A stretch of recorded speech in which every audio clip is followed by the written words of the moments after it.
This is a complete audiobook reading of What God Said, the 25 core messages of Conversations with God that will change your life. A Conversations with God book written by Neale Walsch in 2014. Chapter 1. Okay, you claim to have talked directly with God, so tell us, what is God's message to the world? The speaker was the world-famous host of one of America's most popular national television morning shows, and he was asking me to answer the biggest question of all time. Can you bring it down to a sentence or two? He added. We have about 30 seconds. My mind raced.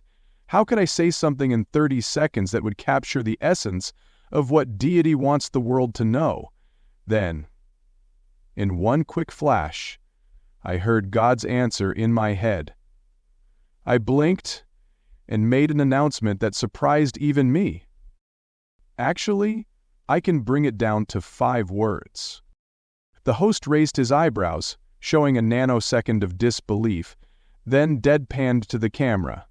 All right then, ladies and gentlemen, from a man who says he communes with the divine, here is God's message to the world, ... in 5 words. I knew that millions were watching in households around the globe. This was my chance to bring God's most important communication to more people than I ever imagined I would or could in my lifetime. Looking straight into the lens, I repeated the words I had just been given to say. You've got me all wrong. A 1 in a million chance. My name is Neale, and I should explain? I have talked with God. Not just once, in a singular moment of epiphanic revelation, but many, many times. So have you. You may not think that you have, but you have. You've probably just called it something else. You may have called it a blinding flash of insight, or a brilliant idea, or an incredible hunch, a good guess, a stroke of genius, a coincidence, serendipity, or women's intuition. Whatever you called it, it's all the same thing. It's all a communication from a source of wisdom and insight within us that is the birthright of every person. In my case, I called my encounters with this source exactly what I experienced them to be: conversations with God. Luckily, I wrote down all the exchanges that I had, so I've never forgotten them. The process started when one day in February 1990, I sat down at 4:20 in the morning and wrote an angry letter to God, demanding to know why my life wasn't working and how I could make it work. What followed was an ongoing on-paper dialogue with deity in which I asked the most perplexing or frustrating questions of my life, and answers were given to me exactly as if I was being given dictation. At one point I was told by God, "This will one day become a book." And so, a few months later, I sent my first handwritten notes to a stenographer to have them transcribed. Then I printed out the document and sent it to a publisher ... almost as a dare. I don't know who I was daring ... myself or God ... but I knew that I wanted to test what I had been given, to see if it had any validity at all, to see if any of it was true. I was fully aware, of course, that the chances of some publishing house actually printing and distributing a book from a person claiming to be talking directly to God were 1 in a million. It simply wasn't going to happen. Wrong. It happened. So, now the expansion begins. Now here I am after 9 books in the Conversations with God series, and I'm doing what I have done every time I sat down to write a book. I'm asking myself, why are you writing this book? What are you hoping to accomplish here? Is this book needed? Let me answer my own questions so that you can get a sense of what's ahead, and so that you can decide whether or not you want to take this journey. I am writing this book because I have been asked many, many times by many, many people to expand upon what God said in the 3,000 pages that make up the Conversations with God books. And I want to do so in one tidy volume so that God's message for humanity could be made easily and rapidly accessible. What I hope to accomplish with these new, never-before-published expansions of the messages of Conversations with God is make them immediately usable in day-to-day life. I want the ideas to be functional and not just conceptual. This book is needed for 2 reasons.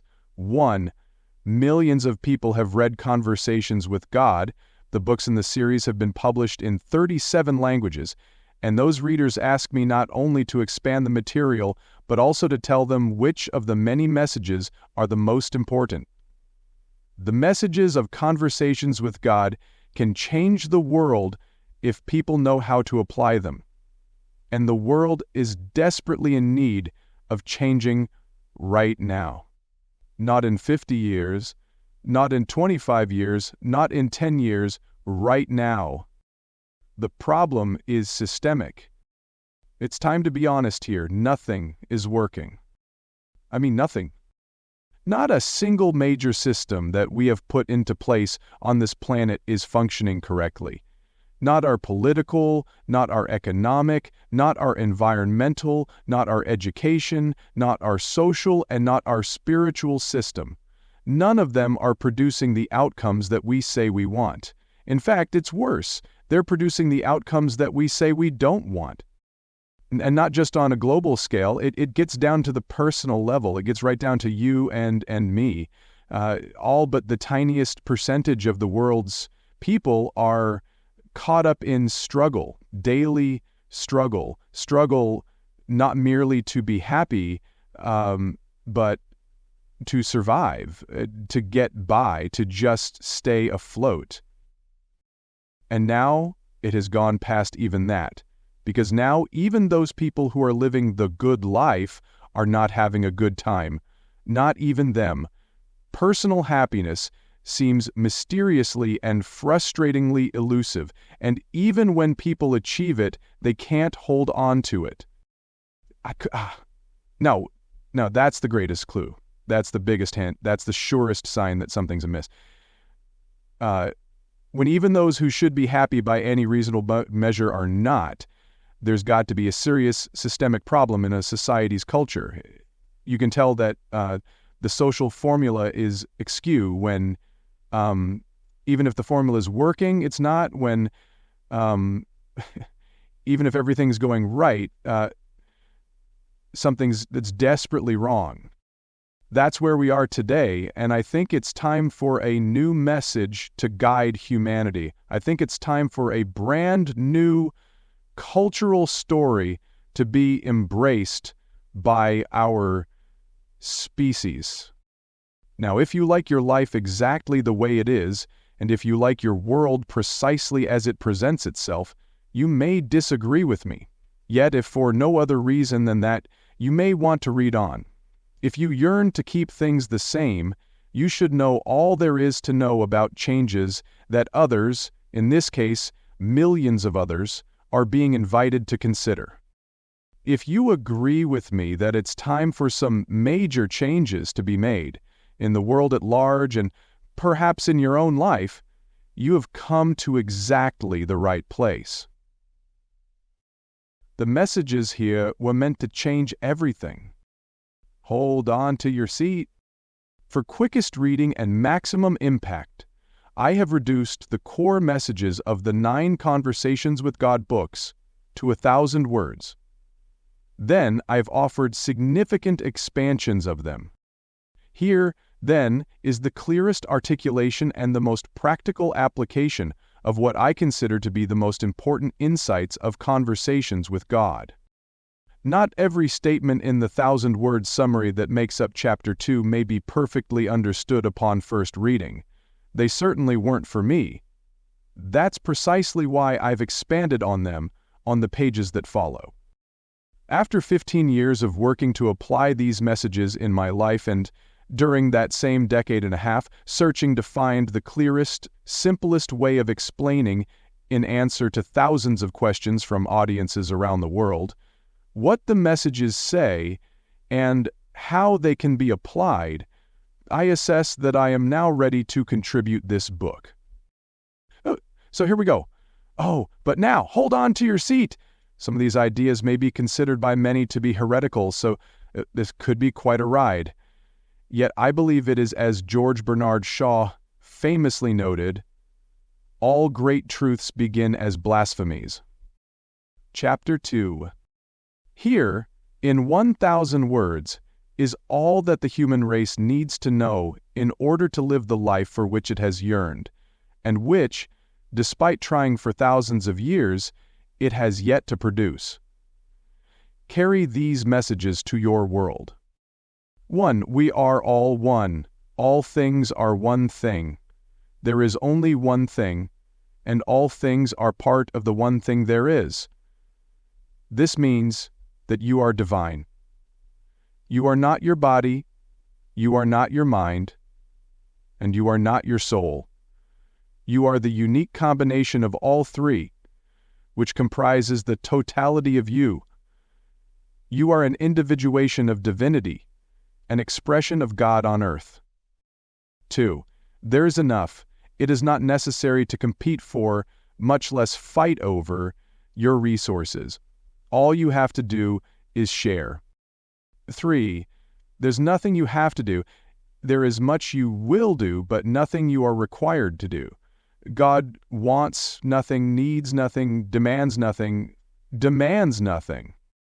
Or God talks to everyone all the time.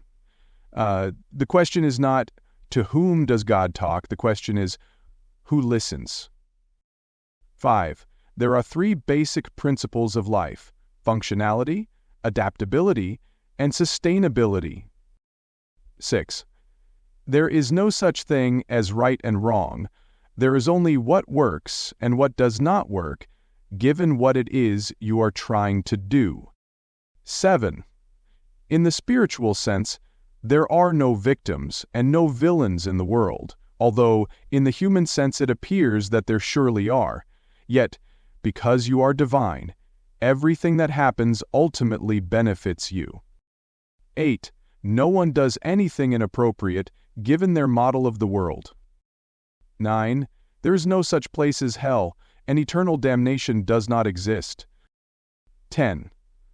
Death does not exist.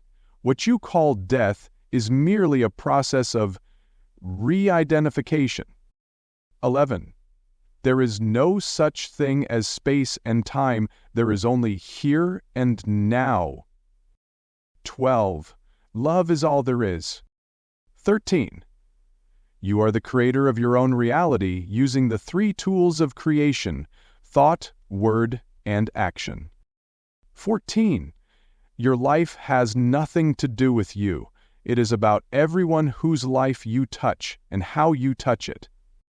15. The purpose of your life is to recreate yourself anew in the next grandest version of the greatest vision ever you held about who you are. 16. The moment you declare anything, everything, unlike it will come into the space. This is the law of opposites, producing a contextual field within which that which you wish to express may be experienced. 17. There is no such thing as absolute truth. All truth is subjective. Within this framework, there are 5 levels of truth-telling. Tell your truth to yourself about yourself. Tell your truth to yourself about another. Tell your truth about yourself to another.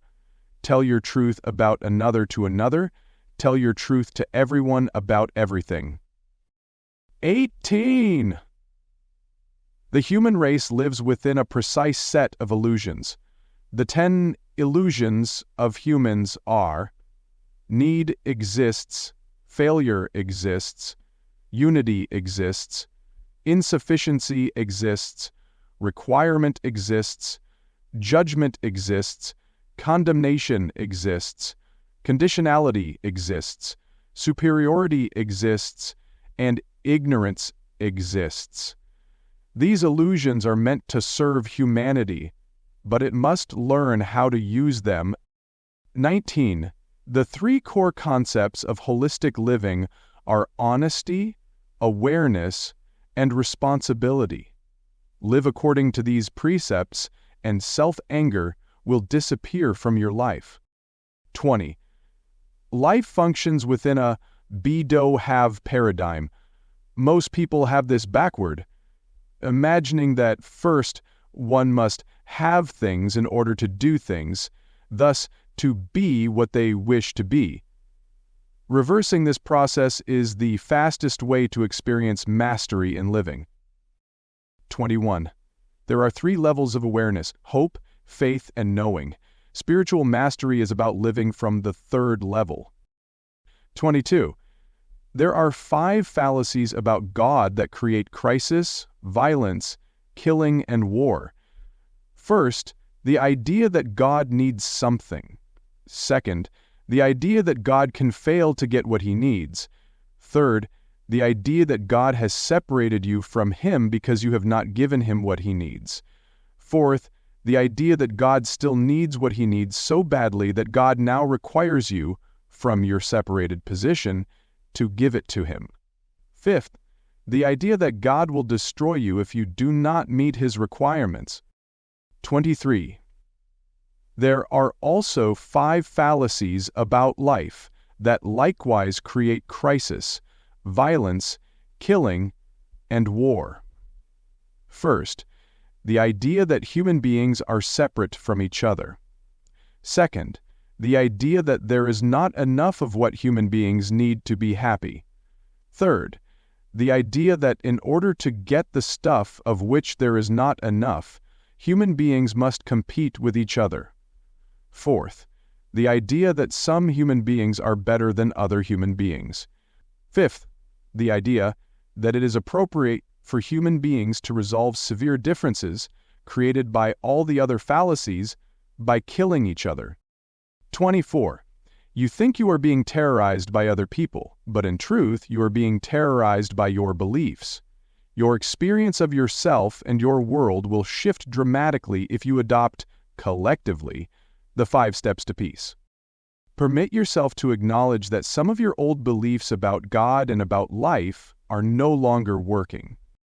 Explore the possibility that there is something you do not fully understand about God and about life, the understanding of which would change everything. Announce that you are willing for new understandings of God and life to now be brought forth, understandings that could produce a new way of life on this planet. Courageously examine these new understandings and, if they align with your personal inner truth and knowing, enlarge your belief system to include them.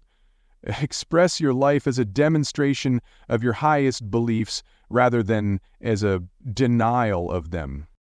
25. Let there be a new gospel for all the people of earth. We are all one. Ours is not a better way. Ours is merely another way. The 1,000 words here, embraced and acted on, could change your world in a single generation. Chapter 3. Some of those messages are crystal clear, and some beg for clarification. Most of us can probably agree, for instance, that it is not necessary to compete for, much less fight over, our resources. On the other hand, we might have a difficult time with the idea that there are no victims or villains in the world, even if the statement is qualified by, in a spiritual sense. Especially in a spiritual sense, we have believed that right and wrong are intrinsic parts of the universal scheme of things, of the law of God, if you will, and most people cannot conceive of a world with no moral absolutes. In fact, What many people think is wrong with the world today is that there seem to be fewer and fewer moral absolutes. This creates a major problem. Many human beings don't appear to know how to exist, with no one outside of them telling them what to do and what not to do. It's hard enough to find happiness in a world where someone does. What would we do without any rules at all? And what would restrain us if there were no judgment, condemnation, and punishment, especially in the spiritual sense? So we see that the first difficulty with, and the biggest challenge of the Conversations with God material is that it pulls the underpinning from humanity's moral constructions and ideas about God. Never mind that those constructions and religious dogmas have done little to produce a world free of hatred, violence, and fear. Never mind that those moral values and teachings about God have failed to eliminate suffering, reduce abject poverty, or even do something as simple as end hunger on our planet. Did you know that 6 million children die every year on Earth from starvation? That's fact, not polemic. We get terribly upset, and we should, when a man with a gun kills 20 children in a school, but we sit by and watch 684 children die every hour of hunger and allow it to go on. There's nothing we say that we can do about it. It is sadly true that when it comes to our global values and the religions from which they emerge, the majority of the world's people have refused to do what they have allowed themselves to do in every other area of human endeavor. In science, they have encouraged it. In medicine, they have encouraged it. In technology, they have encouraged it. But when it comes to religion, that presumably the most important area of all, they have actively discouraged it. And what is it that people in science, medicine, and technology routinely do that, when it comes to religion, they stubbornly refuse to do? Question the prior assumption. Leave the apples where they are. Apple cart upsetting is not something that people on this planet like to do. They don't want anyone tampering with their most sacred beliefs, even if those beliefs are clearly and demonstrably wrong, or obviously and totally ineffective in producing the outcomes they espouse or predict. Human beings will cling to their beliefs with a stubborn rigidity that is both shocking and appalling. For instance, did you know that paleontological and archaeological discoveries of the past quarter century, notwithstanding, trips show that over 40% of this planet's population continue to believe that the world is no more than 10,000 years old. People believe what they want or need to believe in order to support their previously held point of view. In a startling number of instances, it truly is a case of don't bother me with the facts. Nowhere is this in greater evidence than in the area of religion. We know what we know about God, and we don't want to hear anything else. And there's a powerful reason for this. Our thoughts about God form the bedrock of our entire understanding of life. This is true even for those who have no belief in God at all. So whether people are believers or non-believers, their thoughts about God create a foundation upon which many build their entire moral code. Understandably then, new thoughts, new ideas, new concepts about God are not easily welcomed or enthusiastically embraced by most folks. A new truth about God would be, for agnostics, atheists, and adherents alike, the great apple cart upsetter of all time, flying into the window pane. Since most people want to leave their religious beliefs alone, we find ourselves insisting on building a life in the first quarter of the 21st century with first-century spiritual tools. In medicine, this would be like trying to perform surgery with a very sharp stick. In technology, it would be like trying to send a rocket to the moon with the spark of a flint stone. In science, it would be like trying to conduct an experiment in a cave by the light of a small fire. Still, leaving our religious beliefs untouched could make sense if those tools were working, yet we are not allowed to even question if they are working. The problem is not with the tools, we tell ourselves. The problem is that we are not using them. Yet the keen observer would realize that the problem is exactly the opposite. The problem is that we are using them, and we are using them against each other. Thus, the tools of our ancient religions have proven ineffective, to put it mildly, in creating a world of peace, harmony, sufficiency, and dignity for all. What is wrong here? That is the question we are not supposed to ask. We are supposed to keep on doing the same thing we have always done, expecting to get a different result. And that, of course, is the definition of insanity.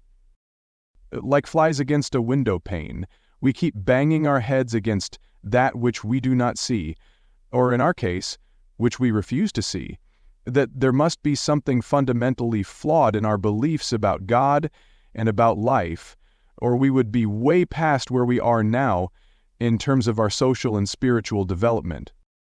We would not live on a planet where people still kill each other in order to resolve their differences. We would not live on a planet where people still die of starvation by the millions, while enough food is thrown into the garbage every day to feed half the population.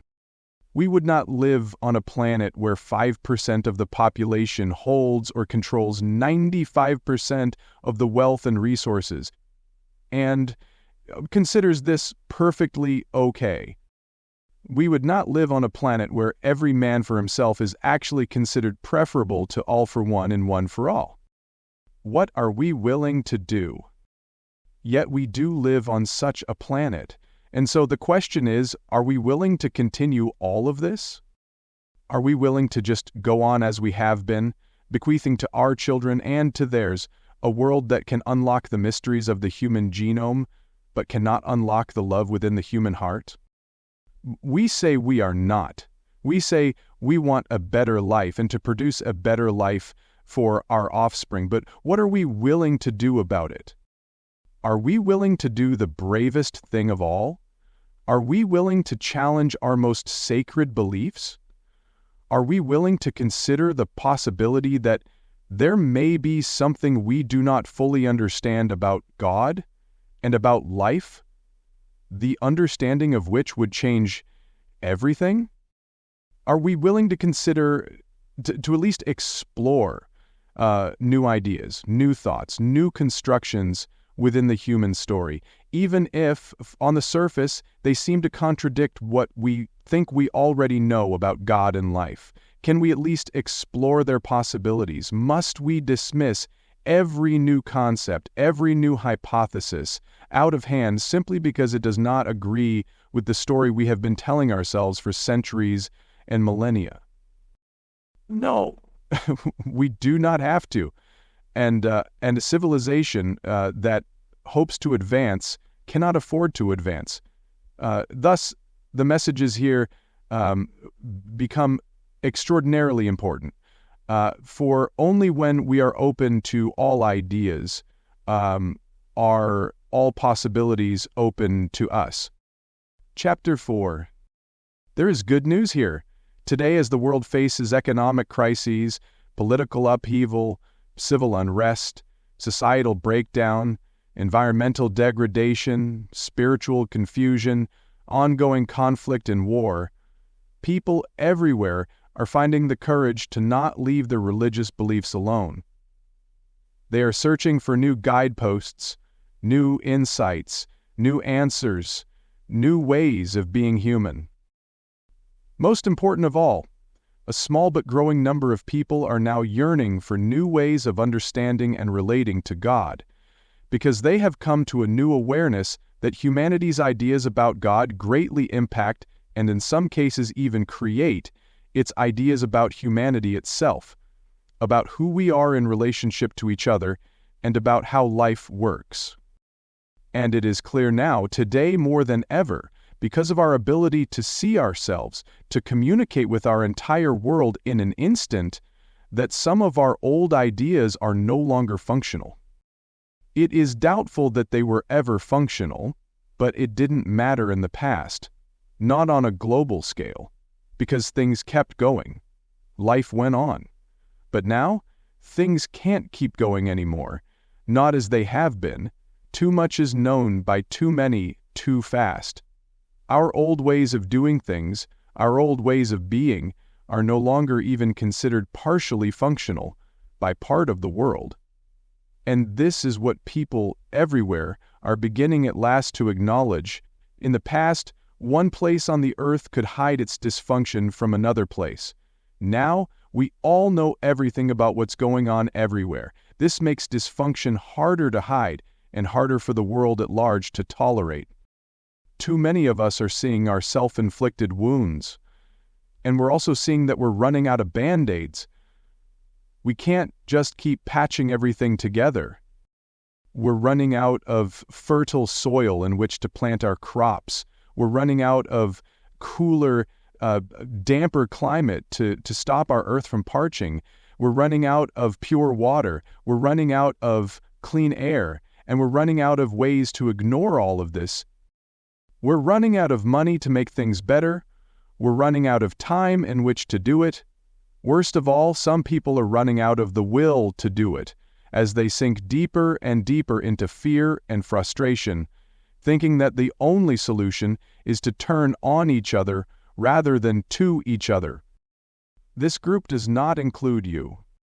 You're not among those who believe this, or you would never have picked up this book. You're among those who are clear that it's not too late to change this, even if you don't exactly know what part you can play in doing it, or exactly how to go about doing it. What you do know is that what must be accomplished now is the complete overhaul of our way of being. Not a small task, but not impossible. Our species has experienced such a complete recreation of itself before, a renaissance, a rebirth, if you will. And this renaissance need not take 300 years. It can be accomplished in 1/10 the time, precisely because of the instantaneous and transparent nature of our modern-day communication, a condition that I call instaparency. I want to suggest that our turnaround might best begin with a new writing, an expansion of our cultural story, of the words that we tell ourselves about ourselves, of the lessons we teach our children about the reason and purpose for life itself, and, most important of all, of the narratives we share with everyone about what we call God. This is where the power lies. This is where the leverage is. This is where we find the fuel that drives the engine of the human experience.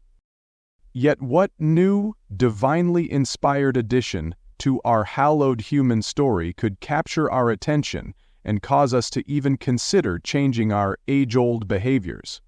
That is the question. What new ideas from God could be as powerful and as inspiring, as exciting and as motivating as those of Lao Tzu or of Buddha, of Moses or of Jesus, of Mohammed or of Krishna? What expansion of our story could be as moving, as life-impacting, and as experience-changing as the messages of the belief systems and religions to which the followers of those teachers gave birth? That has been the key question for a very long time. What new ideas could expand our ancient story sufficiently to offer brand new possibilities for an entire species? It's not about rejection or abandonment. I come here to respectfully suggest that the contemporary ideas of what I've come to call the new spirituality might offer one outline for those additions. They could at least offer a basis for opening discussions, for beginning explorations. This will not happen, however, if people see such explorations as a rejection or abandonment of humanity's ancient story, for we hold that story dear to our hearts, as well we should. It has, after all, gotten us this far. So, it should be made clear at the outset that conversations with God never suggests such a thing. Indeed, it makes the opposite point. Much of what has been given to us by our world's religions is valuable and good. That is why religion itself has lasted so long. If religions have produced conflict between people, it is not because their teachings are wrong, but because they may be incomplete. It is my observation that many human beings are as children who have learned to add and subtract, but have not yet heard about multiplication and long division, to say nothing of geometry, trigonometry, and calculus, yet they think they know all there is to know about mathematics. There may be much more to be revealed about God and about life than we now assume, and I believe it is a mistake to imagine that we have in hand everything there is to know on these subjects. The intention of conversations with God is not, therefore, to reject wholesale or completely abandon humanity's old ideas about the divine and about life, but to add to, build on, extend, widen, broaden, deepen, clarify, and enrich our ancient story. Ending the blockade. There is no need for this expansion of our original understanding to generate rage, much less block us forever as we seek to move forward on our spiritual voyage, any more than expanded scientific, medical, or technical understandings have blocked us forever from advancing in our evolutionary journey. Yes, there have been some stumbling blocks, there have been some delays on the evolutionary journey of science, medicine, and technology, but nothing that we allowed to stop us completely. It took us a while to admit that the sun did not revolve around the earth. It took us a while to acknowledge that washing our hands before delivering babies would decrease infant mortality. It took us a while to get that computers need not pose a threat to human beings, but ultimately we embraced these and other advancements and stepped forward. We didn't throw out the whole of our scientific knowledge to accept a new discovery. We didn't throw out the whole of our medical knowledge to adopt a new procedure. We didn't throw out the whole of our technical knowledge to apply a new development. We simply enfolded the new within the old, allowing ourselves to modify and expand our understandings, and then we marched on, all the better for it. It is time now for us to do the same with religion. Chapter 5. W. What is needed now on earth is a civil rights movement for the soul, freeing humanity at last from the oppression of its belief in a violent, angry, and vindictive God, and releasing our species from a spiritual doctrine that has created nothing but separation, fear, and dysfunction around the world. We need to replace this dogma, finally, with what my friend Rabbi Michael Lerner would describe as an ethos of unity and cooperation, understanding and compassion, generosity and love. The first step in this movement is to initiate a global conversation that begins with a rarely asked blunt question, honestly, and without bias. Would you say that our world's belief systems, including its religions, have produced the outcomes for which humanity has yearned? If the answer to this question is no, the next question must be, why do you think our belief systems have failed to do this? And finally, any beneficial discussion would lead to this inquiry. What beliefs or understandings do you feel would produce the outcomes humanity says it desires? These questions could form the basis of what I call the conversation of the century, and this is something in which all of us can take part. You could engage in the conversation of the century right now in the worldwide virtual community that gathers daily at www.theglobalconversation.com. This is an internet newspaper I created that relates the expanded spiritual concepts of the new spirituality to the news of the day, making spirituality itself vital again, meaningful again in our daily lives. You could also launch an Evolution Revolution group in your community right now, meeting in your home once or twice a month. Talking about important topics generates energy around them. Every major change that has ever occurred in our social, political, economic, and spiritual systems began when one person talked to another person about it. This may seem almost absurdly obvious, yet I observe many people who want to see changes in their world and in their lives nevertheless saying, "What can I do? What impact can I possibly make?" So make no mistake, people talking together about the same thing at the same moment become very powerful. So powerful that, as Victor Hugo said, all the armies of the world cannot stop an idea whose time has come.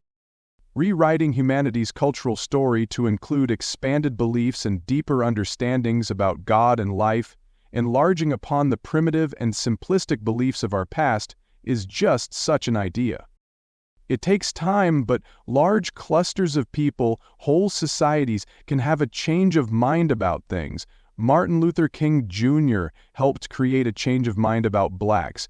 Betty Friedan and Gloria Steinem helped create a change of mind about women. Harvey Milk helped create a change of mind about gays. We can all now help create a change of mind about God. A new gospel. To change the world's mind about God. Oh, what a goal.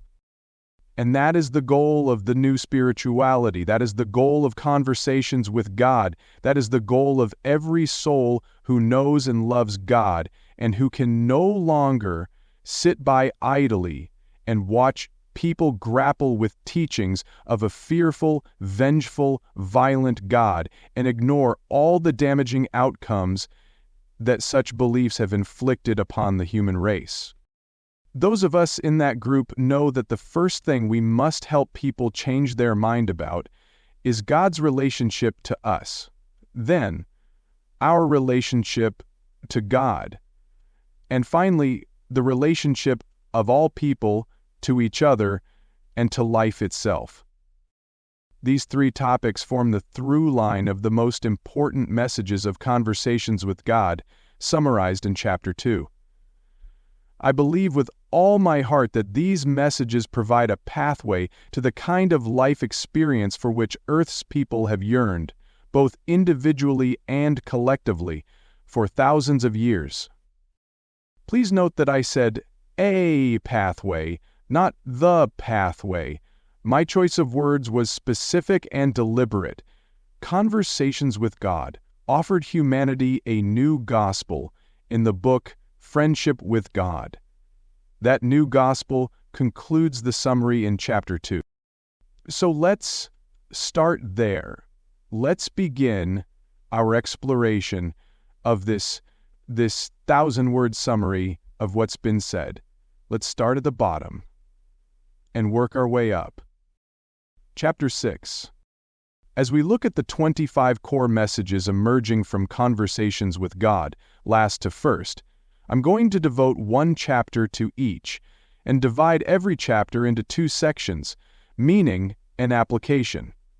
Thus, we'll expand in 2 ways on the messages themselves, taking many people who have not had a chance to go there before into new territories. Here, then, is our look at the most daring message of all. C.W.G. Gore Message 25. Let there be a new gospel for all the people of earth. We are all one. Ours is not a better way. Ours is merely another way. This was for me one of the most wonderful messages in the dialogue with divinity that I had the wonderful fortune to experience. In that sweet exchange, God softly told me that we could bring an end to much of the anger, hatred, division, and violence in our world by simply adopting and spreading a new teaching, a simple 15-word new doctrine. We are all one. Ours is not a better way. Ours is merely another way. God called this the new gospel, and I have to admit that I was at first very reluctant to use those words because, after all, the word gospel holds such a special significance for so many people. But I have never edited a single thing that I have been given in these dialogue experiences, and I couldn't justify suddenly starting D. So I left the phrase exactly as I received it. I do believe that what we could all use right now is a new gospel. Not one to replace the old, but to add to it, to enlarge upon it, giving it deeper, richer meaning. So in my talks and workshops around the world, I have invited our economic leaders, our political leaders, and our spiritual leaders to speak this new gospel to their audiences. So far, no one has done so. I do understand. I know why not one major world leader, not one global spiritual figure, not one titan of business and industry has dared to utter those words from their pulpits and boardroom tables. They simply don't believe it would work, that it would ever be accepted by those who listen to them, who look up to them. In fact, because of the very positions these leaders hold, they may feel that they have to declare exactly the opposite. Why would anyone follow them if they did not announce that their way was the better way? Yet nothing blocks the creation and sustaining of peace in our world more than thoughts of superiority, especially if they are accompanied by righteousness. And this, sadly, is what we are seeing more and more of in our increasingly polarized society. Not only, our leaders say, do we have a good idea? It is the only good idea there is. Our way is the right way. Everyone else is not only wrong but bad for even suggesting something else.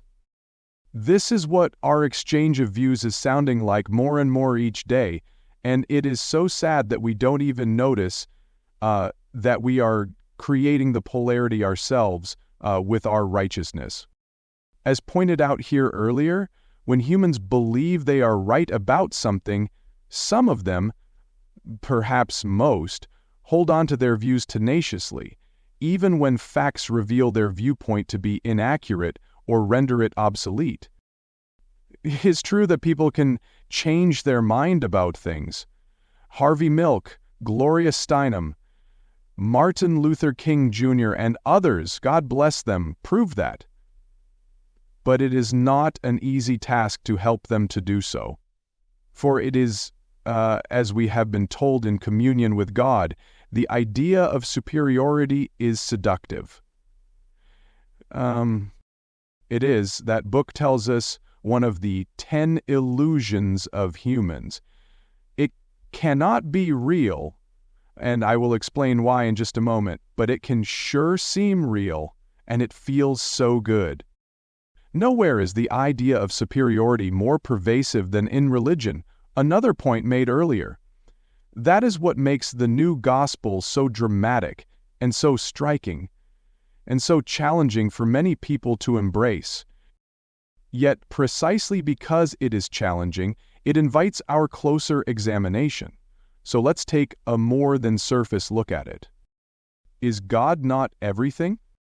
The new gospel begins with the words, "We are all one." Thus, this final revelation in the 25 core messages of what God said brings us right back to its first revelation, closing a circle. That first message is, we are all one, all things are one thing, there is only one thing, and all things are part of the one thing there is. If that opening statement is true, it carries with it an important implication, a remarkably important implication. That would amount to a major expansion of humanity's previous understanding of the relationship between God and man. The implication, of course, is that if everything is one thing, and if we are part of everything, which we obviously are, then we are part of God, unless God is not part of everything, but stands outside of everything, in which case everything is not everything at all. This is, in fact, what many, many people believe. They believe that there are essentially two things that exist in ultimate reality. One, everything that is, and two, that which created everything that is. In this cosmology, God stands outside of everything that is. In order to conceive of this, many people define everything as only that which is physical, and define God as that which is spiritual. Yet this is an unfair delineation, because it gives an altered meaning to the word everything. It also forces us to assume that we are not spiritual, or that if we are spiritual and physical, the part of us that is spiritual is not part of everything. Because by simple logic, if the part of us that is spiritual is included in what we call everything, then a God who is spiritual must be part of everything as well. This leads some of us to take all sorts of twisted pathways and to use every kind of tortured logic to explain how a God who is spiritual is not part of everything, even though the part of us that is spiritual is. Presumably, God's spirit is a different kind of spirit, a different type, not simply grander or bigger or more powerful, but a different type altogether, a type that does not fall within the category of everything that is. It is the first big challenge of the new spirituality to coax us away from this fractured reasoning and gently guide us into considering that there may be a pattern to life's essential energy that some people, including myself, call God, that allows it to express as both physical and spiritual at the same time, even as we clearly observe that we, as humans, are doing. In other words, we may wish to consider the possibility that what we can do, God can do, and that even as we are both spiritual and physical, so too is that which is divine. This would make humanity and divinity one and the same, except as to proportion, God is all of it, whereas we are part of that which comprises all of it. Does this not make much more sense? And have not major religions declared that we are made in the image and likeness of God? Our stories tell us otherwise. Previously, we have been told by most of humanity's cultures, through myths and tales, that God separated us from the Godhead. Not that God divided us, in which case we would all be simply divisions of the same thing, but that He separated us. Consider the difference. A company that has divisions in several cities is still one and the same company, yet a company that has split off and sold one or two of those divisions has created separate entities that are no longer a part of the original firm. Is this what God has done? Yes, say most religions. Thus, they tell us that God is one thing and we are another. This separation occurred, so the teaching goes, because God was displeased with us. His displeasure, we have been further informed, is the result of our having disobeyed Him, or at least of our earliest ancestors having done so. And so, the story of separation was seeded in the human psyche. This story is foundational and crucial to the world's religions, for if we believe in God at all, and if we hunger in any way for God's safety, for God's love, for God's magnificence, then getting back to God becomes our number one priority. And that is where religions come in. They promise us the way to do that. To make sure that we understand the urgency of this undertaking, religions have added a caveat. If we don't get back to God, we'll wind up going to that other place. The unhappy alternative? If we have not found the way to return to God, who will forgive us for every unkindness and misbehavior during our life on earth, we will not be absolved of our sins, and as punishment for our misdeeds, we will be sent to a place of interminable and indescribable suffering, called, variously, hell, Hades, Gehenna, Nar, perdition, infernum, the netherworld, Sheol, Acheron, Gehenna, Tophet, the abyss, or the pit, among other things. Complicating this process is the fact that, according to at least one religion, there is only one way to get back to God and be forgiven, and that is through Jesus Christ. No one else has the power to forgive us, including, presumably, God Himself, and so we need to take this one path to salvation. Indeed, According to this doctrine, one can live a virtually perfect life, demonstrating kindness, caring, compassion, generosity, and every other divine virtue in every moment of one's life, and still not get to heaven, as the return journey is called. In other words, one cannot earn one's way to heaven, but can only get there if one accepts Christ as one's Lord and Savior. And the reason that it is only Christ who can offer salvation and not God himself is that it was Christ who paid for our sins through his willingly accepted torture and death, thus appeasing a just God, a violent and selfish, voice correcting myself, God, who otherwise would have made us pay for them ourselves. Even if one were to die moments after birth, an utterly innocent baby having been unable to commit a single offense against God, there is original sin to deal with, this particular religion asserts. That is the sin committed by the first souls, the ones who got thrown out of heaven to begin with, the burden of which has been passed down to us to carry by virtue of our heritage. This is the doctrine of inherited imperfection. Unless a soul is spotless, this doctrine declares, it may not return to God, and no soul, not even that of a baby, is spotless. We are born imperfect. We can find forgiveness, however, and return to spotlessness by claiming Christ as our Savior. In the case of an infant, this is done through the sacrament of baptism, in which Christ is accepted on behalf of the baby by an adult. The child can accept Christ again later through the sacrament of confirmation, in which she or he, having reached the age of reason, confirms and renews the baptismal promise, and is thus said to be able to receive the Holy Spirit. This occurs usually between the age of 7 and 14, depending upon local custom. None of this is a small matter, we are told, because if we don't accept Christ's gift of redemption, our own payment for our sins will go on forever, that is, for eternity. So great has been our offense against God, including the greatest offense, which would be to not accept God's gift of the tortured and sacrificed Christ.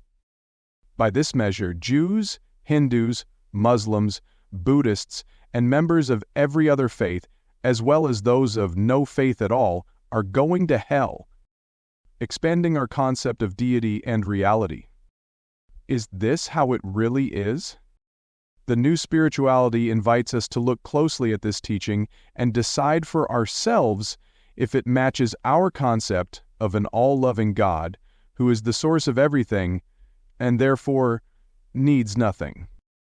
The first and last of the 25 most important messages in Conversations with God expands our entire concept of deity and of ultimate reality itself. It describes a reality in which nothing is separated from anything else, and a God who is expressed in, as, and through all things that exist. I will explore the inferences of this in greater detail when Core Message 1 is addressed separately toward the end of this book. For now, let's stay with Core Message 25 and take a look at the second half of this 15-word statement. It says, ours is not a better way. Ours is merely another way. As with the first half of the New Gospel, this sentence carries larger theological implications than might at first be apparent. More than a simple magnanimous or humble declaration, it expands our current thought that one way to God, and only one way, is the better way, and that one and only one religious doctrine forms the basis of the one true faith. What God seeks to tell all of us is that every faith is the one true faith to those who hold it as true. This is because as you believe, so will it be done unto you. That is, pure faith empowers itself, producing the results that it calls for, and this is because of the nature of who you are and how life works, which, again, we will explore in later portions of this book. So if you believe that you're following the teachings of the Prophet Muhammad, bless his holy name, will lead the way to paradise, it will. If you believe that accepting Christ as your Savior will guarantee you a place in heaven, it will. If you believe that modeling the behavior of Buddha will bring you peace, it will.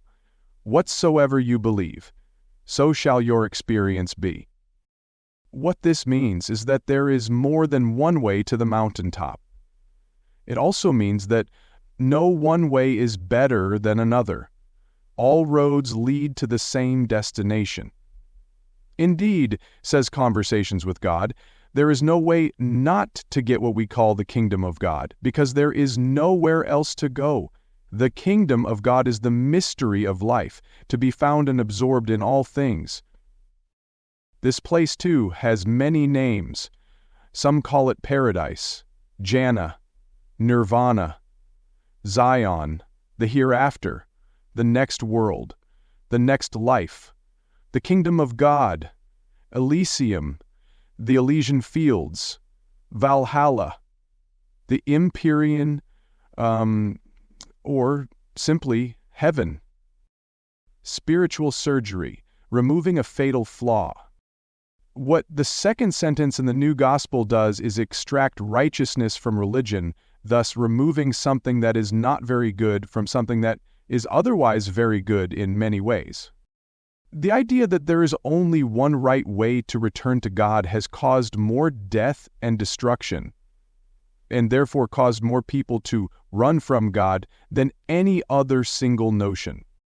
The New Gospel is like spiritual surgery, reaching in and cutting out the poison from the otherwise glorious and healthy thoughts that most humans hold about their religion and their deity.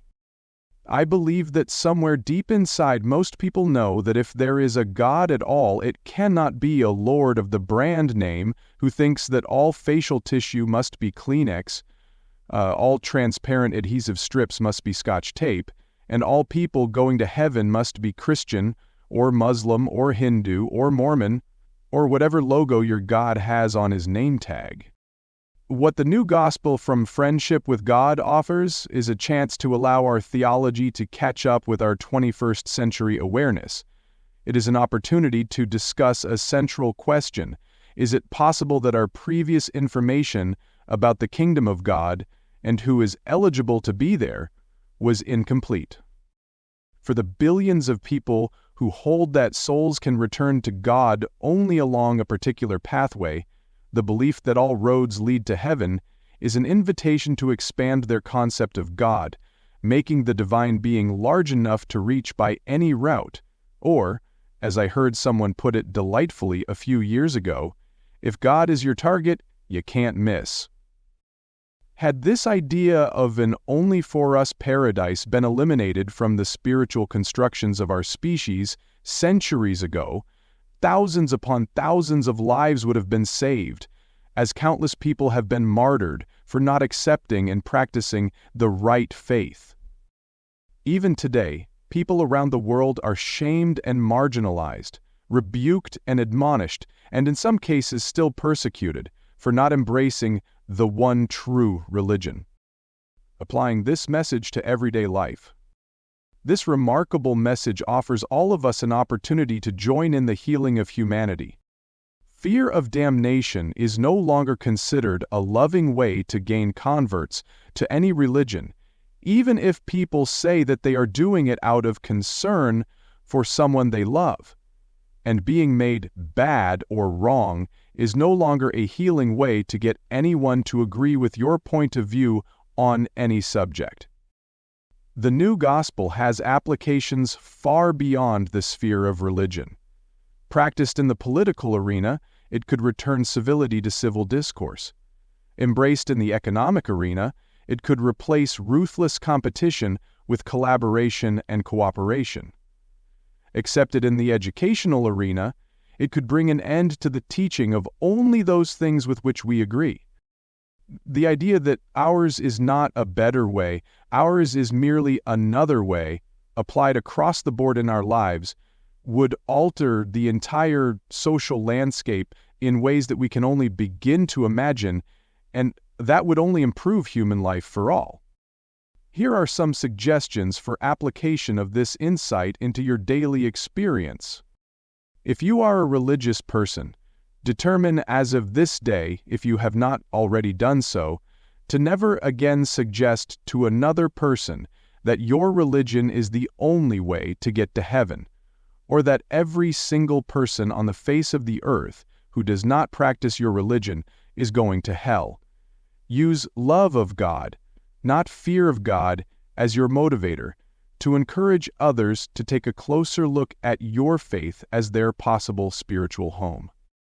If you are deeply involved in politics, resolve to honor the political point of view and the ideas of others. Welcome them into your discussions. Do not confuse emotion for passion.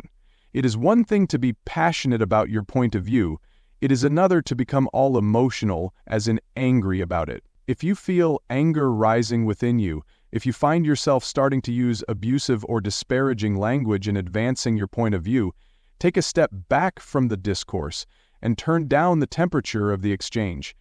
Own responsibility for allowing the conversation to get out of hand, apologize for ratcheting up the negative energy, and simply start to speak slower and a bit more quietly. It can do wonders. When you start to feel that your way is not only a better way, but the only way to see things or to do things, think of a time in your life when you have felt that you had the only good answer to something, and life proved that you were not entirely accurate in that assessment. Ask yourself if this could be the case now. Look at the other person's point of view and intentionally search for something, anything, of worth or value in what they believe. See if you can find common ground, even a postage stamp size of common ground with that other, and restart the discussion there. Think of the desired outcomes you and others have in common. Focus on these outcomes that you both seek, rather than pathways or methods to achieve certain results. Often when we see the commonality of outcomes, we find a mutual respect that allows us to begin sharing and creating collaborative approaches to resolving disagreements and solving problems. Here is a miracle statement that I have found to be marvelously helpful in moving what could have been a discordant conversation forward. I can understand how you could feel that way. This does not say that I agree with how you feel, but it does say that I do not think you are totally absurd or crazy for thinking the way you do. It honors your background or life experience and the path that brought you here today. Sometimes all that people need to break the ice is to feel that they have been heard. Not even agreed with, just fairly heard. Regarding the first part of the new gospel, begin practicing the movement into unity with another by remembering a time when you felt the same way as the person before you right now. See things not just from their point of view, but from a time when you may have had the same or nearly the same feelings. Remember, feelings are not a point of view. They are what sponsor a point of view. Feelings of betrayal, for instance, or of anger. Feelings of loneliness or of being misunderstood. These are all feelings that we have all had at one time or another. Seek to relate to another person's feelings, not their viewpoint or their specific words, and you will begin the practice of oneness as a lifetime experience. Allow yourself to feel your own natural feelings of oneness with others, and for that matter, with other forms of life, and practice doing this every day. Choose 2 other people with whom you interact daily or frequently, and see if you can identify any feelings you have observed them to have that you have also experienced in your own life at one time or another. These simple steps can work magic in your relationships and in the way that you relate to the entire world around you. The new gospel. These 15 words, are all that you will ever need to change your life for the better. And, excitingly, there are 985 more words for us to explore. Chapter 7. On September 12, 2001, I was besieged with emails from readers all over the world wanting to know how the messages of conversations with God could help the world prevent a repeat of the horrific and terrifying events of the day before. I wanted to know the same thing. Unable to sleep on the night of 9/11, I went to my keyboard and began an urgent exchange with God. Here is the beginning of that exchange, verbatim. God, please be here. We need help. I am here. We need help. I know. Right now. I understand. The world is on the brink of disaster, and I'm not talking about natural disaster. I'm talking about man-made calamity. I know, and you're right. I mean, humans have had disagreements before, and serious ones, but now our divisions and disagreements can lead not simply to wars which are bad enough, but to the end of civilization as we know it. That is correct. You have assessed the situation correctly. You understand the severity of the problem, you simply do not understand the nature of the problem. You do not know what is causing it. So you keep trying to solve it at every level except the level at which it exists. Which is the level of belief. The problem facing the world today is a spiritual problem. Your ideas about spirituality are killing you. You keep trying to solve the world's problem as if it was a political problem, or an economic problem, or even a military problem, and it is none of these. It is a spiritual problem. And that is the one problem human beings don't seem to know how to solve. Of course I beg God, then tell us how to solve it. An entire book emerged as a result of that plea, titled The New Revelations, and I consider the most important passage of that book to be Queg Core Message 24. You think you are being terrorized by other people, but in truth you are being terrorized by your beliefs. Your experience of yourself and your world will shift dramatically if you adopt, collectively, the 5 steps to peace. Permit yourself to acknowledge that some of your old beliefs about God and about life are no longer working. Explore the possibility that there is something you do not fully understand about God and about life, the understanding of which would change everything. Announce that you are willing for new understandings of God and life to now be brought forth, understandings that could produce a new way of life on this planet. Courageously examine these new understandings, and, if they align with your personal inner truth and knowing, enlarge your belief system to include them.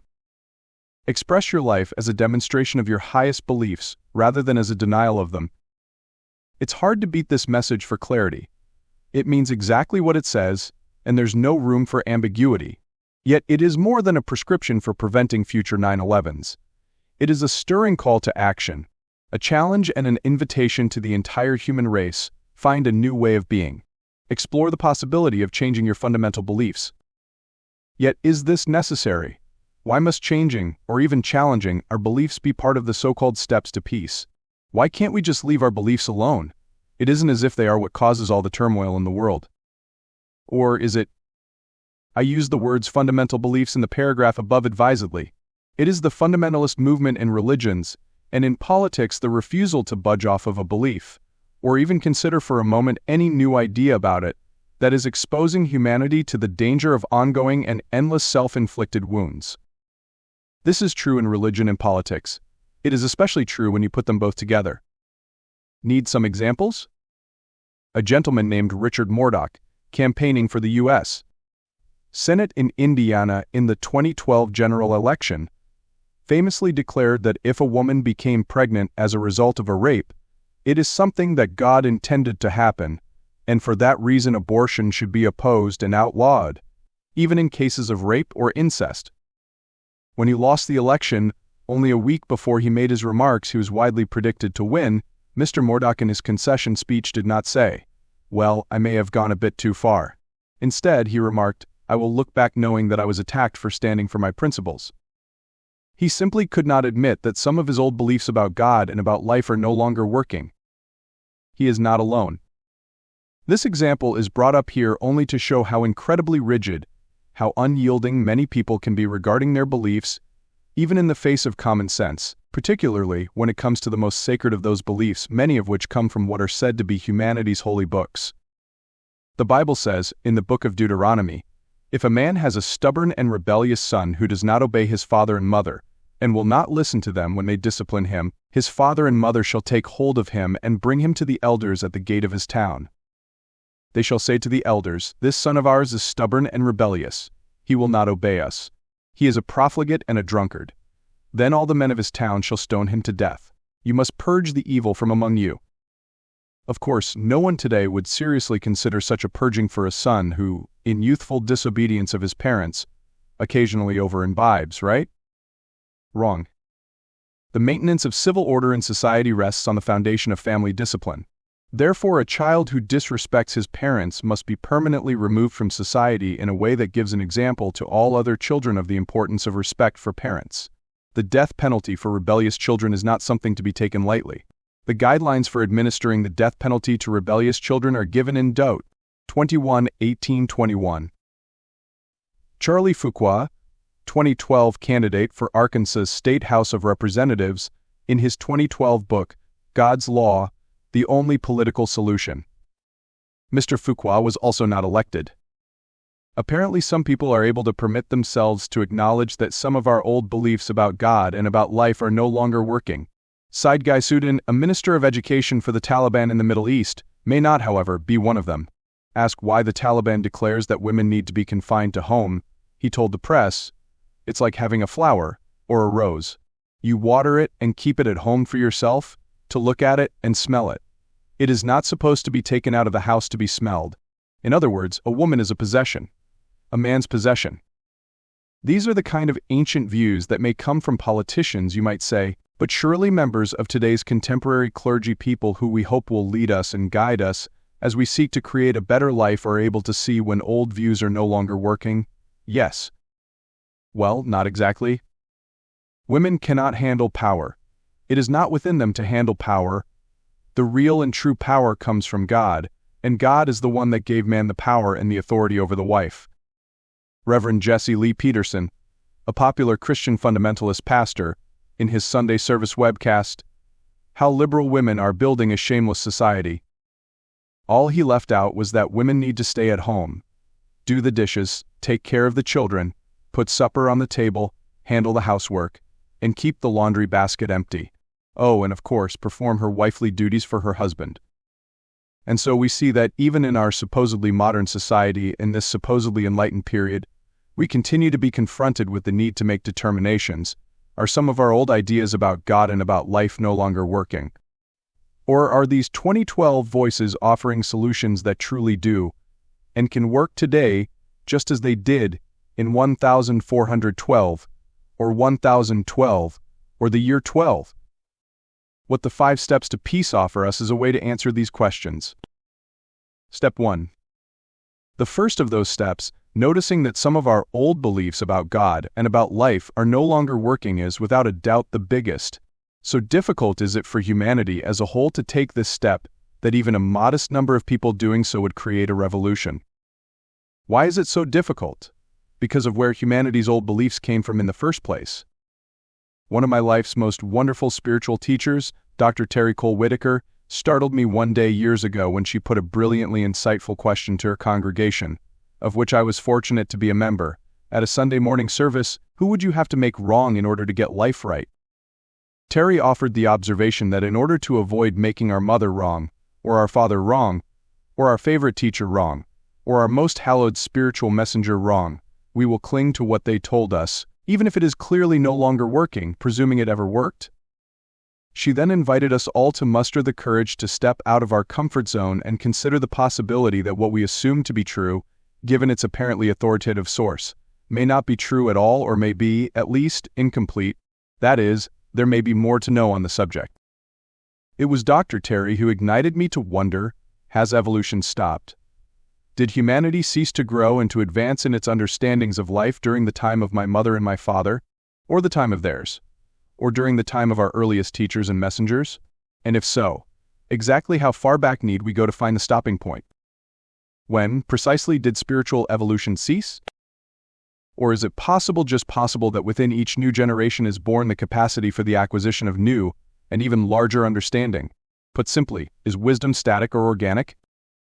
People such as Dr. Terry take us by the hand and lead us to the edge of our comfort zone, promising us that they will be there for us in our moments of fear. It is these new teachers, as well as the old, who we do well to revere, for they lead the way to places yet untraveled by the largest number of us, taking steps into the unknown for us and coming back to report to us what they have found. These are the finders of tomorrow, and always, always you can tell the true ones from the false, for the true ones, without fail, invite us to join them, not to follow them on life's most spectacular expedition, the journey of the soul.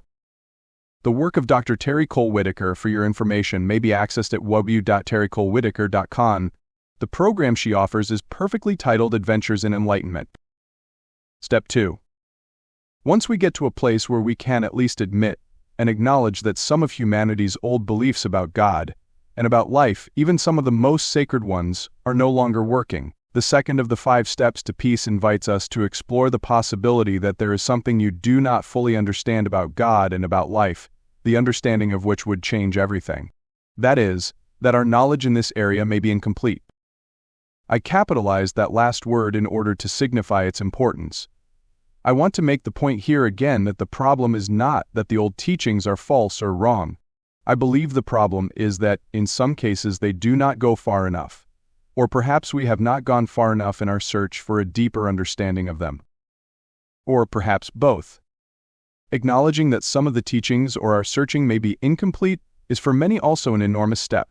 It is one thing to observe and concede that our ancient story may no longer be functional, but it is another thing altogether to embrace the notion that this may be because we never had, from the beginning, the whole story. That kind of admission takes spiritual humility. We have to grant that we do not know it all when it comes to the topics of God and life, and that we never did. And by the way, before we move forward into a territory that may feel injurious to our collective spiritual ego, I'd like to point out that the word some is found in the first of the 5 steps to peace is a very important qualifier, and is best not passed over lightly in the reading. Clearly, the intention of the divine in this revelation is to make it known that it is not the whole of humanity's ancient story about God and life that is incomplete and could benefit from expansion, but rather portions of it. This point has already been made repeatedly in the present text, on purpose, so that no one could mistakenly assert that Conversations with God is being held up as a replacement for what it declares to be utterly errant Scripture. I wish to note again that, quite to the contrary, Quag declares that the vast majority of the messages in the Holy Scriptures of most of the world's religions are of enormous value and can be trusted to the letter to provide wise, caring, insightful, and beneficial observations. They thus offer us wonderful guidance. Are there some cases, nonetheless, where the advancement of human understanding may add useful expansion to the time-honored words of our ancient story? Of course. And this expansion into new territory is what the second of the 5 steps to peace invites us to undertake. It also lures us with its wording, inferring that, should we be daring enough to look beyond the parameters of our present perceptions, we might chance upon deeper spiritual truths, the understanding of which would change everything. This is not a small enticement. A brief notice. May I please take a break right now from this narrative to offer a brief explanation as to style? You have no doubt already noticed that the track of this text is annular, circling back on itself in clearly observable repetitions. That is by intention, and should not be considered a fault of redundancy, but rather a deliberately employed literary convention.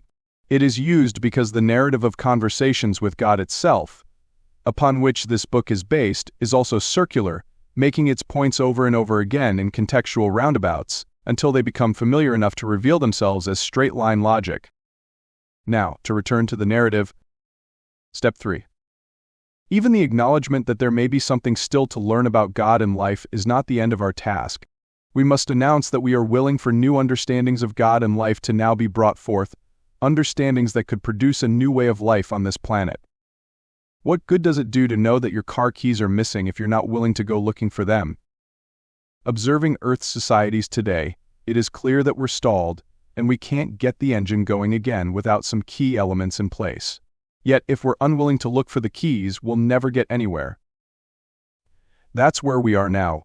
We're at a major intersection here, a three-way intersection between yesterday, today, and tomorrow, and the engine has conked out at just the wrong time, inviting a huge crash. We've got to get out of this intersection and on our way. We've got to find those keys. And we won't find them if we're not willing to look anywhere but the same old places they used to be, but are no more.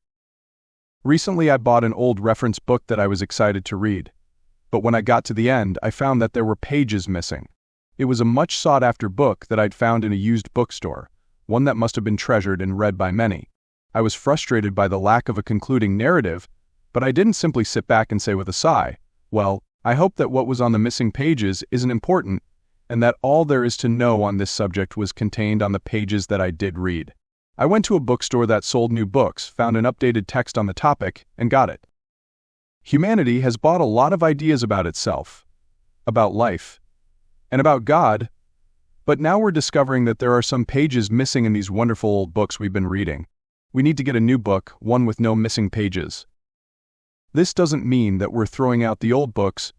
It merely means that we're willing to not stop there when it's obvious to us there's something missing, and that we're choosing to add to what we've learned by reading something more, expanding what is already known with additional information. Forever stuck, or at last made free? So, the key issue now is, are we willing for new understandings about God and about life to be brought forth? Are we open to finding our keys, even if they are not where we thought they would be? If our answer continues to be no, we may be forever stuck in an old story with missing pages. Of course, this brings up other concerns that have caused humanity to stumble and stop at this third step in the past. Top among them, what new ideas from what new sources should we seriously consider? It's a fair question. Do we listen to just anybody standing on a soapbox under a sandwich board declaring the end is near? That's not something I would do. I wouldn't read just any book, buy just any recording, attend just any lecture, go to just any workshop or retreat. I'd want to know something about the source of the material I was considering, and I'd want to know if anyone else felt good enough about that material to recommend it. If I found new messages in a book that was read by millions in 37 languages, I would probably be encouraged to consider it. I might not automatically agree with it, but I might want to know, if nothing else, why so many millions found it of value and made it a bestseller. It has been my experience that material that reaches such a level of popularity does so not so much because it brings people something new, but because it causes them to recognize and remember something they already know. This feeling of instant recognition is experienced when the soul tells the mind, here is pure and deep truth of which you have always been aware, but which you may have forgotten.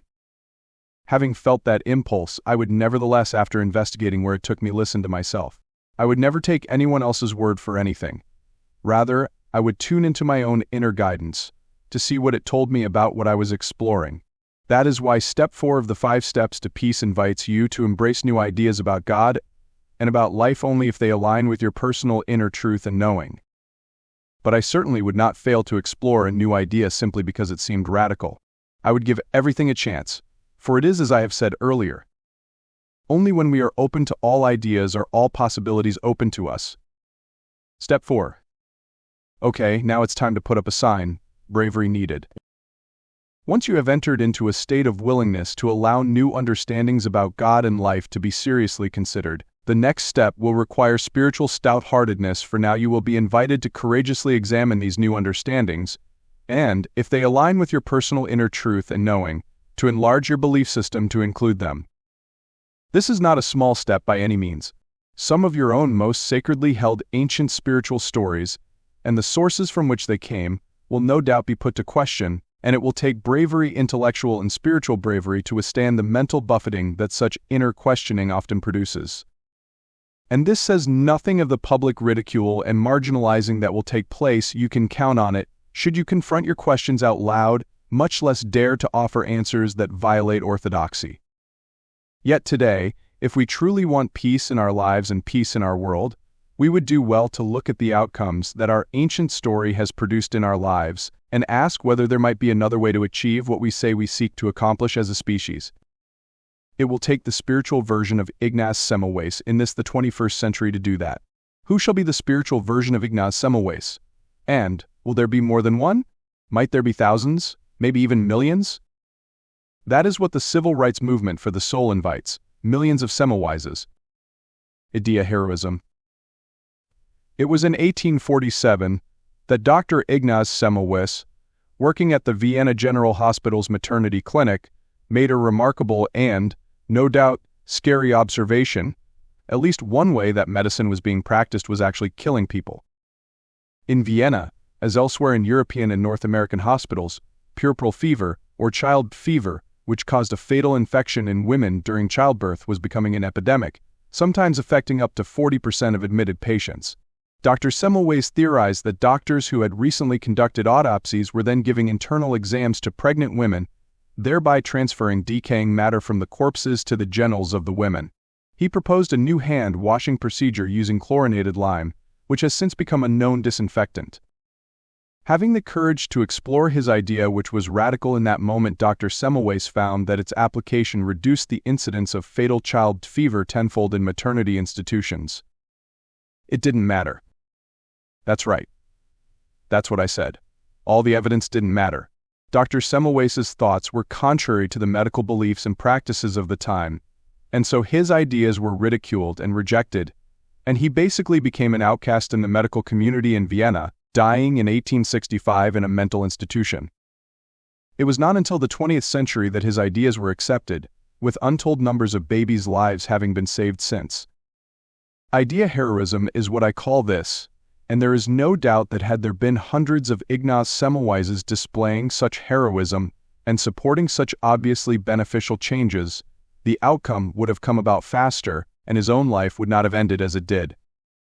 Yet how long will it take for others, not just a stray individual here and there, but hundreds or thousands of others to come along to challenge the biggest beliefs of our species, our spiritual beliefs, and to propose obviously beneficial changes? And who will begin? Put more directly, if not now, when? If not you, who? Step 5.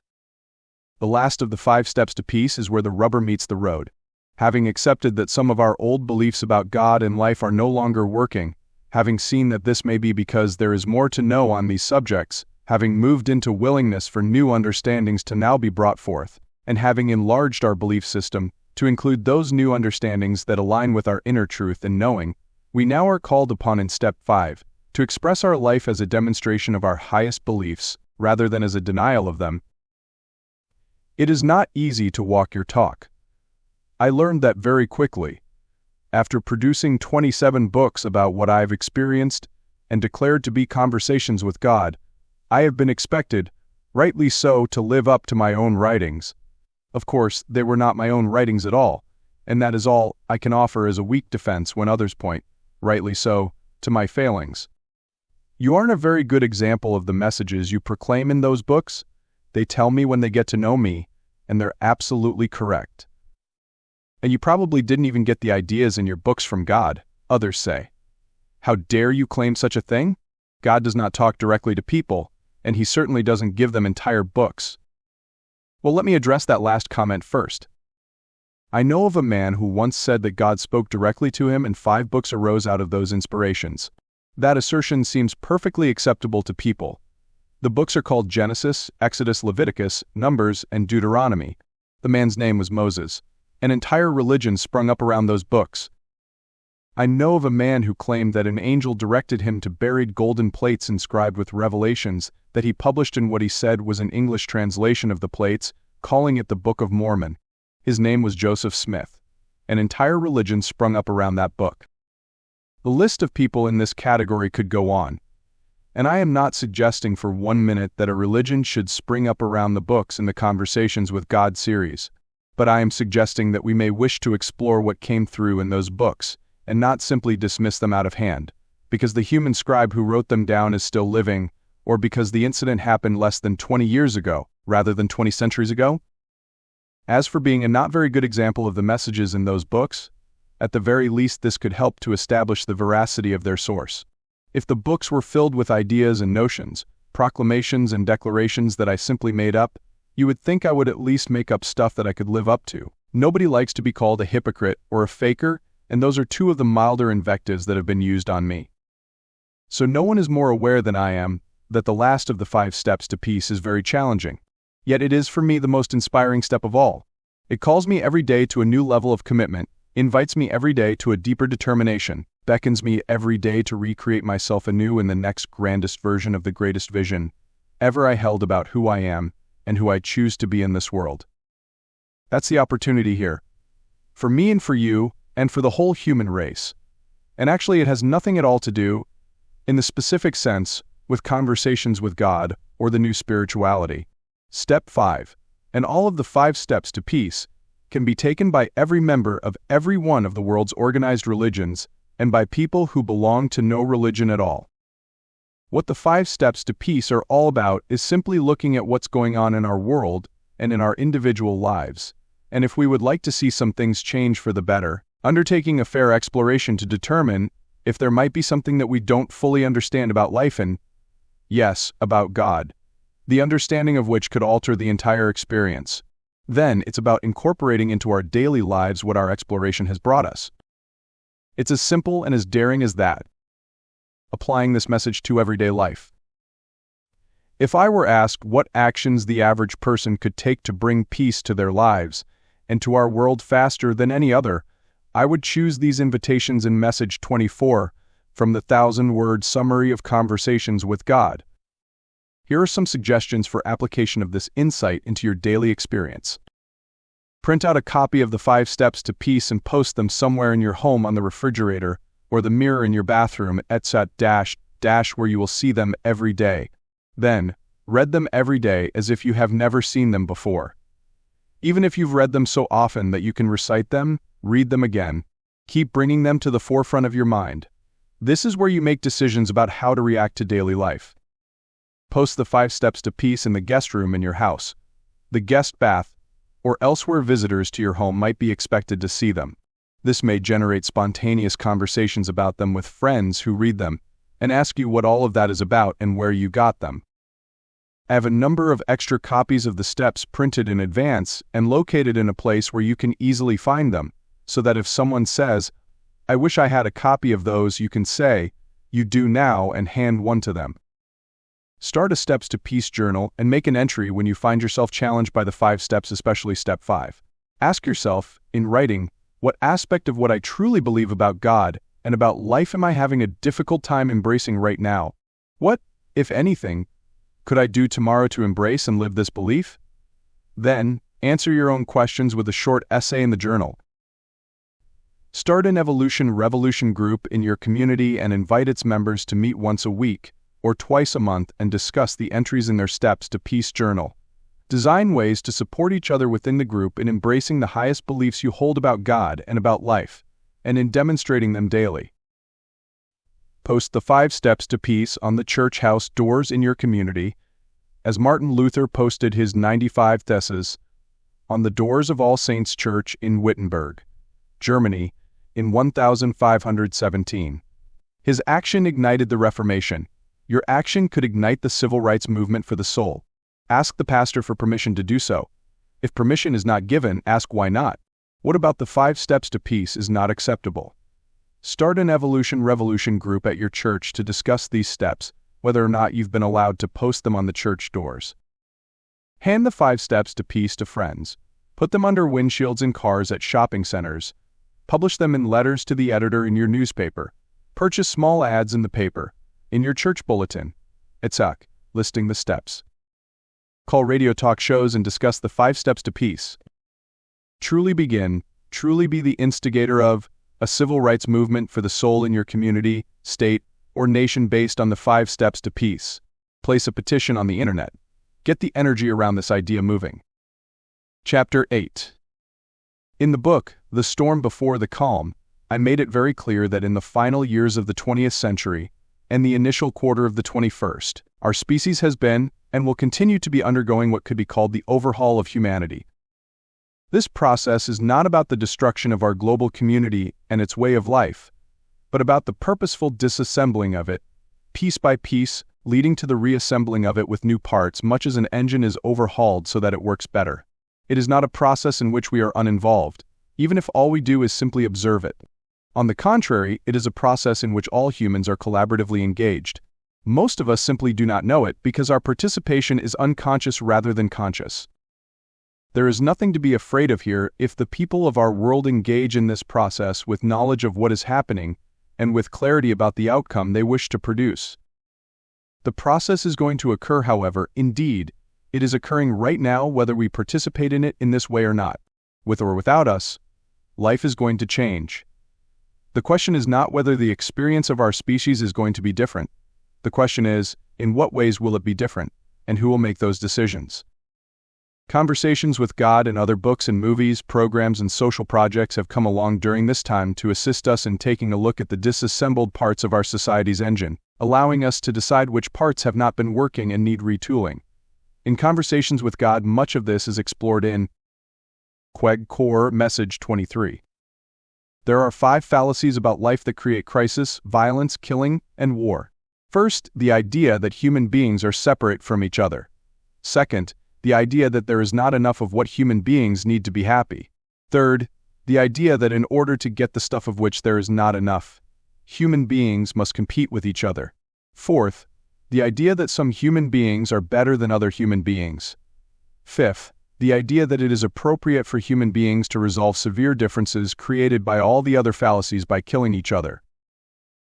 The intent of Core Message 23 is to lay out in very specific terms, without generalizations or gauzy language, without ambiguity or dancing around the subject, the root cause of the behaviors that have triggered, in this case, an unhappily appropriate word, humanity's continually angry and violent interactions. Remember, Core Message 23 was given in direct response to my urgent question the day after 9/11. I, like the rest of the world, desperately wanted to know, how could human beings do this to each other? The problem, God tells us here succinctly, is that we have embraced as truth a small but amazingly damaging list of fallacies regarding life on Earth. 5 of those glaring errors will be discussed in this chapter, and I'll expand on 5 more, which are even more critical in the next. Why bother looking at such dismal stuff? For the same reason one looks at an engine that is no longer working as it should. You can't fix the problem if you don't know what the problem is. Of course, if one has no interest in fixing the problem, or if one is perfectly satisfied with the way things are, and does not even agree that a problem exists, then one would have no interest in looking more deeply at our present circumstance. You know where you are on that scale, and that will determine whether you hear what is ahead as important diagnostic news, helping you and your world become healthier and happier, or as information in which you have no interest. Our first fallacy about life. The first mistake humanity has made is imagining that its members are separate from each other. This thought derives from the idea that humanity is separate from God. Not everyone believes that there is a God, of course, but of those who do believe in God, by far the highest number believe that God separated us from her, for reasons about which he has not been entirely clear. Hence, we may not know exactly why, but we do know that God removed us from paradise, sent us down to earth, and here we all are now, trying to get back. This may be a simplistic way to lay it out, but this is the way most of our belief systems about God have put it, in basic terms. Some belief systems even try to clarify why this has happened. They say that God kicked us out of the Garden of Eden because our spiritual parents, presumably Adam and Eve, sinned. Their sin was that they dared to acquire the knowledge of good and evil and thus to become like gods. God would have none of this hubris, this story goes, and so the first humans, and all of their progeny thereafter forevermore, were punished by being made to live in an environment of both good and evil, until we mended our ways, sought forgiveness for any evil in which we found ourselves engaged, and were allowed to return to the realm, or ultimate reality, where only that which is good existed. What really happened? Okay, so now let's look at what is actually true about all this. The following discussion is not a detour or a diversion from the main topic here. Getting our story straight about our relationship with God is extremely important because that story forms our ideas about ourselves and each other. Because we think we are separate from God, we imagine that we live in a universe of separation, that this is in fact the fundamental construction of things, the essential configuration, the basic organization and nature of the universe. This is at once the most pervasive and the most damaging idea our species has ever conceived. And that is why God took so much time with me in explaining what I have come to call the actuality of reality. It was made clear to me that there are 3 realms in the kingdom of God. Most humans who believe in God and in the existence of such a kingdom at all imagine that it contains 2 realms, namely heaven and hell. Most believers do not include the earth, nor any of the known universe, as part of God's kingdom. They classify all of this as the physical realm which God created, and they think of God's kingdom as the spiritual realm, or the other world, or the other side, etc. This is the configuration of separation that I just spoke about. It is this dramatic misunderstanding of the nature of things that produced our story that God cast us out of the spiritual realm, in which we lived as spiritual beings, and that we are now forced to live in the physical realm, as physical beings, until our death, when we return to the spiritual realm, and hopefully that part of the spiritual realm called heaven, not the part called hell, where we spend the rest of eternity. As I alluded to earlier, exactly why our species has been thrown out of the paradise of heaven, exactly why the spiritual realm also includes the place we call hell or Hades, and exactly what it takes to make sure we find ourselves in the first place rather than the second after our death, is the subject and the focus of most of the world's religions. My understandings of all of this changed dramatically after my conversations with God. I was told that God did not kick us out of paradise, although it is true that each of us have left the realm of the spiritual and entered the realm of the physical. Our souls have done this quite voluntarily, and in fact, happily as part of the process of life itself. Here is the setup and here is the process, explained as God explained it to me, in metaphor, so that the human mind can understand. Let's move through this narrative point by point. A new understanding. There are 3 realms in the kingdom of God, not 2, and the place we call hell is not one of them. Such a place does not, in fact, exist. The kingdom of God is not separate from the physical universe and from our world, but includes it. The 3 realms of God's kingdom are the realm of the spiritual, the realm of the physical, and the realm of pure being. This 3rd realm might loosely be described as the first 2 combined. The purpose of the 3 realms is to offer life itself. Read that. God, 3 ways in which it may manifest and experience itself, by which triad process it may know and express itself completely. The biggest secret of life is that it is a triad. Most of us have thought of it as a dyad or duality. Even in our physical realm, we tend to think of things as black and white, when, in fact, there is gray, the part that is both. Maturity is achieved when we stop seeing everything as absolutes black and white, right and wrong, yes and no, stop and go, here and there, now and then, etc. We'll look at this more closely in just a bit. A way to visualize this. It may help to understand ultimate reality if we think of it as a triangle. Perhaps you might picture a triangle in your mind right now, even as we are talking about this. Allow yourself to imagine the top of the triangle as the place where the realm of pure being exists. Then make the bottom right angle the realm of the spiritual and label the bottom left of the triangle the realm of the physical. Good. Now see yourself as a soul. Perhaps imagine this as a speck of light, moving on an eternal journey around this triangle. You start at the top of the triangle, then journey to the bottom right, where you stay and glow for a while, then move across to the bottom left, where you stay and glow for a while, then shoot up to the top again, where you burst with magnificence in a fireworks display, and then one of the specks of light from that fireworks display drops like an ember down to the bottom right corner of the triangle again, beginning the soul's journey all over. As I said, this is a metaphor, of course. See if you can just allow yourself to imagine it in your mind. Imagine this as the soul's sacred journey, with the triangular relationship being what some religions call the Holy Trinity. Now, to return to our point-by-point narrative. In the realm of the spiritual, all things exist in their absolute form. Thus, this realm might also be called the realm of the absolute. In this realm there is nothing but absolute love, and it is always here and now. This is the nature of God's eternal essence and of divinity's existence. Divinity wished to do more than simply exist, however. It wished to experience itself. In order to do this, divinity needed to experience something that was not itself because there needs to be a contrasting element for any element to be experienced. Fast is not fast in the absence of slow. Big is not big in the absence of small. The light is not the light in the absence of the darkness. You get the picture. For a thing to be experienced, its opposite must exist. This is called the law of opposites. It is an illusion within the realm of the physical. The part that is illusory is the idea that anything that is not God can exist. Such a thing is impossible, of course, since nothing exists outside of that which is, and that which is but another name for God. Yet divinity can create and produce the experience of forgetfulness in any and each of its divine manifestations. It has done this through the creation of levels of consciousness.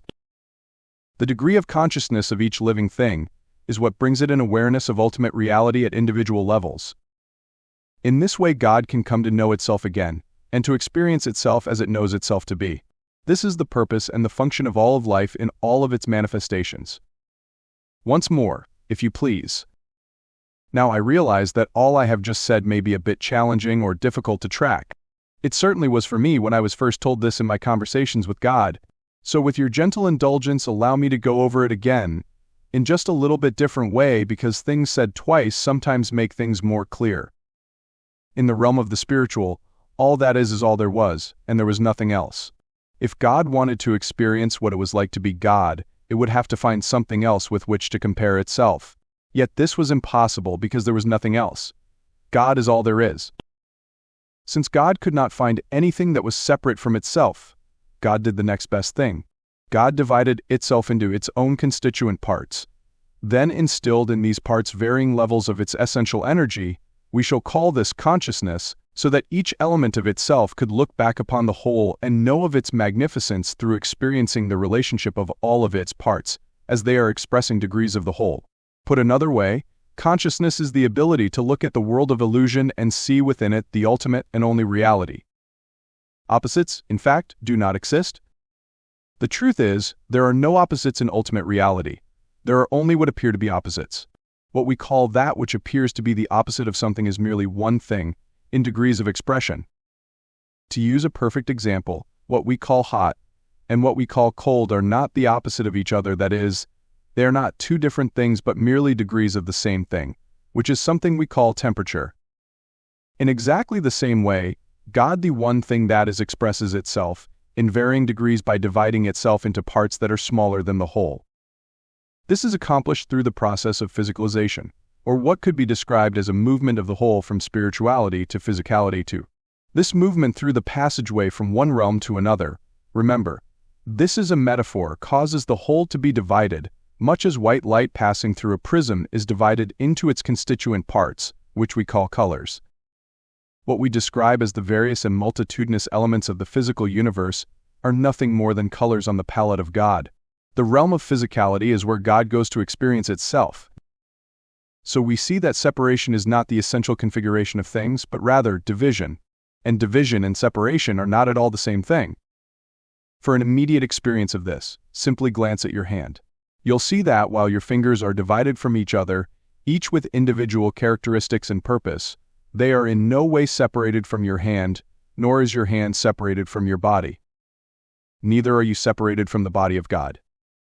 You cannot see the connection between you and God with your eyes any more than you can see, for instance, infrared light, but you are energetically connected, and you can feel that connection, just as you can feel infrared light as heat.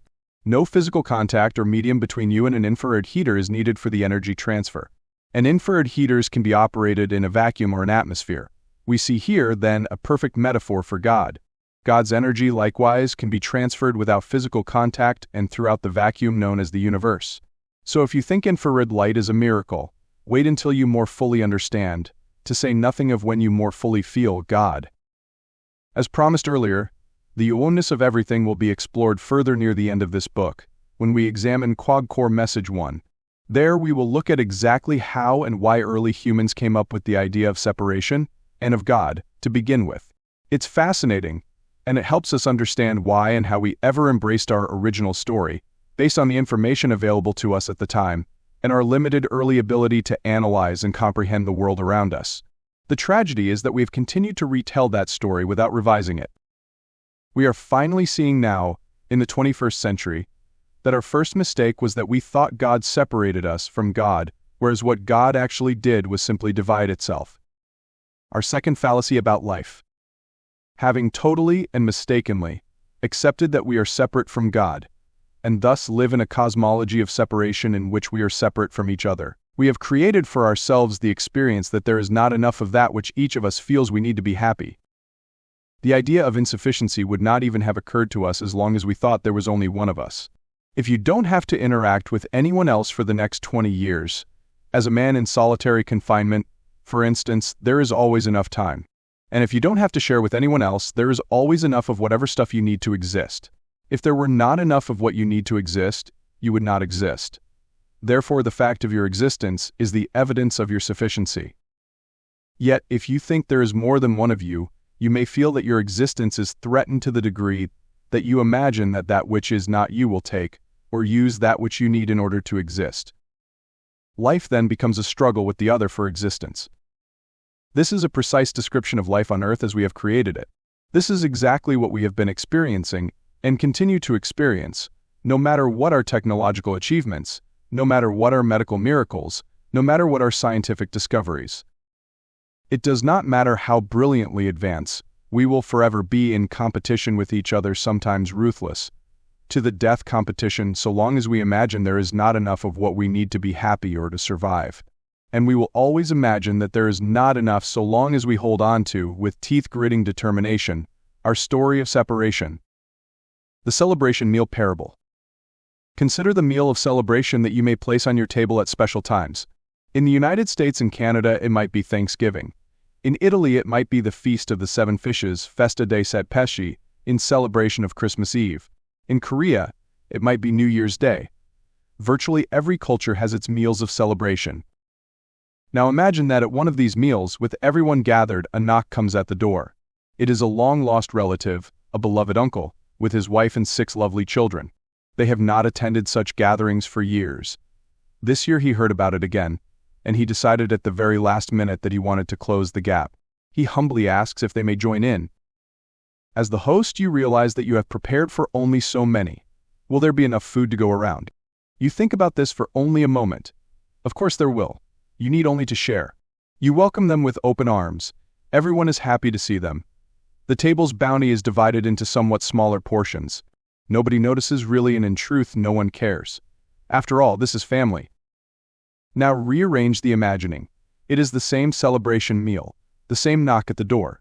But outside is a total stranger, in rags, with his wife and 6 children, equally bedraggled.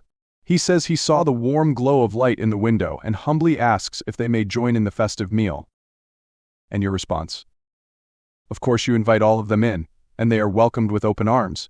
After all, this is family. Unless it's not. Unless you consider them interlopers, intruders, encroachers, invaders, outsiders, strangers, aliens, gate crashers. In this case, it may very well feel that there is not enough to go around to perfect strangers. You may, out of charity, give them a little food and send them on their way, but you will not be seating people at your table who have no place there, because you don't even know them and they are not family.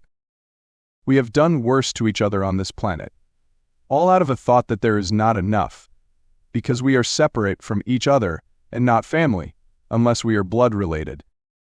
Our third fallacy about life.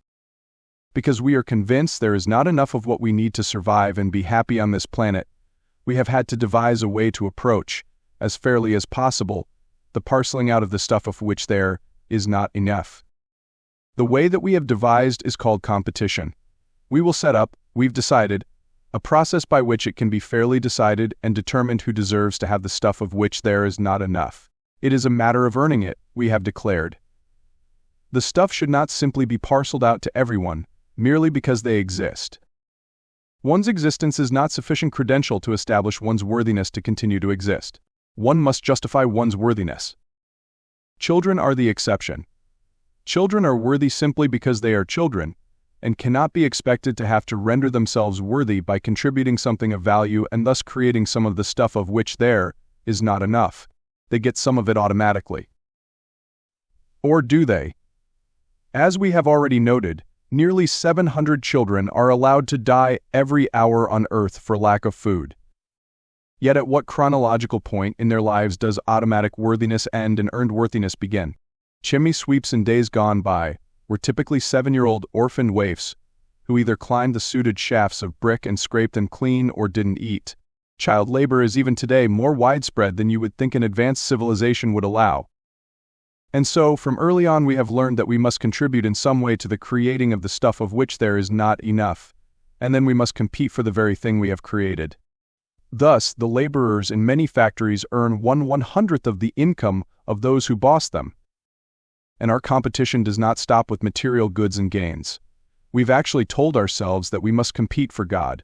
We call those particular competitions religions. As in all other competitions, the understanding is, to the victor go the spoils.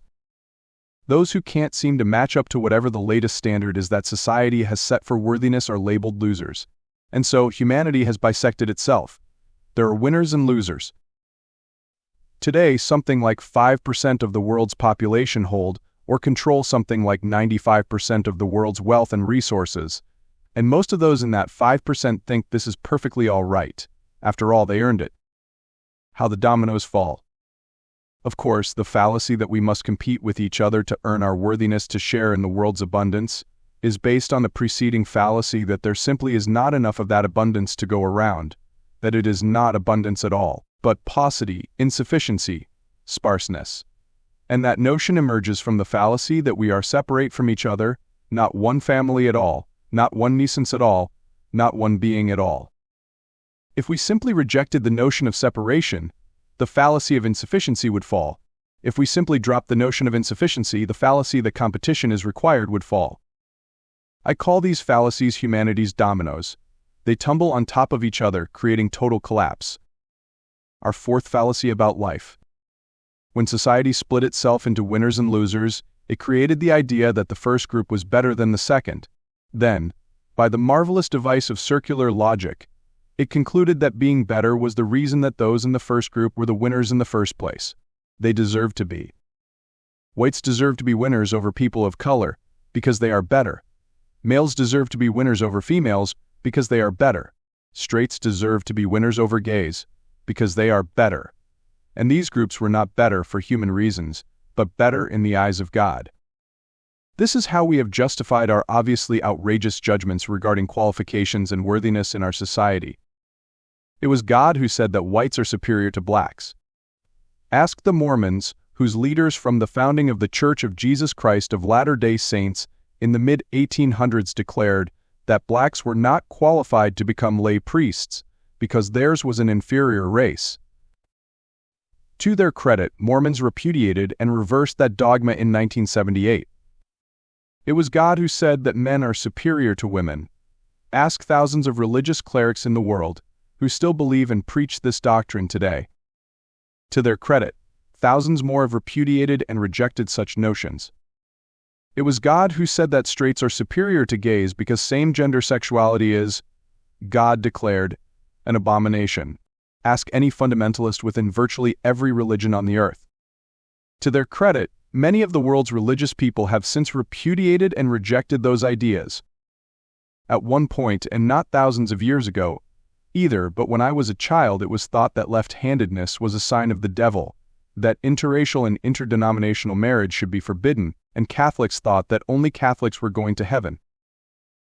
Jehovah's Witnesses, on the other hand, said that only 144,000 of their adherents will join God in heaven, while the rest of those who believe in Jesus and live good lives and preach the faith will enjoy paradise on earth.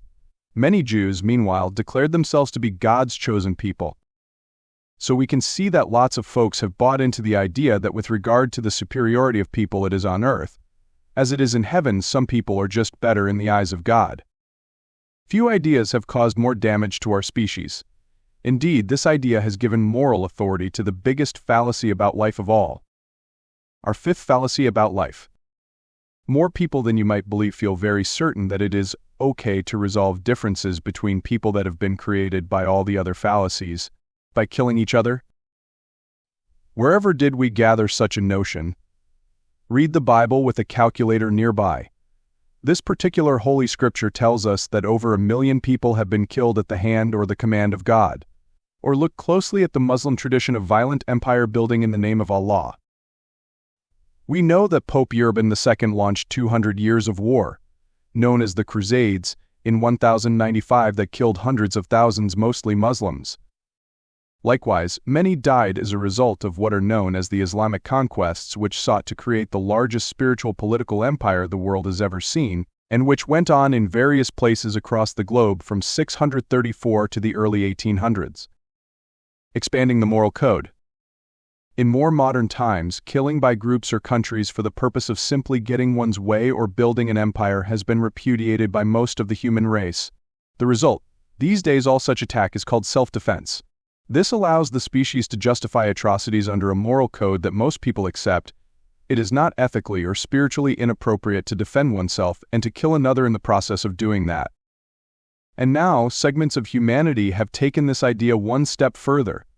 They have declared that preemptive strike is an acceptable means of self-defense.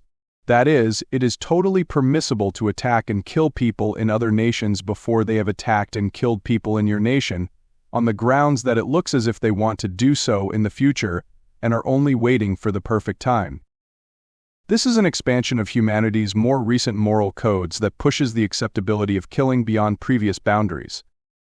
The concept of self-defense apart and aside, massive swaths of human culture have been increasingly inundated with messages in everything from motion pictures to television programs to video games that depict violence and killing not just as a tool of self-defense, but as a tool of anger and revenge, intimidation and threat, assertiveness and rebellion. Killing as a means of resolution of one's problems or grievances has become more widespread now than ever before. It is increasingly seen not as a horrible last resort, but as the first action of the powerful. First cause. Yet again we do well to step back and observe the domino effect. It is our idea that we are separate from one another that allows us to entertain for even a moment the thought of perpetrating violence upon one another. This is first cause, and we are either not recognizing it or refusing to acknowledge it. If we thought that we are all one, and that what we do to others we do to ourselves, it would never occur to us to resolve our differences through violence and killing. What we have not wanted to see is the circular effect of our perspective and the actions it produces. We have been blind to the fact that what goes around comes around. Or worse yet, we see this and we don't care about that. It was Einstein who observed that a problem cannot be solved using the same energy that created it. Yet we continue to try to end violence with violence, killing with killing, injustice with injustice. We meet hatred with hatred, anger with anger, contempt with contempt. Somewhere the cycle must end. It is not about an eye for an eye and a tooth for a tooth. It is about another scripture altogether: love your enemies and pray for those who persecute you. Or perhaps an even newer gospel: we are all one. Ours is not a better way, ours is merely another way. Applying this message to everyday life. The 5 fallacies about life can be overcome by anyone, but it requires patience, courage, and real determination, because these false ideas about how it is on the planet Earth are deeply ingrained in humanity's culture. In short, we think these things are true. Furthermore, the observed experience of our species absolutely supports that notion. So what you are now being invited to do is hold as our truth an entirely different set of ideas with which very few other people currently agree. And that brings us to the first thing you can do to apply message 23 in your life. Find other people immediately who understand your view of life and who agree with it, or who, even if they do not agree with it, will nevertheless support you in the choices you are making regarding the truths you wish to embrace. I think it's very important to understand that it's okay for your truth to be what you say it is, rather than what others say it is. This is a key to changing your life. A major key. I cannot stress it often enough when I am working with small groups and individuals who seek to fundamentally alter their daily experience in a way that brings huge improvement to their lives. We have been living far too long on this planet by someone else's set of rules. Everyone else's rules. And it wouldn't be so bad if the rules worked. But they don't. As I have said here now more than once, none of the rules are working. Not the political rules, not the economic rules, not the ecological rules, not the educational rules, not the social rules, and not the spiritual rules. Not one of them is producing the outcome that the rule makers said it would produce. It's worse. As noted earlier, each is sadly producing exactly the opposite outcomes. Still, and this is even sadder, we keep playing by the rules. What is clear now is that someone needs to change the rules. That looks like you, and me, and us. We'll explore this more deeply when we discuss Quad Core Message 17, which says that there is no such thing as absolute truth, which brings us a circular question: is that absolutely true? For now, simply know that it's important to immerse yourself with energy that vibrates in harmony with your own. Notice that it doesn't have to match your own, but it does have to blend. It does have to be able to exist simultaneously in the same space without violent disruption or major, blocking opposition. Life, all of it, is comprised of energy. Energy creates everything, produces everything, comprises everything, expresses everything, is everything. And energy impacts upon itself. That is, energy affects energy and changes it. How energy changes energy depends upon the energies that are interacting. It is all about which energies are mixing. This is the best news you could ever receive, because this is something you can control. You cannot totally control the energies outside of you, but you can totally control the energy within you, and that is where the power is. And you can control the energies outside of you to some degree. I want to talk more about all of this a bit later, so hang in there with me. We're going to cover a lot of ground here. For now, exert what control you can on the energy around you. If you are not surrounded by harmonious energies in your present daily environment, there are 3 choices you have. You can A. Adapt or remodel the environment in which you now spend much of your time, B. Create a new or alternative environment and consistently spend quality time there, or C. Leave your present environment altogether and move to another. Here are some suggestions surrounding those ideas. Invite the person or people you are living with to explore and discuss your thoughts about life on a regular basis, not just once or twice a year when they express their disagreement with you. Ask those around you to support you on your journey and in living your truth, and to make it easy for them, suggest specific ways in which they can do that. Find or form a discussion and exploration group of people from outside your daily environment who agree with your point of view about life and who are living it, and create or attend gatherings with them on a regular basis to give and garner emotional and spiritual support. This could be a New Thought church in your community or simply a small circle of acquaintances who regularly get together in their homes, or both. Use the internet to connect with like-minded persons and to share your ideas about how our mutual experience could be if we dropped the 5 fallacies about life and embraced new truths regarding separation, insufficiency, competition, superiority, and conflict resolution. Remember this motto: sharing helps sharpen. Sharpen your clarity about your point of view by expressing it and exchanging ideas about it with others on websites designed for such interaction, like woo.theglobalconversation.com, which was created for exactly this purpose. Keep an insufficiency list, and every time you think you do not have enough of something, jot down what that is on your list. Then, take a really good and fair look at why you think you need more of that, and at what having enough of that would look like. Ask yourself how you've managed to survive so far without enough of that. And then ask, what does having enough of this have to do with my true reason for being on the earth? Be sure that you are crystal clear about your true reason for being on the earth. You may wish to read The Only Thing That Matters and other texts in the Conversations with God cosmology to help you move into a deeper understanding of this. Create a superiority history notebook, and in it begin a recollection narrative of all the people to whom you have felt superior at one point or another in your life. Write a paragraph about each person or group, i.e., fundamentalists, Republicans, Jim Brown, today's youth, my husband's family, whoever, and explain why you felt superior and what caused you to change your mind about that. Or, if you haven't altered your opinion, ask yourself what, if anything, might change if you dropped your idea of being better in some way than that other person or group. Be honest with yourself around this. Nobody is looking and nobody is going to read your notebook. Make a list of all the things you see in a person of whom you disapprove that you also see in yourself. Do this person by person as you run through the names of people you don't like, or at least don't choose to spend a great deal of time around, which, if you are honest with yourself, may be the same thing. As an exercise with your discussion and exploration group, invite the group to devise at least 5 ways that it believes violence or war could be circumvented in instances of major disagreement between nations or between people within nations. See how many of these approaches could be applied in your own life. Ask your discussion and exploration group to write passages of a new cultural story for humanity in the following areas: politics, economics, ecology, education, society, spirituality. Share these passages and discussions with the group and see if it can reach consensus on their content. Notice how the group itself approaches and resolves differences. Chapter 9. It is very clear that the point of view of Conversations with God is that a major factor in the creation of many of humanity's biggest problems is humanity's concept of divinity. We simply have no idea who and what God is, what God wants, what happens if we don't supply it, what happens if we do, and what any of this has to do with life on Earth.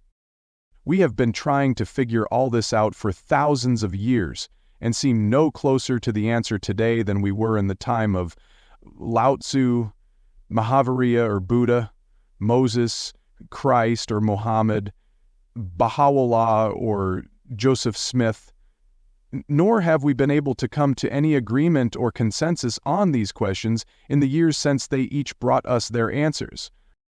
This is the reason that the world is in the situation it finds itself in today, unable to govern itself politically, unable to support itself economically, unable to sustain itself ecologically, unable to improve itself educationally, unable to unite itself socially, and unable to evolve itself spiritually. We live on a planet filled with lack and suffering, anger and violence, murder and war, and we shake our heads sadly, proclaiming that we don't know why. We don't know what it would take to change things. We can't find the formula. We don't have the answers. We aren't able to produce solutions to our oldest and biggest problems. We simply do not, after all is said and done, have the capacity to create what we all say we want: peace, prosperity, opportunity, security, dignity, health, joy, happiness, and love for all. It is not because we have not been offered solutions or given suggestions. We have been, over and over again, and now we are here being offered answers once more. Yet these answers are dissimilar to the ones we have heard most often before.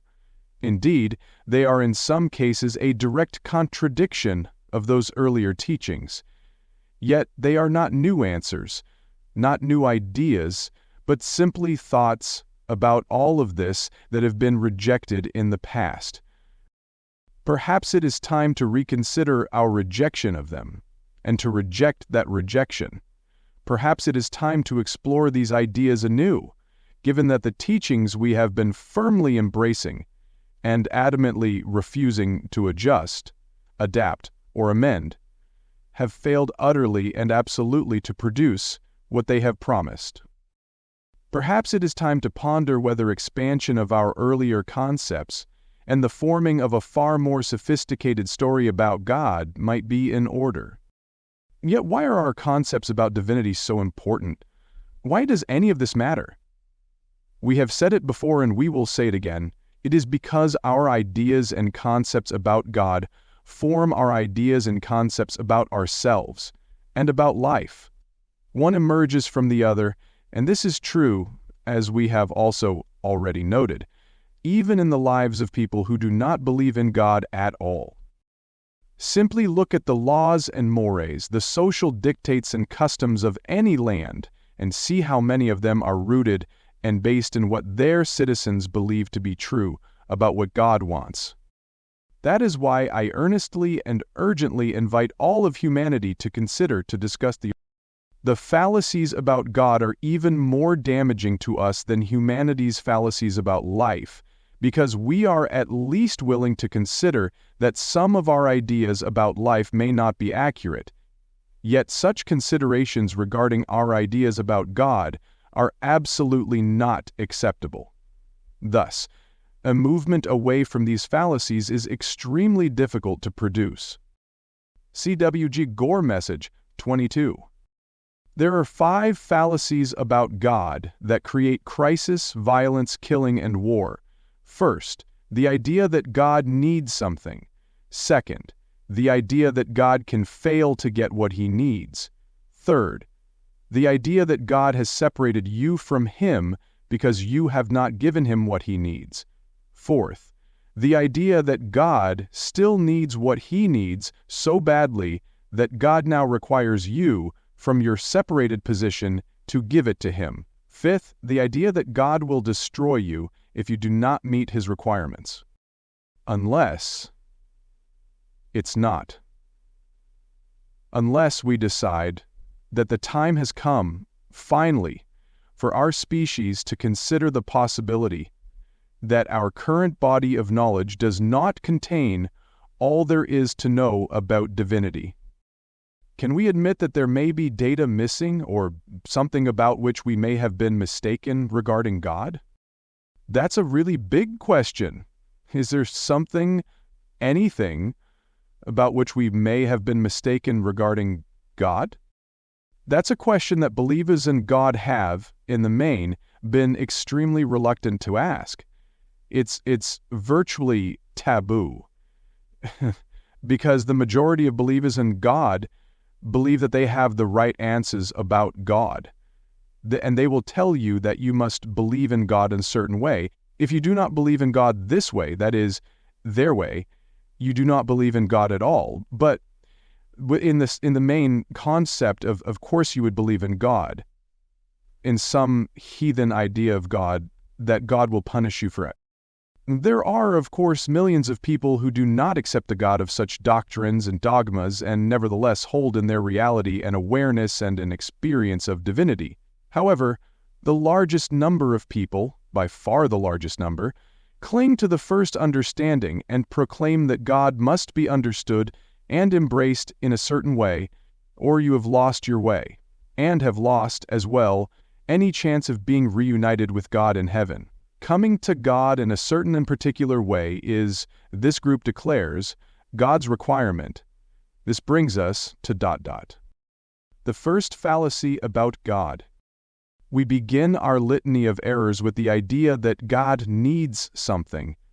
This runs counter to the expanded idea of divinity in the NeoSpirituality, that includes the notion that God is everything and there is nothing that is not God. In this view, God is not a being who created elements or expressions of life that are not divine, but rather, God is both the creator and the created. Thus, God needs nothing, since God is everything that God could possibly need. Or, as Conversations with God put it, all things are one thing, and that one thing is sufficient unto itself. Take away the idea that God needs something, and you take away virtually the entire basis of all the world's major religions. If God needs nothing, then why would God require anything, demand anything, command anything? What would be the purpose? What would be the motivation? What lack would God be fulfilling? What would be the basis of God's desires or directives? When we get to our discussion of the third fallacy about God, below, we will uncover an additional and important implication of the idea that God needs nothing. The second fallacy about God. As remarkable as it is that humanity would conceive of a God who needs something, it is even more remarkable that we would then decide that this God can somehow fail to get what he needs. The second fallacy that humanity holds about divinity. This second error is the basis of most of humanity's theology. We are told in those theologies that it is God's failure to get what he needs, obedience, honor, subservience, and exclusivity, among other things, that creates God's reactions to us. If God needed nothing, God would require nothing, and hence have nothing for which to be angry, and that would pull the underpinnings out of every theology on the planet. And that, in turn, would remove the moral authority from half of the earthly choices, actions, and decisions of human beings. Much of our justice system uses God's supposed reactions to not getting what God needs as its moral authority. Our political decisions likewise. Note the controversy surrounding gay marriage in the United States, the political strife around abortion, even in the case of incest or rape, as earlier noted, etc.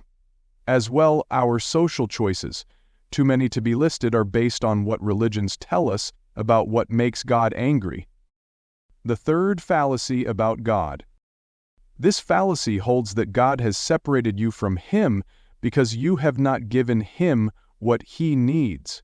Separation from God is proclaimed to be a punishment for, or the consequence of, our not having met God's needs. According to the myth, God needed us to obey him, And our failure to meet this need is what caused God to seek retribution, because God also, apparently, has a need for revenge, although some religions, again, would frame it as a need for perfect justice. This third fallacy arose out of humanity's need to explain to itself why, if there is a God, we would be separate from him. We couldn't figure out why, but we certainly knew why we separated ourselves from each other.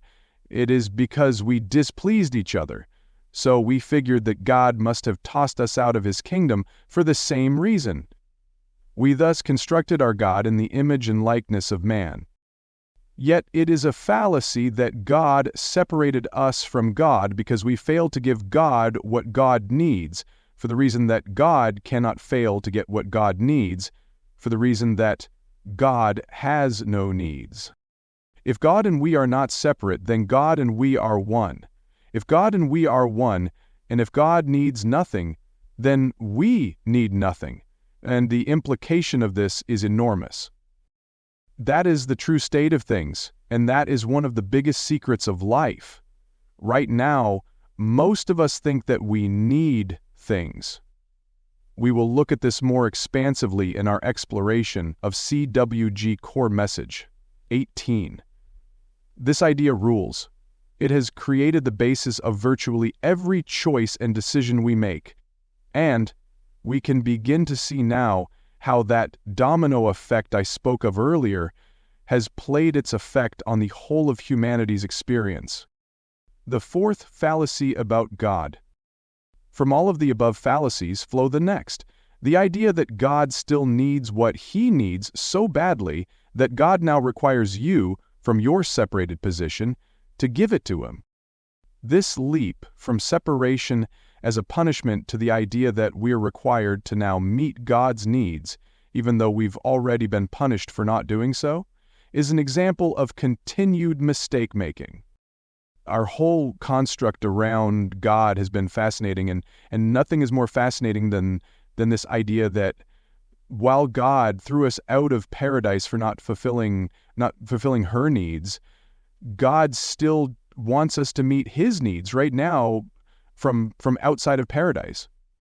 It is not unlike some sort of celestial divorce in which God demands that we supply God with what God needs, even though God has separated from us because we failed to do so when we were with God. It is as if we are now required to provide spiritual spousal support. We are to do on earth what we or our spiritual parents did not do in paradise. We are to obey God, we are to honor God, we are to please God and in no way to displease God. We are to find the one and only right path back to God, using it exclusively. If we do these things, God will accept us back to the place from which he cast us out. If, on the other hand, we do not do as God now commands, the fifth philosophy about God, we are told that God will not simply punish you, but completely annihilate you.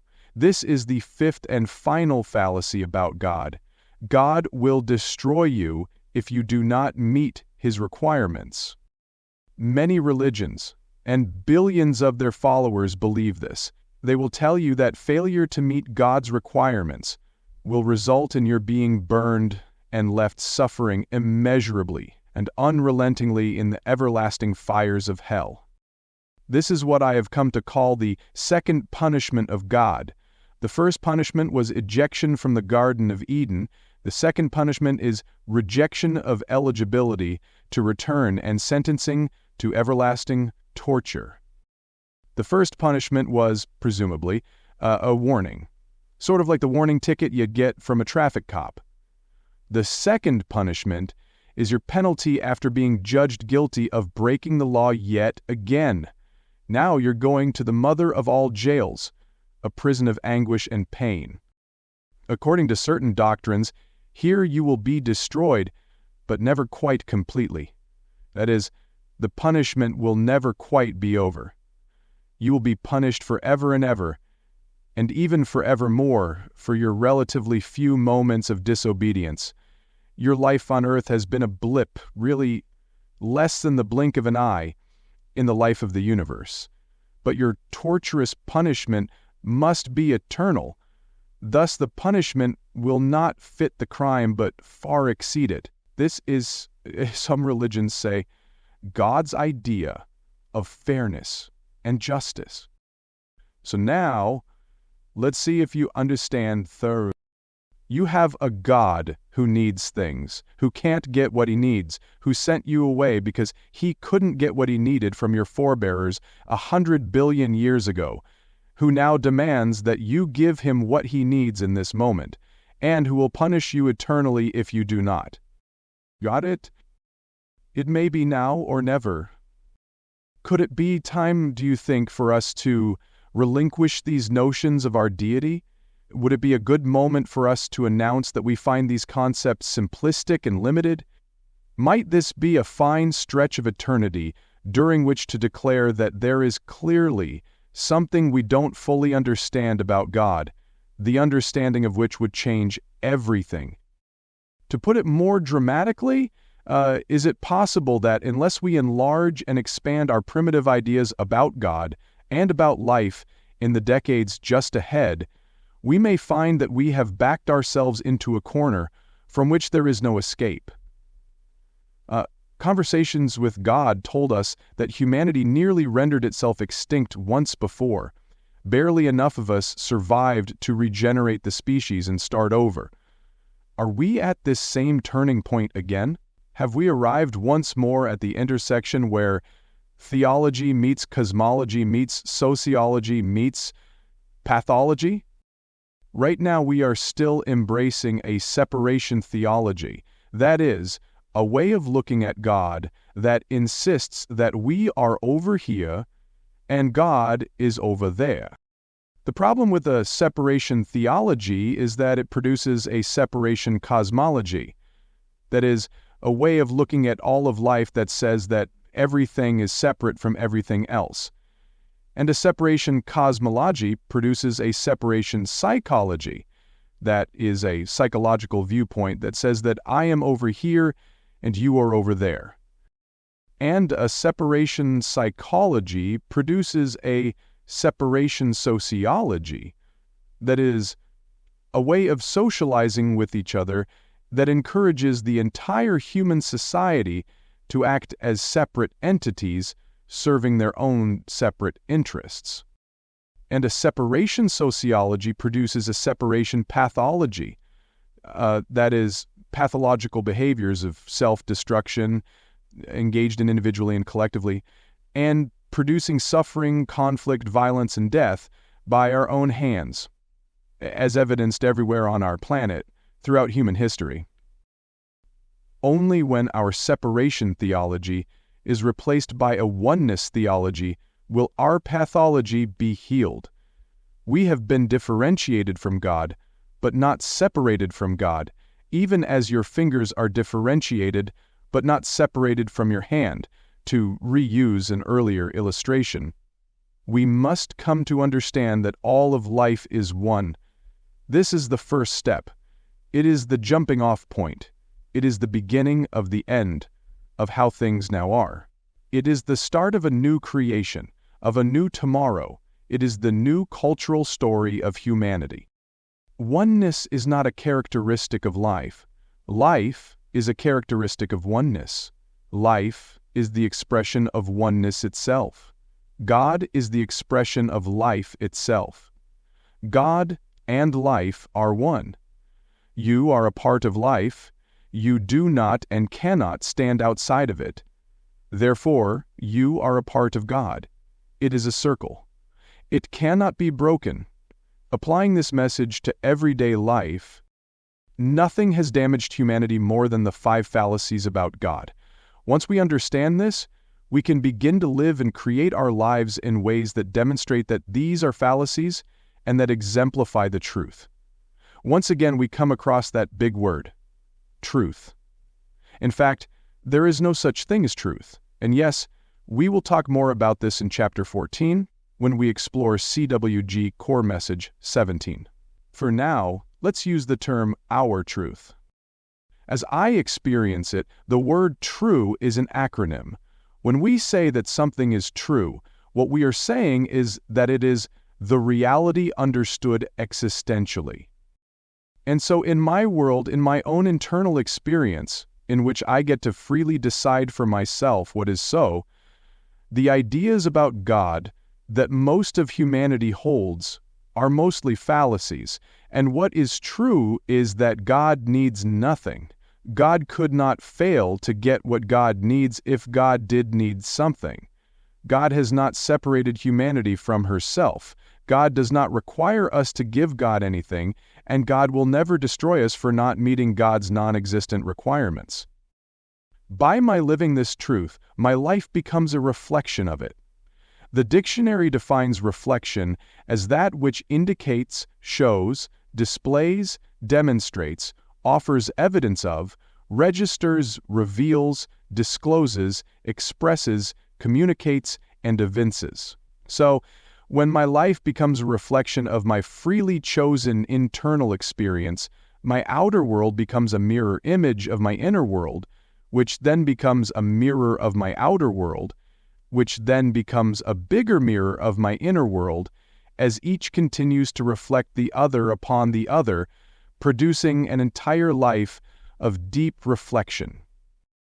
I have found that such ongoing moments of deep reflection generate outgoing moments of great joy, as the illusions of life are at last broken, or, more correctly, as other people's illusions are at last discarded in favor of my own.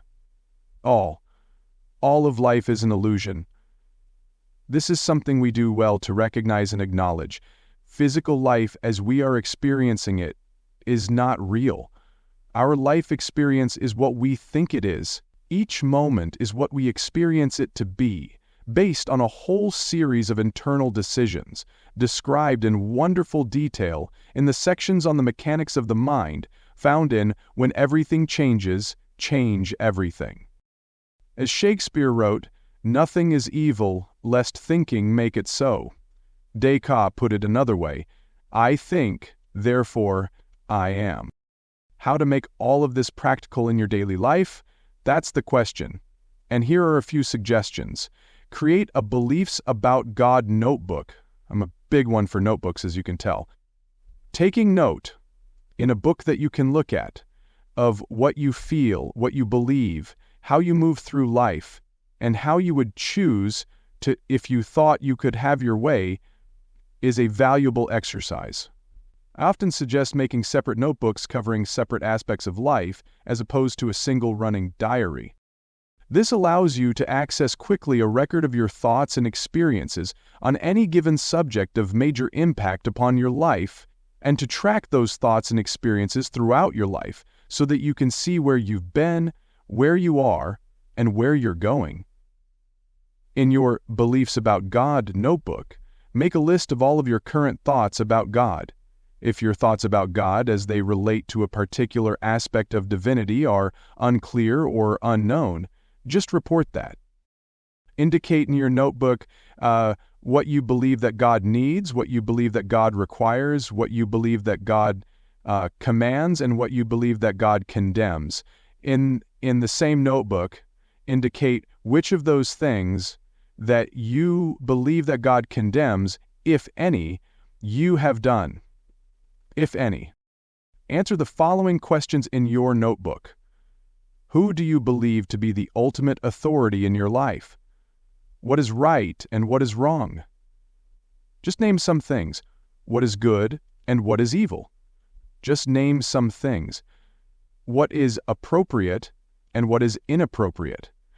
What is authentically you and what is not authentically you? One more time, just name some things. These last questions open huge topics, of course, so don't try to write a thesis for all mankind. Just jot down a few things that come to your mind. Then close your notebook and come back to it later. Now, after some time has passed, return to this notebook and look at the questions again, reviewing the short lists that you created as answers. Ask yourself, who said this is right and that is wrong? Who said this is good and that is evil? Who said this is appropriate and that is inappropriate. Who said this is authentically you, and that is not authentically you? And in each category, what is the reason you have applied these labels? Look to see what this tells you about your current beliefs.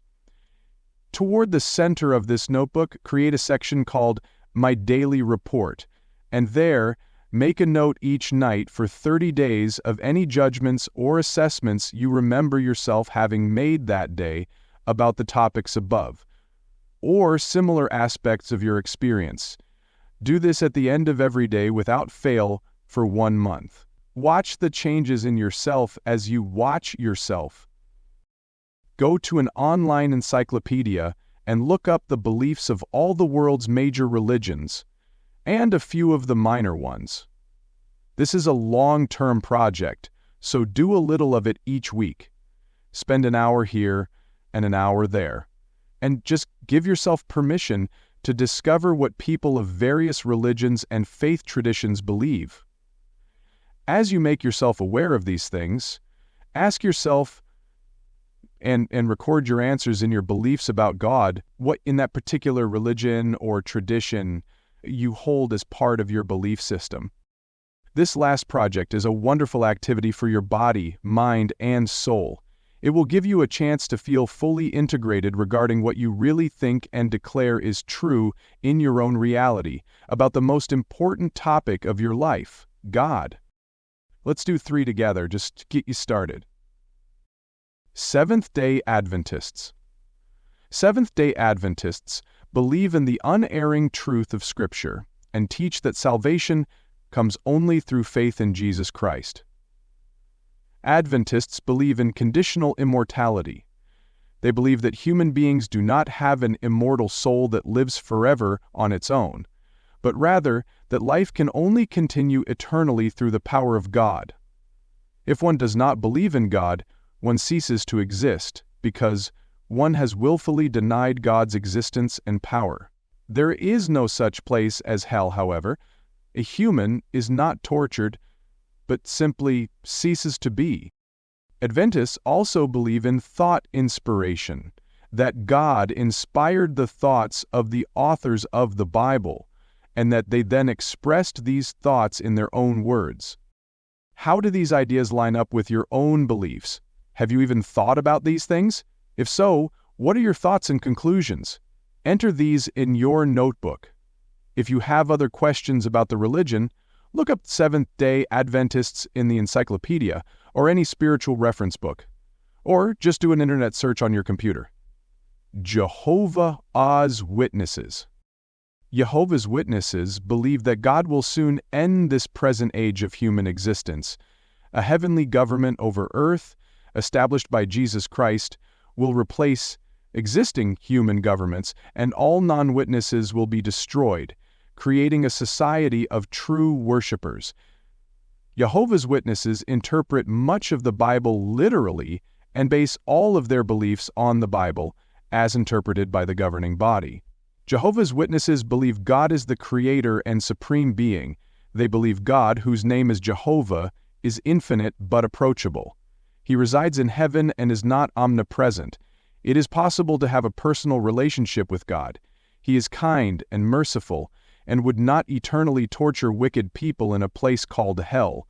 He does not force his sovereignty on people, but saves only those who want to serve him. Jehovah's Witnesses believe that Satan was originally an angel who developed feelings of self-importance and wanted to be worshipped as God. Satan persuaded Adam and Eve to obey him rather than God. Instead of destroying Satan, God decided to test the loyalty of the rest of humankind, to see if, having been granted free will, people would obey God under both temptation and persecution. Jehovah's Witnesses believe that Satan is God's enemy and the invisible ruler of the world. They believe that demons were originally angels who rebelled against God and took Satan's side in the controversy. Jehovah's Witnesses teach that God's kingdom is a literal government in heaven, established in 1914, ruled by Jesus Christ and 1,4,4,0,0 humans raised to heaven. God will use this kingdom to make earth a world free of crime, sickness, death, and poverty, and ultimately transforming the earth into a paradise. Witnesses believe that the soul does not continue to exist after one dies and consider death a state of non-existence. Witnesses believe that the only hope for life after death is in the resurrection, in which God will recreate the same individual with a new body. They believe that 1,4,4,0,0 people will be resurrected into heaven to be priestly rulers under Christ, but the rest of humanity that believes will be relegated to physical life in a paradise on earth. Jehovah's Witnesses have consistently claimed to be the only true religion and believe all other religions are under the control of Satan. How do these ideas line up with your own beliefs? Have you even thought about these things? If so, what are your thoughts and conclusions? Enter these in your notebook. If you have other questions about the religion, look up Jehovah's Witnesses in the encyclopedia or any spiritual reference book. Or just do an internet search on your computer. Baha'í. The Baha'i faith, founded by Baha'i HEI, founded by Baha'u'llah in 19th century Persia, emphasizes the spiritual unity of all humankind. The Baha'i faith recognizes divine messengers throughout history, including Moses, Buddha, Jesus, and Muhammad, who established religions that suited the needs of the time. For Baha'is, the most recent messengers are the Bab and Baha'u'llah, and they believe Baha'u'llah's life and teachings fulfilled the end-time promises of previous scriptures.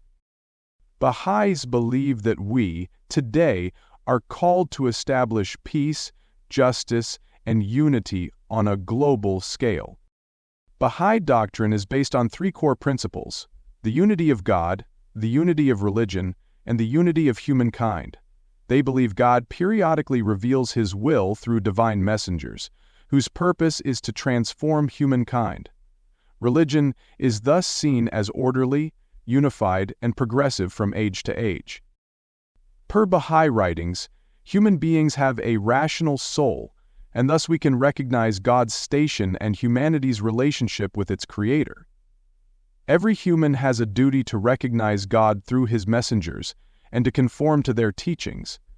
Through recognition and obedience, service to humanity, and regular prayer and spiritual practice, the soul becomes closer to God, which they believe is the spiritual ideal. Baha'is believe that when one dies, the soul passes into the next world, where it is judged based on its spiritual development in the physical world and advances accordingly in the spiritual world. Heaven and hell are spiritual states of nearness or distance from God, not physical places of reward and punishment achieved after death. Shoghi Effendi, the appointed head of the religion from 1921 to 1957, wrote the following summary of what he considered to be the main principles of Baha'u'llah's teachings and foundation of the Baha'i faith.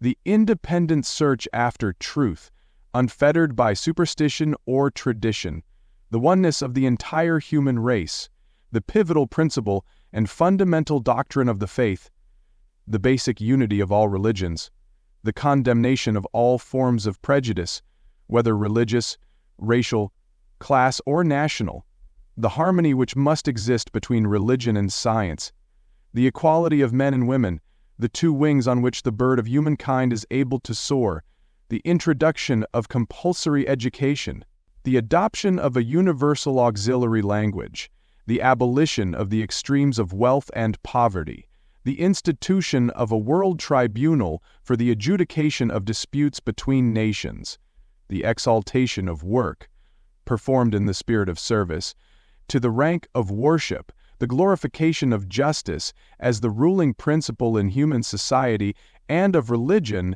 as a bulwark for the protection of all peoples and nations, and the establishment of a permanent and universal peace as the supreme goal of all mankind, These stand out as the essential elements which Baha'u'llah proclaimed.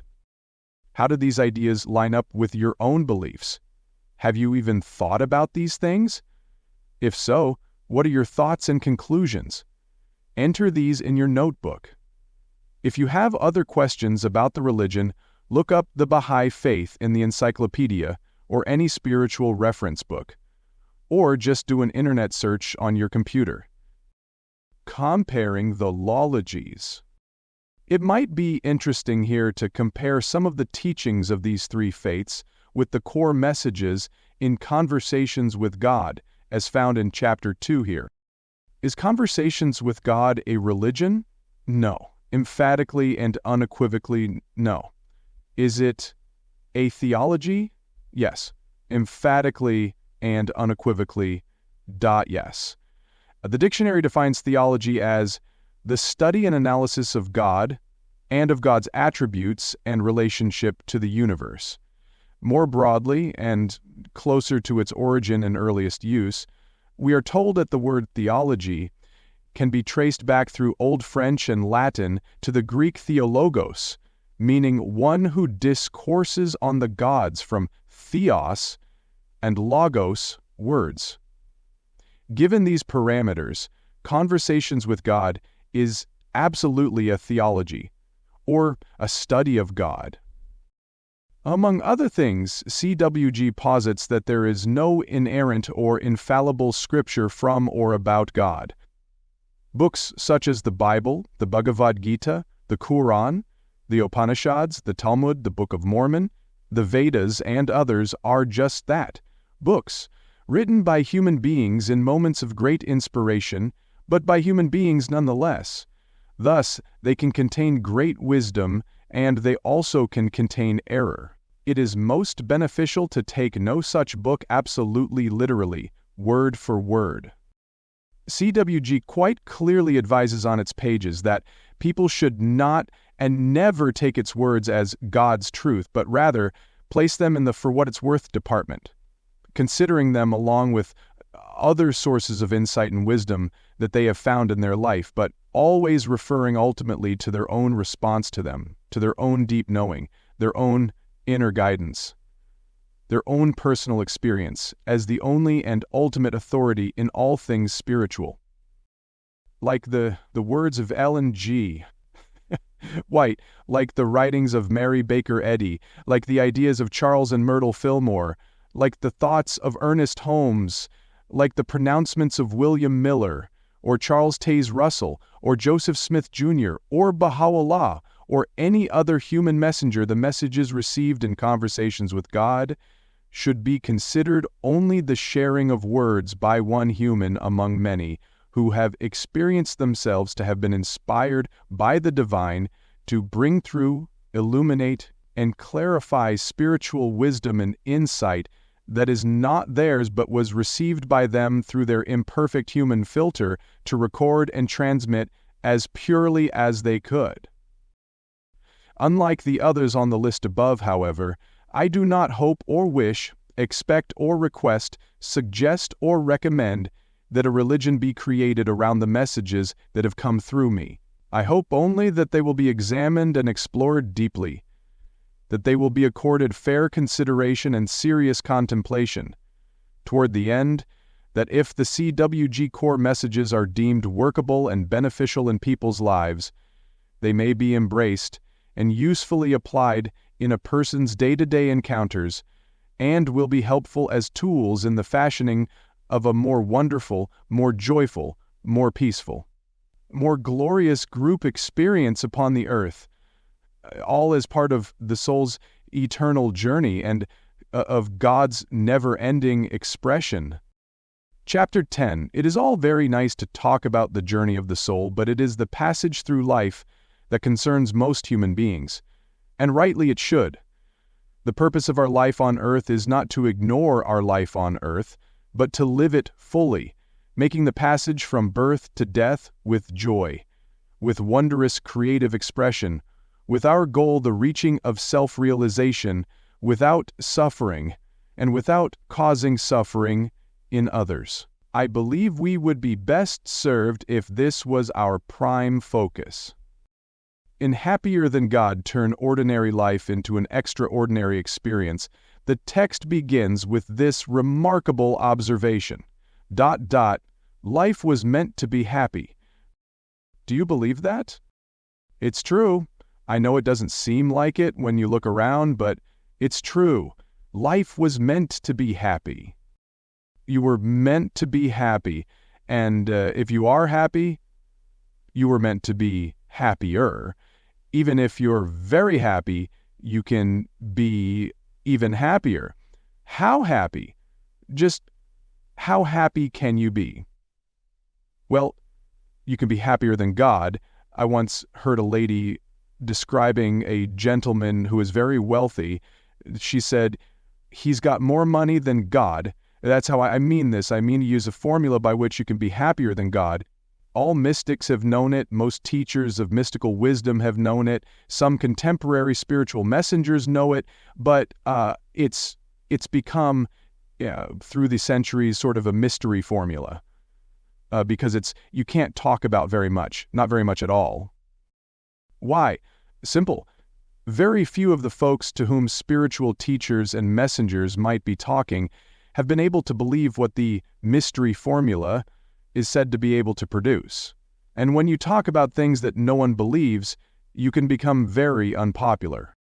So even today, in what is supposed to be a time of intellectual and spiritual enlightenment, not many teachers and spiritual messengers reveal this formula, even if they know it.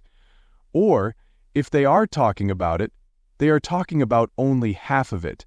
Most of them are keeping the other half, the most breathtaking part of this formula, under wraps. So, what we have here is an amazing truth, but you don't know the half of it. The book goes on to describe in wonderful detail an approach to life that virtually guarantees that you will be happy, no matter what is going on around you. I wrote this text as an expansion of the message in the movie The Secret, which told of the enormous influence that affirmative thought can have in our lives, much in the tradition of The Power of Positive Thinking by Dr. Norman Vincent Peale.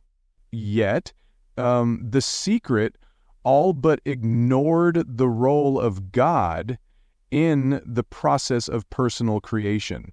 The book, Happier Than God, fills that huge gap, changing The Secret dramatically. I have not found it beneficial to leave God out of any process in life, since God is life, and life is God. The words are interchangeable. So living my life without God would be like trying to breathe without using my lungs, or see without opening my eyes, or think without engaging my mind. How can I live without involving God? I cannot, of course. Such a thing would be impossible, but yet it would not be impossible to imagine that I am doing so. And this is what many people are doing today. They are imagining that they are living life without God. There's nothing wrong with that, incidentally. It's not an act of moral turpitude. It's not an offense against the Most High. It is not possible to offend God. But it is a bit like trying to drive a car without turning on the engine. Now, you can do that, actually, as long as you're coasting downhill. But some of life is an uphill climb. And that's when you might find that using the power makes the journey a lot easier. In life, you're always using the power, of course, because life is the power. But doing so consciously makes a big difference. Not doing so consciously would be like carrying a lit flashlight in the dark, but keeping it in your pocket because you forgot or didn't even know it was there. The trick regarding the power of God is to be aware it is there. And that brings us to ... C.W.G. Gore, message 21. There are 3 levels of awareness: hope, faith, and knowing. Spiritual mastery is about living from the 3rd level. What Conversations with God is about is not just laying out a new theology, one that could provide a new spiritual template for humanity, but also offering all of us practical tools with which to rebuild our lives, this time the way we've always wanted them to be. The 9 books in the CWG series provide a veritable roadmap, helping us traverse the sometimes treacherous terrain of our earthly encounters. In short, knowing with great clarity what God said can help us to ease our day-in/day out experience and even move us to mastery in living. That is why I have taken the time to search through the 3,000 pages of the CWG dialogue and pull out the 25 most important messages from that 9-book exchange. Those messages show us how to get to where we wish to go in our journey of the soul. They also tell us why making this trip is momentous and how not to trip up on the trip there. One place that most sentient beings seek to go to is the place of awareness, so let's look at that now. Some teachers talk in terms of expanding your awareness. You can't do that. In strictest terms, a growth in your awareness is not possible. Minneapolis doesn't get bigger just because you've arrived there, and awareness doesn't expand just because you reached it.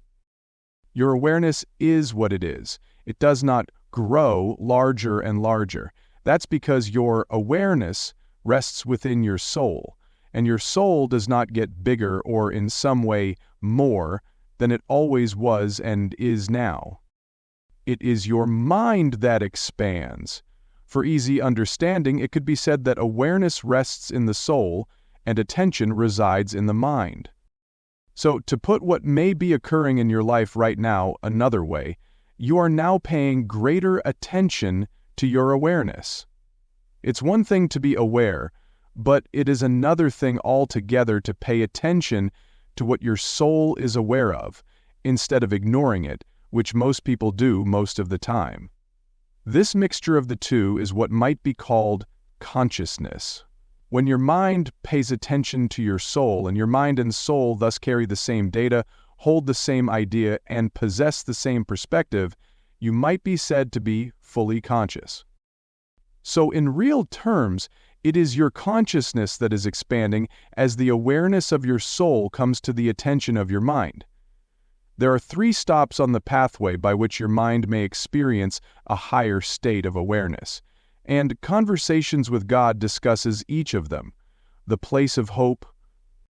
Hope is the first place at which one seeking to reach awareness arrives. I have heard hope delightfully described as the energy that runs between the eyes and the tail of a dog. Hope is a wonderful energy, and it is my wish that you never abandon it, for it produces, initiates, and sponsors all sorts of positive actions, choices, and decisions, and generates enthusiasm and excitement along the way. Having said that, we note that it is only the first stop on the path to awareness. And why is it not the last stop? Because hope is a place where we seem to be acknowledging a high possibility that a something may or may not happen. If we were sure it was going to happen, we would have no need to hope that it will. If we were sure that something is so, we would not have to hope that it is so.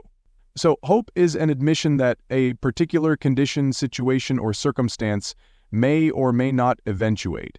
A person who hopes is a person who wonders whether what she or he is hoping for will come about. There is not a sense of assurance, but there is a sense of wishfulness, a sense of optimism that it could happen. And that's good. That means that one hasn't said to oneself, there's no chance. Yet hope is the weakest energy in the process of personal creation. Again, this does not mean that it is an ineffective or useless energy, but simply that there are even stronger energies that God has given us to work with as we move toward awareness and the mastery that it produces. It is awareness that is the energy that ultimately produces inner experiences and outer manifestations in one's life. This is because awareness allows us to know that the outcome has already occurred, that it is already so, and that it is simply waiting for us to become aware of it. More on this later. So, hope allows us to reach the outskirts of the state of awareness. It is not like being totally within that sacred state, but it is better than being far, far removed from it. The place of faith. Faith is the second stop on the pathway to awareness. One is much closer to the center of that sacred state when one has reached a place of faith. Faith is not about wondering whether something will occur or thinking that it could happen. It is about feeling sure that it will happen. This is a quantum leap from wishing. It is a much higher energy, a much more powerful one. If we think of energy as a magnet, a tool that draws certain outcomes and experiences to us, then faith has more pulling power than hope by a factor of 10. It strongly pulls outcomes to us from the contextual field in which all outcomes exist, what my friend Deepak Chopra calls the field of infinite possibilities. More on this later, too. Faith lies inside the state of awareness, but not at the center of it. Yet we have crossed the border of doubt, and that's very good. We have come a long way, and we long ago left the place of wondering or conjecturing or speculating about outcomes. We have faith that particular outcomes will ensue, meaning that we trust that they will, we hold a conviction that they will, we have confidence that they will, and this generates a high level of optimism about it. Still, faith is an announcement that there still remains the possibility that a particular outcome may not materialize. It is important to see that trust, which is faith by a different name, is not necessary in the space of certainty. The definition of faith is complete trust in someone or someone. Yet, a belief is still a belief and not absolute awareness. Believing something is one thing, knowing it is another. A person should not have to trust or believe that the outcome of a particular event will turn out right. They should be so certain of it that trust is not even part of the equation, and belief has long ago been left behind, having given way to simply knowing that every outcome, whatever it might be, is the perfect next step in their personal evolution. The place of knowing. This last stop on the pathway to awareness is the most powerful place that a person could ever be. It is the place of absolute knowing. Here is found peace. Here is found a gentle joy. Here is found the kind of deep assurance that births total tranquility and sacred serenity. This is not about feeling sure, it's about being positive. There's a difference. The initiate has hope. The student has faith. The master has knowing. And what the master knows is that any outcomes that occur in life will produce the highest and best for all concerned. It can be no other way in the master's world. Therefore, the master does not hope for particular outcomes, nor have faith that specific results will manifest. The master knows with a certainty that all outcomes are perfect, just as they are, exactly as they present themselves. And the master knows this because the master understands that all outcomes in the physical world are co-created, collaboratively manifested, and jointly produced to exactly serve the agenda of every soul in every situation, in every moment, in every place, in all the when/wheres of existence. To borrow a marvelous phrase from all the when/wheres of existence. Getting to awareness. The sincere seeker traveling the pathway to awareness may now be expected to say, okay, I understand. I now have these questions. How do I get to these 3 places? And can I hopscotch across 1 or 2 of them, or must I go through them step by step? The answer to the first question is that to get to them, one may find a map useful. And that, as I have said, is what Conversations with God offers.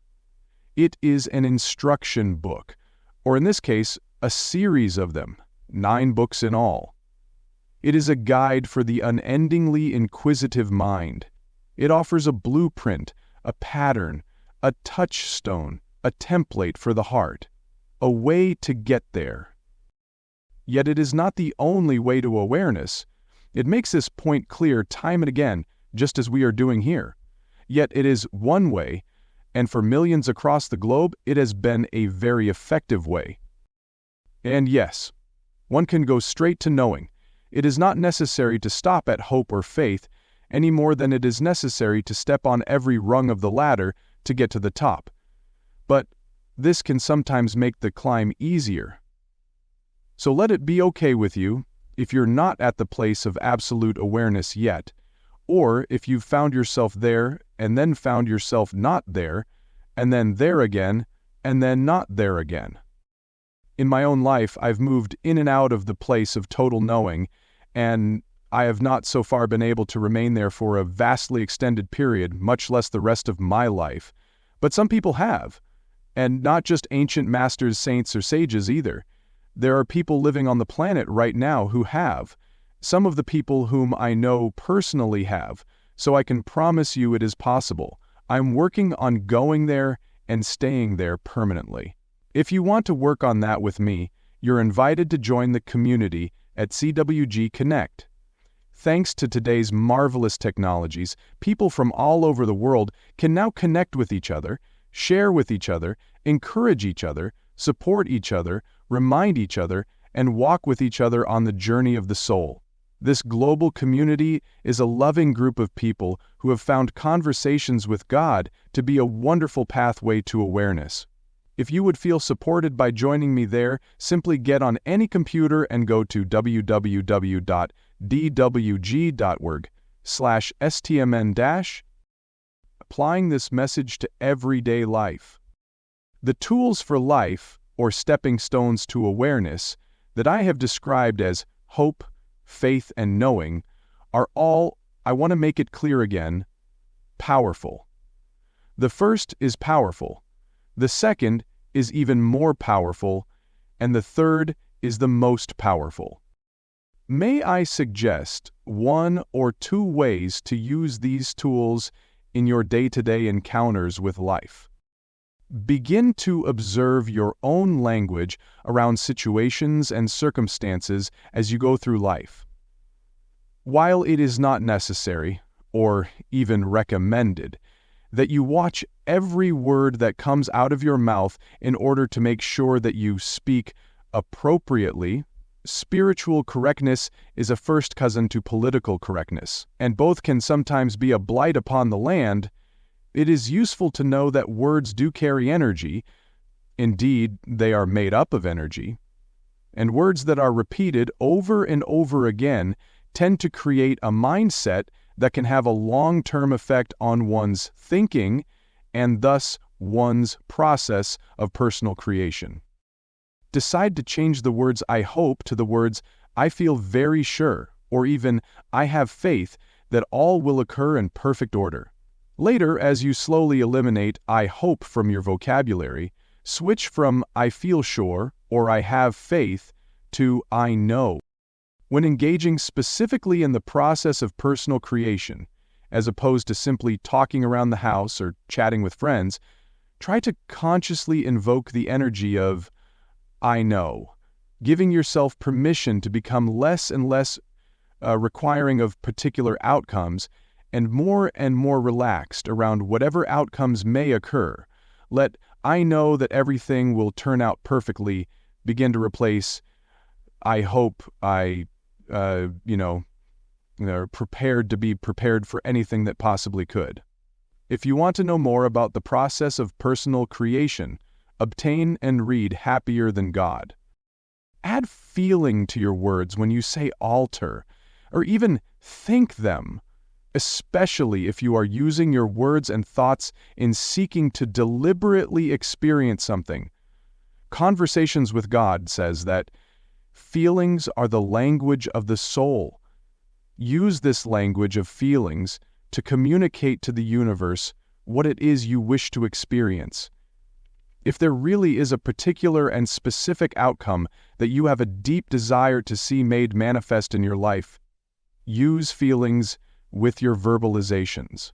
Allow yourself to picture a particular outcome in your mind, then let yourself feel exactly how you would feel if what you're picturing was happening.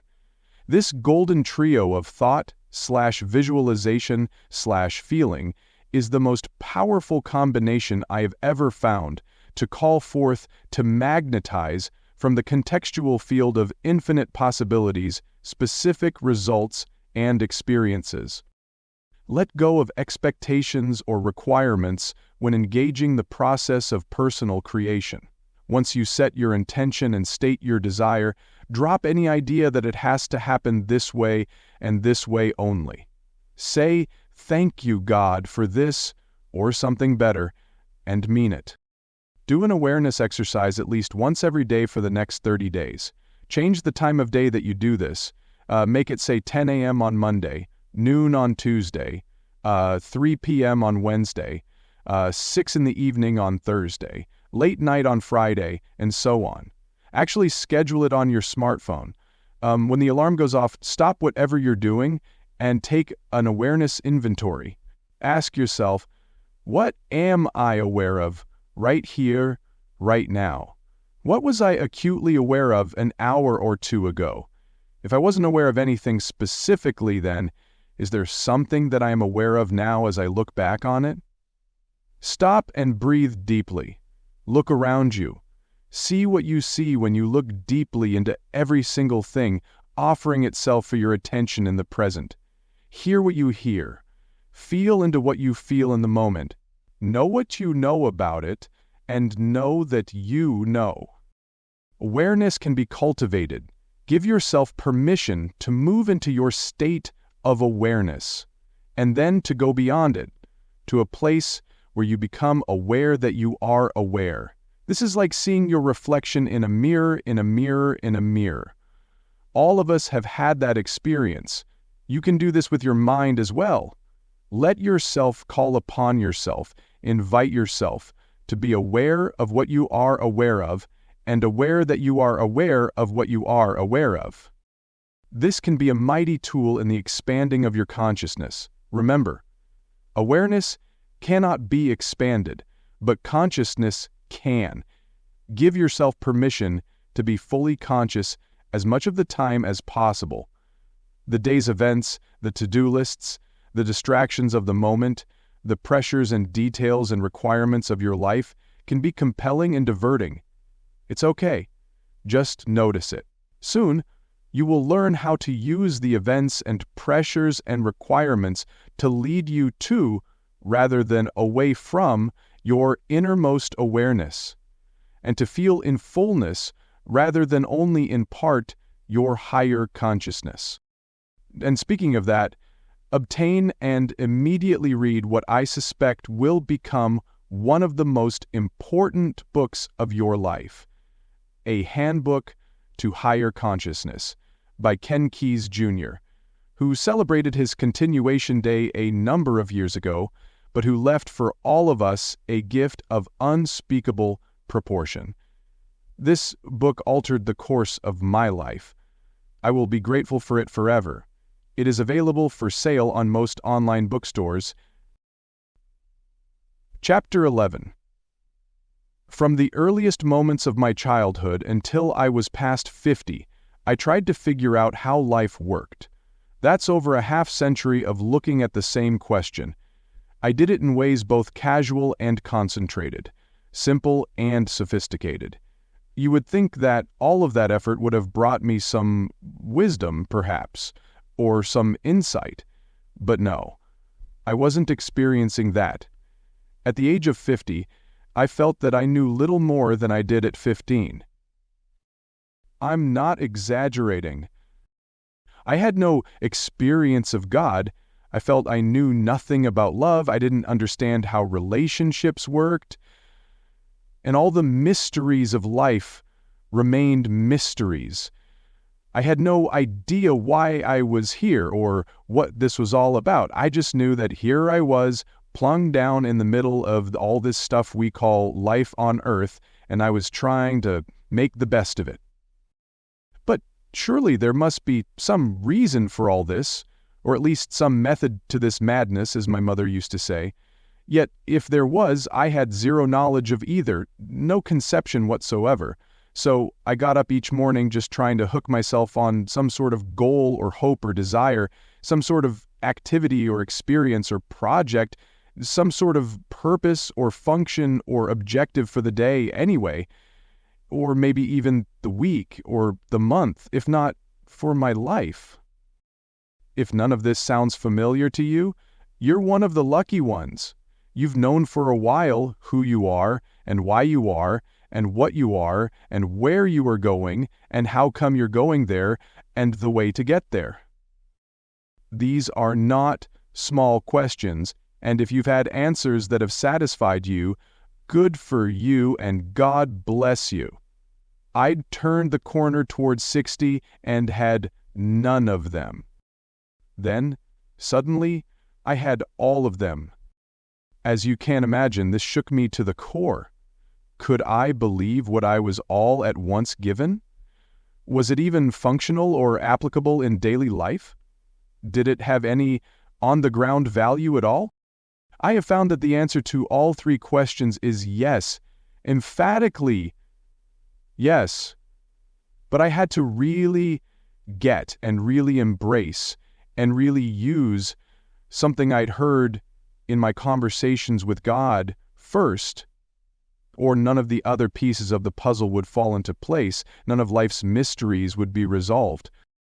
This is surely one of the most important things I've ever heard in my life.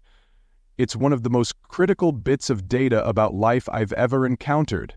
It knocked down, finally, it knocked down the door. It didn't answer all my questions, but it resolved all my problems. It made life much easier. CWG Gore Message 21624. Life functions within a be-do-have paradigm. Most people have this backward, imagining that first one must have things in order to do things, thus to be what they wish to be. Reversing this process is the fastest way to experience mastery in living. I am talking here about ... When I say that most people have this formula for life backward, I am not kidding. I observed this in myself for the first 53 years of my life. Book 1 in the Conversations with God dialogue, and then later Book 3, brought me to a place of great clarity about this very quickly. I was reminded in Book 3 that most people believe life works along these general lines, or through this general progression, have, do, be. Folks believe that if they have a thing, more time, money, love, whatever, then they can finally do a thing, write a book, take up a hobby, go on vacation, buy a home, enter a relationship, thus allowing them to be a thing, happy, peaceful, content, or in love. In actuality, they are reversing the be, do, have paradigm. As I said, I did this too, is the way I was told that life worked. Getting things in the right order. In the universe as it really is, as opposed to how we think it is, havingness does not produce beingness, but the other way around. First, you must be the thing called happy, or peaceful, or content, or in love, or whatever. Then you start doing things from this place of beingness, and soon you discover that what you are doing winds up bringing you the things you've always wanted to have. So the formula is be, do, have, not have, do, be. The way to set this creative process, and that's what this is, the process of personal creation, into motion, is to look at what it is you want to have. Ask yourself what you think you would be if you had that, then go right straight to being. Start there rather than trying to get there. In this way, you reverse the way you've been using the be, do, have paradigm. In actuality, set it right, and work with rather than against the creative power of the universe. Here is a short way of stating this principle. How life works for you is very much a matter of what and how you are being. Book 3 illustrates this by inviting us to think of a person who just knows that if he could only have a little more time, a little more money, or a little more love, he'd be truly happy. He thinks there is a direct connection between his not being very happy right now and his not having the time, money, or love he wants. Now, think of a person who is being happy in every moment. Isn't it interesting to observe that she seems to have time to do everything that's really important, all the money that's needed, and enough love to last a lifetime? She finds she has everything that she needs to be happy by being happy to begin with. Something for the refrigerator. It turns out that deciding ahead of time what you choose to be can often produce that in your experience. To be or not to be? That is the question, as Shakespeare put it. Happiness is a state of mind, and like all states of mind, it reproduces itself in physical form. Like much of what's here, that's a statement from CWG Book 3 that's fit for a refrigerator magnet. All states of mind reproduce themselves. But you might ask, how can you be happy to begin with, or be anything you are seeking to be, more prosperous, for instance, or more loved, if you do not have what you think you need in order to be that? The answer is to act as if you do, because you do, and simply don't know it. This is the most important part of the secret formula. You already have happiness. You already have contentment. You already have love. You already have prosperity, peace, joy, wisdom, and every other aspect of divinity, all stored within you. It is who you are. These things are who you are. You do not have to find them elsewhere. You merely have to draw them out from yourself. You merely have to be who you really are. This is what is meant by starting where you've been wishing you could end up.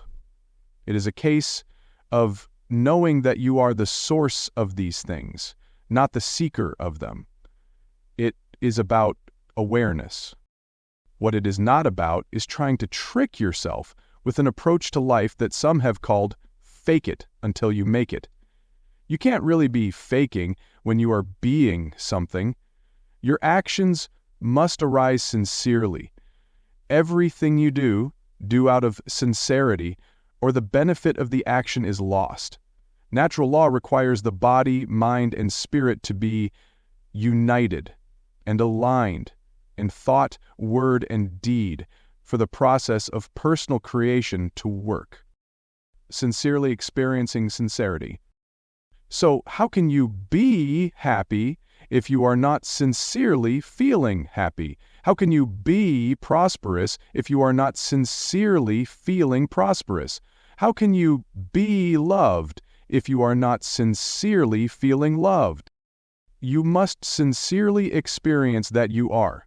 You must experience that you are all the things that you are not sincerely feeling.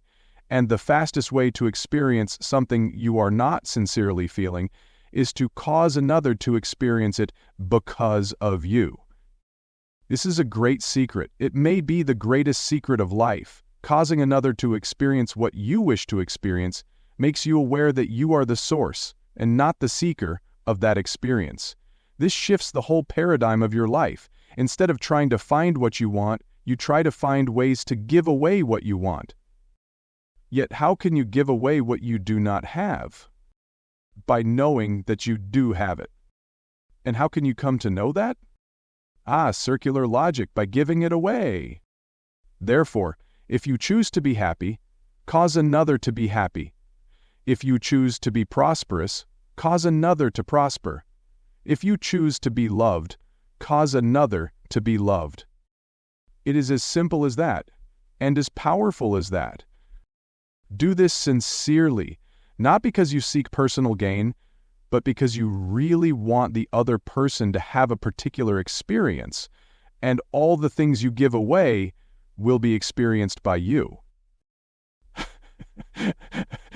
Again, one last time. How? Why? Because the very act of giving something away causes you to experience that you have it to give away.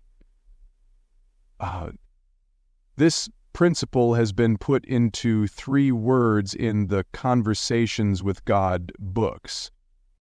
Which comes first?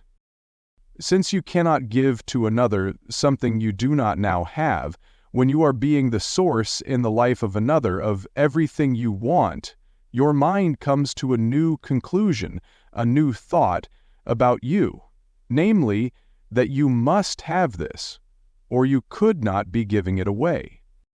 Yet, you might say, if you can be the source of something in the life of another, why can't you call it forth in your own life? You can, and I am giving you the process right there. Yes, you might respond, but why do I first have to give it to another?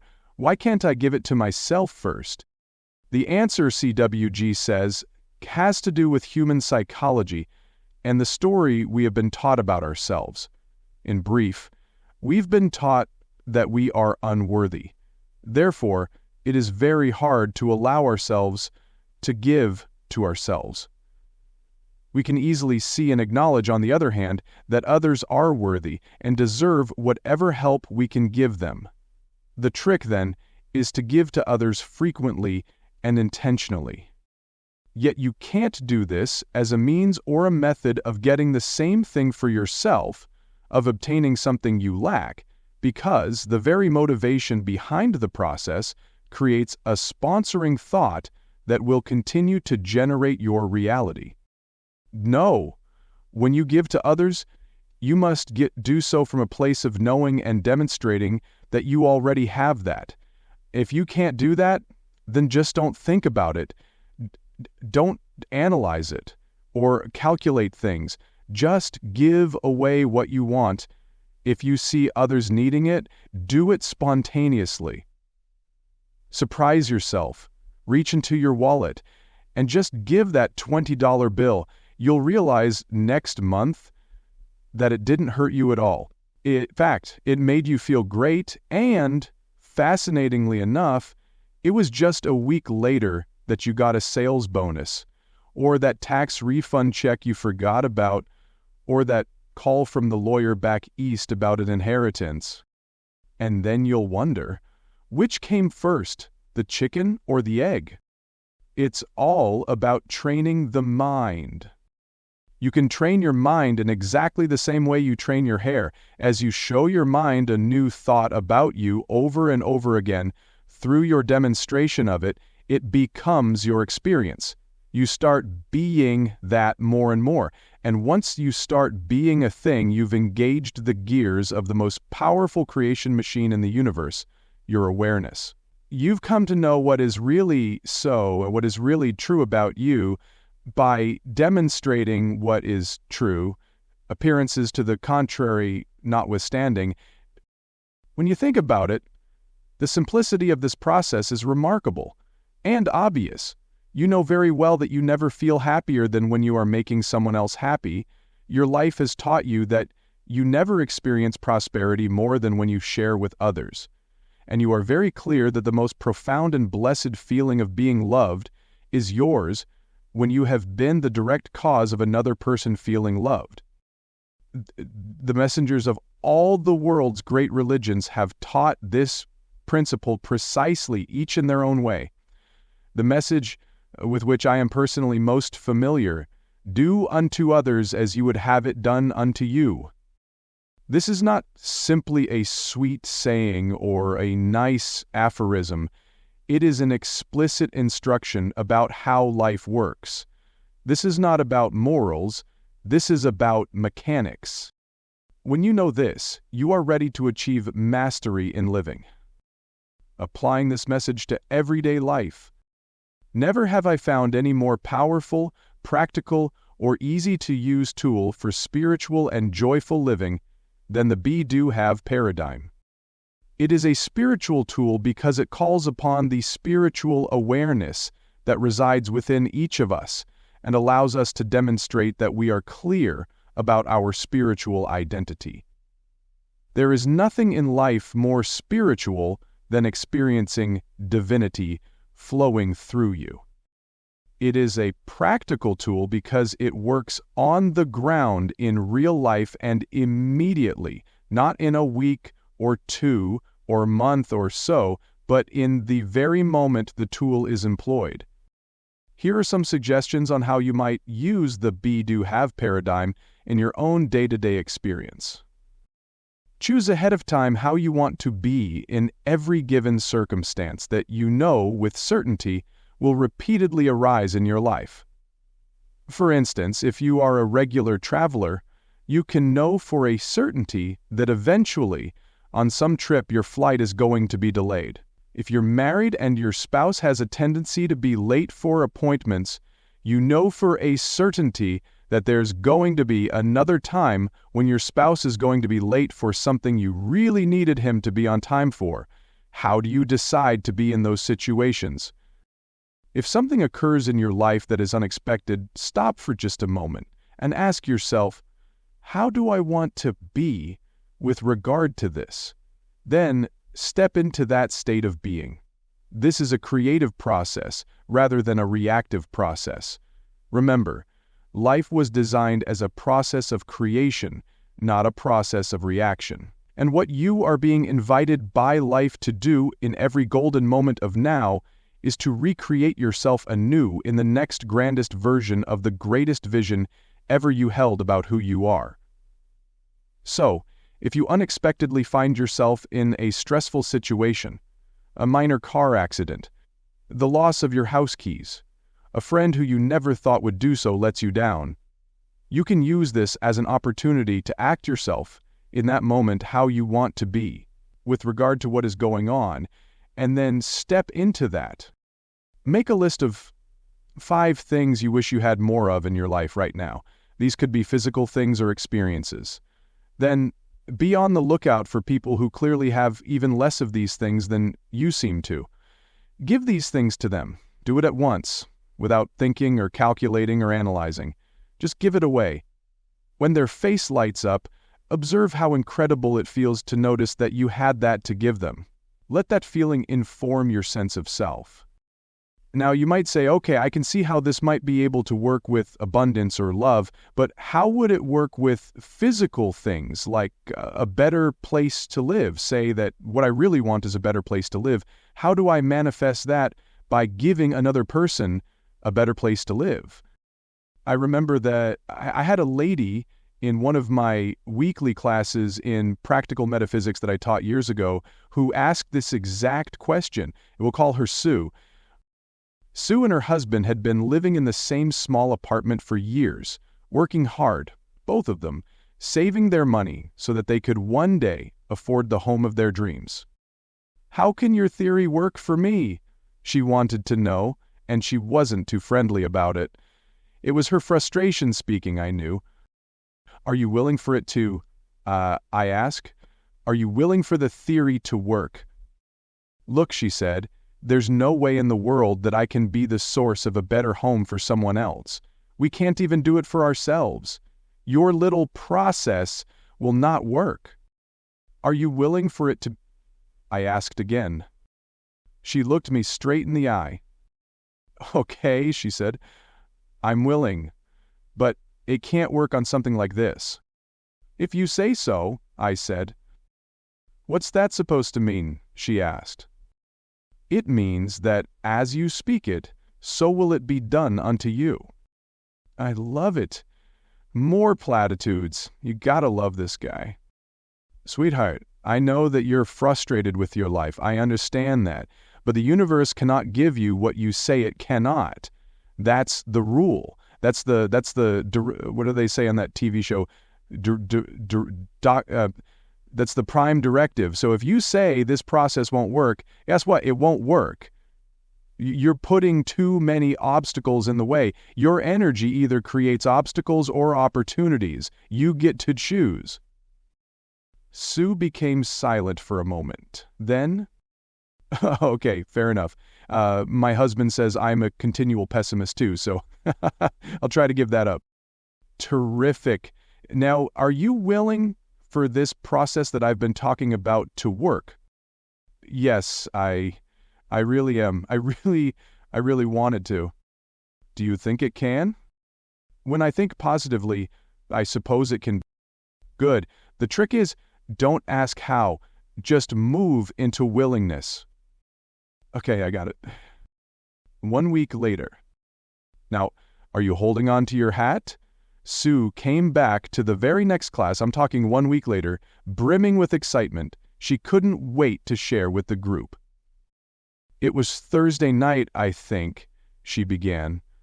"I was reading the paper, and it said that volunteers were wanted for a project that was going to be launched last weekend to put a family that had been burned out of their house into a new home in 3 days.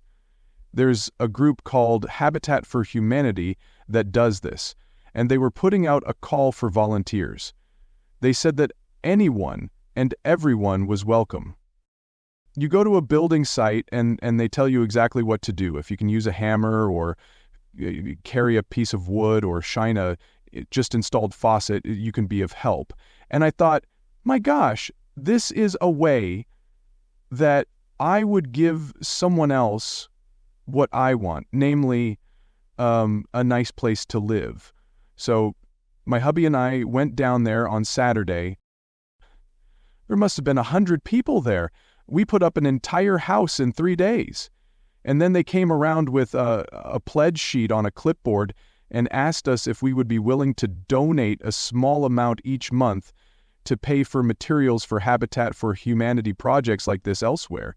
And we said sure, and so we found a way to be the source of better housing for another right then and there. The group was amazed at the synchronicity, but Sue was nowhere near finished. "Wait, there's more," she exclaimed. On Monday night, we got a call from my Uncle George. He said that he had been offered a big promotion by his company. An important upper management position had suddenly opened up, and the job was across the country, but it was too good to pass up, so he had to move with his family and wondered what he would do with his 4-bedroom house. Wanted to know if we would house sit for him for a few months while he figured it all out. Or better yet, if we would be interested in renting it from him. I told him we could never afford to rent a place like that and still put money aside for a home of our own. Said, "What if you rented with an option to buy? I'll give you a good rental rate, and every penny will go toward the purchase price if you decide you like the house and want to buy it. Plus, I'll carry the paper for you. You don't have to go to the bank to qualify for a mortgage. You're family, and I know you're good for it. Besides, we'd rather have the house go to someone we know and love, not to strangers." Sue was now breathless when she said, "We move in next month." The class cheered wildly, and the angels sang. And God? Well, God just smiled a lot. Chapter 12. It seems to me that life continues to be an unfolding mystery for nearly everyone. There have been and are now true masters living in ongoing peace and harmony, no matter what was or is happening. So we know that reaching such a level of personal and spiritual development is possible. Still, I have seen very few people achieve it in a flash. My observation is that for most of us, life continues to reveal itself one layer at a time. That certainly has been the case with me. Even my conversations with God took place over a period of years. What I notice is that the world is still full of seekers, despite all the wisdom that's out there, despite all the data in all the encyclopedias, despite all the spiritual messages in all the sacred books of all the world's religions. despite all the deep insights offered to us by the world's philosophies. Despite all of it, we still have no idea about many things regarding the life that we're living. So we search for guideposts, we search for insights, we look to each other for suggestions on how to get through all of this, on how to get by, on how to get on. And if we're lucky, we have a relationship, a personal relationship with God. If we're lucky, we have the ability to relate with this source of wisdom that exists in the universe. If we're very fortunate, we are able to interact with this source, to experience it as a friend, to use it as a resource. I have been lucky enough to do that, and so I have been given spiritual roadmaps and many guideposts that have helped me along the way and that have made me more comfortable with myself and with the whole life experience as I move into my 7th decade than I have ever been before. I've had a chance to observe and to remember a great many things, and I've dared myself to put it all together over these most recent 15 years of my life, and to create a holistic approach to my day-to-day experience. Putting together the fractured self. We've heard a lot in the past few decades about holistic living. 25 years ago, I was even the managing editor of a weekly newspaper in San Diego called Holistic Living News. The dictionary defines holistic as characterized by comprehension of the parts of something as intimately interconnected and explicable only by reference to the whole. What? I wonder who wrote that definition. If I were defining the word, I would simply say that it means a whole system's approach to anything. Living holistically means, to me, living in a way that the whole of who I am is expressed and experienced as I interact with the whole of everyone and everything else, rather than part of me interacting with part of someone or something else, which is how I notice that I and most people most often live. Many of us have had fleeting moments when we had a felt sense of oneness with another person, or with every other person for that matter, and even with every other thing. If you have had such a moment once or twice, you may recall it as a rapid passage through sheer bliss. The experience of oneness, as opposed to the conceptualization of oneness, is often an astonishment. The mind doesn't know exactly what to make of it or where to go with it, which is no doubt why it pulls us back into separateness as fast as it can. You have to understand, the ego thinks our very existence is threatened when we experience oneness.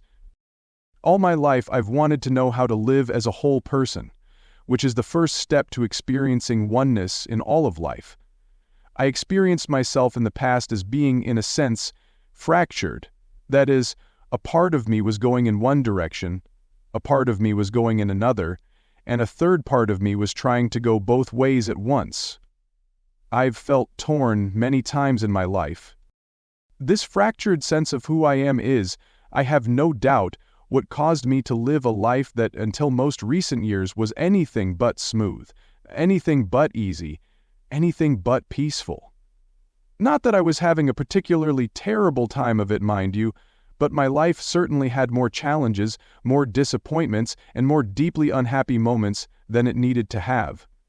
And I am sorry to say, more moments in which I made other people deeply unhappy than I ever imagined it would.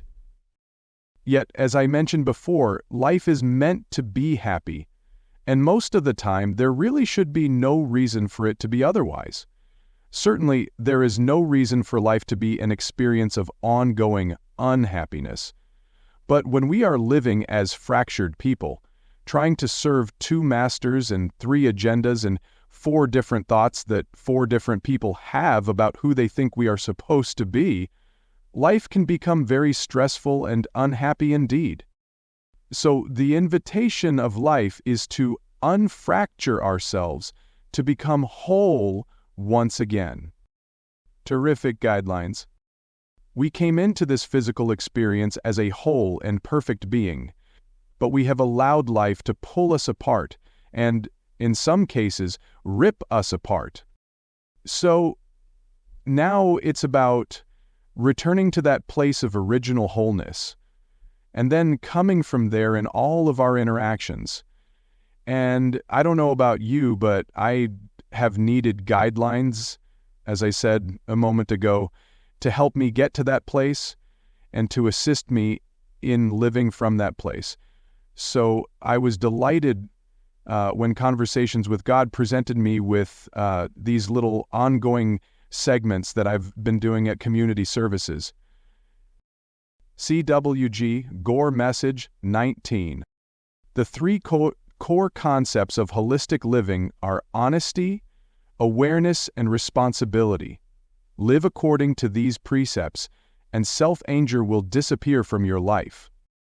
I didn't even realize that self-anger was part of my life until I was about halfway through it.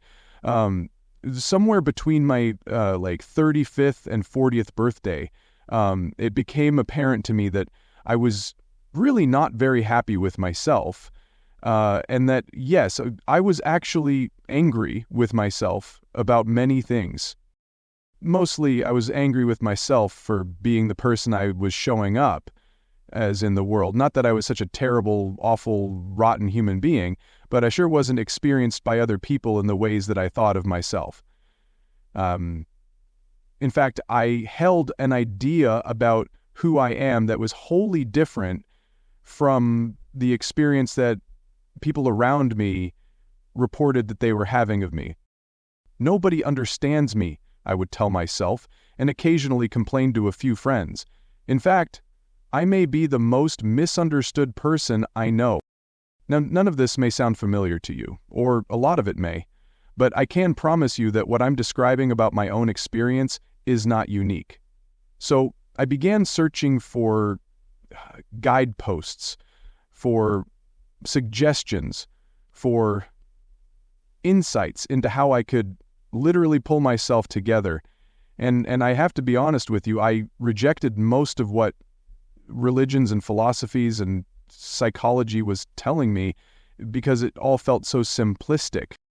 Then I encountered the Conversations with God experience, and what it said too felt simplistic, even in some cases unsophisticated and naive. But in this case, I decided to listen because the experience itself was so remarkable, so spiritually opening. So I allowed myself to take its messages in, to consider the possibility that there was more here than meets the eye, that what might appear on the surface to be very simple was, in fact, offering me an opportunity to look at life and to experience myself more deeply, more richly, and with more appreciation of the true complexity of what, on the surface, appeared to be simplistic. That's particularly true of the 19th core message of the CWG dialogues. On the surface of it, it seems to be so obvious and so simple, almost embarrassingly naive.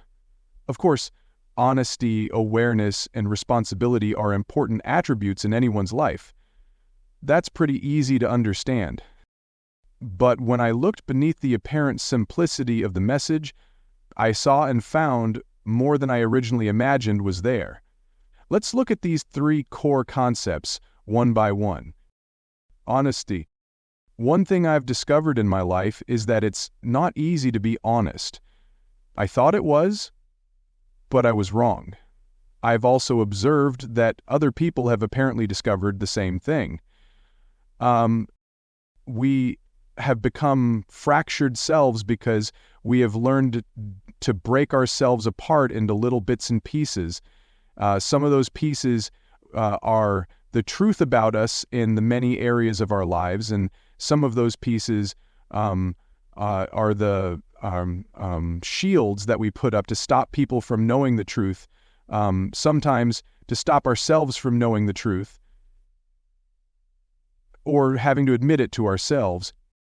The irony of the human experience is that many parents teach their children to tell the truth, explaining to them that honesty is a very important character trait, all the while modeling lack of honesty, not only in their direct dealings with their children, but in other areas of their life that their children witness. Children hear their mother lie about having a previous social obligation to avoid going to a party she knows will be boring. They hear their father call in sick to work when in fact he's going to a baseball game. Thus, parents teach their children that they should be dishonest in order to avoid disapproval or punishment or having to do something they don't want to do. It doesn't take children very long to get the picture. So, honesty has become a real challenge for many people because we've learned that, contrary to what we've been told, honesty doesn't always pay. Too often it doesn't pay. Too often it produces exactly the opposite result of that for which we had hoped. So we learn to be dishonest, hopefully not about terribly important or really big things, but sometimes, yes, once in a while, even about those. The plan is not to be honest or dishonest, but to get through the moment. It's our survival instinct that kicks in, and it is that instinct that drives the engine of the human experience. We learn to be honest if and when it helps us to survive, and to be dishonest for precisely the same reason. So, there is more here than meets the eye with regard to this honesty thing. There is courage involved, and not a little of it. There is determination involved, and not a small amount. There is willingness involved, and not in minute measure.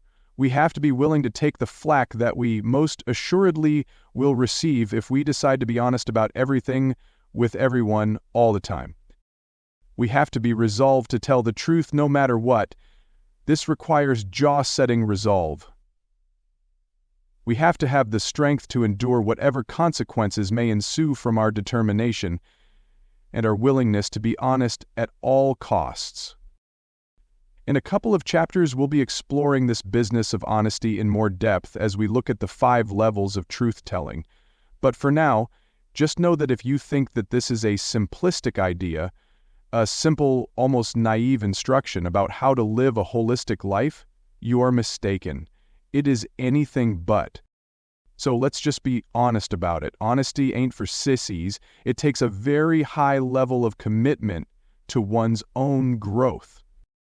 Must we be honest, ... Always? And let's explore that for a moment.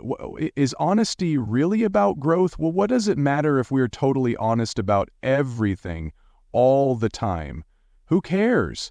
And if it hurts at least as often as it helps, how can it even be justified in every case? Maybe sometimes dishonesty is the best policy. Could that be true? If you have questions about all this, as most people do, I want to recommend the wonderful writings of Brad Blanton. He's a brilliant, if unconventional psychologist who wrote a book called Radical Honesty. I co-authored a book with him a number of years ago titled Honest to God. In it, we discuss, argue back and forth, I guess, whether honesty in every single case, with every single person, was in fact the best policy. You might find that dialogue interesting.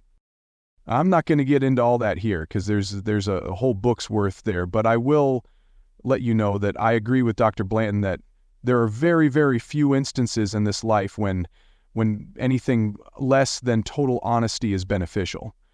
Actually, I believe, like Brad says, there are none done. This doesn't mean that I practice total honesty in every single minute with every single person. It means that there are very rare instances when it is not beneficial to do so. Even having said that, I find myself often protecting myself by saying less than the truth, the whole truth, and nothing but the truth, so help me God. I find other people doing it too, a lot. So I realize now that to live as whole human beings, to bring an end to the ongoing expression of our fractured selves, we would benefit as a species from working more diligently on what might seem to be a relatively simple task. Just tell the truth. Let me say one more thing about this, if I may. It seems to me that the only way that I could find it easy to tell the truth always would be if I imagined that I could not possibly be hurt by any of the consequences of doing so.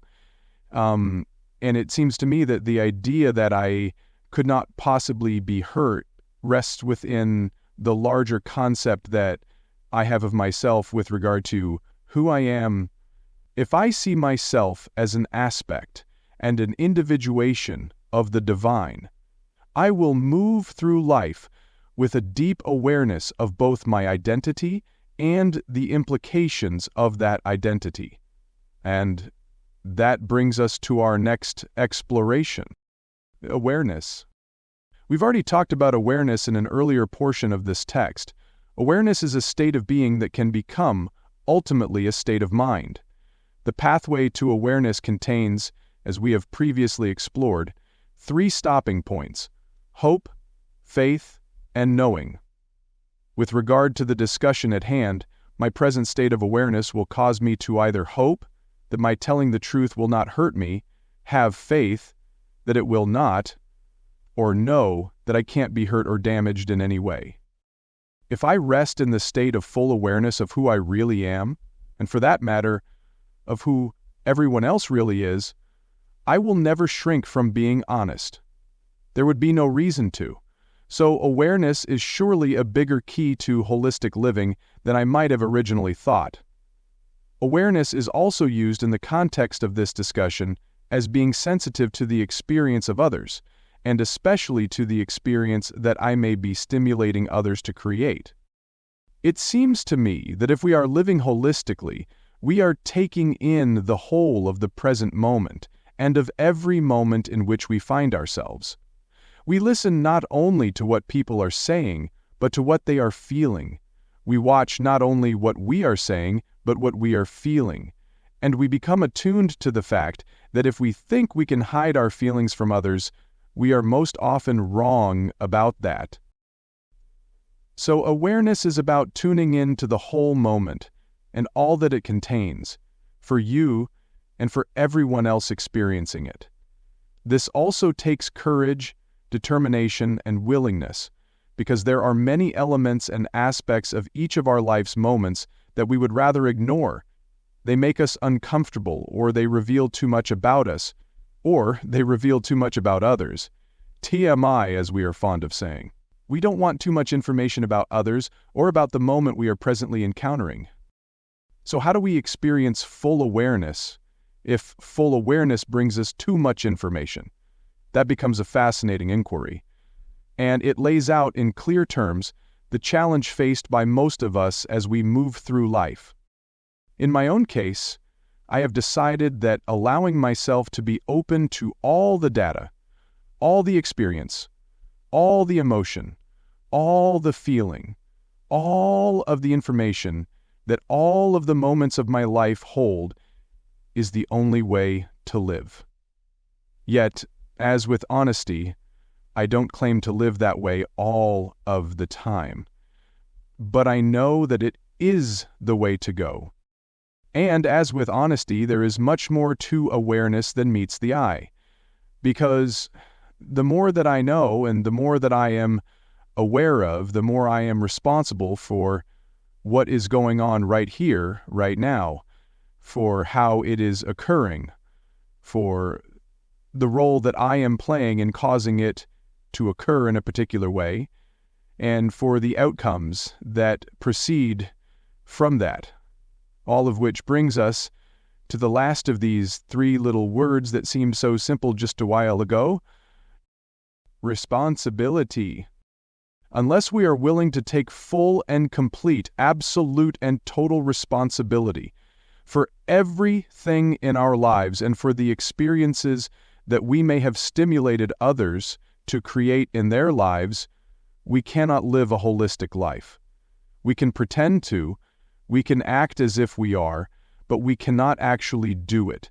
We must accept the fact that we are at cause in the matter of our lives. I observe that when people learn to take full and complete responsibility for their lives, those lives change. The decisions and choices that people make change. The actions and undertakings they embrace change. Even their thinking changes. Conversations with God tells us that there are no victims and no villains. The implication of that statement is that we are all responsible for everything that is happening to us and that has happened through us in our lives. People's first reaction to this statement when I share it at lectures is to run from it. Folks want to bring up immediately all the instances in their lives when things happened to them for which they were not responsible. Yet we are talking here not physically, but metaphysically. At a metaphysical level, which is the only level from which we can proceed in our lives if we choose to live holistically, we are responsible and must be, given our true identity, for every event, situation, circumstance, and outcome in our life. We are co-creating in a giant collaboration with all other souls, but that partnership does not relieve us of responsibility for the role that we have played in every event and condition, including, at a metaphysical level, the drawing to ourselves of exactly the right people, places, and circumstances that allow us to recreate ourselves anew in the next grandest version of the greatest vision ever we held about who we are. The most vivid example of this that I can think of would be a person such as Jesus Christ. When we explore his life and his death, we have to ask ourselves, at what level was he responsible for what he was experiencing? Was he the victim of his own crucifixion, or at some very high spiritual and metaphysical level was he at cause in the matter? If we accept that he was at cause in the matter, that nothing happened to him, but everything happened through him, then we must ask ourselves, have we been at cause in the matter, at a very high spiritual or metaphysical level, regarding every crucifixion in our own lives, however big or small? If we say that Jesus was responsible for his crucifixion, but that we are not responsible for ours, then we are declaring a metaphysical untruth. That we are not all one, that some of us are superior to others of us, and that some of us are perhaps divine, while others of us are only human. These statements amount to a denial of ultimate reality with regard to your personal identity and mine, and so we are left with no place to go but to be responsible for everything our life has brought us and has sent from us to others. So, we see that honesty, awareness, and responsibility may sound simplistic as ingredients for holistic living, yet they are anything but that. Still, they do not have to be experienced as a burden.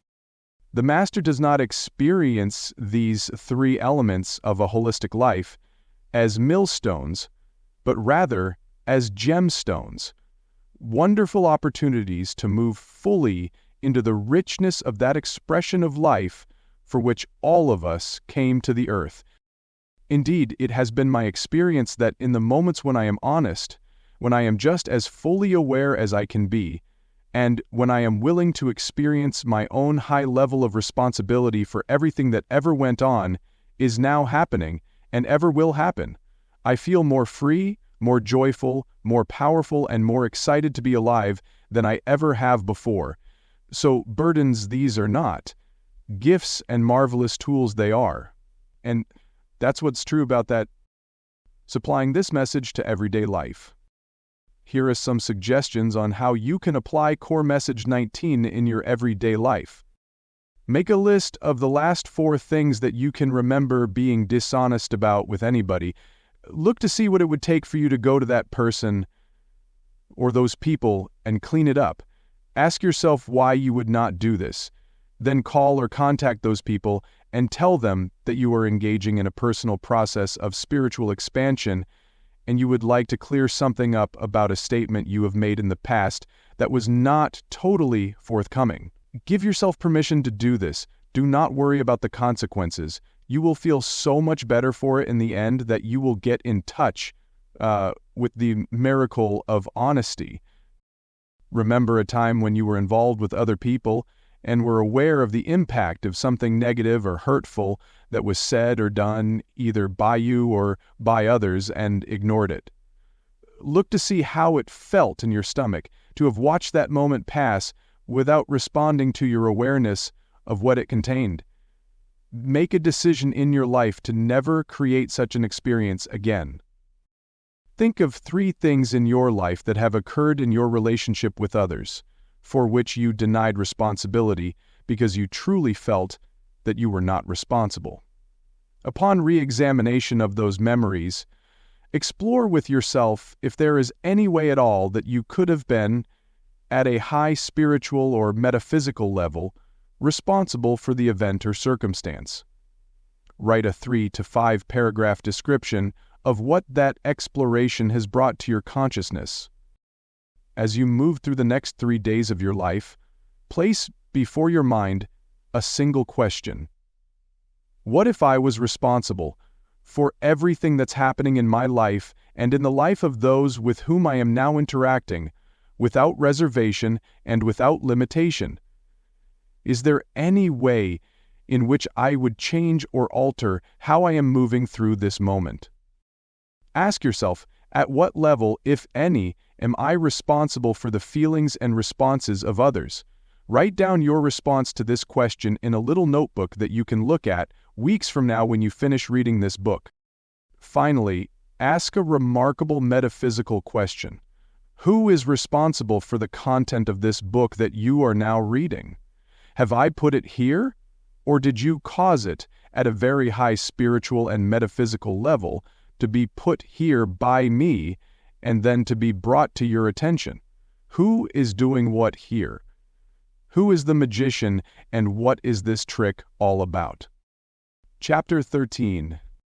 The interesting outcome of asking God to explain to you exactly how life works is that God will explain it to you.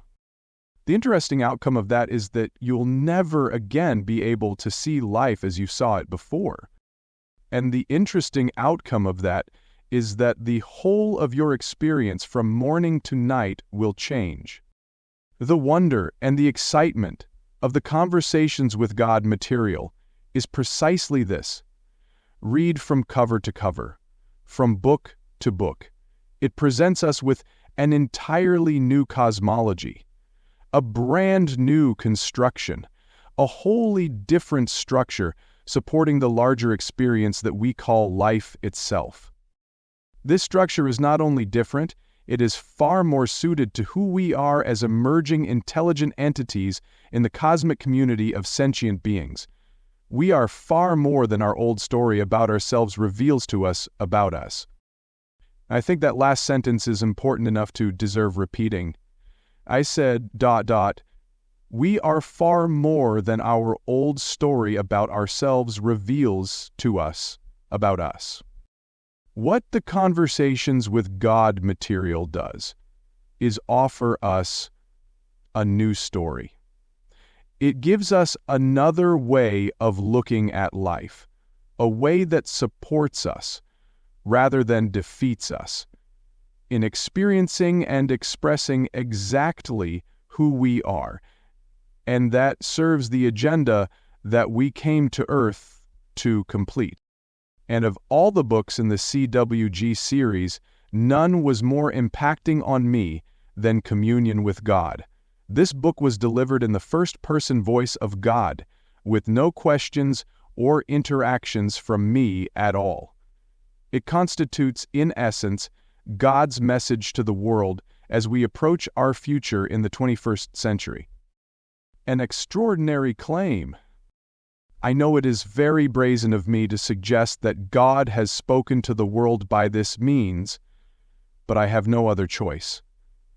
I can only share with the global audience that has found its way to the Conversations with God material exactly what my experience has been and what I have been given to bring to humanity.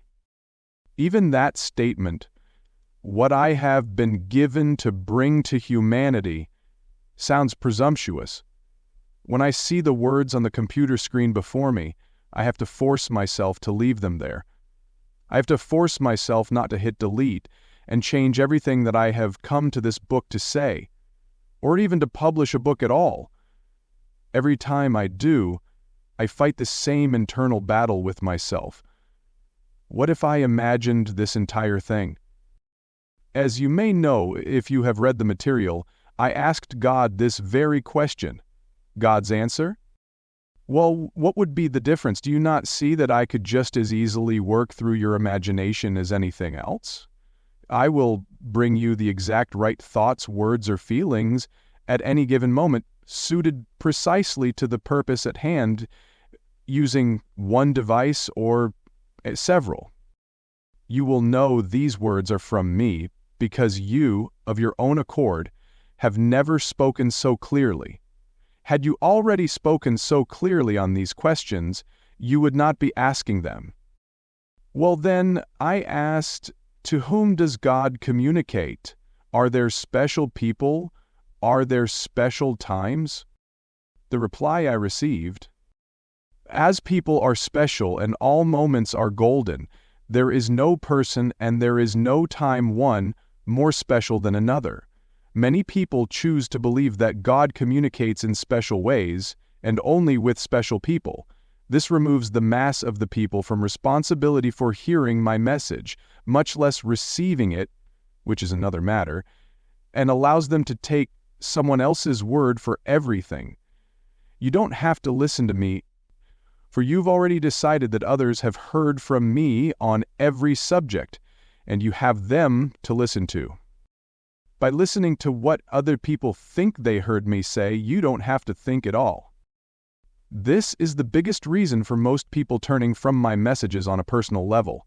If you acknowledge that you are receiving my messages directly, then you are responsible for interpreting them. It is far safer and much easier to accept the interpretation of others, even others who have lived 2,000 years ago, than seek to interpret the message you may very well be receiving in this moment now. Yet I invite you to a new form of communication with God, a two-way communication. In truth, it is you who have invited me, for I have come to you in this form right now in answer to your call.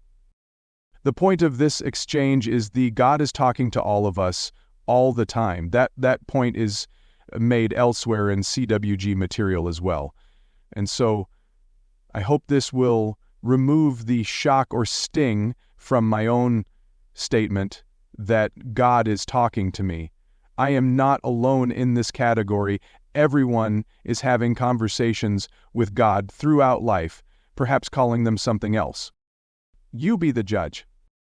The best part of all this is that you don't have to accept the notion that an actual conversation with God took place in order to receive benefit from the books. It's not even necessary for you to accept the notion that a God exists at all. All I invite you to do is read the material that has come through and let the message speak for itself. Millions of people have done so, and millions have considered the material extraordinarily insightful, wonderfully worthwhile, and hugely beneficial to their spiritual growth. I am humbled by this result, because I am clear that I had nothing to do with it. I merely took dictation. With that as a backdrop, let me say that I consider communion with God to be one of the most revolutionary spiritual messages ever placed before humanity. The bottom line of the message is that all of life is an illusion. This is something we have heard before. It's not what you would call brand new information. What is new is that we now have, in this text, a deep and rich explanation of the illusion, aspect by aspect, part by part. Here we are told how the illusion works and why it has been put into place to begin with. It is as if we have been taken behind the curtain into the backstage area of the greatest magician in the universe. We now understand the magician's tricks, how they are done, and why we enjoyed them so much. Before we go further into this, however, I want to eliminate the thought that you may have that all God is doing here is playing a game with us. We are not God's playthings, and God is not toying with us. What we are doing here upon the earth is far more sacred than our dancing with illusion might suggest at first glance. We are up to something very special here. We are about the business of expressing divinity. We'll look at more of this as we move through this book. For now, let's get to the foundational thought underlying all of this. Here is the clarifying distinction that they breaks down the debate. CWG Core Message 18. The human race lives within a precise set of illusions. The 10 illusions of humans are: need exists, failure exists, unity exists, insufficiency exists, requirement exists, judgment exists, condemnation exists, confidentiality exists, superiority exists, and ignorance exists. These illusions are meant to serve humanity, but it must learn how to use them. What God is telling us here is that nothing we look at is what we think it is. We live in a world of physical reality for sure, but all of the meaning that it has for us is meaning that we have created. To repeat, every person, place, situation, circumstance, or event is what we think it is, and we are creating our meanings as we go along, for a particular and sacred reason. All the meanings in our lives arise out of the contextual field in which they are held. Contexture creates everything, and we have placed ourselves within a contextual field so massive as to include a universe of universes, and so majestic as to express itself in the wonders of a butterfly and the beauty of a rose and the glory of a night sky, to say nothing of the magnificence of a human being. All of this, every bit of it, is the placement into physicality of divinity itself. God has chosen to know itself not merely conceptually, but experientially, and has created physicality as the means by which to do this. You have heard about this before, but now let's take a look at some things you may not have heard before. Let's explore some of these illusions that God and we have created. It starts here. The first illusion of humans is that need exists. We had to create the illusion that need exists in order for us to create the possibility of creation itself. There would be no need to create anything if we didn't need anything. The fact is that we do not need anything, because we are divinity itself. Yet that which is divine yearned to experience every aspect of itself, including its grandest aspect, which is the power to create, the ability to manifest, the joy of producing wonder and glory as far as the eye can see, across and beyond every horizon, past the limitations and boundaries of the most expansive imagination. The physical reality that we imagine ourselves to be observing is nothing more than the limitless presence of God in the unfathomable expanse of the all of everything. Now, let me explain to you why the illusions are necessary, and why this is particularly true of the first illusion, the idea that need exists. Imagine that you have seen a movie that you loved from start to finish. From the first moment of the story until the final frame of the film, you found yourself in bliss and ecstasy, wonder and excitement, joy and happiness, beyond anything you've ever experienced before. This is the most magnificent, the most special motion picture that you have ever watched. It's so wonderful that you turn to everyone around you when the film is over and say, "Let's watch it again." And you do exactly that. And then, in the days ahead, one more time. And then, as time goes by, more often still, until you can recite the dialogue verbatim and describe the scenes in terms incredibly precise. Now, imagine that you never get tired of watching this movie, except for one thing. You know the plot. You know how it ends. You know every line of dialogue. You know every scene within it. Nothing can surprise you. Nothing can amaze you. Nothing can create quite the impact that it created the first time you experienced it. So, even with your very favorite movie, you will finally put it on a shelf someplace and decide that you won't watch it again for a while. It may even be a few years. Before you take it off your shelf, blow the dust off the cover, pop it into the player, and view it once more. If you're lucky, you will have forgotten some of the key parts. If you're lucky, you will encounter many of its moments as if for the first time. You'll say to those around you, "Oh yeah, I forgot about this part. Wait until you see this." Then the joy of what you are seeing is actually doubled. You can't wait to see it again, even though you know exactly what's going to happen. Now, the details that you have not forgotten are exciting to you, exciting you to watch everything again, to experience everything again. But for a moment, you had to forget that you've seen this before. For a moment, your mind had to entertain the idea that at least some of the scenes, some of the dialogue, some of the actions and outcomes were brand new, or at least felt brand new. We've all had this experience. We've all watched a favorite old movie and had exactly this encounter. I've just explained to you why the 10 illusions of humans exist in the way that they do.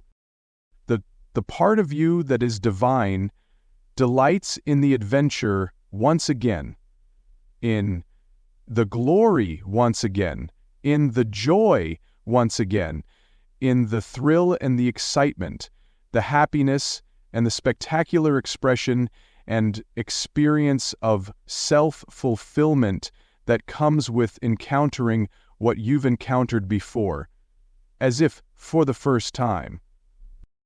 Where the magic comes from. What allows us to do this, what allows us to create such magic, is the thing we call love. This is an extraordinary energy for which it is impossible to find full and complete words. And the energy is so magical that it can transform the old into the new, the past into the present, the been there, done that, into the I wonder what's going to happen next. Brought into the present moment of life itself, this special magic can make everything brand new and just as exciting as it was the first time it was experienced. Love is what does this. Love is what sustains this. Love is what makes this magic possible, for the magic is love itself expressed in wondrous form from moment to moment throughout the whole of one's life. I have often said, and I don't mean to be in any way insensitive with this observation, that the human sexual experience is a microcosm of life itself. If you have been involved in a romantic relationship with a long-term lover, you can know and you can predict, you can expect and you can be aware of every move that the other person is going to make in the human sexual encounter. The longer you have been lovers, the more true this will be. It will get to the point where nothing can happen that has not happened before. But that does not mean it cannot feel brand new. This is where love comes in. And God so loved the world that God gave us this ability to make magic. Not only while making love, but while making the most and the best of every single moment of life itself. I could, of course, be making all of this up. I could be imagining that this is how it is, but if you know of a better way to live, please tell me about it, because I have been searching for well over half a century and had not found it until God told me what I'm telling you. Bless the illusion and curse it not. So then, we now understand the reason and the purpose for the illusions of life. Again, the first of these illusions is the idea that we need something. Of course, we all know that God needs nothing, and because you are an individuation of the divine, you too need nothing. Yet you step into the illusion that need is part of your reality in order for you to experience the wonder of meeting that need head on, creating precisely what you imagine yourself to require from moment to moment. Now, the master is the person who sees all of this, understands all of this, and is aware that none of it has anything to do with ultimate reality.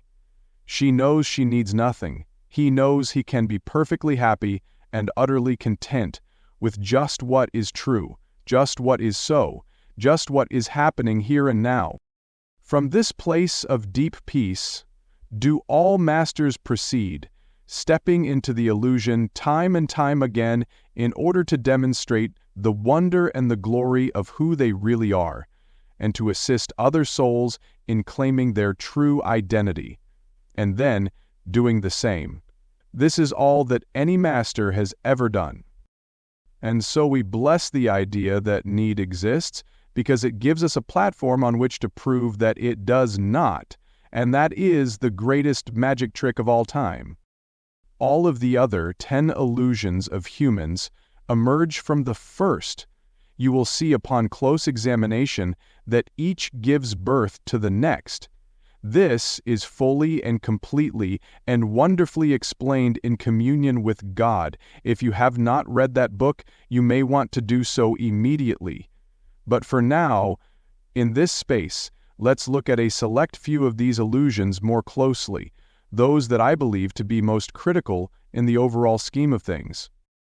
The other illusions that I would like to examine in this book are the illusion that failure exists, that superiority exists, and that ignorance exists. You already know from your previous reading here that judgment and condemnation do not exist. You already know that disunity does not exist, and it follows then that insufficiency does not exist. So these things need not be dissected further here. You also already know that it is an illusion that requirement exists. Nothing is required of anyone by anyone, least of all of us by God, for the reason that need does not exist. If nothing is needed, nothing is required, not even by God. What an extraordinary idea! Can you imagine a God who has no requirement for anything at all? If you can, you have stepped into ultimate reality. But now, let's look at illusions that are not quite so obvious. The only thing at which you can fail. Nothing is more negatively impacting upon the daily experience of human beings than the illusion that failure exists. It stops more people in their tracks than you might ever imagine. It curtails more efforts, it shuts off more possibilities, it truncates more projects and more promise than any other single condition or circumstance.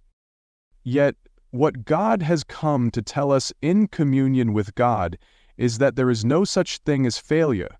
In fact, failing is the only thing you can fail to do. And this is what I call a divine dichotomy. Everything that you experience, everything that you do, everything that you express, everything that you create, produces forward motion on the journey upon which you have embarked. Oh yes, there is a journey. There is a reason for all of this that extends beyond the mere joy of experiencing the illusions as illusions. The journey upon which we have embarked is the journey of the soul. It is a process that has been called evolution. God, of course, is that which always was, is now, and always will be. It, therefore, cannot evolve, but we can. Each individual soul has been given the final great gift of God, the ability to become more and more and more and more. This process is not one of actually becoming more, but of becoming more aware of what it has always been, always is, and always will be. In other words, to grok it in fullness. A memorable verbal invention of the late Robert Heinlein, whose classic novel Stranger in a Strange Land is a fascinating and often insightful commentary on the experience of living and the searching of a species for an understanding of God. Evolution, therefore, is not really a process of growth. It is a process of remembering. You cannot discover anything. Again, I return to the very human experience of being in love. When we are truly in love with another, we find, much to our delight and much to our amazement, that it is possible to love someone more and more and more, even though you thought you had loved as much as one could possibly love from the very beginning. The wonder and the glory of love is that it is expandable, or seems to be. What is actually happening is that you are simply experiencing greater amounts of what was always there. What has expanded is not love, but your awareness of it. And that is why we can say to our beloved, meaning every word of it, I love you more and more every day. So too is it with all of life, and so too with God, for God and life are one and the same. Thus it becomes the most wondrous prayer of every human soul to speak in gratitude to the Creator itself. I love you more and more every day. And one of the reasons that we fall so deeply in love with God is that God has created life in such a way that failure cannot possibly exist. We cannot fail to get where we're going. We cannot fail to experience who we are. We cannot fail to remember what is really true and how it really is. It can surely sometimes seem as if a failure has occurred, but all of this is an illusion. The scientist in the laboratory understands this perfectly. Even the experiment that fails is seen as a success, in that it reveals to the scientist more of what she needs to know to move forward with the larger process of discovery in which she is engaged. In reality, there is no such thing as discovery. That which always was, is now, and always will be, cannot possibly be discovered. Cannot possibly be discovered. We don't discover, we uncover. We uncover life's truths like gems, like long-buried treasures, suddenly found. The treasure was always there, buried within life itself. We have not discovered it, we have uncovered it. This is a wonderful way of explaining the whole process in which we are all engaged. God gave me that metaphor so that I could understand exactly what is going on. So the huge turning point in my life was when I realized that failure cannot exist, that I have not failed at anything at all from the beginning of my life to its most recent moment. I can now stop beating myself up for all the things I thought that I did wrong in the past, and for all the things I imagine myself to have failed to accomplish. Everything is perfect exactly as it has occurred, precisely as it has eventuated, and just as it is arising right now. The Master comprehends this. If you'd like to know more about how a person can live with such an understanding as a practical matter in everyday life, read anything written by Byron Katie, whose life-changing book, Loving What Is, has been a gift to humanity. Likewise, read anything by Eckhart Tolle, one of the most extraordinary human beings I've ever met, who understands all that I've just said here perfectly and lives it perfectly every day, as does Byron Katie. How freeing it is to know that everything is happening exactly as it should and that we have failed at nothing at all. This is not a naive excusing of our own past, this is a masterful explanation of it. Life's greatest seduction. I have learned and I am experienced that there is nothing more seductive in human life than the idea of superiority. Yet if failure cannot exist in the life of any human being, then superiority must likewise be an illusion. For in the absence of failure on the part of anyone alive, we find the absence of any one person being better than another. It turns out that all of us are equal in the eyes of God. A statement that is astonishingly and breathtakingly true, but a statement that the world's religions cannot accept, cannot embrace, cannot endorse, and dare not suggest to anyone. For all of the world's religions, and all the world's political parties for that matter, and certainly the world's so-called upper classes, depend for their very existence on the notion that somehow, in some ways, they are better than another religion, party, or class. Take away superiority, and you take away that which many people and groups feel is special about themselves. Superiority wouldn't be so bad if we did not use it as justification for discriminating against others, to say nothing about warring with others. But the idea of superiority is so ultimately ugly that it cannot produce anything save ultimately ugly results. The beauty of a garden is not that one flower is superior to another, but that the splendor of equal glory is obvious at first glance. The same is true of the night sky. Tell me which sector is more glorious than another. Why we cannot see the human race as we see a garden of beautiful flowers or the night sky is beyond me. Yet, if we saw the whole of humanity the way God sees us, we would observe precisely the same breathtaking beauty that we can easily observe in all the world around us.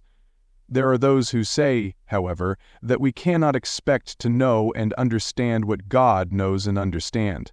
This leads me to the last illusion of humans, the idea that ignorance exists. The biggest lie in the world. Nothing is more damaging to the human psyche than the notion that there is something we not only don't know, but cannot possibly come to know, cannot possibly ever know. Mysterious are the ways of the Lord is the biggest lie that has ever been told. There is nothing mysterious about God, there is nothing mysterious about life, and there is nothing mysterious about you and who you are and why you are here and how you may best experience and express that. There is nothing about divinity that we cannot fully know, fully understand, and fully experience. This is God's greatest promise. Seek and ye shall find.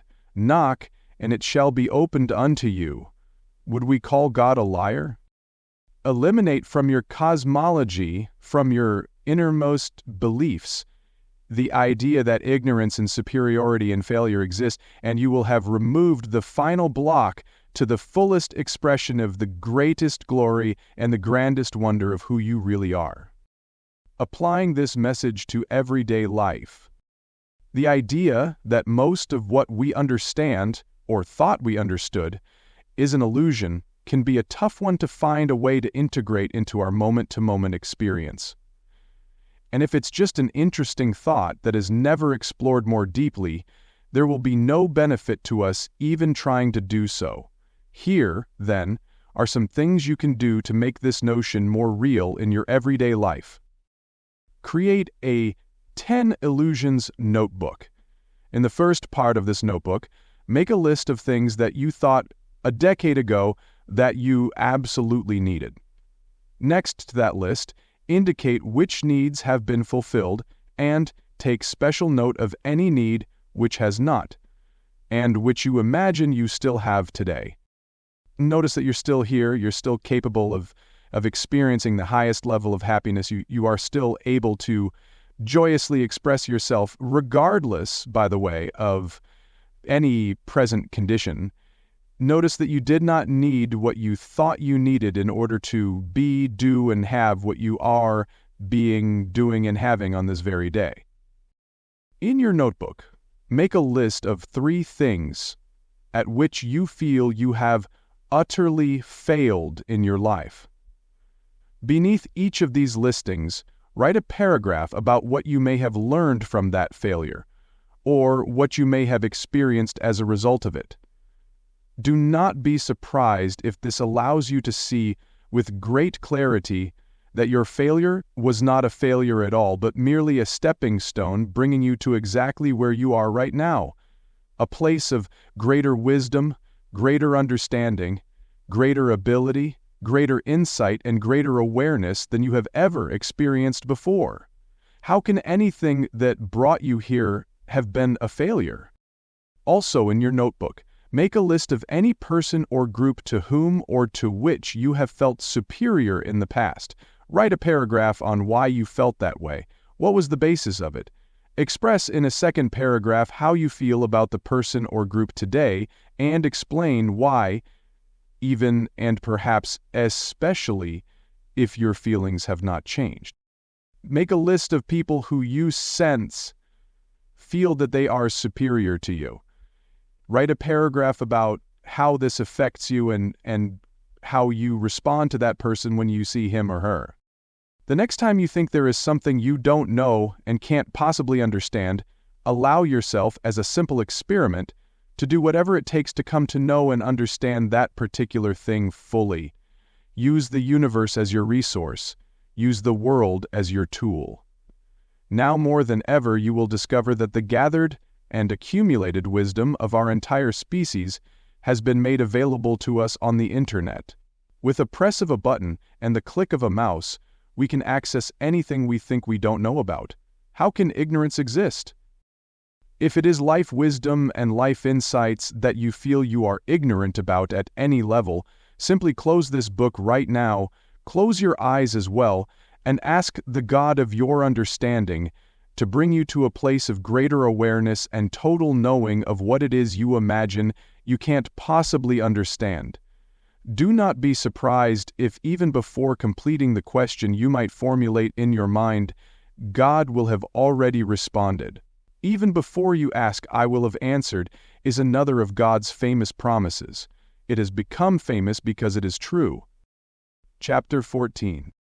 The fact that we are living our lives inside of a construction of illusion is a blessing, because only within such a construction would it be possible for each of us to be the creator of our own reality. If reality were static, it would be extraordinarily difficult for any individual to change it, to alter it, to modify it in any way to suit their soul's agenda. Only within a pliable reality could such accommodations be invited. So our malleable reality is the greatest gift that God has given us. This does not mean that there are no constants in our environment. It is quite easy to create a constant. All we have to do is agree with each other about anything, and that about which we have agreed becomes our constant condition. The question is, how can life be lived within a container that creates both constant conditions and changing circumstances simultaneously? We have to agree on many things. We call a spoon a spoon. We call the sky the sky. We call red red, and blue blue, and yellow yellow. We point to the stars at night and say they are up there. We point to the earth and call it down. From language to language and culture to culture, these constants remain in place. They help us to negotiate the territory. We think these aspects of our experience remain constant because they are facts, but that's not the reason at all. What we call facts are merely elements of our physical environment and our emotional experience upon which we have all continued to agree for a great many years. in fact, for centuries and millennia. Yet an astronaut who has circled the Earth may not agree that the stars were up there, but may say they were to her left or to her right, and she may feel that she was looking up at the Earth, not down. So there you have it. All agreement is contextual. And therein lies both the wonder of life and its biggest challenge. Because we are literally making it all up, depending upon the context within which we have encountered it. And we had better make it up well, or we're going to get ourselves into deep trouble. This is precisely what we've done. And here's the big problem. Because we both want and need the constants upon which we have agreed to remain constant in order for us to express and experience ourselves within the shifting tides created by the moments of our lives, we are extraordinarily reluctant to alter any constant. Therefore, what we have imagined to be known facts about our world have been difficult to change, even when we have discovered that those facts are completely inaccurate. You can't imagine the trouble our species had simply acknowledging that the sun does not revolve around the earth. We excommunicated a brilliant person from the most prestigious religion of his time because he dared to suggest that one of our constants was not constant at all, but merely an idea that we had, based upon what we imagined was true. In a sense, it was an elaborate story that we made up. It was equally difficult for doctors to admit that germs existed, or for teachers in some parochial schools to acknowledge that left-handedness was not a sign of the devil, and that it was therefore not necessary for them to tie the left arm of left-handed students behind their back and force them to learn how to write with the non-dominant hand. You think I'm making this up. This actually happened in many of our parochial schools in the lives of our grandparents. So we see that even in the face of irrefutable evidence that something is not true, to say nothing of it being altogether ridiculous, a belief that we have held as a constant is extraordinarily difficult for us to shake. We have to be told over and over again, across a period of many years, that what we thought was constant was merely an illusion, something that we thought was true but that was patently false.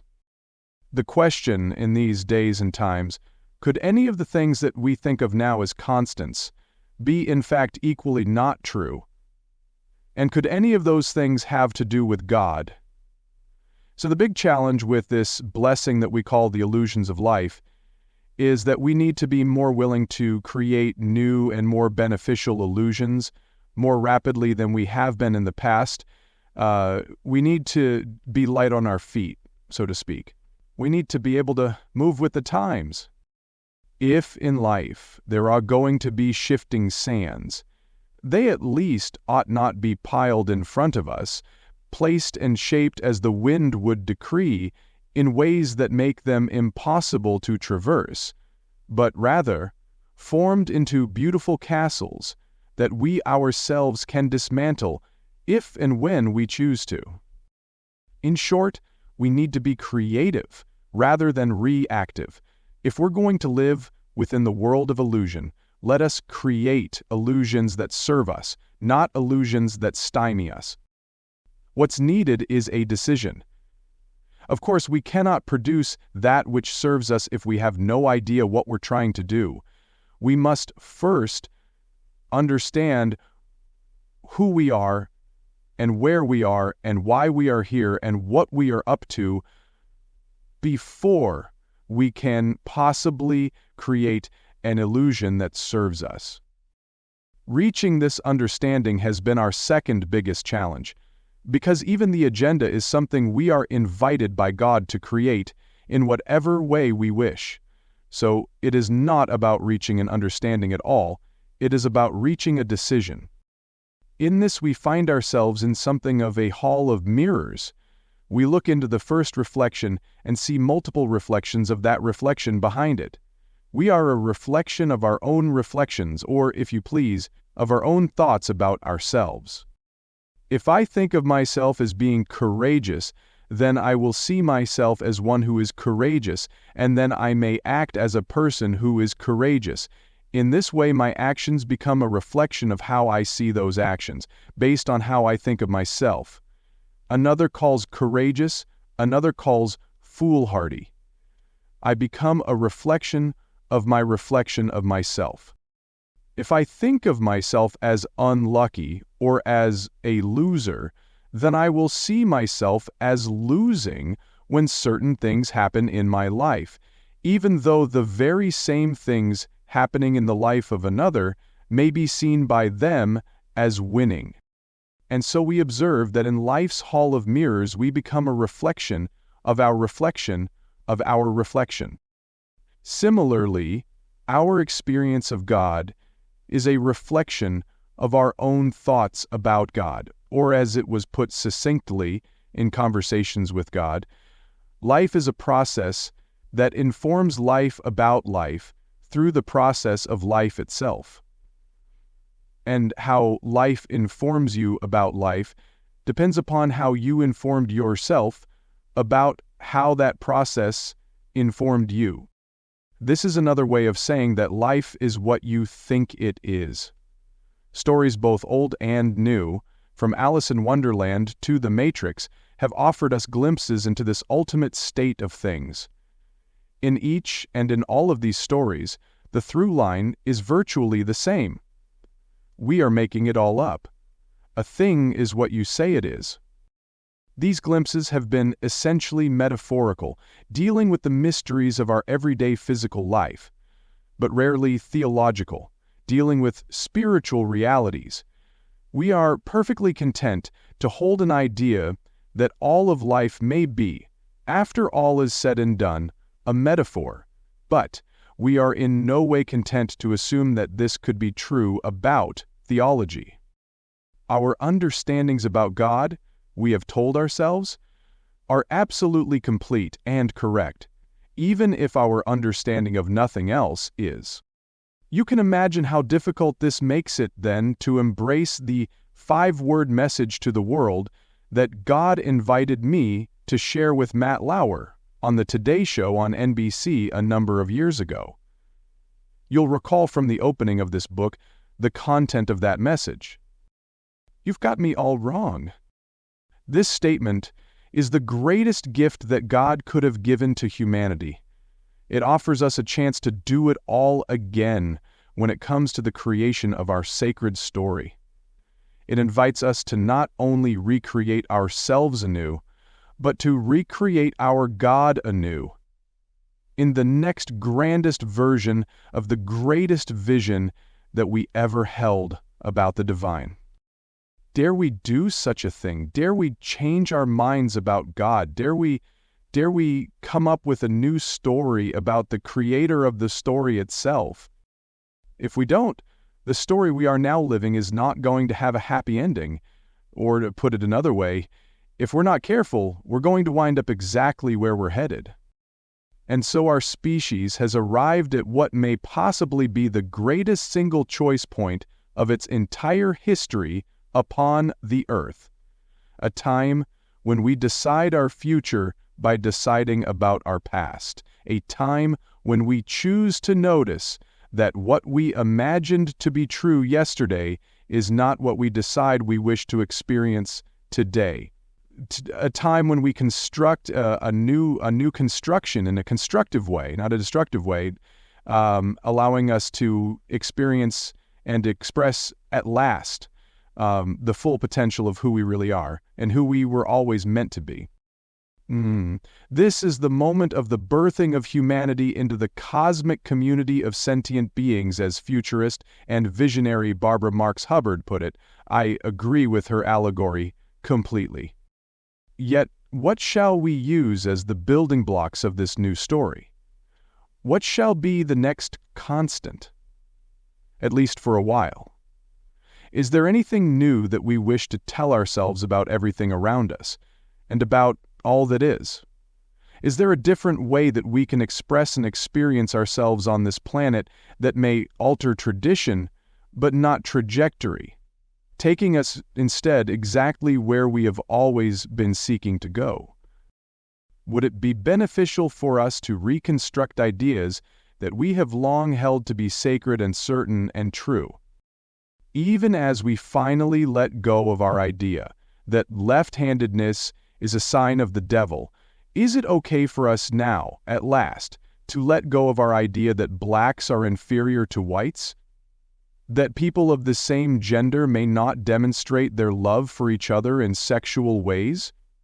That women are lesser than men and should not be placed in positions of power because of their inferiority?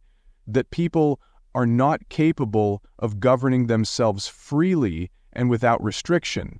That God is a violent, angry, vindictive, and punishing deity who will get us in the end if we don't do precisely and exactly what he demands, in precisely and exactly the way he prescribes? Perhaps most daringly of all, is it time for us to let go of the notion that there is such a thing as absolute truth?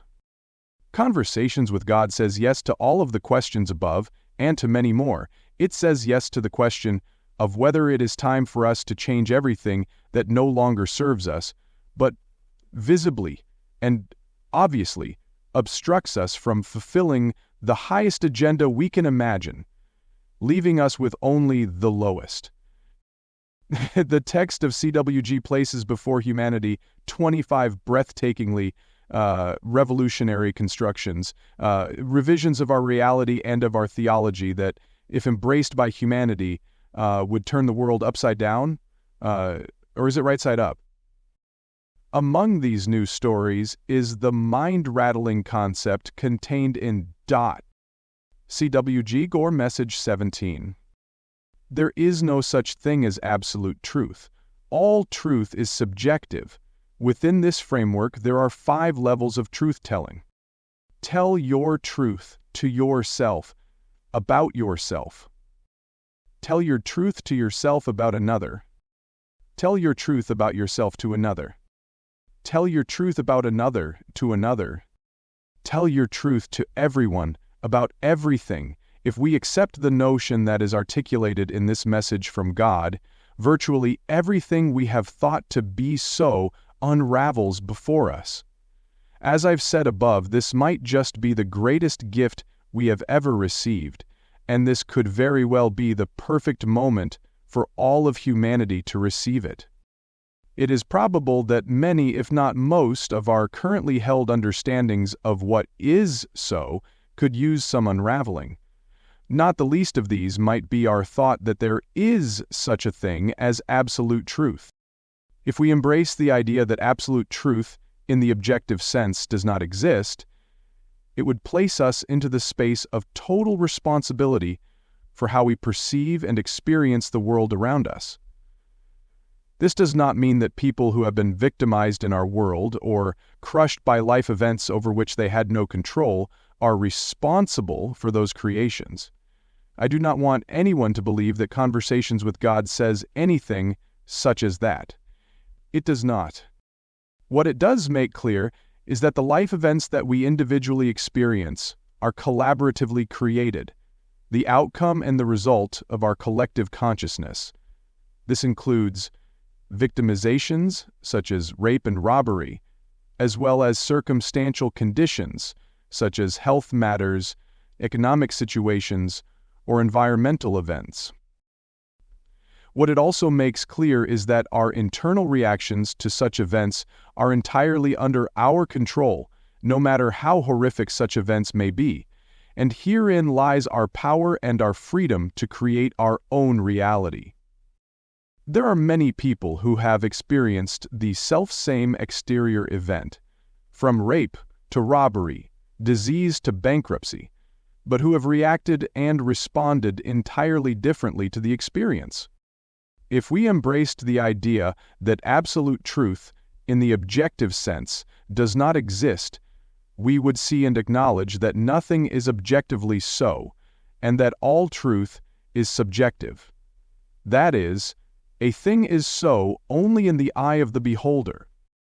Now, if many beholders see something, a circumstance, condition, situation, or event, in the same way, then they by their mutual agreement actually create what is thereafter called reality.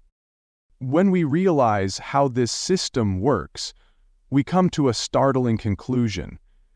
We are, and have always been, far more in control of our collective reality, and therefore, by extension, of our individual experience, than we have heretofore been able to recognize, admit, or acknowledge.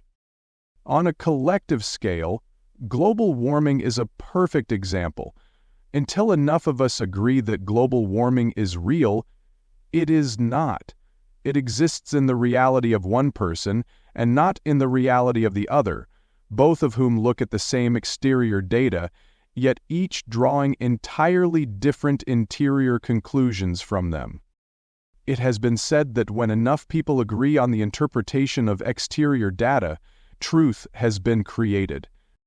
If humanity finally reaches a collective awareness that all truth is interiorly produced based on the exterior data presently at hand, it will at last recognize that the largest mystery still facing humanity, the existence, the true nature, and the desires and requirements of God, rests on a single, simple question: is all the data on this subject presently in hand? Or is it possible that there is still something we do not know about all of this, the knowing of which could change everything? As a newly reconstructed society, we would invite ourselves to the most courageous moment that the members of any species could ever encounter, the time when we decide that we are the ones doing the deciding, the instant when we accept that we are both the creator and the created. Only a species that saw itself as divine could embrace such a notion. Yet what of humility? Is this not the hubris for which God is said to have punished his most promising angel Lucifer? According to religious teachings, Lucifer was formerly the angel of light, also referred to as Satan, who declared himself to be equal to God. Angry by this affront, God banished him to an eternity in Hades, for he was said to have committed the ultimate sin. Yet do not all parents wish for their offspring that they will equal them in achievement and even exceed them? And if their offspring do so, have they committed the ultimate sin? Or is this, in fact, the ultimate desire of all loving parents? Is God, then, less gracious, less generous, magnanimous, and benevolent than our own earthly Father? Only the bravest and most highly evolved species of sentient beings could dare to embrace a concept so sweeping as to include the possibility of its own equation with divinity. That would be humanity at this point in time. Unless it's not. We get to decide even that. What is truth anyway? The notion that there is no such thing as absolute truth is probably best applied initially on a personal level.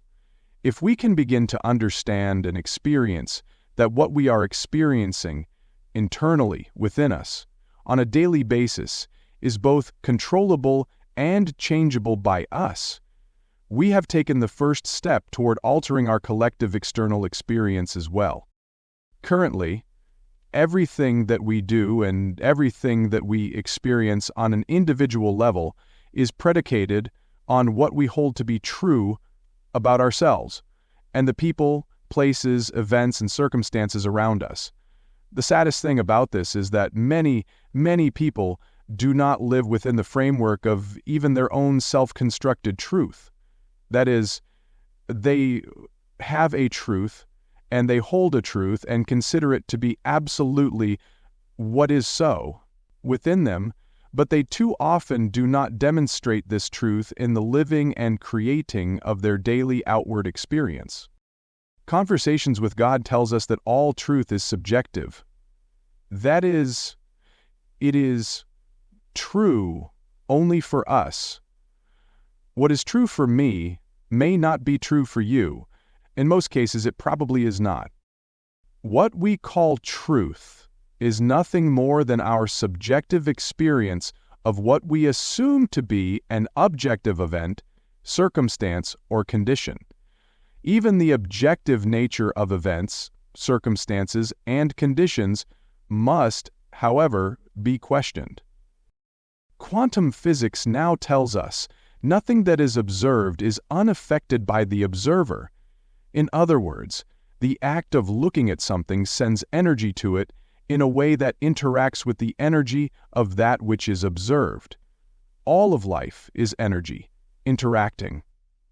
This remarkable revelation from physicists has put into scientific terms the metaphysical assertion that we are the creators of our own reality. It would be helpful, given this highly malleable state of things, if we could at least recognize and acknowledge what we have decided within ourselves with regard to that which we are encountering outside of us. Thus, Conversations with God offers us a formula by which we could make ourselves known to ourselves and to each other. This is summarized in the 5 levels of truth-telling listed above. It is the idea offered by CWG that embracing and practicing the 5 levels of truth-telling can provide us with a new fundamental basis upon which we can formulate our mutual agreements about life. Remember I said that we live by agreement. A spoon is a spoon, flower is a flower, up is up and down is down. Of course, if you were an astronaut, an example I used before, your whole notion of what is up and what is down would be dissolved as soon as you found yourself looking down at the moon and up at the earth. So we see that even that which we assume to be non-changeable understandings are merely contextual. We live within a contextual field, and when that contextual field changes, or more correctly, is seen from a broader perspective, our truth changes as well. It had better, or we will be deeply conflicted the moment our perceptions of life expand. Yet, we can't change our truth if we are unable to know or announce, declare or stand for what is true for us now. That is why the 5 levels of truth-telling can be a powerful tool as we seek to recreate ourselves anew in the next grandest version of the greatest vision we ever held about who we are. Level 1. We are advised by God to first tell the truth to yourself about yourself. You might think this is easy to do, but it could be the toughest, the most difficult thing of all. It requires us to be totally honest with ourselves. And so now we see that all of these messages from Conversations with God intertwine in a marvelous way, because earlier we were told that honesty, awareness, and responsibility are the 3 core concepts of holistic living. And now we are being invited to apply those concepts in the confronting and the acknowledging of our own truth about ourselves. Of course, your truth about yourself is going to be constantly changing because you are constantly changing. How you were yesterday is not how you are today, and how you are today may very well not be how you are tomorrow. Yet, how you are today is how you are today. And that's what's true about that. In Chapter 9, I created an acronym for the word true. I said that, in my experience, that which I say is true is the reality understood existentially, or, if you will, as an act of individual freedom and personal will. A thing is true because I say it is.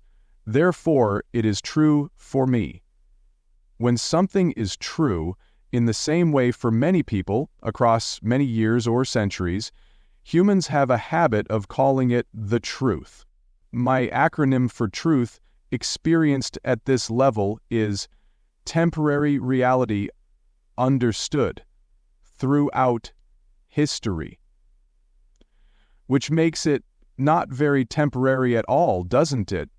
Tut-tut.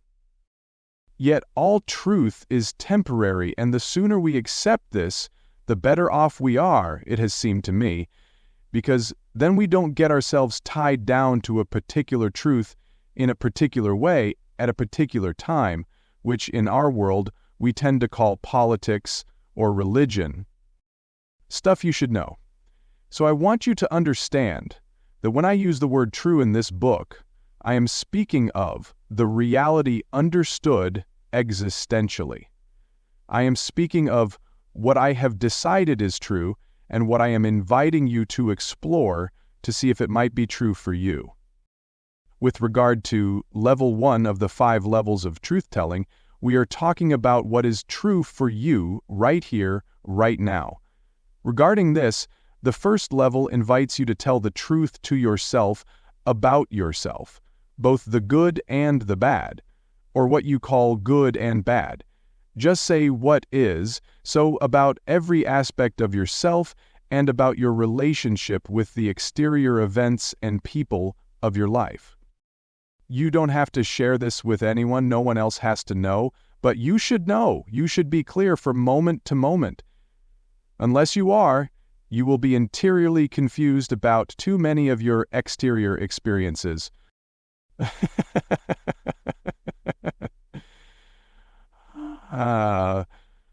Level 2. The second level of truth-telling invites you to delude themselves about another. This may also be easier said than done. I have found in life that people often want to delude themselves about another. A typical example is when they realize internally that they are no longer in love with a person with whom they are sharing their life. They reject the thought immediately, every time it comes up for them, telling themselves that they shouldn't think such a thing, that they are merely upset in the moment, that they are simply reacting to a particular event or situation, and so they remain in a dysfunctional relationship for an extraordinarily long period of time, convincing themselves that what they were telling themselves internally for years was simply not true.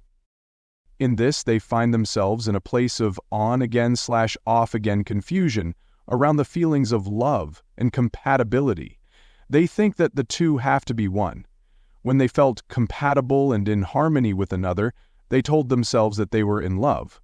When they were out of harmony, and especially if this happened over an extended period, they told themselves that they didn't love the other person anymore.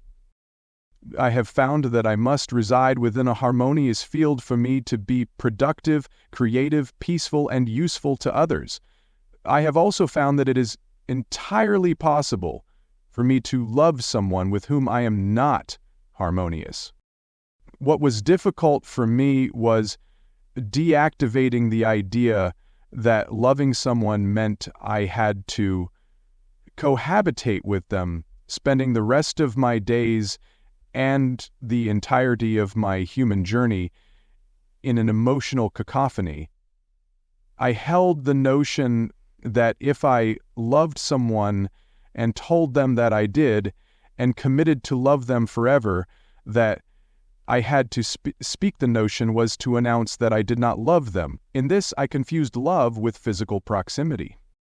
The result of this is that I created multiple permanent relationships, feeling that I had to cohabitate long-term with every person who accepted my love. I'm not the first person to have done this. When I finally learned to tell the truth to myself about another, I was finally able to negotiate relationships in a new and more functional way. I'm sorry to say that this wasn't until I had hurt far too many people. There's no reason for you to fall into or remain in that same trap. Levels 3 and 4. At the next level of truth-telling, I was invited to tell my truth about myself to another. This meant revealing everything that I was thinking and experiencing inside of myself with regard to myself in open and honest exchanges with another. It was about being totally and utterly naked before them. It is an intriguing aspect of human behavior that we find it relatively easy and even exciting to stand naked physically before another whom we love, but often enormously uncomfortable and difficult to stand naked mentally and emotionally before that same person. We are willing to be seen completely on the outside but not on the inside. The result is that people who have lived together for years, husbands and wives who are celebrating their 50th anniversary, can often be virtual strangers to each other in more ways than you might imagine. This would not be true if we embraced and practiced the third level of truth-telling, yet such a practice takes enormous courage. We have to be willing to risk being rejected, and since rejection is the biggest fear that many human beings hold, for many it takes the biggest kind of bravery to risk it. Yet what good is it for us to be accepted by another if the other does not know what's being accepted? How long can we continue to do our dance? How long can we continue to hope that we're not uncovered, mentally and emotionally, even as we can't wait to be uncovered physically? How long can we ride this train that seems to be going in two directions at once? How long can we say to our beloved other, "Know me completely, ... This leads us to the fourth level of truth-telling, in which we tell our truth about another to that other.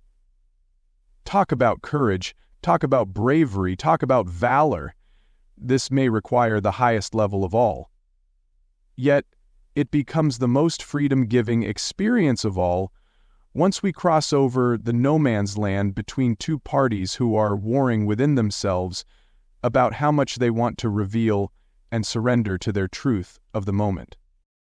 It is vitally important for any other person with whom you have any kind of quality relationship at all to know how you really feel about them in every way, the big things and the small, the obvious and the not so obvious, the important and the trivial. They need to know all of it. Indeed, they have a right to know all of it. Life is not a game of poker in which you place your bets with concealed hands. Life is a game of solitaire. It's played with all our cards on the table, face up, right in front of us. It's a game of solitaire even though we play in pairs and sometimes in groups, because in reality there is only one of us. Level 5. And this leads us to the final level of truth-telling. Tell the truth to everyone about everything. Now we are really experiencing freedom. When you're free of the need to hide anything from anyone, you are free to proceed with your life in the most joyful, creative, dynamic, fluid, exuberant, and authentic way you could ever have imagined. Earlier I told you that there are 10 illusions of humans, and that the first illusion was the illusion of need. Now I tell you this: when you're free of need, you're free to proceed. The fifth level of truth-telling brings us this freedom. We are now able to proceed with our lives unencumbered by the need to look good, or to have gotten it right, or to be spiritually enlightened, or whatever we have imagined we must be, do, or have in order to avoid rejection. This is a level of total transparency that the world is not used to. When this kind of transparency becomes common not only in our personal lives, but in our entire collective experience, from business to politics to education to religion and everything in between, we will have created the kind of society in which everyone can know anything about everything and about everyone. We are challenged by such an idea to consider the questions: why should we have a need to keep anything secret? What is the difference between secrecy and privacy? What, in our imagining, causes us to think that anything needs to be kept private? And why does this thing called love, when expressed at its highest level, magically erase the need for privacy? Do we need to keep things from our beloved other? Yes. If so, what would that be? If not, how is it that love and intimacy eliminates the need for privacy? Could it be because love and intimacy creates security? We feel safe and continually loved no matter what? We feel accepted just as we are? Is it not the fear that we will not be accepted and loved just as we are that causes us to feel the need for secrets and privacy? Does this give us a clue about something with regard to how we are behaving with each other on this planet, Does it give us a clue as to how we might behave if we desired a totally transformed society? Applying this message to everyday life. I have found that the 5 levels of truth-telling are easy to understand and hard to apply. At least, they were for me. I'm still not there with all of them all the time, but I'm closer than I ever was before. Here are some suggestions on ways that you can apply Core Message 17 in your daily life. Create a truth notebook. Yes, I know, here we go again with the notebook routine. But as I explained to you earlier, designing notebooks for many of the aspects of your life and making important entries in them can be a powerful tool in the recreation of your life as you have always wished to experience it. So, play along here. Don't fight this. Just create the notebook. Now, in your truth notebook, allow your initial entry to be all the truth that you currently know about yourself in every area of your life. Divide your narrative into whatever component parts you can think of. Perhaps they might be money, love, sex, God, work or career, talents and abilities, children and parenting, appearance and physical attributes, mental attributes, house and environment, and anything else that is true about yourself as you are currently experiencing and knowing yourself in the living of your daily life. This may be a bit uncomfortable if you allow yourself to be uncomfortable with the living of your daily life. This may be a bit uncomfortable if you allow yourself to be honest with yourself. That's okay. Allow yourself to experience the discomfort. Discomfort is nothing more than an announcement that healing is about to take place. Now make similar sections in your notebook, with similar narratives, about your present truth regarding another. This could be any other person in your life. Your spouse, your offspring, your friend, neighbor, or boss, and even your God. Now, take these revelations that you've made to yourself. Putting them in writing merely physicalizes your mental experience, and put them on the street, so to speak. That is, choose to live them. And the first step in living them is to speak them. In this, it is good to remember, speak your truth, but soothe your words with peace. Decide that from this day forward, you will be totally and completely truthful with everyone about everything. This does not mean that you go around telling people that you don't like the clothes they're wearing or the way they've chosen to do their hair, but it does mean that when you are asked anything specifically or engaged in an open two-way exchange on any topic whatsoever, that you reveal yourself utterly and completely, standing totally naked and allowing yourself to be absolutely seen. When you are expressing yourself and experiencing yourself as who you really are, you will have no fear of this experience. Indeed, you will invite it and eagerly await it, for how can another know us fully or embrace us completely if they can only experience us partially? That is the question before every human being in every relationship. Life invites you to answer that question with the greatest courage, and life promises you that if you do, you will receive the greatest reward. Question every truth that your culture, your religion, your society, your political party, your school, and your family has taught you, and question every truth in this book, of course. Write down the 25 most important truths of your life, and in a column next to it, write down why you hold them to be truths and what, if anything, could change them. Do whatever it takes to create a safe environment for others to tell their truth around you, and ask them to do the same. Discuss with your beloved other what, if anything, you could do to make them feel totally secure in your love, no matter what they tell you. Practice the speak your truth but soothe your words with peace approach by writing out ahead of time, in private, any major truth-telling that you wish to do with another. Often, of course, this is not possible, because the time for truth comes up in the moment, spontaneously. But there are times when we know there is something that we really want to say to another, but we're waiting for the right moment. This is a good time to practice this skill. Write out what you want to say, letting any and all possible negative charge that you have on the subject roll out and be released in whatever words best release it. Then, go back over what you have written and look to see if there is a way to say the same thing without losing any of the intent or the meaning, but losing the negative charge or any potentially hurtful or judgmental energy you may be carrying. Be aware that tone of voice and facial expression is just as important a carrier of energy as actual words. So in the mode of peaceful communication of truth, take all of this into consideration. Enjoy this little process. Take out a sheet of paper and write down the names of 3 people who are important to you right now. Leave a big space under each name. In the space, complete the following sentence. What I'm afraid to tell you is... ... See what, if anything, comes up for you and, find a way to communicate that to them as soon as they can.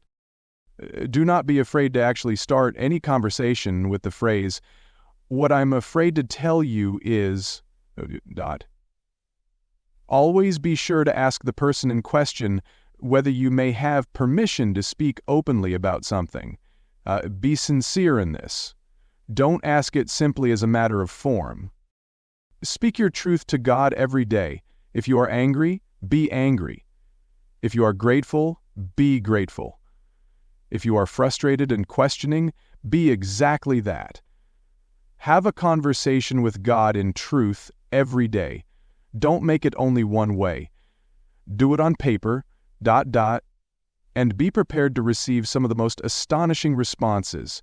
Be careful, however, do not do this if you do not want your life to change. Chapter 15. When humanity as a species gathers the courage to question everything it has ever accepted about itself and about its God, when humanity is brave enough to believe that it truly has been created in the image and likeness of God, humanity will at last be able to express and experience itself in the way that was always intended, in the way that is open to all sentient beings in the universe. As we all know, individuals within our species have done this, and from time to time their doing of it has come to the attention of the rest of us who are either unable to do it or, because of our beliefs, are refusing to do it, or because of our understanding of God, are fearful of doing it. Those few who have done it in highly visible ways have been brought to our attention and are noticed in our histories. We call them saints and sages and gurus and martyrs and heroes because they have violated the central notion of our species. We are not divine. We are not a part of God.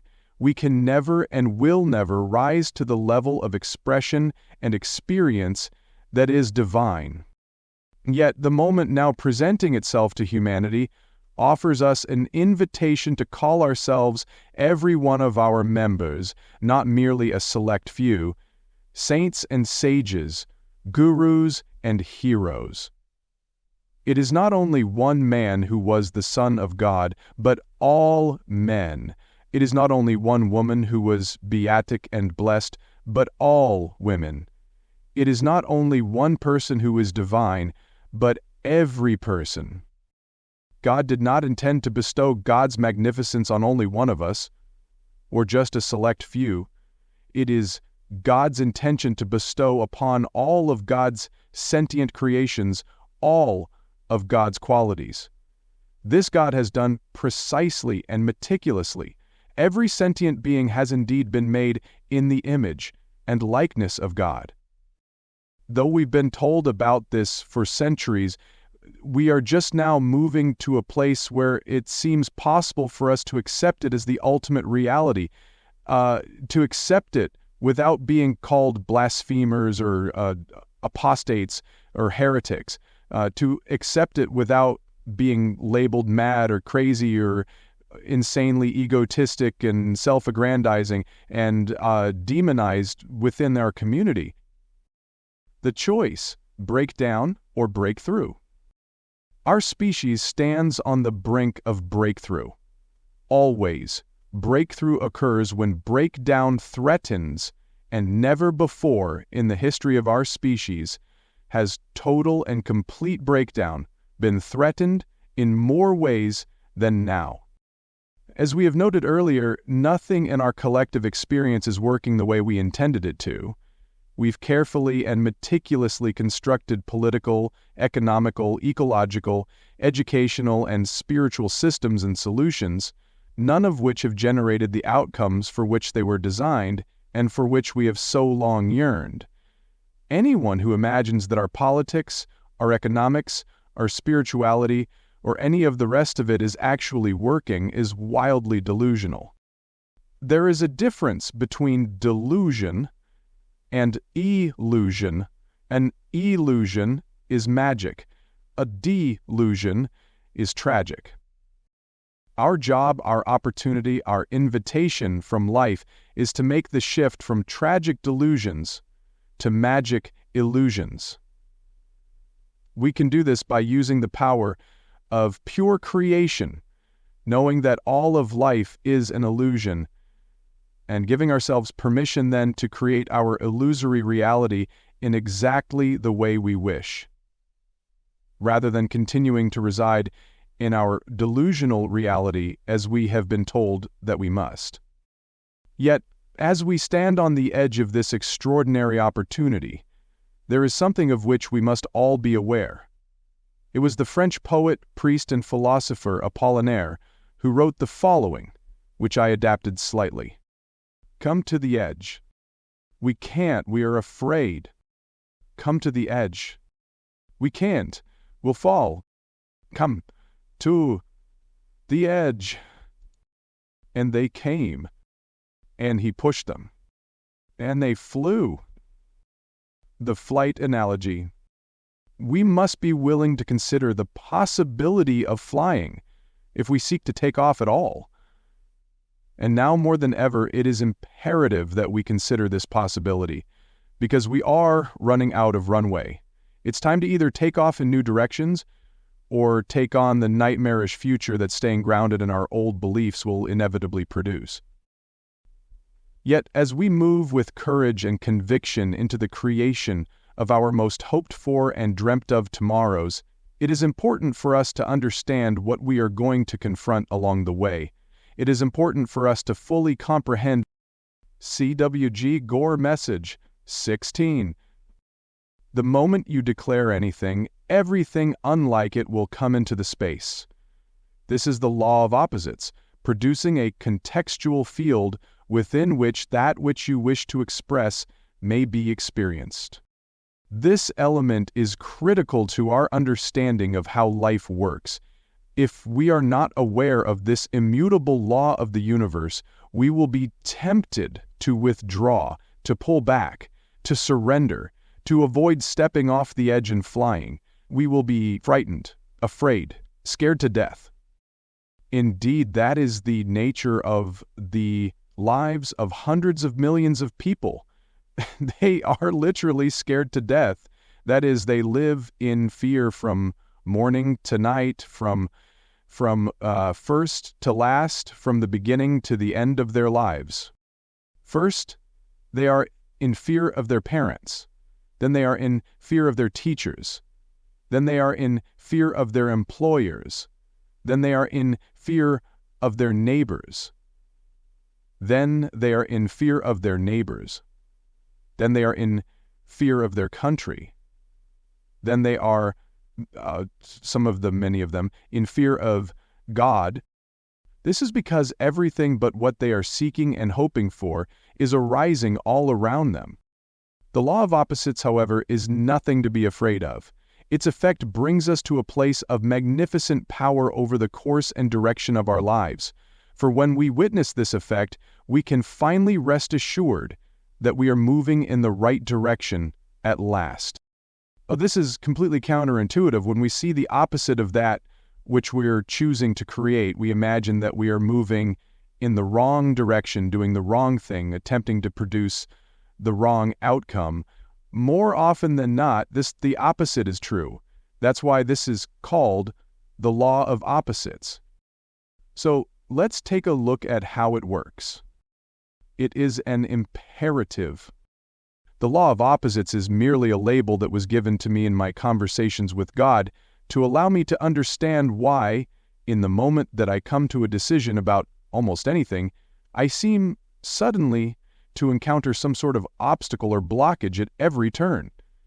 The other than, what I seek to express and experience, immediately looms large in my horizon, seemingly showing me all the reasons why I should not move forward with my agenda. What we do not understand is that life must do this. It is an imperative in order for life to create a contextual field within which we can experience the expression of our choosing. This has been discussed extensively in the Conversations with God dialogues and has already been explored here in Chapter 8. But now, let's look at the on-the-ground encounters with this that I have observed in my own life and in the lives of others, so that we might better see not just why it works, but how. The secret of sieving. As I have experienced it, the process of personal creation occurs in 3 steps. 1. We have an idea. 2. The universe immediately creates a context within which such an idea may be held, offering contrasting elements within which the idea itself may be singularized, seen, and experienced. 3. We see each contrasting element for exactly what it is, not an obstacle, but an opportunity, empowering us to move forward with our original creation. I've referred to this often as the process of sieving. I know, there's no word like that in the Earth's languages, but let us use English as our baseline, and then look further into this fascinating articulation. All creation begins when we conceive of a thing. We have an idea of some sort or another. This is the moment of conception. We give birth to a new thought. The moment we have an idea about anything, the mind takes a look at it. It explores it and examines it minutely. Thus, we perceive what we have conceived.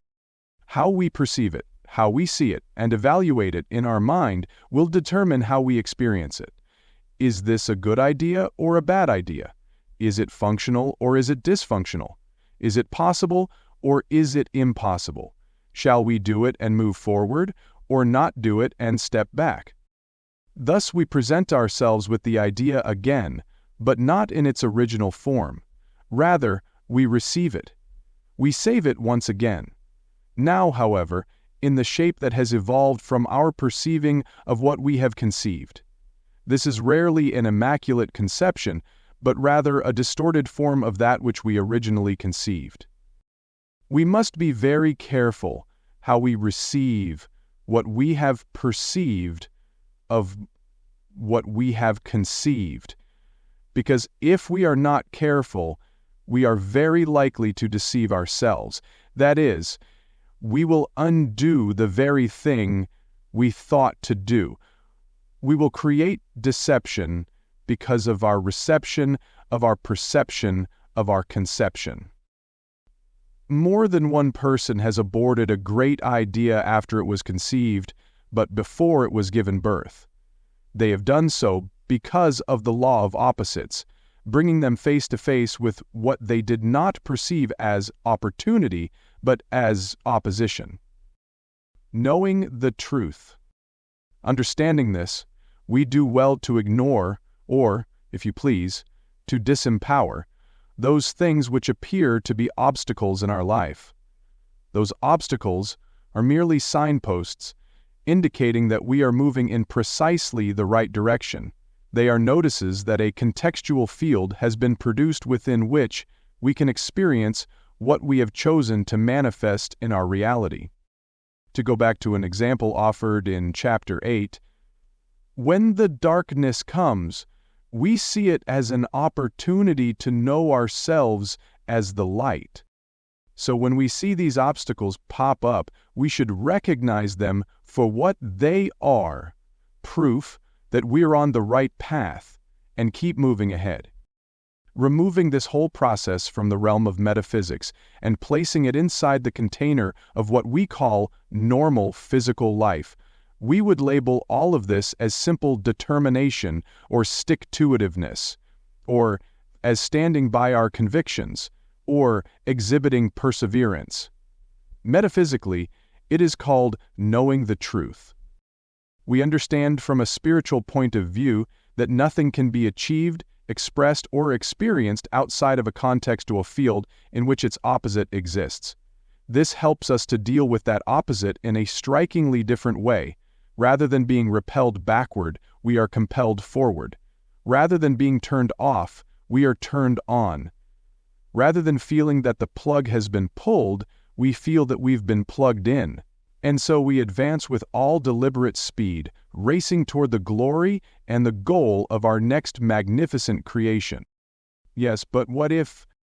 Now, there are those who ask, and it is a very fair question, by the way, what about when the opposite of what we are attempting to accomplish or experience presents itself repeatedly and endlessly, over and over again, without ceasing, over a period of months or even years? I've had to look at this question myself, as I am certain we all have. So it's fair to observe that there is a nuance around this law of opposites that deserves further exploration and explanation. In my own life, if conditions and circumstances arising continue to make it increasingly difficult for me to achieve what it is I have set out to do, I look at two things immediately. Is there something I am holding as part of my basic beliefs that prevents me from working with the law of opposites in a functional way, turning opportunity back into the opposition that I at first thought it was? Thus, the law of opposites provides me with an opportunity to check my beliefs.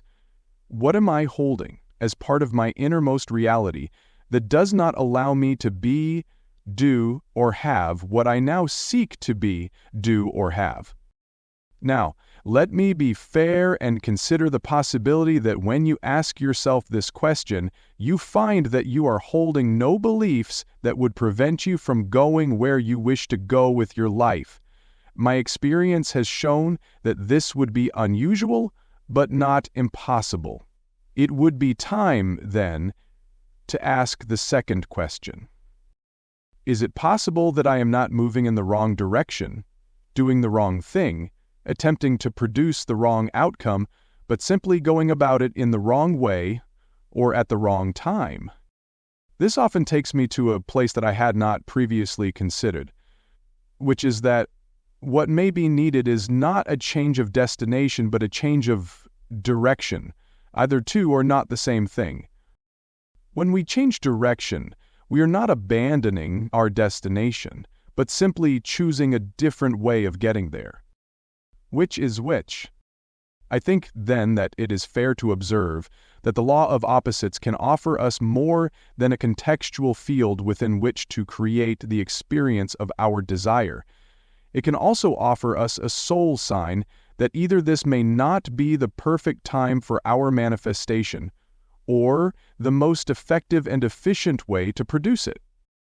Thus, the law of opposites is twofold, not singular in its application. This, of course, leads to another very fair inquiry: how do we know the difference between the two? To me, it is a matter of emphasis and consistency.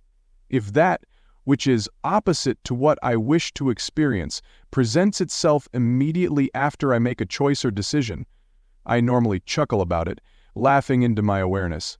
I knew that this would happen. I knew that it had to happen. Life has no other choice.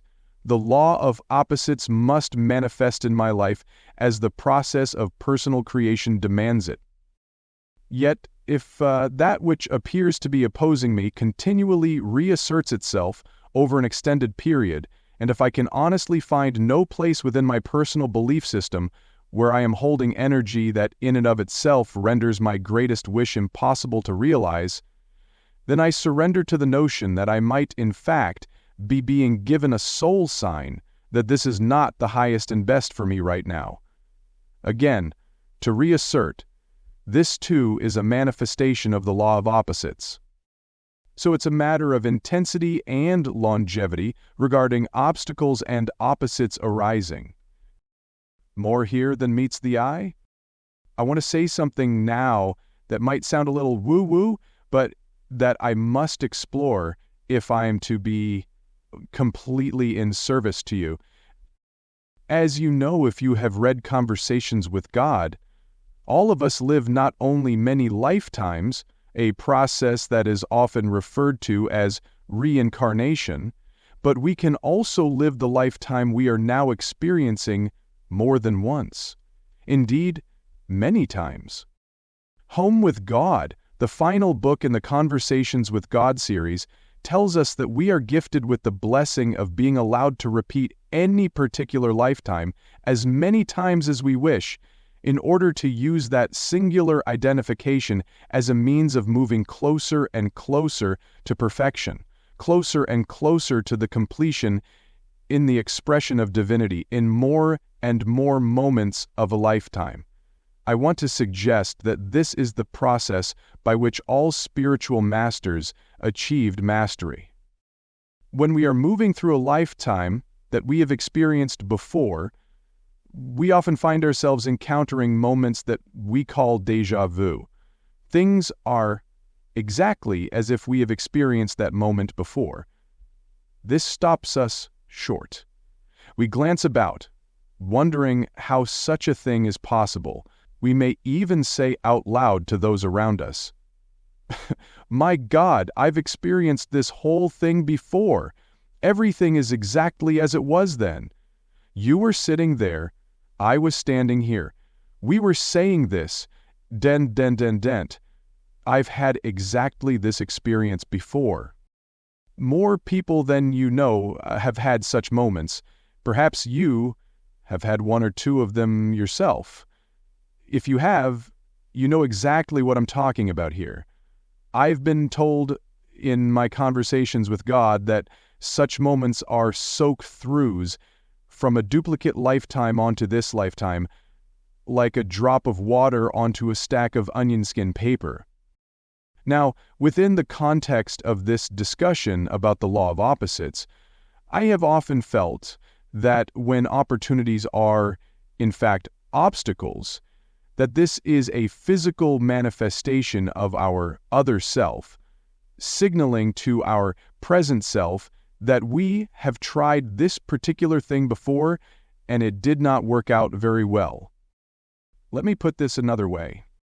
I have an idea that we exist at all places along the timeline simultaneously. If this is true, then we have a self in the future, a self in the present, and a self in the past. Past, present, and future do not exist in this cosmology. Only forever now. In the land of forever now, what we are currently experiencing depends upon where the consciousness of any particular life expression is focused. I think it is possible that we are giving directions to ourselves as to how best we may proceed with the agenda of our soul, achieving what we had intended to achieve when we moved from the spiritual realm to the physical realm through the expression of our sacred life itself. If we are truly all one with God, and if our consciousness is truly expansive to the point where it includes all experiences of everything all the time, it is not inconceivable that a part of our mind can have access to the part of our soul that knows all the adventures it is taking in all those whens/wheres of existence that Robert Heinlein talks about. It is also not inconceivable that the soul may not be above warning us, like the signs at a railroad crossing, that this may not be the perfect time to keep moving forward in the direction that we're going, but that maybe a change of direction is in order, or at least a little waiting time, or at least a little waiting time. If we haven't truly arrived in our present lifetime, it is very likely that new adversities will present themselves due to continuous circumstances that we wouldn't have experienced before our present lifetime, in which case, plow right ahead. Belief not required. Now, I know that sounds like a way-out thought, a theory so far removed from what so many of us have called reality that it may be difficult for you to embrace and accept. So, let me tell you that it doesn't really matter whether you accept it or not. All I want to say to you here is, if the opposite of what you seek to experience presents itself in the initial phases of your moment of creation, move right through that apparent opposition and see it as opportunity. Do so with perseverance and determination and commitment. I have done so in my life, and I can promise you that this approach is powerful and that it works.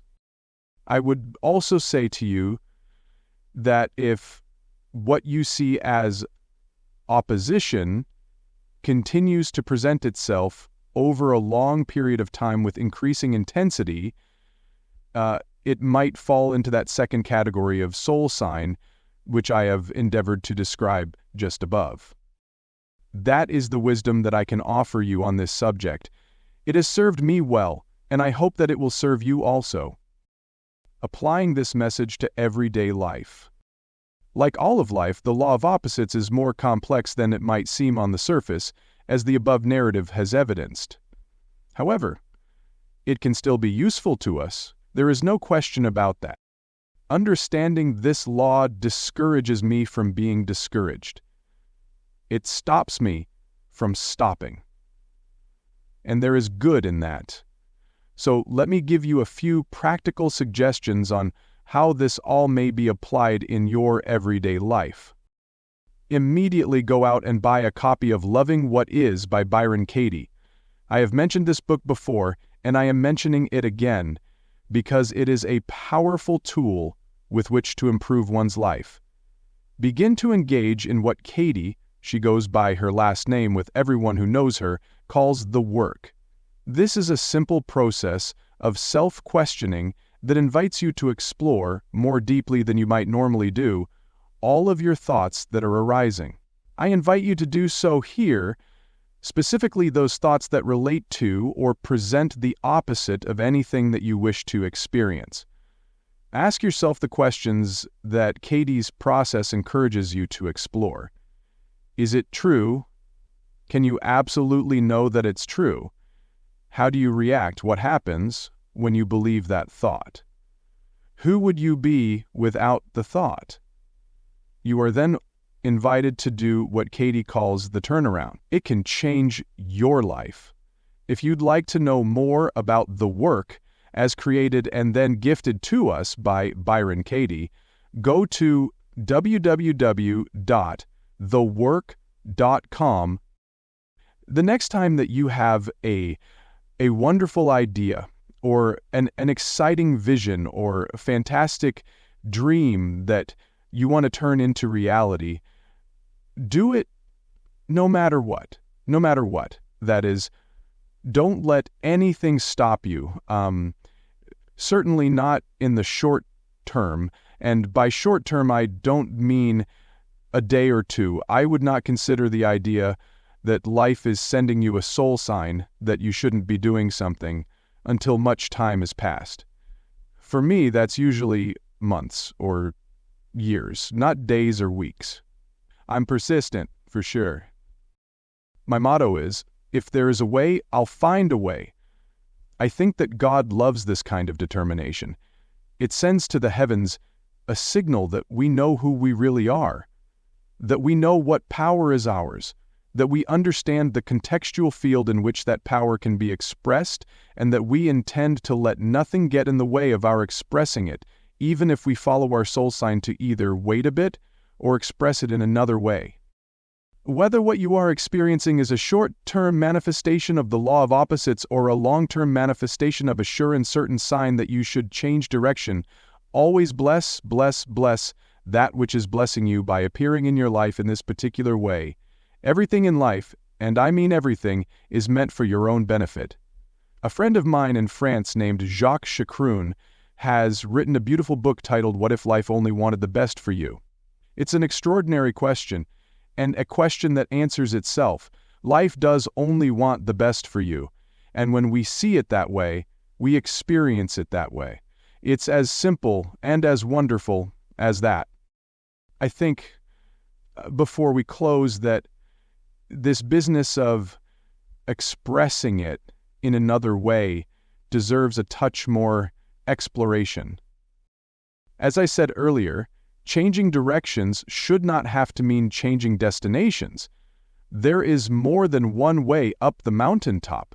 Notice that what you wish to experience is always a state of being, not a process of doing. What you are doing, or what you think you have to do, is simply and always nothing more than what you think is required in order for you to achieve a state of being. Look, then, to see what you think you will be should you find yourself able to finish doing what you have set out to do. Will you be accomplished? Will you be famous? Will you be powerful? Will you be rich? Will you be happy? Will you be fulfilled? Will you be satisfied? Will you be content? All of these things and more are things we are trying to be in our lives. The things we are doing are nothing more than the ways we think we have to move our body around, and the ways we imagine we must use our mind in order for the totality of us to be that. Yet, what if there was another way to get to that destination? To engage this utterly transformational idea in your life, first, A. Decide in specific terms what it is you have told yourself you would be if you could only do this or that. Then, make a list of at least 3 other ways you can think of that could allow you to be the very same thing. Finally, elevate what you wish to be as a result of any moment, event, or creation in your life to the level of divinity. Decide that what you wish to experience and express is divinity itself, that this is the only reason you came here to physicality. If this can be true for you, and remember that true is defined as the reality understood existentially, measure every hope and every dream and every vision that you have for your life against this yardstick. Ask yourself, what does what I am wanting to do now have to do with what I am choosing to use my life to express and experience? What aspect of divinity do I see being made manifest in physical reality as a result of my taking my time and energy to do this particular thing? Be aware, such questions can place your entire life, not only your individual choices and decisions, into a whole new context. Chapter 16. I have heard it said that humanity, in its future, will experience 1,000 years of peace. It has been predicted by seers and prophets across the pages of history that our species will one day step into a tomorrow of our grandest imagining, claiming at last our true inheritance as cosmic beings and manifestations of the divine. It is my belief that this is exactly what is going to happen, and my further belief that we are at the doorstep of this new and wonderfully magnificent expression of life. All we need to do now is knock on the door, for it is as one master so presciently said, "Seek, and ye shall find. Knock, and it shall be opened unto you." It does not seem to me to be a coincidence, a mistake, or happenstance that you and I have arrived and are spending our lives on earth at this pinnacle moment, witnessing and participating in this extraordinary transitional event. I think your soul and mine have come here by appointment, by design, by intention. I believe we have been here before, you and I. This is not our first visit to physical life on this planet. We have vowed to return and to continue to return until we have lifted this species to a level of divinity made manifest in physicality. Yet the day of the individual savior or the single master has passed. Our previous saints and sages, saviors and masters all did what they came here to do. They awakened us to the possibility that all of us are saints and sages, that all of us are saviors and masters. Now they walk among us once again, yet this time not to lead us but to join us in the process of self-realization. Their purpose in their earlier visits was to lead us by example.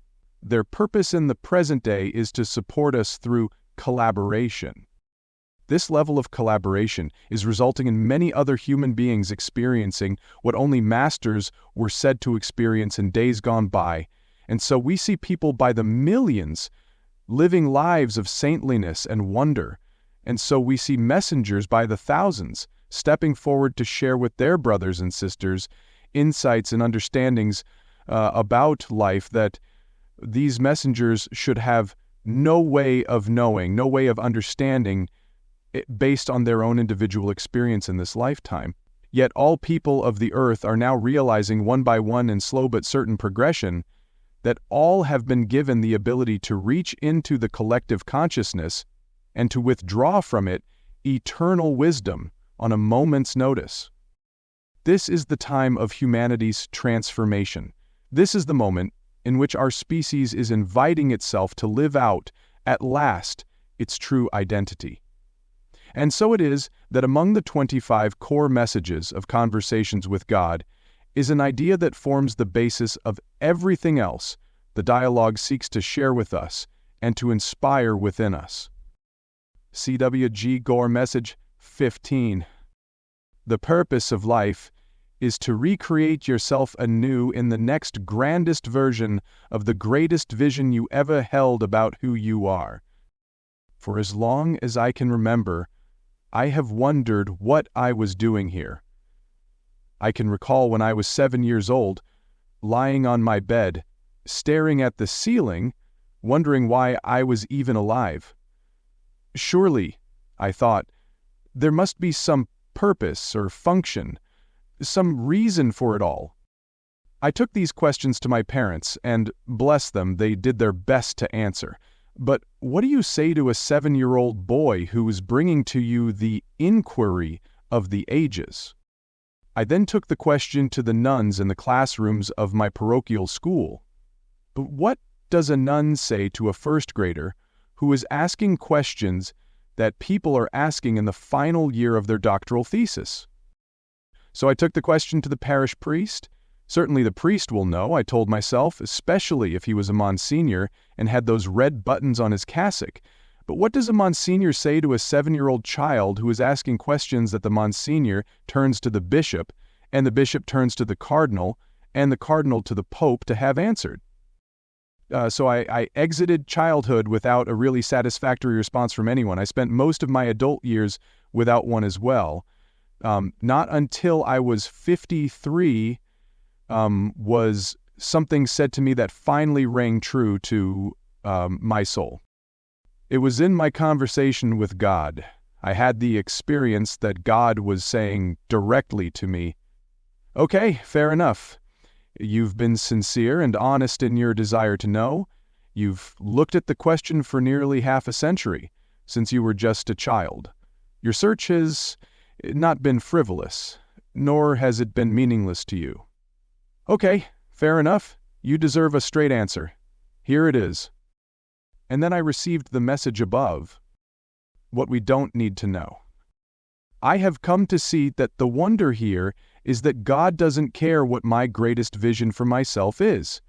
God has no preference in the matter. So whether I imagine that who I am is a butcher, a baker, or a candlestick maker, the purpose of my life is very simple: to become the next grandest version of that.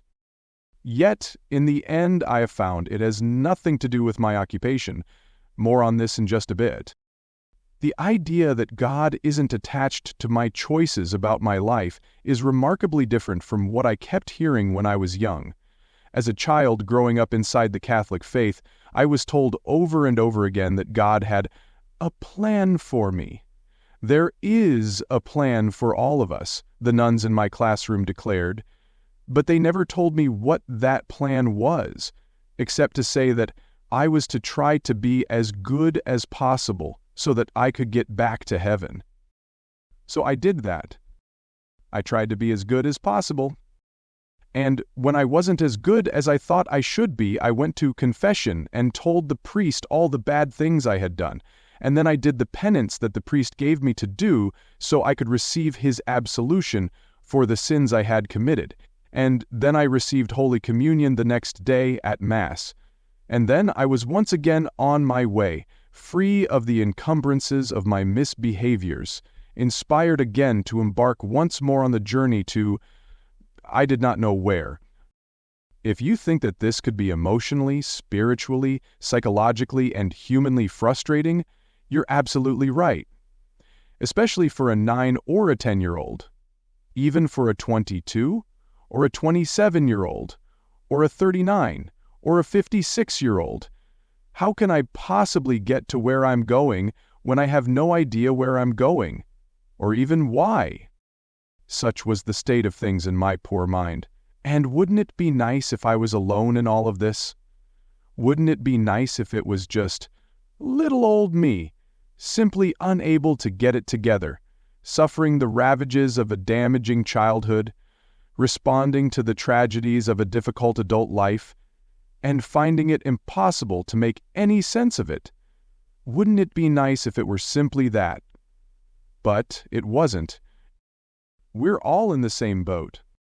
For the record, I had a wonderful childhood. I had fantastic parents. I had every opportunity offered to me. Now, we weren't fabulously rich. In fact, we were lower middle class, but lower middle class in America in 1950 was doing quite well compared to 90% of the rest of the world, thank you very much. So no complaints about that. And the tragedies in my life as an adult, there weren't any. They simply did not arise or exist in my life.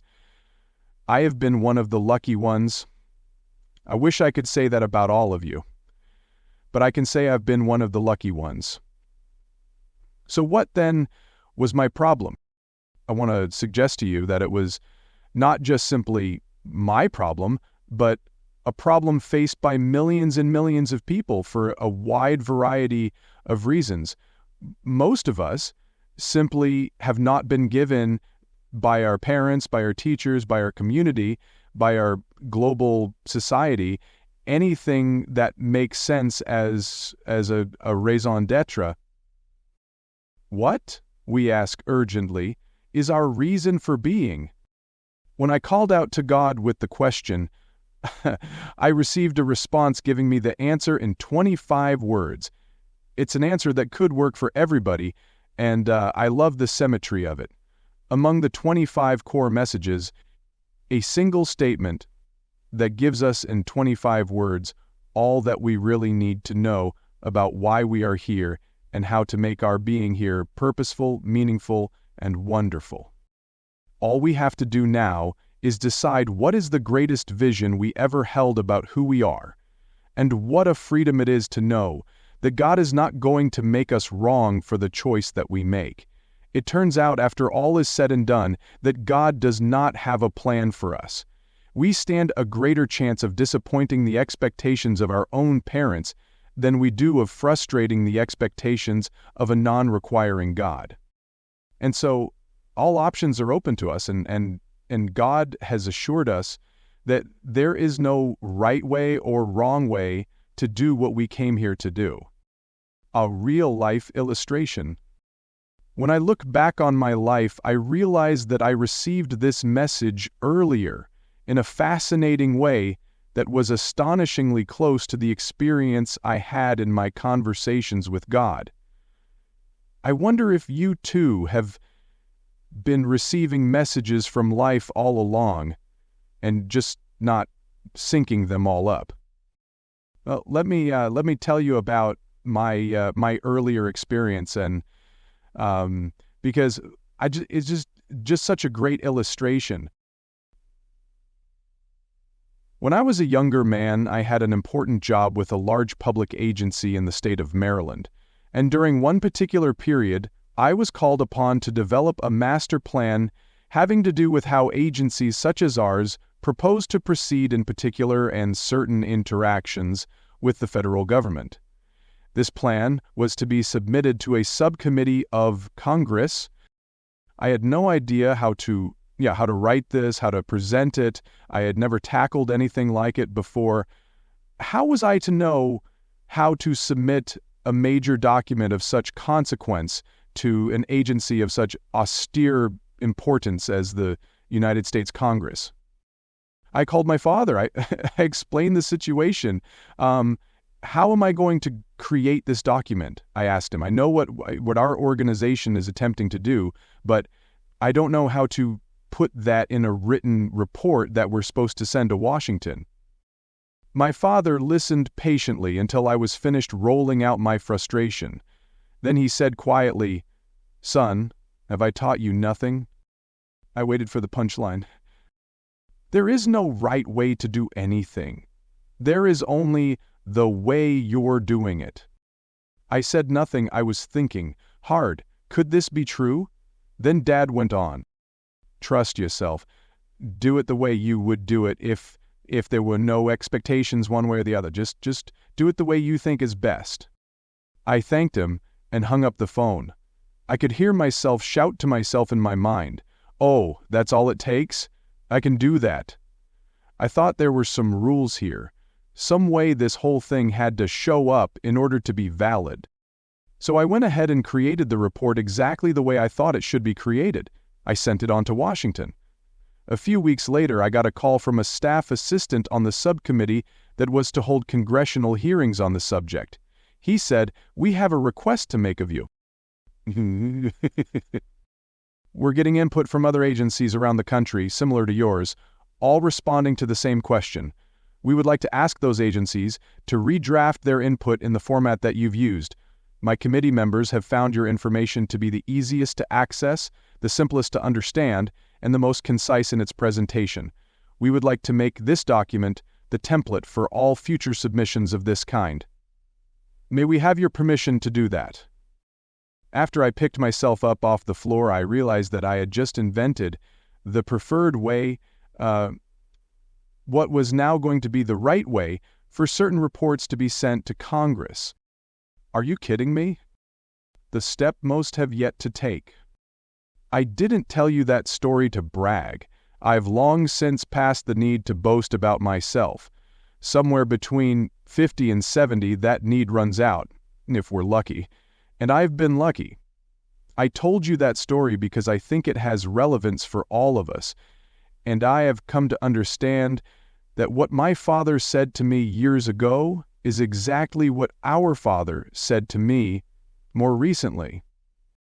So the purpose of life is to create yourself anew in the next grandest version of the greatest vision ever you held about who you are, and no one is going to tell you what that has to be, what it should be, what it must be, or what it is required to be, or the right way to be it. You get to decide all for yourself. Yet this is a step that most people have yet to take. When you ask the average person, what is the greatest vision you have about yourself, they often can't tell you, not in specific terms. And if they can, almost always what they have to say relates to something that they're doing or wish to do in the world. Yet what you're doing has nothing to do with who you are. It is what you're being that determines this. You can choose anything your heart desires, yet know this: it is a state of being that your heart desires, not an employment situation, not a career.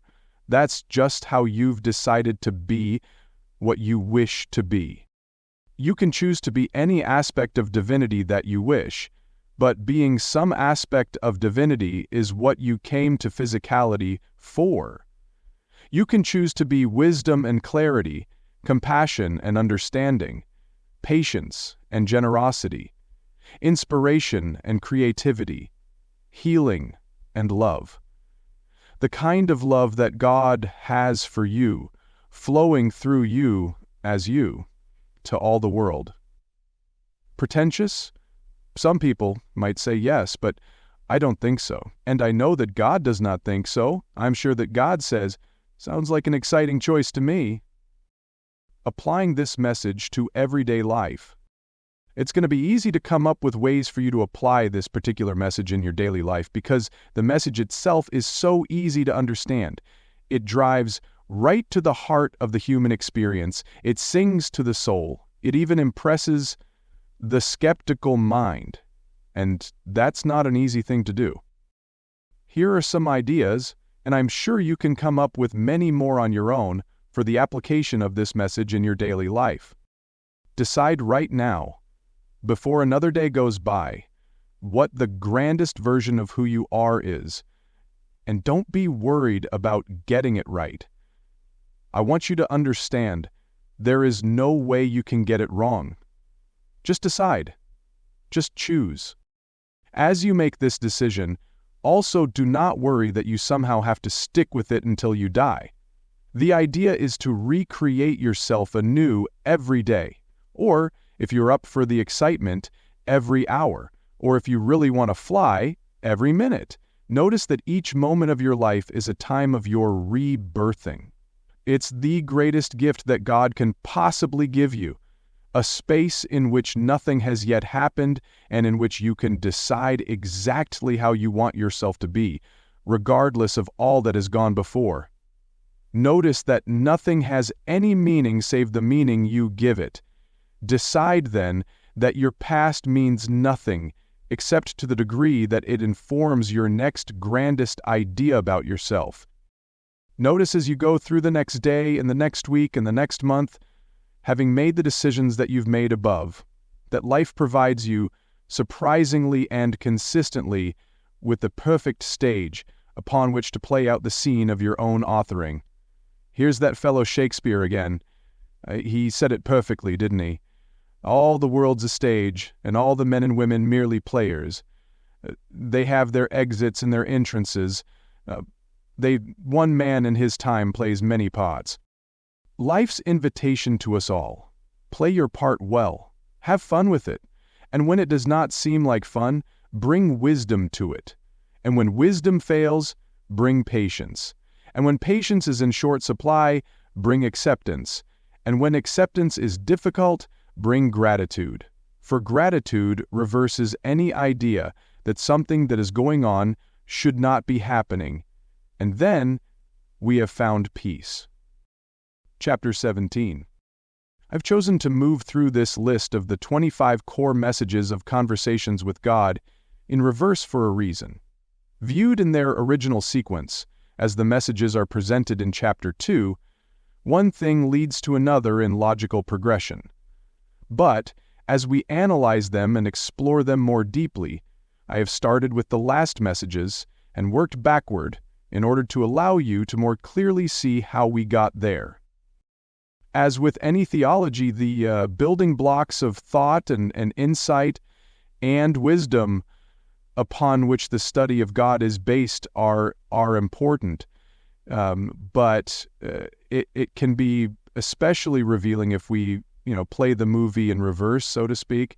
I'm at a point in my life where I do that a lot in my own thinking. I know where I've ended up so far, and it's always instructive for me to look at how I got here, event by event, decision by decision, choice by choice, moment by moment, from the most recent moment to those that preceded it.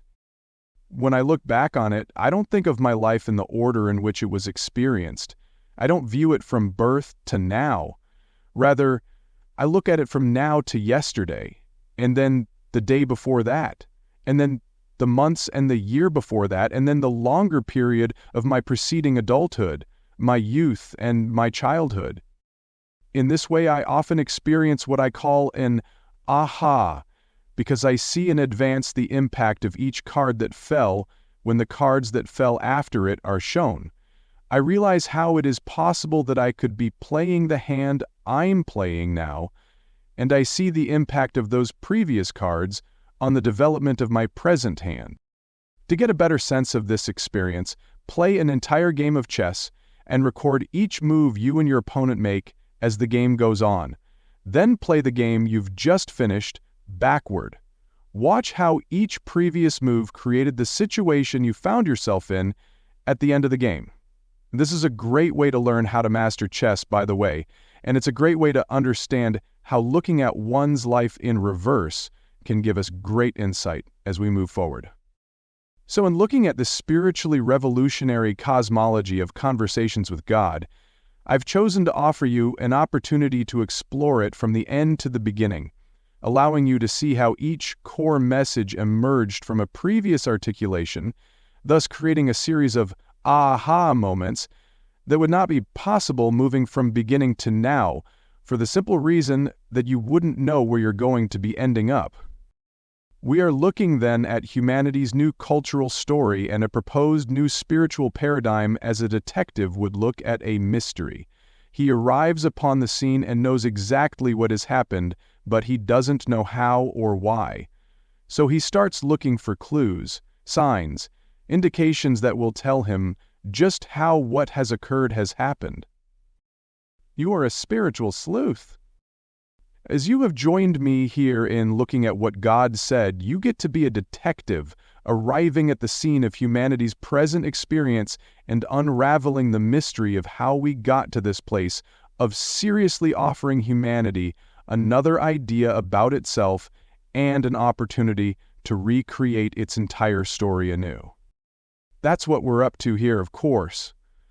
The CWG cosmology winds up being an open invitation to the entire human race to rewrite its cultural story, to decide again who we are as a species, to choose anew what we are doing here on the earth, and to announce why we are doing it. Thus, to lay down a new basis, a new foundation, upon which we may build our individual and collective future. Or as Robert Kennedy said in his memorable phrase, to seek a new world. Of all the messages in the 3,000-plus pages of the Conversations with God dialogues, none struck me as part of that newer world as much as the one we are going to explore next. When we look at it closely, which we are going to do now, you'll see how it became possible for us to come to the conclusions that we reached in our preceding chapters. I should warn you, however, that the present chapter may not be easy to absorb in one fast reading. What I have been shown here is not something I was able to just breeze through when I first heard it. It may be challenging for you as well. Allow yourself to take some time with it then. You may even wish to read certain passages more than once. Go slow, take it all in, and think deeply about what is being said as you go along. For now comes the great aha that allows you to understand more deeply, more richly, and more fully how I could have made the statements that have already been made here. Let's take a look at a stunning announcement from God to Humanity. CWG Gore Message 14. Your life has nothing to do with you. It is about everyone whose life you touch and how you touch it. It had never occurred to me until over a half-century into the experience that life had nothing to do with me, like just about everyone else whom I observed. I assumed that, of course, my life had everything to do with me. I was not so presumptuous as to imagine that all of life around me was about me, but it seemed perfectly reasonable for me to assume that the largest part of life that I was personally experiencing was about me. Now, here was the God of my understanding telling me just the opposite, that my life had nothing to do with me, and that if I thought it did, I was missing the point. What an astonishment! What a shocker! What a waker-upper! At first, I wanted to argue with it. How could my own day-to-day experience have nothing to do with me? What was I expected to do with that information? How was I to understand this functionally in my life? Now, after living with this core message for more than 15 years, I can tell you that it has been one of the most rewarding to implement in my day-to-day experience, and one of the most challenging. It changed everything. It changed my reason for getting up in the morning. It changed my purpose for moving through the day. It changed my understanding of the day's encounters when I placed my head on the pillow at night, staring up at the ceiling, wondering what I had accomplished and what any of it meant. It is for sure a new and radical way of looking at life. If I began considering my life with the proposition that I needed something, then I would assume that I would have to pay attention to my needs, spending time in making sure that they were fulfilled. Yet, if I spent my time on activities having nothing to do with myself, those needs would go unmet. So, the idea that life had nothing to do with me required me to embrace a separate notion about myself. That on a personal level, I required nothing at all. As I looked deeply into this possibility, I began to see the difference between requiring and desiring. I understood that the fact that I require nothing at all did not mean that I desire nothing at all. In the past, I had seen my desires as requirements. The two had become one, almost as if I had created a new word, desirements. I had come to feel that if my life did not fulfill my desires, I could not be happy. This meant that fulfilling my desires was required. Exploring this further, it suddenly became clear to me that the human race has been making the exact same mistake with regard to God. We have concluded that because there are things that God desires, there are things that God requires. Only when I finally came to realize that God needs nothing and that God's essence included by definition everything that is, did I begin to pay closer attention to the difference between what God desires and what God requires. There is nothing that God requires, but there are things that God desires. Desiring something does not only mean that one does not have it, it can also mean that one has it and loves it so much that one chooses to experience more of it. In this way, a God could be perfectly happy and desire to be happier still. So too with us. We could even desire to be happier than God, and that is what the book by the same name is all about. In this book, which I believe I was inspired by God to produce, I found that I too could desire something without requiring it in order to be happy. This was not an insignificant remembering. Why the Master said it. When I remembered who I really am, when I understood that my soul is the presence and the evidence of God within me, I came to see that I couldn't possibly require anything because everything that I could possibly desire was easily within reach, within me. That's the last place course that I had originally imagined I should look. I had spent the first 50 years of my life searching outside of myself for what it was that I desired, and when I couldn't find it, the increasing pressure to acquire what I required turned it into something that I required. At some point, it began to seem as if I needed it in order to be happy. When God told me that my life had nothing to do with me, but with everyone whose life I touched, and the way in which I touched it, my eyes were opened in shocked realization of what I then remembered was always true. I needed nothing, and the way to experience that, I had everything I once imagined that I needed, was to simply give it away. Havingness is experienced through givingness, not through receivingness. It is not what we get out of life, but what we give to life that brings us the experience of what we have in life. And through that experience, the fullest realization of who we really are becomes possible. I suddenly understood why all the spiritual masters through all of the ages have all said, each in their own way, it is more blessed to give than to receive.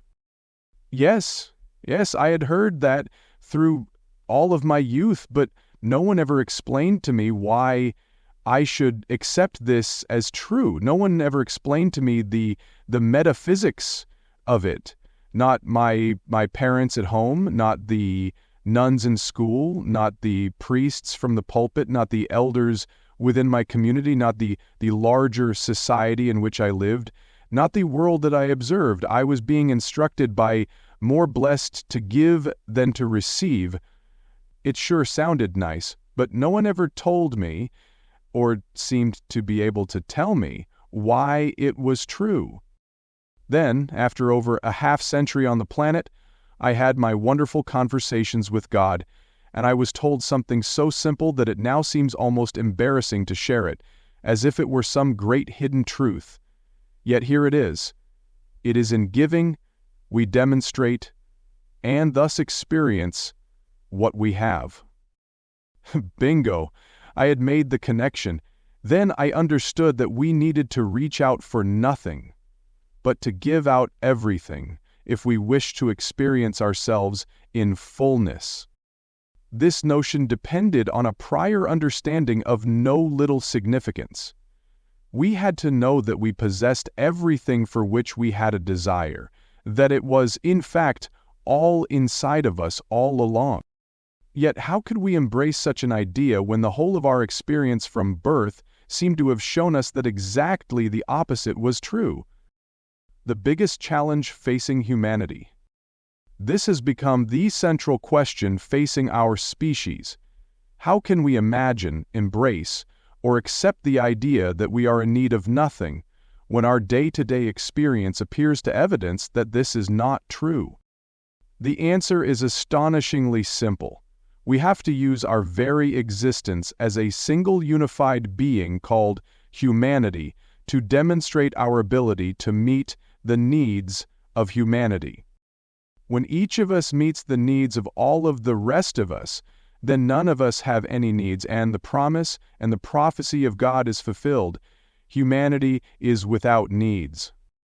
This is precisely what God does. When God experiences a desire of any kind, God simply satisfies that desire with what God already has. Thus, God needs nothing.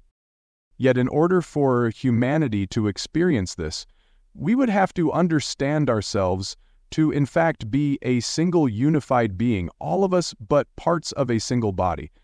We would have to decide that we are all one is not merely an aphorism, but the way we were designed, the way we were intended to experience ourselves, and the way we were to function in order to express our divinity. Yet, is it realistic for us to conclude that if we act as if we are all one, that if we are there for each other and share with each other and care for each other, lack and need and suffering will disappear from the face of the earth? Of course, we have no way of knowing, since we've never dared to try it, at least not on a wholesale basis. There have been cultures, of course, that have acted exactly like this, living in community, operating as a whole, where all for one and one for all was a given. We note that in such cultures and societies, the level of human happiness skyrockets, leaving us to wonder what life could be like across the entire planet if the whole of humanity lived this way. Oneness is not an objective, it's a method. Yet the creation of such a collective experience is not the specific purpose of the soul. The intention of the soul in coming to physicality is singular and simple: to express and experience, to become, and to fulfill through physicality that which is divinity itself. The practice of oneness is simply the fastest way to do it. It is a method, not an objective.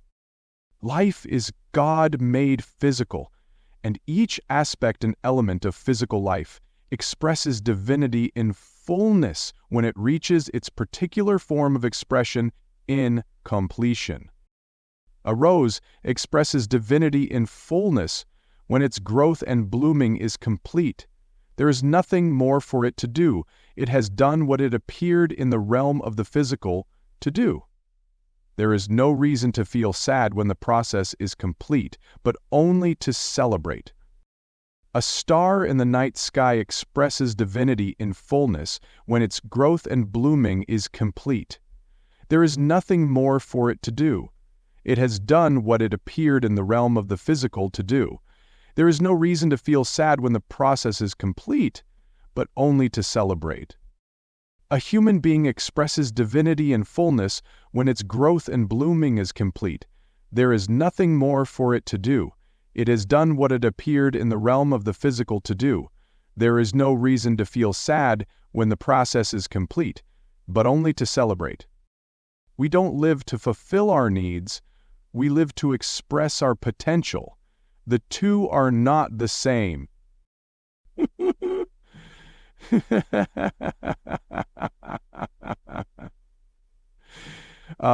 We most fully express our potential when we demonstrate it as our reality, not as something we are needing to experience, but as something that we are choosing to experience right now. And that is why my life has nothing to do with me, and everything to do with you and everyone else whose life I touch. And I have discovered that by living this way, all of the things for which I was yearning and reaching and striving in years past have come to me without effort. And if that isn't reason enough to embrace this message and give it a try in your life, then I don't know what is. Applying this message to everyday life.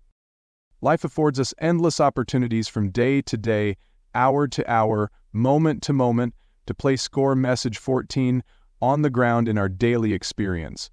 Here are some ways that we might be able to do that.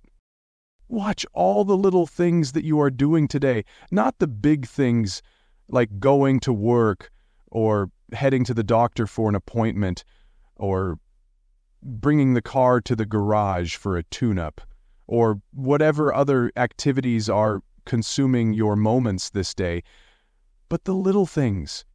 The rinsing out of your glass in the sink after using it, the petting of the dog, the grabbing of a bite to eat, the words of hello or goodbye that you share with the loved one. All of the little things, just take a look at them. Now ask yourself why you are doing them. Are you doing them for yourself? Are you doing them for another?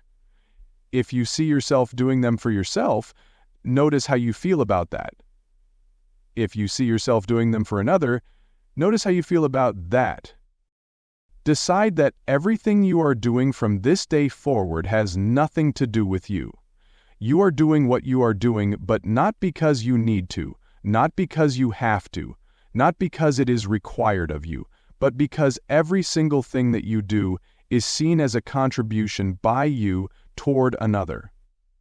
Conceive of it, if it makes it easy for you, not as a direct contribution toward another, but a contribution toward another nonetheless. Then explore deeply why and how what you are now doing contributes to another. Ask yourself if even asking another for something is you giving them an opportunity to experience themselves in a particular way.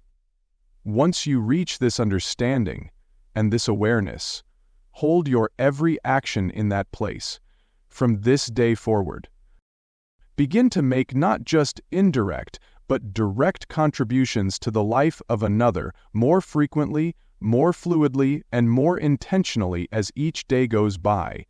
Decide that you need nothing, not wisdom, not knowledge, not understanding, not love, not happiness, not patience, not compassion, not fulfillment, not anything at all to make you happy. Decide that all these things exist already within you, and that your only job in life is to allow them to pour forth from you into the life of another, a person who is still living within the illusion that they need these things and must depend on some exterior source in order to get them. Allow yourself to become the source. Watch what this does for you. Watch what this does for you. Now we see the circle is complete. So it turns out that what you're doing is being done for you after all. Of course that's true, because there is only one of us. Therefore, what you do for another, you do for yourself, and what you fail to do for another, you fail to do for yourself. So it turns out that life has everything to do with you, but with big you, not with little you, with big you forever and ever. They start big you, not with local you. The purpose of life is to do what one desires, but not little one, rather big one, the only one. When you understand this fully, you will be able to live fully what has been called the divine dichotomy, and that will change everything in your experience upon the earth. Chapter 18. If we are to truly engage in the process of manifesting on earth what one desires, it would be necessary for us to have some control over the events of our lives, some modicum of jurisdiction, at least some small ability to command and to create the circumstances of our day-to-day experience. Most of us have experienced our lives as an expression of exactly the opposite. It seems to us that we have very little control over anything. We are told that God is in charge and that God will decide what is best for us. And if we don't believe in God, then we imagine that we are at the mercy of fate. If we are not a fatalist, then we think of ourselves as simply moving through a random series of random events in a random universe that offers no guarantee of any particular outcome whatsoever. Once again, we turn to humanity's great metaphysician William Shakespeare, who captured the dilemmas of these conflicting ideas perfectly in his soliloquy. To be or not to be, that is the question. Whether 'tis nobler in the mind to suffer the slings and arrows of outrageous fortune, or to take arms against a sea of troubles, and by opposing, end them. What to do? What to do? And does it even matter what we do? Are we just kidding ourselves here? Are we deluding ourselves and each other in thinking that we are even in some small way in charge? Most of our theology tells us not to even worry about such questions, but simply to depend on God. It tells us to pray without ceasing and to have faith without limitation. This presents us with an interesting dichotomy. Why bother praying if we have limitless faith that the outcome that we prefer will occur? Yet we are told to have faith that we will be given what we ask for, but first we must ask for it. And of course, we must be in good standing with our deity. If we are not in good standing, all the prayers in the world will not do us any good at all. This is largely the message of most of the world's religions. It's a primitive rendering of it, but that's largely the message. The communication that it comes to us from God in the new spirituality is somewhat different, and it's captured in Core Message 13. CWG Gore Message 13. You are the creator of your own reality using the three tools of creation: thought, word, and action. This is at once one of the most exciting and one of the most dangerous teachings of the world's new thought movement. It suggests that we are totally in charge, and in this, it is entirely accurate. However, the suggestion has been taken to mean that being in charge of our outer reality is a singular experience, that is, a unilateral quality and ability. We have been led to believe that we are singularly responsible for the reality that we are encountering in the world around us. That is not accurate, as you have no doubt learned. What has not been explained? It is not often explained by those who tell us that we are the creator of our own reality, that we are doing this collaboratively. The we that we are is the one that we are. If we do not start from the proposition that we are all one, we will dangerously misunderstand the process by which we are creating our own reality. The three tools of creation are, in fact, thought, word, and action, just as is noted in this core message, but it is the collective thought of humanity, the combination of all the words that we speak and the actions in which the lot of us are engaged, that produces our exterior experience of life on Earth.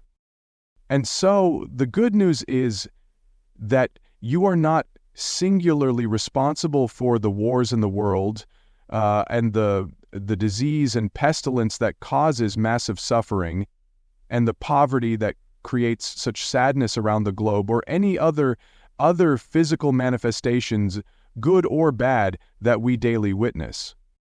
This is also the bad news, because it seems to in fact confirm our original assessment that we aren't in control of our experience, that we have no jurisdiction or authority over our lives, and that we are relegated to suffering the slings and arrows of outrageous fortune. Yet, Conversations with God makes it clear to us that we are in no such position. How, then, to reconcile these two views of the world?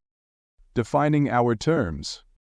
We begin by understanding what is meant by the phrase, your reality. This phrase must, in our new lexicon, refer to how we are each interiorly experiencing the manifestations of our collective exterior physical life, not to those outer manifestations themselves. This is not the first time this point has come up on these pages, but let's look at it now more closely. God is telling us that it is not what is occurring outside of us that creates our experience and thus our reality with regard to who we are and the way in which we are manifesting this. It is our interior decision about this that is doing so. It is our internal choice. It is our individual assessment in our individual assessment. Put simply, everything is what we say it is. Or, as has been ironically noted by some, one person's profit is another person's poison. One person's trash is another person's treasure. One culture's highest values are another culture's rejected and discarded notions. There is great power in this, although it may not be immediately apparent. The power that is contained here is the power to separate ourselves from the apparency of external appearances and turn within to create our own experience of them.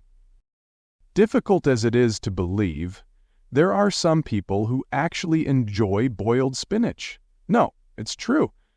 I've actually seen people eat this stuff and ask for more. Apparently, they're experiencing something on that fork that I am not. What is that all about? It is about our individual ability to label our collective experience, whatever it suits us to individual label it. The rain on Saturday is simply the rain on Saturday. It is an objective event. It is something that is occurring. It is what is arising, as my friend Eckhart Tolle would say. What you think of the rain and thus how you experience it is your business. When reaction becomes creation. Now, there is an even greater power here than may be immediately obvious, because when we are in a position to experience and to create our inner reality of any outer circumstance in the way that we wish, we begin to generate an enormous amount of internal energy that, when projected into our exterior world, begins to impact that world in such a way that the exterior reality becomes a closer and closer reflection of the interior experience of the spiritual master. If we hold no animosity toward or negativity about any exterior person, place, or event, the energy that we project into the exterior person, place, or event begins to transform that person, place, or event.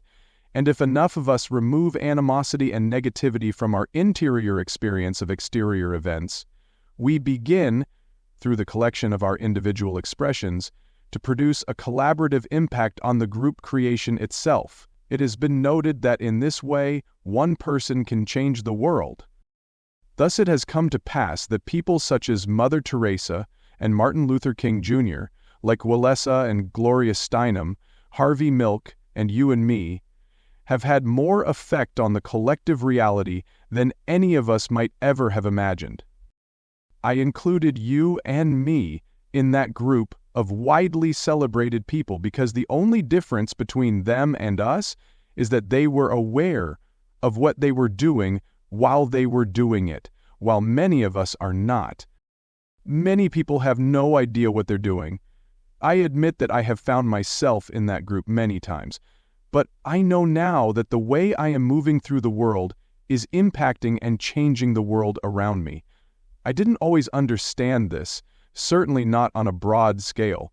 I didn't know that the way I was choosing to inwardly hold the exterior manifestations of life affected those exterior manifestations.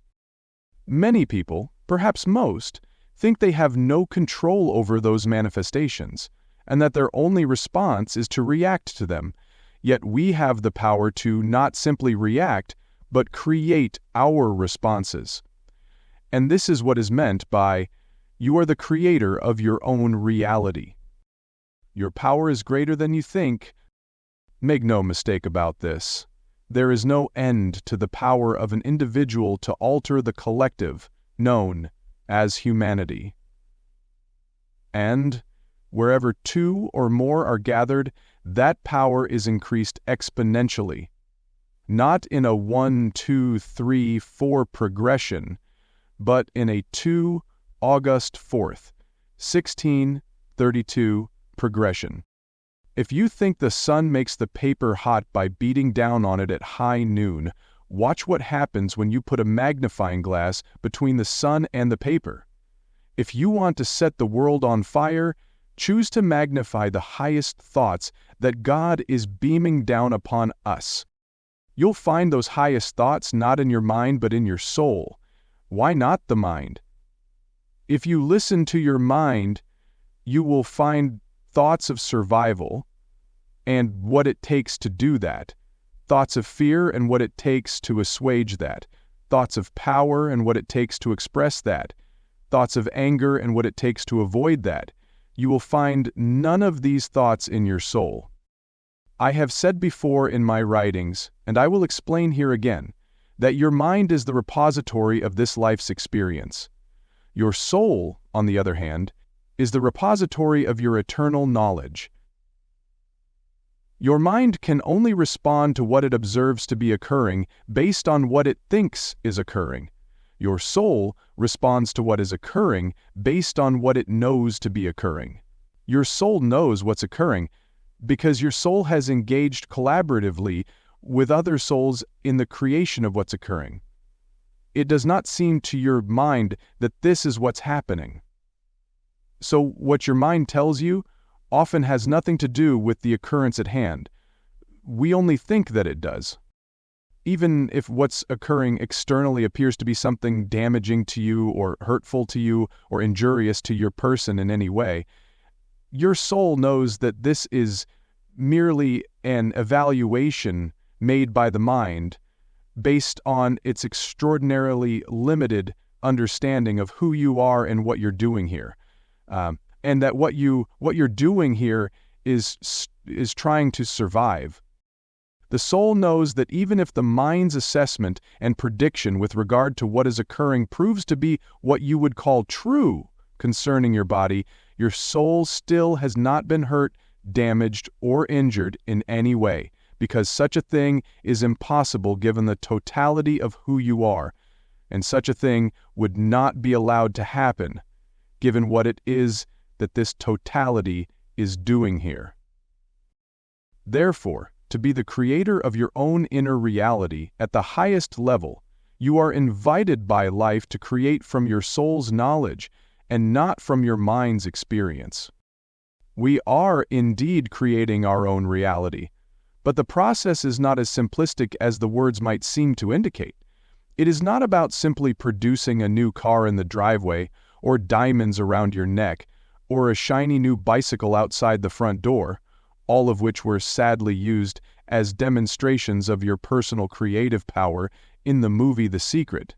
No, the power of personal creation is about producing a shiny new you. It is not about acquiring or achieving things, it is about expressing and experiencing things. Indeed, the highest thing you could express and experience. It is about expressing and experiencing divinity. Over and over again, this message is given to us in conversations with God. Over and over again, it appears here on the pages of this very book. That message awaits your embracing. Or you can go on living your life exactly as you have been in the past. The choice is yours. Applying this message to everyday life. I don't want to make it sound for 1 minute that all of this is very easy, that all of this is very simple, that all of this is like rolling off a log, that there's nothing to it. I would be lying to you if I told you that this was my experience, and I do not want to suggest in any way that that will be yours. This is challenging, and it's challenging because it is transforming. And yet, after a while, it does become easier. Saints and sages and gurus of all of our wisdom traditions have told us so. The process of personal transformation becomes easy as we go along. But I want, at this juncture, to paraphrase a marvelous articulation from John F. Kennedy in his inaugural address. All of this will not be accomplished in the first 100 days, nor in the first 1,000 days, nor perhaps even in our lifetime, but let us begin. How to begin becomes the question. Here are a few humble suggestions from one who has just begun the real work himself. The moment anything occurs in your life that begins to upset you, or cause you to worry, or throws you into mental anguish or emotional turmoil, watch what your mind is doing with the data that has been incoming. Then, change your mind about that. You can do this. It is simply a case of mind over matter. You instruct your mind to think its highest thought, rather than its lowest.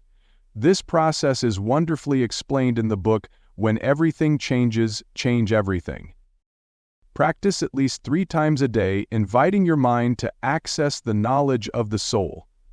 This can be done in any number of ways, and here is one that I use. Ask your soul if it knows anything at all about what is now being encountered by your body and your mind. Ask your soul, if you hold any knowledge that can expand upon the experience from which my mind is drawing to reach its conclusion, what would that be? In other words, simply ask your soul a question. This is how I began my conversations with God. I didn't know I was doing it at the time, but this is how the entire experience began. My soul is my direct link to God. So my dialogue with God began with the process that Byron Katie calls inquiry. Ask your soul what's true about what you're thinking about what's happening. Your soul will tell you the truth. Always. Know that the doorway to the soul is opened very easily, but first the mind must agree to knock on that door. Without this agreement, the mind will attempt to block everything. And no, you cannot access the soul by trying to go around the mind. It's impossible to turn your mind off, but it is not impossible to redirect it. A description of how to use the mind to access the soul can be found in The Storm Before the Calm. The relevant chapter is posted at www.thewaytothesoul.et. Choose, in every moment that you can manage it, to make life an experience of creation rather than reaction. When something that does not feel welcome arises in your life, don't ask yourself, what does this mean? Ask yourself, what do I want this to mean? What do I choose for this to mean? What did I intend for this to mean? Then, don't look to your mind to give you the answers. You give the answers to your mind. This is called making up your mind. Most people let their mind tell them what to think. Masters tell their mind what to think. In at least 3 places where you will see it often, put a sticky note that says, "Nothing has any meaning save the meaning I give it." Perhaps you'll put that in your closet, or maybe on your vanity mirror, or maybe on the dashboard of your car, or maybe all 3 of those places. I know a man who actually had a bracelet engraved with those words. Whenever life would bring him a moment or a circumstance in which he was tempted to be discombobulated, he would watch the feeling arise within him, reach over and touch with his right hand the bracelet on his left wrist, allow the energy from the message that was engraved there to course through his body and move to a place of greater peace, almost instantly. Give yourself permission to understand what we are doing here, to become clear about the purpose of life and the opportunity that our day-to-day experience presents us. If you are, you will see each incoming event as a blessing, no matter what it is. In such moments, you move toward completion on the journey of your soul. You can reach completion more than once in a lifetime. That is the beauty and the wonder and the glory of completion. You never can be, and never want to be, completely complete with this process. Rather, you want to experience being complete over and over and over again. That is why life is showing up the way it is. Write down in a separate place the point I have been making here, which is that because the Master understands this, the Master's inner experience of her outer reality begins to affect and recreate that outer reality such that certain negative encounters and experiences in the outer world begin weakening in their impact, reducing in their frequency, and ultimately receding altogether. Someone once described me in the most unusual way. You walk around with a bluebird on your shoulder, they said to me. I am not sure this was meant as a compliment. I think it was perhaps a mixture of mild annoyance and envy, and I think that the person who said this imagined that I was lucky to have such a nature, that it was a byproduct of my fortunate upbringing, or simply a gift of genetics. They did not realize that I also played a role in nurturing this. We are all the creators of our own inner reality. Shall we put a bluebird on our shoulder? Chapter 19. One thing that helps me to keep that bluebird flying along with me, dancing all around me and hopping onto my shoulder at every opportunity, is the fact that I am deeply aware that there is only one true emotion, one true experience, and one true identity. I'm not referring to my identity only, but to the identity of God, and for that matter, the identity of everything on earth, all that there is in the heavens, and our entire universe. Call me a cockeyed optimist, but I've always felt from the earliest moments of my life that life itself was on my side. I didn't see life as that which was opposing me, but that which was composing me. Several times when I was young, I was given the advice to compose yourself. I took this to mean that I should get myself together. As my life went along, I began taking this quite literally. I am seeing my life as a symphony, and every minute is like a movement in that musical piece, and I am composing it as I go along. And with each passing year, I have become more and more convinced that life is not opposing me, but composing me. It is joining me in my process of making it up the way I want it to be. It just never occurred to me that life would oppose me. I couldn't figure out any reason why it would do that. I imagined myself to live in a friendly universe. Now, I admit that much of this may have been due to the fact that I grew up in a wonderful family with wonderful surroundings and happy experiences wherever I turned. I had a stay-at-home mother who actually got down on the floor with my brother and me to play with our toys, made us peanut butter and jelly sandwiches for lunch, and whose entire life seemed to be devoted to my brother, myself, and my father. And I had a father who was hardworking, never missed a day at the office, brought home the bacon, kept us safe and secure, and played the appropriate role for a father in the 50s. He became a leader of our Boy Scout troop, took us fishing to Canada, showed us how to use an axe to chop down a tree in the backyard, and played softball with us. Actually, Mom played softball with us too. It was usually Mom and me against my dad and my brother. If you think this seems like a scenario straight out of a 50s television sitcom with Jane Wyman and Robert Young, you'd be right. As I've explained earlier in this narrative, we didn't have lots of money. We would have been defined as lower middle class, but we never lacked for anything that it seemed really important for us to have, and most of all, we had our parents' love, their attention, their obvious devotion, and their presence in our lives in a large and meaningful way. Not everyone on this planet can speak in this way of their childhood, and I am clear that I am very fortunate to be able to do so. And this situation, without question, has much to do with why I grew up with such a positive attitude about life. Life was on my side as far as I could see, as far as I could tell, as far as I knew.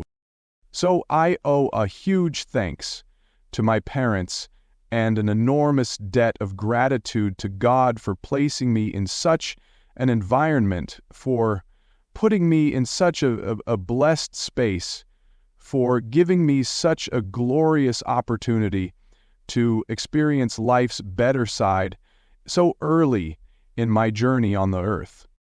It didn't go on forever. That having been said, a sweet and loving childhood is no guarantee that somebody will grow up with a positive attitude. More than one person has had precisely the same kind of upbringing, only to move into adulthood with a feeling of entitlement.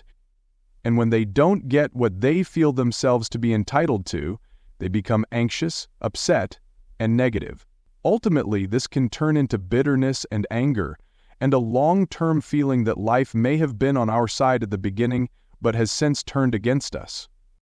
For my own part, I saw early in my adult life that the road was going to be much bumpier outside of that safe container in which I spent my childhood. The rough and tumble of finding a job, earning a living, keeping myself going in romance, and in the other arenas of my day-to-day encounters was certainly vastly different from my experience on Milwaukee, Wisconsin, where all was well all the time, or certainly seemed to be. And as I moved even more deeply into my adult experience, pushing into my 30s and 40s, I began to realize how hard my parents must have worked to create for me such a wonderful environment. Yet, as difficult and emotionally challenging as my own life began to be, I somehow never lost my early thought, never set aside my beginning assumption that in the end, all would always work out. Everything would be okay. There was nothing to worry about, and life was on my side. And by golly, that was exactly how it was turning out. Then, in one quick snap, I was given an opportunity to see the other side of life. A pain in the neck? As many of you are aware, if you know my story, I was driving down the road one day when an elderly gentleman crashed into me, causing an accident in which I fractured my 7th cervical vertebra posteriorly. Not a good thing. To put this into context, and to make sure you know that I am not exaggerating, let's look at what the encyclopedia has to say about such an event. A cervical fracture, commonly called a broken neck, is a catastrophic fracture of any of the 7 cervical vertebrae in the neck.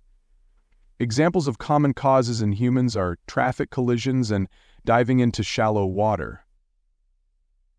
Abnormal movement of neck bones or pieces of bone can cause a spinal cord injury, resulting in loss of sensation, paralysis, or death. Amazingly, I escaped all 3. Apparently, my neck fractured in just the right place to avoid those outcomes. I could not, however, avoid 2.5 years of rehabilitation. I was unable to lift so much as a half-gallon of milk with my arm extended. I walked around in a Philadelphia collar for 2 years, unable to remove it for any reason whatsoever, not even a shower, not even to sleep at night. My neck was to be kept immobilized. And if you don't think that will radically limit your life's possibilities, think again. Still, I was alive and had no complaints, except that I couldn't work for a living. The other driver's insurance took longer than 2 years to pay off as the company tried to negotiate me down, and I was utterly without income, with benefits from the social welfare system, food stamps, disability income, etc., running out before new income was available to me. Making a long story short, I wound up living on the street, outside, in the air, with only a tent for shelter and with no means of personal transportation. You will not believe this, but within weeks of the accident, my car was stolen. God, it seemed, was going to show me that life wasn't always a bed of roses, that some people had it a lot worse than others, and that I was going to be one of those people from now on.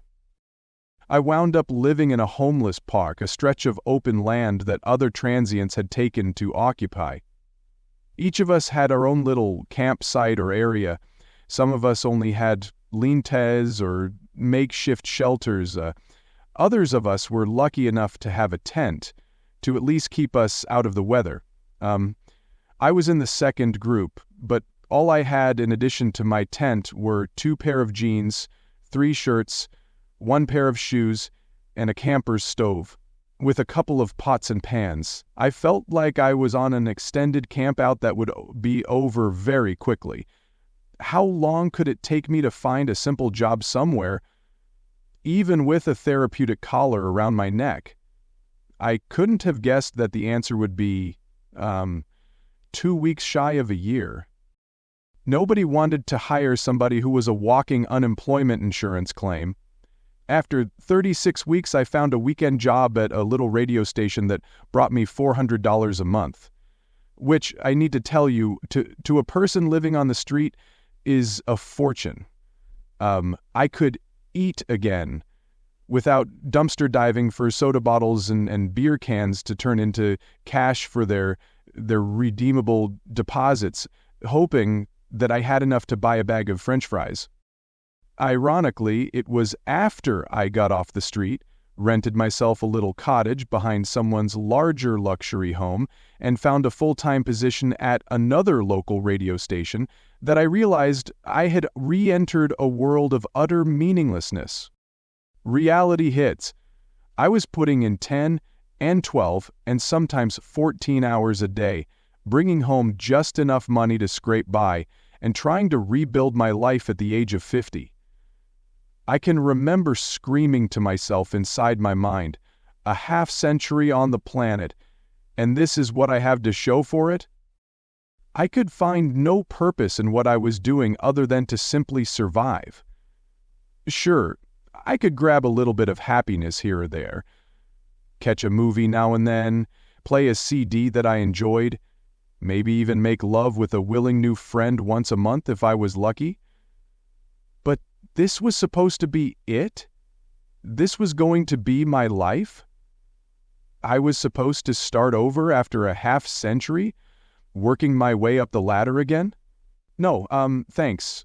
Thank you very much, but I don't think so. And it was during this depressing comeback that I had my first conversation with God, which appears word for word in the books that have since been published, and then Hollywood made a movie of the entire drama. That quick description of a multi-year experience is my way of telling you that yes, there is a bluebird on my shoulder, and on the shoulder of all of us, because after all was said and done, I found my way back to so-called regular life, then created the life of my dreams. And having said that, I want you to know that I understand, given the extremely challenging and difficult circumstances which so many people face, most often through no fault of their own, that it sure may not seem that way. I know this now not merely conceptually but from experience. Yet it is my own difficult and challenging life experience that qualifies me to share with you now what I deeply understand about God. C.W.G. Gore Message 12. Love is all there is. Oh, really? So car accidents and broken necks and a year on the street don't count? Or even more implausibly, they're all demonstrations of God's love? So love is all there is, eh? So how do you explain my experience? It's true that I had pretty smooth sailing from birth to 19, and not really much going on in terms of horrible outcomes or difficult challenges, even from the age of 20 to the age of 50. A pretty good life in all, until that older gentleman decided for no apparent reason to drive right into me. Sure, I had my relationship challenges, creating life events that left me and others feeling sad and disappointed and sometimes downright angry with each other, but I could deal with that. Sure, I had my career ups and downs, but I could deal with that too. And yes, I had a few minor health challenges along the way, but nothing I couldn't handle. All of this fit easily within the framework of a relatively normal life. There were no major catastrophes, just the normal stuff that goes on with so many people in one way or another. But now comes a situation that places me on the street, living the great human nightmare. My relationship was broken, so I had no place to go there. I didn't want to turn to my father or my family of origin because I was embarrassed, and I really did think that I would pull out of it within a few weeks. So there I sat with my pride and my empty pockets in the homeless park, panhandling on the street for times and quarters to get through the day. This is what God's love is all about? Life is on my side, love is all there is? The College of the Sidewalk. Only in hindsight have I been able to say that it was one of the most loving things that life could ever have done to me, that love comes in all shapes and sizes and in many different forms. I learned more in that one single year of trudging down the sidewalk asking people if they could help a person down on his luck. I acquired more insight into human nature and more awareness of who I really am, at the core of my being, than I could possibly have done in any other life situation or circumstance. It was the College of this Sidewalk. It was what my father would have called a liberal education. I don't recommend it, mind you, but I certainly am grateful for it. If I had acquired even a smidgen of a sense of entitlement as a result of my golden childhood, or had developed even a tiny bit of complacency about the flow of life's goodness to me, all of that was quickly washed away. In its place came a new appreciation of just how rough this experience called life can be, as well as a new understanding, a new awareness, a new expression of who I really am, of what life is really about, and of why we are all here in physical form. I learned that my time upon the earth had nothing to do with what I was accumulating in life. It was not about personal success or achievement or power or wealth. In fact, I learned that life had nothing to do with anything that I thought life was about. This produced two interesting effects. First, it pulled the rug right out from under me, leaving me wobbly and working to keep my balance. Then, it created a platform upon which I could stand far more steadily than I could on the carpet of my misunderstandings. I knew that I would never have to worry again about falling, because this platform would never be pulled out from under me. It was the platform of my true identity, of my real purpose, of my oneness with life and with God. Divinity's mirror.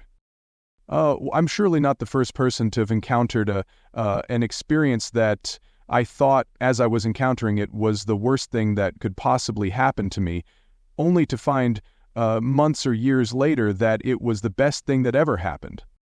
When this occurred in my experience, however, it changed everything for me. I personally encountered the fascinating proposition that it was possible that all things that happen in life are for our highest benefit, even if we are not clear about what that benefit is. It was while exploring this idea that I first looked at the larger possibility that I was, in fact, embarked on a journey of the soul, having nothing to do with my body and mind, except insofar as the latter were tools, devices, vehicles with which to undertake that journey, and to achieve what the soul had set out to achieve along the way. My conversations with God convinced me that I was an eternal being on an eternal journey, engaging joyfully and adventurously in a process that might loosely be called evolution. That is, the process of becoming. And becoming what? Becoming the next grandest expression of who I really was, that which is divine. Life is God realizing itself as itself in moments of ever-increasing awareness. Have you ever looked at yourself in the mirror and realized something about yourself that was always there, but that you suddenly saw as if for the first time? And if it was something positive, did a smile not come to your face? Tell the truth. Have you ever looked at yourself in the mirror and with the blink of your eyes realized, hey, I'm not bad looking, and I'm a pleasant and nice human being. I like me. If you've had that experience, you may also have had this one. You deny your own beauty and goodness, telling yourself, well, this must be just a good day for me. It's a good hair day, and nobody knows me as I really am. Still, the point is that we have the ability to become aware of ourselves and to appreciate that of which we have become aware. We have not suddenly become good-looking. We have not suddenly become a pleasant and nice person. We always were, but suddenly we have become aware of this, even if we then immediately deny it or diminish it. Surely you must be among those who have experienced moments in which you recognized your own compassion, your own patience, your own deep understanding, your own wisdom, and your own truly loving self. Surely you must have had moments, as have I, when you step back from yourself and appreciate yourself through a deeper awareness of yourself. This is a delicious and wondrous and glorious and very special human experience. Surely you have had it at least once. This is what God experiences all the time. Unlike us, God does not then deny what God is, but delights in the experience. And how is God creating this experience? Through us, and through every other expression of life and physicality, all of it magnificent, all of it wondrous, all of it incomprehensibly majestic, complex, and beautiful. All of it divine. All of it, it's love expressed. God's most unexpected message. And now, I want to share something very unusual that God said to me. Warning, it will seem more than unusual at first. It will seem radical. You're going to have to dive to the deepest level of understanding to really hear it. Yet it's something your soul desires for you to hear, because it will give you a wondrous, new view of life and of others in your life. I have said that God is love. I have said that love is all there is. Well then, what of fear? What of anger? What of hatred? What of evil? What of violence and killing? Surely this can't be an expression of love. But it is. And here is the most unusual, the most striking, the most unexpected message in the Conversations with God series of books. Every expression of life is an expression of love. If you didn't love something, you couldn't hate something else. If you didn't love something so desperately, You couldn't even begin to think of using desperate measures, such as violence or killing, as a means of getting it, keeping it, or protecting it. If you didn't love something intensely, you could never be angry about either not having it or having it taken away from you. Thieves act out of love. They love something so much that they desperately want to have it, and they know of no other way to get it, so they steal it. The same is true of people who commit other actions that we call crimes, even the most horrific crimes. Rape, murder, all are acts of love. Deeply distorted acts, for sure. Utterly unacceptable acts, without question. Not condoned, or approved of, or excused in any way by me, by society, or by the explanations and conversations with God. No, not excused, but understood, and thus held in a new way. Nobody does anything that is not an act of love, however distorted and unacceptable that expression may be. If they didn't love something, they simply wouldn't have done what they have done. This is something that God understands completely. God sees us as little children, without the emotional or spiritual maturity to truly understand or care about the impact and the consequence of our actions. And there is a tiny percentage of us who do things that are ugly beyond measure, totally unacceptable, and from a human point of view, utterly unforgivable. It would take a saint to forgive some of the things that some people have done, or perhaps a God who is so saintly that forgiveness is not deemed necessary. For the message here is not that all things are forgivable from God's point of view, but that, difficult as it may be for us to embrace, all things emerge from a single energy in the universe that in our language we call love, and so are understandable. And understanding replaces forgiveness in the divine mind. Even in your mind it does. You don't have to forgive a baby for crying at 3 a.m. because you understand why the baby is doing so. You don't have to forgive a small child for knocking over the glass of milk while reaching for the pie because you understand how it could happen to a child. You don't even have to forgive adults for certain things that they do which may make things awkward or difficult when you understand why they have acted as they have acted. Understanding replaces the need for forgiveness.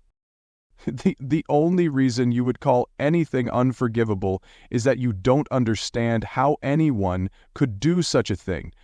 But God does, you see? It is all very simple. God does.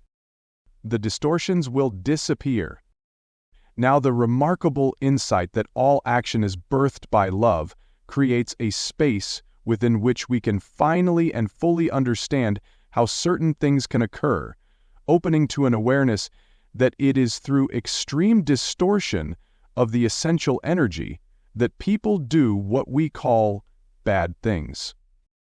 It is very much like nuclear energy. This extraordinarily powerful force within our physical universe can be used in a way that is beneficial or non-beneficial. Love is exactly like that.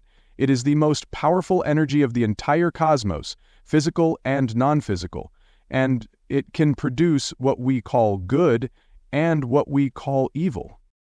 Used without the distortion of a twisted or damaged mind, the essential energy of the universe is our best friend, creating a milieu within which we live and breathe and have our being, producing an environment that supports our every desire and perfectly generates from moment to moment the exact conditions necessary for us to complete the soul's agenda.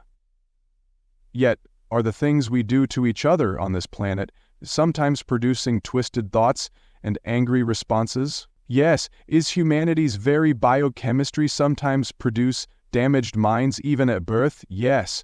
Do both of these conditions sometimes produce both long-term and short-term mental illness and what even our legal system understands as temporary insanity or diminished capacity, and for this very reason declares us innocent? Yes. As humanity grows and evolves and increases in its understanding of the entire process by which life expresses itself, those distortions will become fewer and farther between. First, because our new understandings will cause us to behave in a remarkably different way with each other, making mistreatment and cruelty of every kind virtually disappear. Second, because our increased awareness of the long-term effects of every aspect of life will cause us to clean up our environment, alter what we consume, change other of our personal habits, and modify our lifestyles in ways that will drastically reduce and eventually all but eliminate biochemical imbalances in our species at birth. Taken together, these alterations as part of our evolution will produce a new kind of human. Not only will blatant crimes disappear from our collective experience, but so will other blatant distortions of the essential energy. For it is not simply the crimes that are committed by humanity, but the many legal actions of human beings, speaking harshly to a beloved, ignoring what those close to us have to say or what they request, betraying life partners, etc., that demonstrate on a daily basis that we simply have not learned how to love each other. The essential energy is love, and life calls us to express it in only its purest form, in us, through us, and as us in every moment. When we evolve to the point where we understand and embrace this, our species will be very clear that creating an economic system in which 5% of the world's people hold or control 95% of the world's wealth and resources is simply not an expression of love for all of humanity. It will understand that a political process based upon ruthless absolutism, ugly name-calling, marginalization, and demonization is not in any way an expression of love. It will see that allowing over 600 children to die of starvation every hour is not an expression of love. It will see that creating a winner-take-all society, a to the victor go the spoils culture, is not an expression of love. It will see that creating and encouraging second-class citizenship for persons of particular religions, nationalities, races, or sexual preferences is not an expression of love. Life's current invitation. While we are clearly not there yet, I have found that it is possible to live an individual life, knowing that the ever-present essential energy, that God in its highest form, is available to me at all times. This is the bluebird that some people say that I have on my shoulder. And the reason that I took the time to tell you, even though you may have heard it before, a bit of my life story here, is that I wanted you to know that I am not speaking to you as someone who has spent his life on the mountaintop, but as someone who has known the devastation of losing everything and living a life of complete abandonment by society, struggling to survive not just month to month or week to week, but day to day and hour to hour in a cold and wet, windy and stormy world, without warm shelter, without a guarantee of even your next morsel to eat, and with no one to hold your hand, give you a hug, and walk by your side through it all.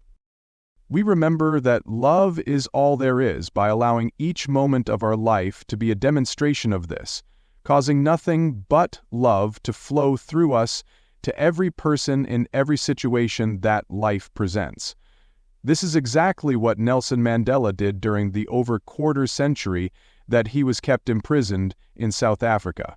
To use one striking example of what human beings are capable of, it is said that his jailers wept when he was set free. They had lost their best friend. And so we are invited by life to create a new personal ethic, a new personal expression, a new personal experience. We are invited by life to stand as an exemplar, a living and continuing presentation of the highest truth of life. Love is all there is. All we have to do to step into such a possibility, such a demonstration, such an extraordinary expression, is to invite our mind to move into a place of deep understanding of the why behind the what of human events. When we understand why the robber robs, why the terrorist terrorizes, why the cheater cheats, why the killer kills, we then take a giant step toward the place where divinity dwells. With understanding comes not only the lack of a need for forgiveness, but a remarkable level of awareness that allows us to say, when we know better, we do better, in the wonderful words of Maya Angelou. Until I know better, I will do the best I can, and I'll begin by loving every person, place, and thing that I encounter, understanding that it was placed in the space of my life so that I might express and experience my true identity, and that if I can do so without distortion, I will reach the place of self-realization at last, realizing that this has been, after all is said and done, the purpose of my entire life. Applying this message to everyday life. Challenging as it may be, it is possible for ordinary human beings to rise to the levels of understanding and awareness that I have been describing here. Nelson Mandela did it, Mother Teresa did it, and many other ordinary people as well. So we can do it too. We begin in small ways, we take baby steps, and we get to where we want to go with little advances that result in big strides ultimately. Here are some small ideas that might help you along the way. Express the love that is all around you by loving yourself first. Notice the things that you yourself do that are not considered completely acceptable or totally wonderful by the society in which you live. Have you lied? Have you cheated? Have you hurt others? Have you looked out for yourself first and put others second, at least a few times in your life, and felt shamed in the aftermath as you saw what you had done? Have you shown up in life as less than you know yourself to be, more often than you wish? If you are like me, the answer is yes. But if you are like me, you will also have moved into a place of understanding and loving yourself, and allowing yourself to do what it takes to know better, and then to do better. Having found a way to understand and love yourself, even through the worst of your own behaviors, look then to see if there are persons around you to whom you can offer the same gift. It is the irony of many lives that we often find it possible to give that gift to others more easily than we can give it to ourselves. Yet if we can learn to give it to ourselves in the first instance, we find that it becomes even more possible and immensely more natural to offer that gift to others. Right now, think of 3 people in your life to whom you may give this gift. It begins in the human heart. It begins in the interior of you, where you give the gift at first silently. Then you can speak it aloud in open and caring, compassionate, and loving communication with the other. Do it this week with the 3 people you identified above. As you move through your daily experience and come face to face with the moment-to-moment encounters of your life, ask yourself this question: what would love do now? I have found this to be an extraordinarily motivating and deeply energizing inquiry. I use it all the time. And remember that we are talking about love for yourself as well as love for another. The two are not mutually exclusive. That is the most important thing that I have come to understand in my life. Loving myself and loving another at the same moment is possible, so be sure to do it and don't feel you have to sacrifice one for the other. When you see a person behaving in a way that does not appear to be loving by our standard definitions, ask yourself, and ask that other person, if the opportunity arises, what is it that the other person is loving so much that the only way they feel they can express it is by distorting love itself? Look to see if the answer to this question brings you to a new level of understanding. Decide the next time you leave your house for any reason that you are really not stepping outside to perform any task or undertake any particular function, but rather that you are simply giving yourself an excuse to express and to share your love with the world. Make this the very reason that you spend time doing anything. Imagine that everything you are doing was intended to be a form of love. See if this changes in any way how you move through the day and how you feel as you are performing ordinary tasks. Finally, choose to rely on the fact that love is available to come to you every bit as much as it is available to flow through you. See if you can find a way to move to a place where you simply know that life and God want only the best for you, and seek in every way to flow love to you. Come to depend on it. Allow yourself to rely on it. Move to a place where you are certain this is what is going to occur. You will find, if you are in any way like me, that the power of such positive thinking can change your life. Chapter 20. We're beginning now to move into some of the more esoteric understandings and explanations with regard to life that have been offered to us in the Conversations with God dialogue, and nothing is more abstract than ... C.W.G. Gore Message 11. There is no such thing as space and time. There is only here and now. What CWG is telling us is that space and time, or what fantastic futurist Gene Roddenberry dubbed the space-time continuum, is purely a figment of our imagination. It is a construction of the human mind. It is a way that our species has created to organize the environment in which we find ourselves in order to make some sense of it. Given our limited but ever-growing understanding, and, more important, a way to have it serve our purpose, I envision a future in which our species will expand its consciousness and enlarge its awareness to include the possibility of living within a framework where it is clearly understood that space and time are manufactured realities, simply perceptual constructions allowing us to experience always here, ever now, in a way that provides us with more opportunities than we could have guessed to know and experience our divinity. When discussing concepts such as space and time, and especially when discussing the absence of such limiting and conditional life expressions, it is necessary for us to suspend disbelief and to step outside of our comfort zone, moving beyond the territories within which the mind most easily travels. The mind, it must be understood, holds only the data it has gathered since the moment when its biological mechanism was activated, between conception and birth. The soul, on the other hand, is the repository of the full and complete awareness and the total knowledge of eternity. As the mind begins to access and absorb the vast and very different information held by the soul, its own understandings and holdings, creations and constructions begin to fall apart. We find ourselves moving into esoteric explorations that cannot be supported or sustained by reason or logic or any evidence whatsoever. In such a discussion, conjecture replaces conclusion, possibilities replace probabilities, fictions replace facts. So it is within that framework that we proceed here. The nature of things.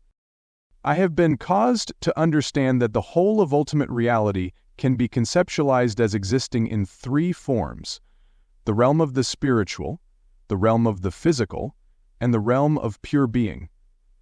All three of these expressions of life exist simultaneously and always in a single location. That's another way of saying that in ultimate reality, it is always here and now. In addition, in ultimate reality, all there is love. Physical life is based on an illusion through which we separate the inseparable, at least in our minds, thus permitting that which is whole to be observable and experienceable in its aggregate parts. It was intended to be experienced in that way in order that the whole may be fully expressed.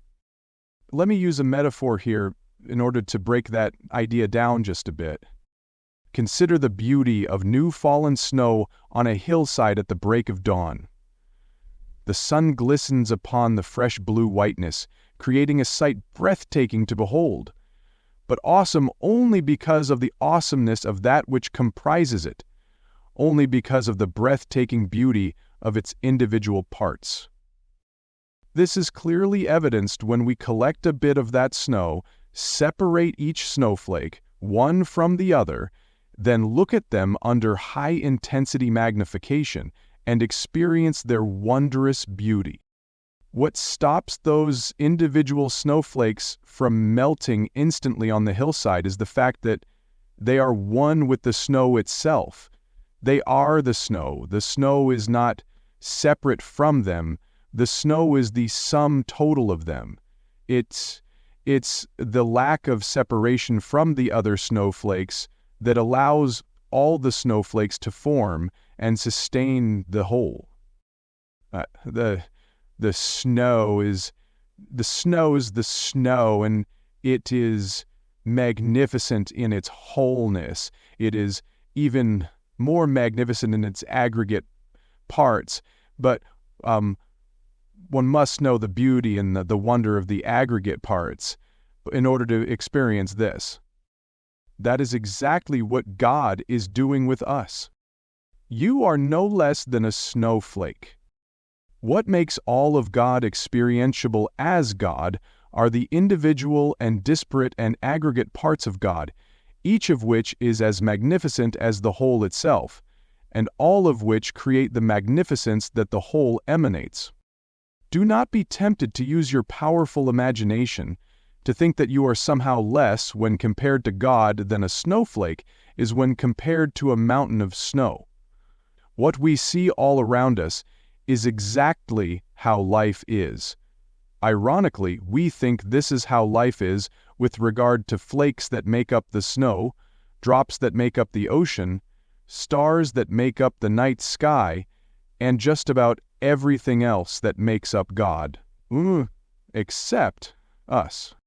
It is time now to stop that. It is time now to declare that everything in life is an expression of divinity. Not everything, but you. Yes, you are an individuation of God. An individuation, not separation. The illusion of space and time is what makes our individuation possible.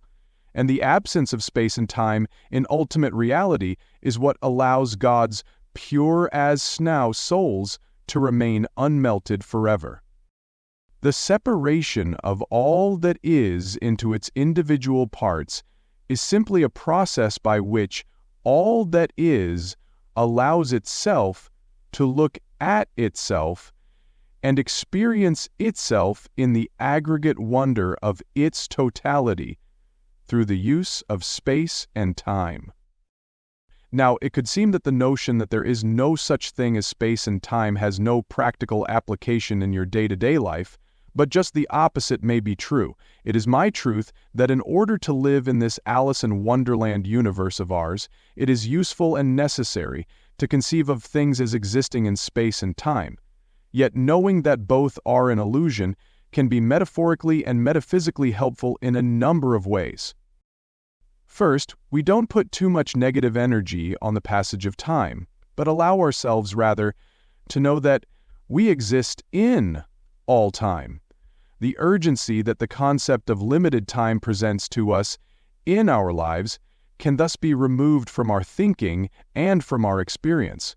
We can become more peaceful, more calm, more centered, more relaxed, and thus more capable of creating in our individually experienced reality the kind of lasting tranquility and serenity for which we yearn.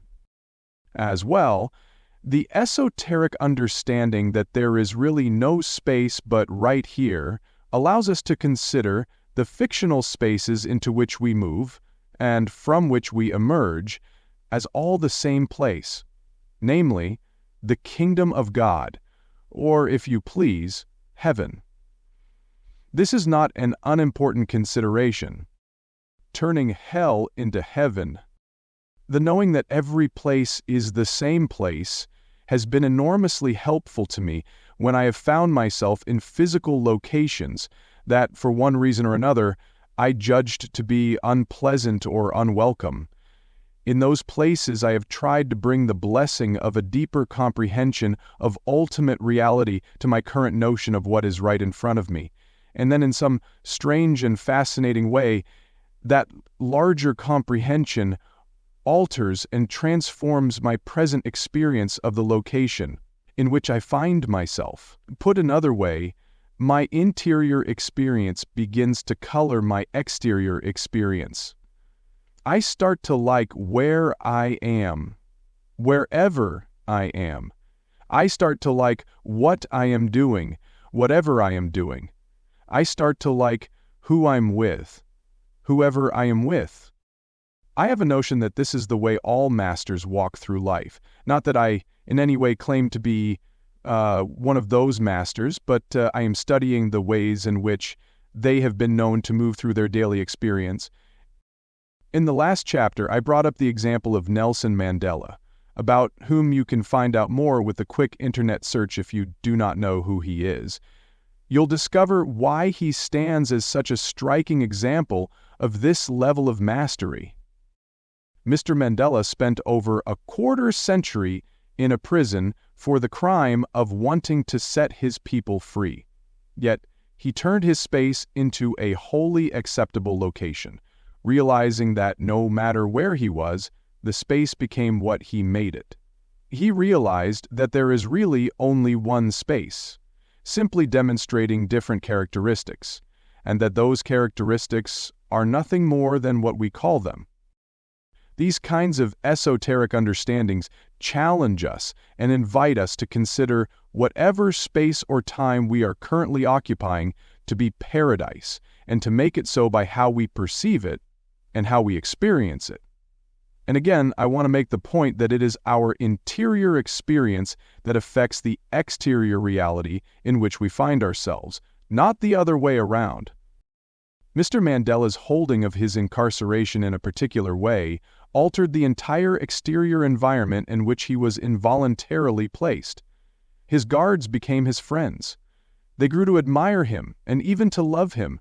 They sought his counsel about life matters on the outside, and he gave it to them willingly, happily, and even joyfully, understanding that he was exactly where he was, when he was, in order to be exactly who he was. The same thing is true of all of us, no matter where we are or what time it is, and that is the applicable and practical life tool that is given to us in Core Message 11. Applying this message to everyday life, as divorced from our presently understood reality as the notion that is being discussed here may be, there are some ways that you may apply it to your daily encounters. Try these. Look around you right now. Stop everything you're doing, even put down this book and look around you. Decide that where you are right now is heaven, and that things couldn't be any better if you wanted them to be. Notice that everything is perfect just the way it is. See that everything is supporting you magnificently in providing you with an opportunity to announce and to declare, to express and to experience, to become and to fulfill who you really are. The next time you find yourself in a space that does not seem wholly pleasant to you, use your imagination. Just decide that it too is a little spot of heaven.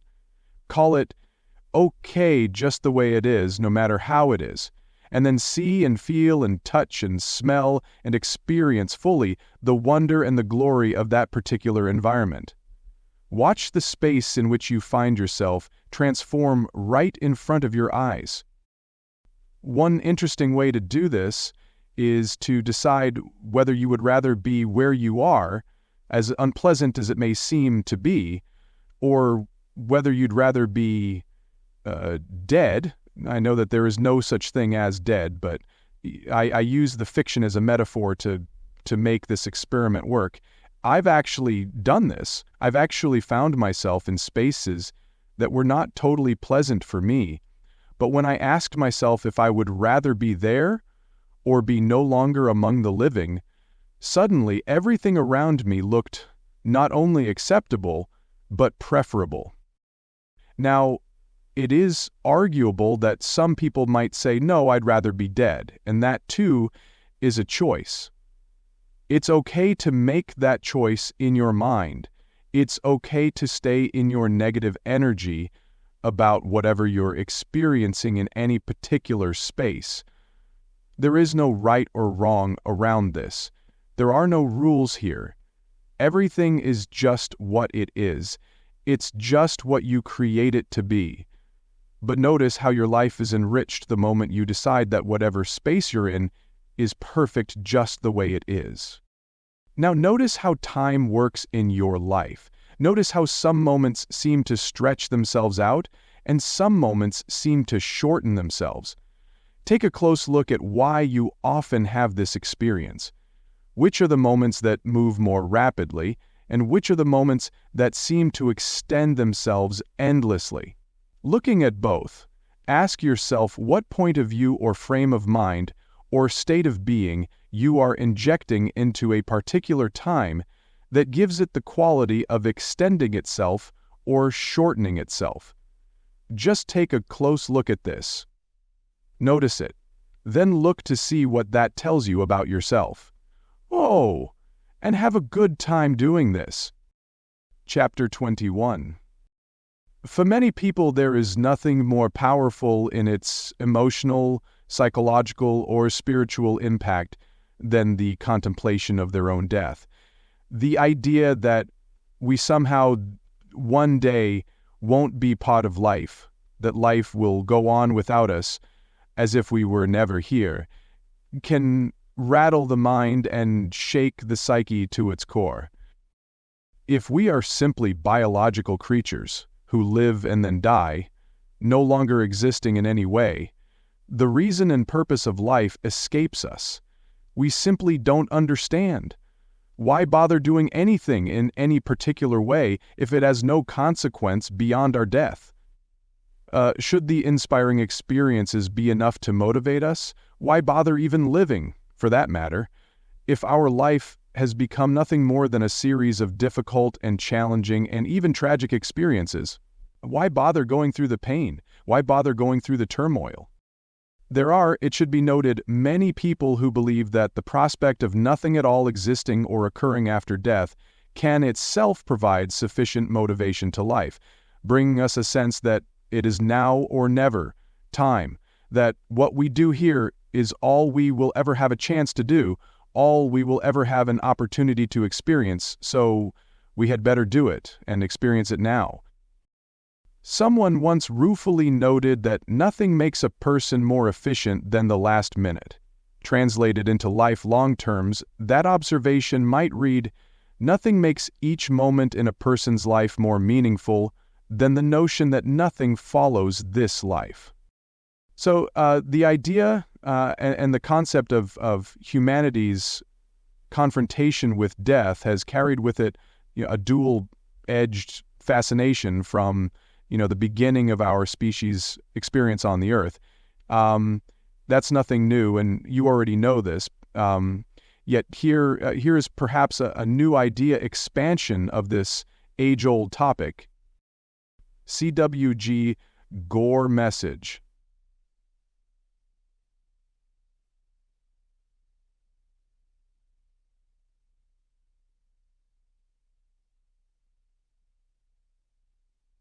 Cuba's residents have received warning that tomorrow they will die.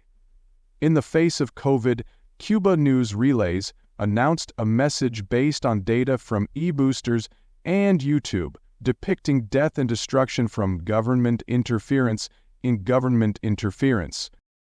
Death does not exist. What you call death is merely a process of re-identification. What may be new is the second half of that message. No one ever told me anything before about re-identification. We'll explore what that means here presently. The first part of this message we have heard from multiple sources for many, many years. Virtually every religion on the face of the earth proclaims that life goes on beyond the end of the existence of the body and the mind. Even before, actually way before organized religion, our species had developed notions and thoughts and ideas about this thing we have come to call death. And many of those thoughts included the expectation that our personalities somehow remained intact after our demise, and that life went on in some mysterious way for reasons unknown but unquestioned. Some among us have said that these ideas are all nothing more than the yearnings and wantings and desires of our species to not believe that we simply cease to exist at any level when our mind ceases to function at every level.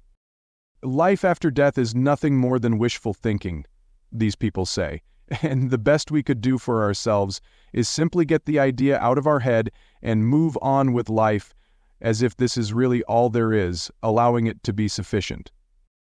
Yet the largest number of people on this planet, through the largest number of years that we have existed on the earth, have held to the idea that there is something more going on here than simply our physical life. And now along comes conversations with God to confirm that understanding.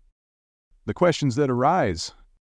I was not surprised when God told me that death does not exist, but I was surprised when He told me about the process of death and what that process actually amounted to.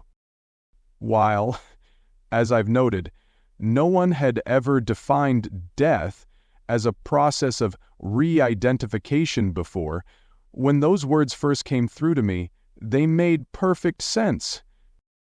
God had said to me previously that we are all living a case of mistaken identity. We don't know who we really are. It's not the awareness or the experience of most people that we are all God in individuated form. Many people like to think or hope that we are, at least, all spiritual beings, which some of us call souls, created by God, who live beyond life in the physical. But if that is our true identity, we come upon other questions that such an idea produces. Why does life go on? What is the purpose of its continuation? What is the purpose, as well, of our physical life to begin with? What happens after death? And what is the relationship between what happens in life and what happens following our physical experience? Do we really have more than one such physical experience? Or is reincarnation a myth? If we have more than one, what is the point of that? If we have only one physical life, what is its purpose? Are we really residents of a reward and punishment universe in which good receives kudos and bad receives condemnation? If so, who decides what is good and what is bad? And what is the nature of the reward and the punishment? All of these concerns are what all of humanity's religions seek to address, of course. If we feel they've been addressed to our satisfaction, we become a member of that particular religion. Our fears, concerns, and questions have been satisfied, and we can lay the matter aside, at least for the time being, and move on with the living of our lives. What we believe happens after our lives will, however, have a dramatic impact on how we live our lives. This is, therefore, not an unimportant matter. At last, the end to our dilemmas. If we think that God is going to punish us with everlasting damnation because we have become a member of the wrong religion, we will forever quake in our boots, wondering if we have made the right choice, desperate to know if we're going to be okay in the eyes of our deity or are going to be sent to hell. If we imagine that certain behaviors are abominations in the eyes of the Lord, we will shiver with fear, even as we struggle deeply with an inexplicable attraction to thoughts and actions that are deemed corrupt or immoral. If we believe we have to pay for our sins, whatever we may imagine them to be, we will approach the end of our days with anxiety and foreboding, dismay, and maybe even panic, wondering what worse can happen to us than what we have already gone through in this life. Religions have, of course, sought to resolve these dilemmas, They do not seem to have been successful. Our dilemmas have continued. Now comes a new theology called Conversations with God, which agrees with old theologies in their declarations that death does not exist, but which disagrees with just about everything else old theologies have to say about what occurs after we die, and for that matter, what they say about the meaning, the purpose, and the function of life before we die. The CWG cosmology ends our dilemmas, bringing us answers that at last make sense. The final book in the 9-book series, Home with God in a Life That Never Ends, describes the experience of the soul after death in great detail. It says nothing of judgment, condemnation, and punishment. The groundwork has been laid throughout the CWG theology for this lack of anger or retribution or need for justice on the part of deity. We've already discussed much of that here. This theology asserts that there is no separation between us and God, that God and we are one. Thus we see that if God were to punish us, God would be punishing itself. Such a thing can make no sense, and so, in order to make judgment, condemnation, and punishment real, standard brand religions must dismiss out of hand the notion that God and we are one. It has no other choice. Yet if we embrace the message that God and all of life's elements, and that includes us, are one, the definition of death as simply and wonderfully a process of re-identification pulls everything together, answering our end-of-life questions, ending our end-of-life fears, squelching our end-of-life turmoil, and allowing us to rest in peace, not just after we die, but while we are approaching our death, which we are doing, of course, every day. What happens after death? Conversations with God tells us that in the moments following the end of this physical encounter, we come at last to fully understand, fully experience, and fully express our unity with the divine. It is the illusion of our separation from God that is over, not life. We have come home. Once at home, again, we join other members of our spiritual family, realizing at the same time that there is really only one member of this family, and that we are all joined in that sacred membership. We become members once again. We quite literally remember. We are glad to see all the other forms of us, and we are even happier to know something we have always felt and hoped was true about those we deeply love. That we have never been separated at any time from any of them. And so we identify ourselves with who we really are, finally and without equivocation, without doubt and without question. The experience of our oneness is full and complete, even as the experience of our individuation as a particular expression of the oneness is more gloriously experienced than ever before. We live into the divine dichotomy, experiencing our individuation and our reunification simultaneously. It is like your right hand shaking your left. It is like your own arms giving yourself a huge embrace, a big hug, and in that embrace, realizing that you are hugging every other expression of life, and that all of life is embracing you as well, with massive love. In this divine and glorious moment of self-realization, everything loves everything, and everyone loves everyone, and all there is love, which has been the truth from the very beginning. There is no judgment, there is no condemnation, there is no punishment. There is no need for such primitive responses and barbaric reactions from a deity who is everything, has everything, creates everything, experiences everything, expresses everything, knows everything, understands everything, includes everything, and wants and needs and requires nothing at all. Paradise on the planet. All that remains in the evolution of our species is for us to place on the ground, in the everyday moments of our physical life on Earth, the same awareness, the same understanding, the same experience that is ours after death. Then we shall have created heaven on earth. We have the ability to do this. We have been promised that we have that ability. We do not have to wait to die to know how to live. All we have to do is remember, recognize, and demonstrate who we really are right now.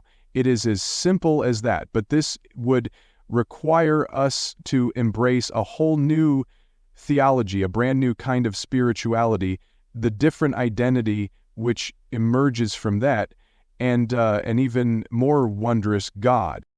God's message to the world, you've got me all wrong, looms larger than ever in importance. If such a new theology is to be even explored or investigated, much less accepted and embraced by the human race. Dare we imagine that such a thing could be possible? Could we actually have made a mistake about God? Is it even conceivable that God loves us without condition, eternally and forever, has never separated us from itself and never will? And could holding the idea of a God who loves us so much, who loves us life so completely, who loves the expression of divinity so absolutely, actually be a sin? Playing this message to everyday life. It has been said that when we no longer fear death, we no longer fear life. I have found this to be true. Here are some ideas that might be helpful as ways that you may apply Core Message 10 in your life. Make believe that you have been told you are going to die next month. Just pretend this is true. Then make a list of things you are going to do given this information. This device was used as the idea for a movie titled The Bucket List. Make your list realistic and doable given your life circumstances, but make the items on your list personally important to you.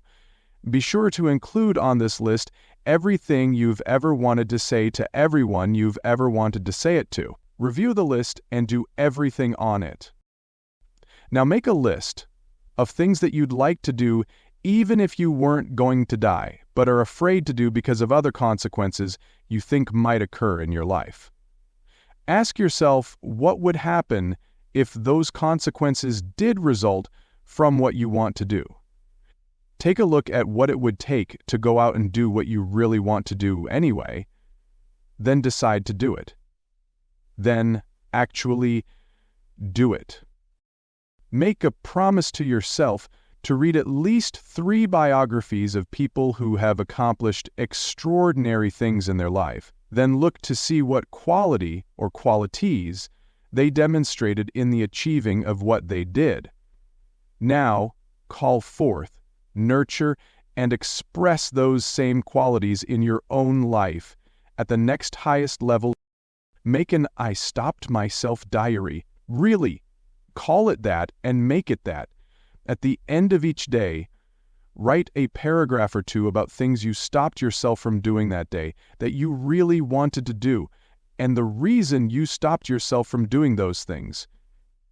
If there is nothing that falls into that category on a given day, congratulate yourself and write a paragraph or 2 instead on the most important thing you will achieve tomorrow. Chapter 22. As we look backward in the hole of mirrors that fill the corridors of our belief systems, we see that one understanding that we have held about life and how it works leads to another, which leads to a third, which produces a fourth, which generates more and more and more, and finally, the totality of our larger understandings that we might call our cosmology or our theology. In the Conversations with God theology, we see that this progression is also present, and so it is not surprising that the notion that death does not exist, and more importantly, that death is merely a process of re-identification, emerges from a prior core message, specifically, C.W.G. Gore Message 9. There is no such place as hell, and eternal damnation does not exist. This particular idea does not require a great deal of extensive explanation. The message speaks for itself, yet its ramifications and its implications and its inferences hold many nuances that it could be beneficial for us to explore. If there is no such place as hell, we might ask, where is the system of eternal justice reconciled? What is the payoff? And what are the consequences of our actions during life here on earth?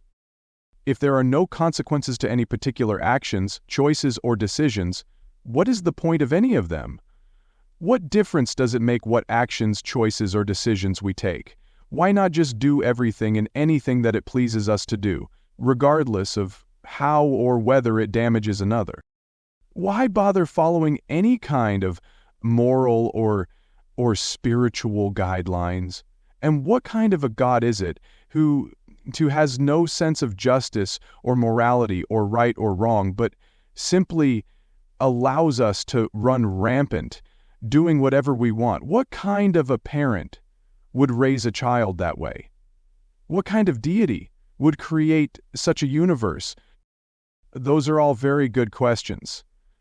So let's take a look at what this idea of an absence of hell or damnation could mean in terms of the ultimate reality in which we are being told that we find ourselves. Looking again at that contrasting element.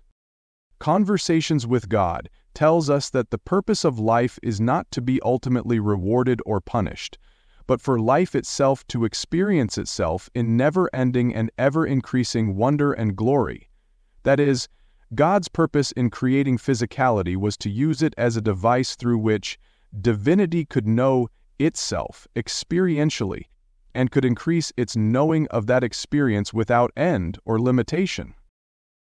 Put in another way, God simply wants to express itself in the countless ways that are available to it and to expand its experience of those endless expressions in ways that produce more glory and more wonder, more joy and more happiness, more of what God really is, love, in every conceivable form. Given this desire on the part of God, the notion that God would make itself wrong for any one of its expressions, to say nothing of condemning itself and then punishing itself with everlasting torture, unremitting pain, and eternal damnation, is absurd. The key here is understanding how the thing we call evil could be given rise to. How could anything that is not our notion of wondrous and glorious and joyful and loving God possibly manifest itself in physical reality, given what we are to understand as God's ultimate purpose and singular intention? The answer lies in the fact that nothing can be experienced in the absence of its opposite. And this is a point that is made repeatedly in the Conversations with God cosmology. Indeed, you have heard it several times in this narration. Life must produce a contrasting element in order for any aspect of itself to be experienced. And so, life itself has created, a contextual field within which all expressions of itself become possible and, indeed, are occurring. Always, simultaneously, eternally. Life has devised a second aspect of itself, found in its individuations, which allows those individuations to experience all of the expressions of life that are possible. That second way is what we, in human terms, might call selective amnesia. By limiting the amount of data of which each individuation of life is consciously aware, that is, by imbuing physical life forms with varying levels of consciousness, it is possible for the all to behold the contextual field through limited perspectives, and thus have experiences of life that would not be possible were the total perspective of life available to each individuation all of the time. To explain this further, when we move from the spiritual realm to the physical realm as part of our eternal and cyclical journey through life, we undergo a process of physicalization that involves the embedding of our consciousness within the limited confines of the collective reality into which we have inserted ourself. During this process, the level of awareness within our consciousness contracts to fit the space in which it is being held. It must be understood that consciousness is nothing more than energy. Everything is energy. You, me, everything. Everything that we are is energy. Everything that is energy. Thoughts are energy, emotions are energy in motion, ideas, concepts, awarenesses, all are energy. It must also be understood that all energy impacts other energy. That is, the energy of life is interconnected. One energy affects another. Physicists have found a way to describe this interactive process as it relates to quantum physics by saying nothing that is observed is unaffected by the observer. In other words, the simple act of looking at a thing has a material effect on the thing being looked at. Put another way, we are creating what we are looking at by the way that we look at it, and the place from which we are observing it. What this has to do with what I call selective amnesia is this: the movement of our unlimited consciousness into the environment of physicality produces a limited point of view of ultimate reality. This limited point of view reduces our awareness. Our consciousness remains unlimited, but our awareness of all that our consciousness knows is significantly reduced. This is something like putting blinders on a horse. Putting blinders on a horse does nothing to impair the horse's eyesight. It simply impairs the horse's ability to use its eyesight completely. The horse's awareness is thus impaired. He is less aware of all that is around him, of the reality in which he exists. This makes his surrounding no less the reality, but his lack of full awareness allows less of it to be brought into his experience. The horse thinks that what he is experiencing is the reality that exists. Only when you take the blinders off does the horse realize that there is more here than meets the eye. In human beings, consciousness is the eyesight of the sacred being known as you. It is unlimited and sees everything. Physicality is the blinder of consciousness. When you put on physicality, it is like putting blinders on a horse. You limit your ability to see everything that the unhindered consciousness is able to see. Your awareness is impaired. You are less aware of all that is around you, of the reality in which you exist. This makes your surrounding no less the reality, but your lack of full awareness makes it less of your experience. You think that what you are experiencing is the actual reality. Only when you take the blinders off do you realize that there is more than meets the eye to the reality in which you exist. Unlike the horse, you can do something about this. You can take the blinders off, even as you are continuing your journey. The blinders of physicality can be removed all at once or a little at a time. In the second instance, we see more and more gradually. In the first instance, we see everything all at once. Sometimes we see everything all at once and then lose sight of it. This can happen when seeing everything all at once throws us into psychic shock, and it can also happen when we voluntarily withdraw back into limited eyesight in order that we may more gently and effectively confront and deal with all the data, the unlimited data that was made available to us in our moment of expanded awareness. Physicality squeezes our field of vision. As we squeeze, our unlimited self, into the extremely restricted space of physicality, we shift our point of view dramatically, obstructing it in the process. Greatly obstructing it, I might add. None of this is accidental. None of this is a mistake or an unfortunate condition of having a physical body. It is all quite by design. Without this squeezing of our field of vision, we would see more than our mind is equipped to process, or even desires to. To give you another example of what is being said here, let us use an experience common to humans, not to horses. A scary movie. If you know every scene in a horror film before you see it, having been told all about it by friends, including exactly how the story ends, it will be very difficult for you to be frightened by the film. If your object in going to see the movie is to experience the rush and the exhilaration of fear, shock, and surprise, you will say to your friends, "Stop, don't tell me anything about it." Even though it is possible for you to know, you will not want to know all there is to know. Life on a larger scale is not very much different.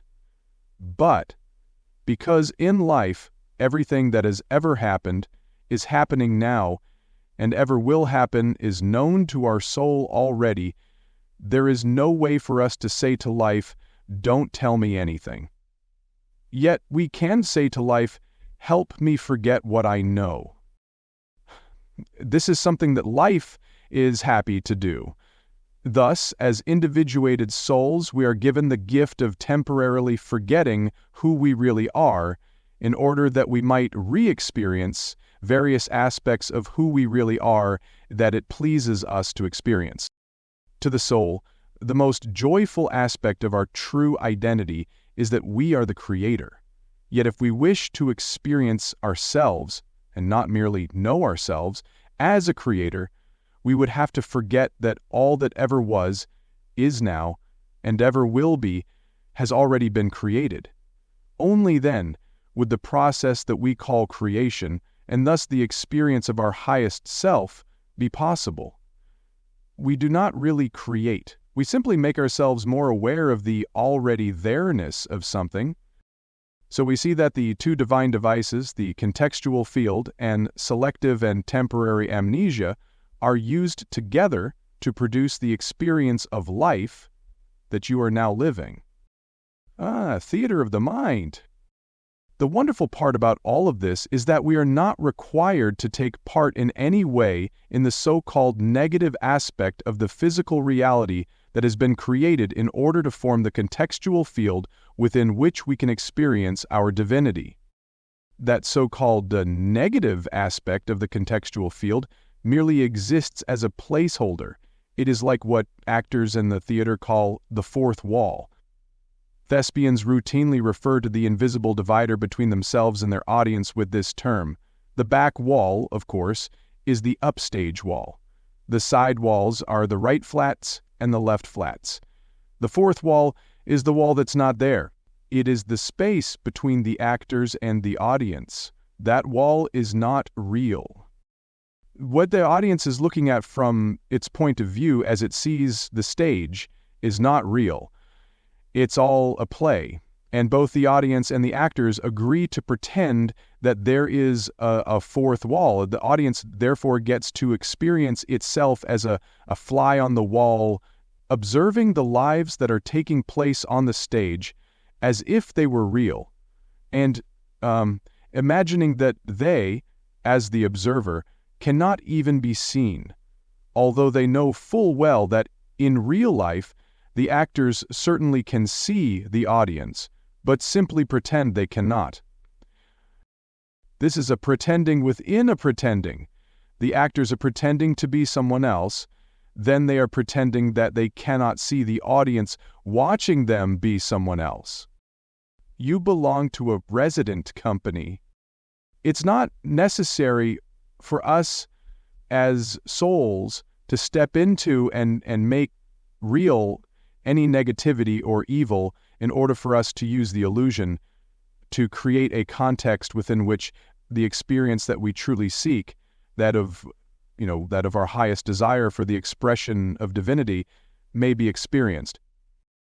If we do fully step into the illusion of negativity and evil, it is because we have made a choice to do so, forgetting that evil was simply a placeholder and imagining that we have no choice but to experience it, and even in some ways to express it through us, as us. I will explain how and why it happens that we do this in just a moment. Still, when all is said and done, it is, was, and always will be an illusion, as is everything in our physical life, and we will come once again to know this. When the play is over, the director does not walk up to the actor who portrayed the villain and throw him into a jail cell backstage, refusing him food and water and causing him to be tortured day and night for the rest of his life because he gave such a good performance. Nor does the director take the hero of the play and put him into a paradise, throwing roses at his feet and placing bonbons in his mouth, surrounding him with beautiful music and whatever else he desires, because his performance was equally realistic and powerful. The director does no such thing to his actors. He simply congratulates them on a very realistic performance. But there is something unusual about this particular company of thespians. It's a resident company, and its residency is in heaven. Now, in resident companies, as you may know, actors change parts, assuming different roles from play to play. The director may assign the player who portrayed the villain in one script to play the hero in the next, and the actor or actress who played the hero or heroine in the first show of the season often winds up playing the villain in the second. And so all of the actors play many parts in order that the illusion might be fully expressed and experienced in ways that allow the season ticket holders who are watching to experience within themselves emotions generated by the illusion that they are witnessing. This is a very loose description of what is happening on Earth. And we are both the actors and the audience, and yes, even the director. The evil we see and the evil we experience feels very real, but it is an illusion, as is even the idea that death is the end of our life. All of it is an illusion, and many masters have understood and demonstrated this, Jesus being one of them. Relating this to everyday life. Now, to that explanation, I promised you a moment ago. Because if none of the above can be related to life on the ground, right where you are, there will be no meaning, no purpose, and no benefit to your having read it. So something must be said about the senseless killing of innocent children by a madman, or the ruthless disregard for human life by some who are more concerned with their own greed/self-interest. We experience this suffering as very real. How does that fit in, and how should we relate to these situations?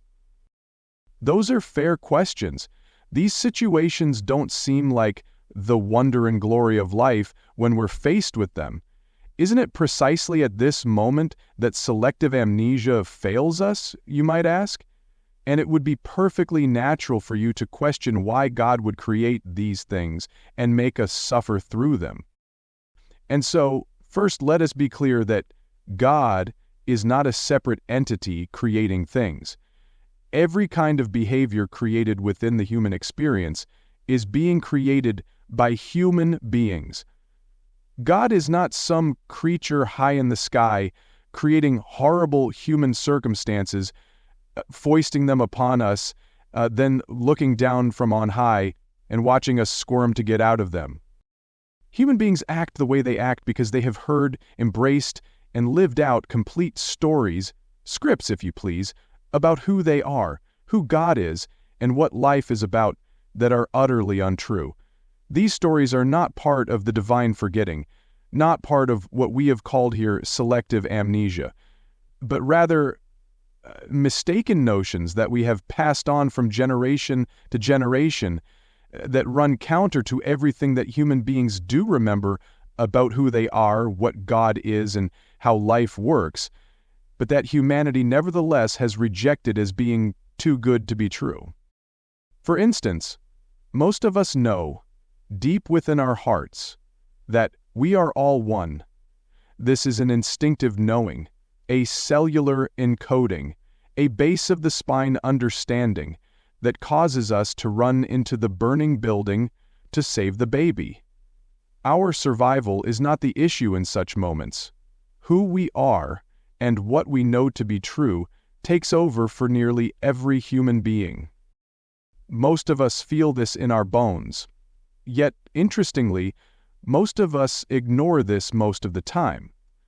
Unless we see someone else facing a crisis situation, most of us think our basic instinct is survival. This has nothing to do with forgetfulness. Most of us know full well that what is good for one of us is good for all of us, and what is not good for one of us is not good for all of us. That what we do for another, we do for ourselves, and that what we fail to do for another, we fail to do for ourselves.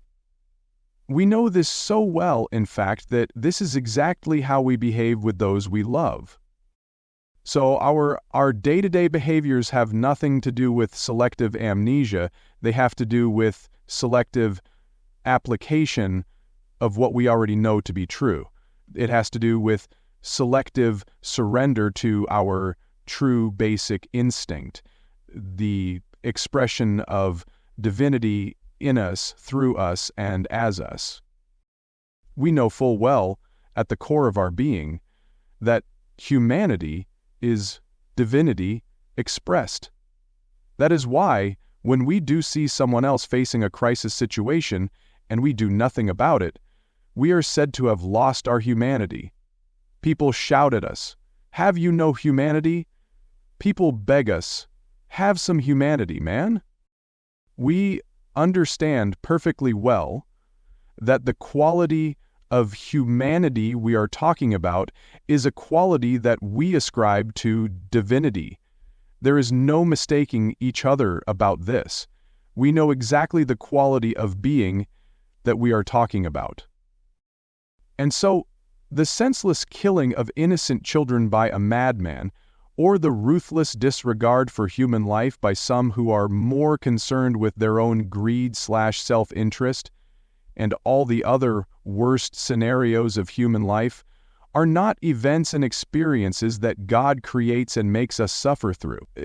They are things that we create and that we suffer through out of our abject refusal to believe the highest and grandest reality about who we really are, who and what God really is, and how life really works, and our belief in the fictional script that we have been acting out instead. We are behaving as if the play is real. We have acted our roles so well that we have fallen down the rabbit hole, where the Mad Hatter is pouring tea into a cup with no bottom, insisting that what is so is not so, and that what is not so is so. And we think that God is going to punish us with everlasting damnation because we have behaved as if the illusion was real. Yet the truth is, we don't know what we're doing. The level of our collective consciousness, while continuing to expand, has not reached the point where the largest number of us understand clearly who we are, why we are here, and what the experience called life is all about. We can't even let the smallest number of us propose a different idea about life without marginalizing them as dreamers or lunatics, if not outright condemning them as blasphemers. The truth is, of course, there is no such place as hell. Of course, eternal damnation does not exist. Why would it? We're simply all experiencing life within a contextual field that allows us to do so. God desires to know itself experientially in its grandest and most magnificent expression, and desires for you to grow in your awareness of that expression, using all the possibilities contained in the limitless boundary that is divinity itself. Which story do you wish to believe? Now, you may say that what you've read in those last two paragraphs, and throughout much of this book, for that matter, is just a story that has been made up, and that it has nothing to do with ultimate reality. Yet, is it any less real, or does it need be any more real than the story we have made up of a God whose angel Lucifer angered him and was thus sent to eternal damnation, from which he is allowed to tempt men's souls for the rest of eternity, causing many of them to succumb to his temptations to join him in hell rather than be with God in heaven? Is it any less of a made-up story than the idea that God and Lucifer are in an eternal battle that never ends, a battle for the soul of humanity? Do we really believe ourselves to have a God who is so impotent that God could lose the battle for your soul? Is it our understanding that God says to himself whenever the devil triumphs and a person is condemned to hell, well, win a few, lose a few? Which of the stories is more absurd? Which of the stories is more beneficial for humanity to embrace? Supposing none of the stories is true, which one would you rather believe? Which one would you feel brings you more peace of mind, more of a desire to express your life in a particular and wondrous way? Which one brings more love to your heart, more excitement to your life, more joy to your experience, more wonderment to your every encounter? Which God do you choose? Yesterday's God or tomorrow's? Applying this message to everyday life. Here are some suggestions on how you can apply Core Message 9 in your daily life. The next time you imagine that you're going to be punished by God with eternal damnation because of something you've done, tell yourself that you're an actor who has walked backstage after giving a brilliant performance in a play. Simply say to the director, "I don't want to play that kind of a role anymore. Cast me in the role of a hero. Have that put in my contract. I never want to play a villain again." Remember that you're such a good actor, the company has no choice but to honor your request. You're given a new contract. From now on, you play nothing but heroes. The next time you are tempted to condemn anyone else for anything, to pass a judgment about another, try to remember that they have simply forgotten who they really are. Judge them no more than you would judge an actor in a play that you are watching from the audience. To continue with the illusion, pretend that one of the actors on the set has forgotten his lines, so he starts ad-libbing. He's doing a pretty good job. He's managing to get through the scene, even though he's not saying what he was supposed to remember. Imagine that the person that you are now judging or condemning is simply an actor who has forgotten his lines. Know that in his next performance, he'll remember them again. And he won't forget the discomfort he experienced when he lost his place in the script and didn't know what he was doing. Maybe you could even imagine yourself to be a stage manager in the wings, whispering the actor's next cue to help him to remember. Wouldn't it be interesting if that's your job in this company of actors? Maybe you're just the stage manager running from one wing to the next, reminding the actors of their lines. While you're at it, take a look at the script yourself so that you can know where in the play we all are. Chapter 23. There is another reason that there is no such place as hell. There is another reason that eternal damnation could not possibly exist. It is because we have done nothing wrong. I understand that wrongdoing is part of humanity's cosmology of life. We really do think that there is such a thing as right and wrong. After all, God has told us so. Our religions have told us so. Our parents have told us so. Our culture has told us so. Our societies around the world have made it clear that some things are right and some things are wrong. Yet now, here comes this new theology arising out of conversations with God, which brings us, CWG, Gore Message 8. No one does anything inappropriate, given their model of the world. This is a tough one for many people to embrace. You may be among those who have a real pushback to this idea. Yet, as with all of the spiritually revolutionary messages being explored here, The invitation is to allow yourself to examine the idea closely rather than reject it out of hand, to see if you agree or disagree with the spiritual rationale behind the statement. The underlying basis of this declaration is the observation that it is people's understanding of their actions, choices, and decisions that creates their formulations of what is right and wrong. From these understandings, humans create an entire model of their world. This is, they convince themselves how things are, and it is from that perspective that they tell themselves what is right and wrong. This all begins with fairly innocuous declarations and decisions, a few of which we will explore presently. To offer an example of how one's world model informs one's values, but it ultimately and inevitably progresses to far more important and dangerous notions, which produce concepts of right and wrong that cause the whole world consternation and throw people everywhere into confusion and despair. Yet we don't seem to know how to get out of this trap of our own creation, and so can't even agree from one place to another on what is right and what is wrong. That is how malleable those terms are. One culture says it's right for women to cover themselves from head to toe and not allow any parts to their body to be seen in public other than their eyes, through a small slit in their garment that allows them to watch where they're going. Another culture says it's totally okay for women to show everything there is to show, to even walk on a nude beach completely naked, to appear in movies in exactly the same way, and to stroll down a public street wearing clothes that leave very little to the imagination. Indeed, in some cities, nudity even on public streets is legal.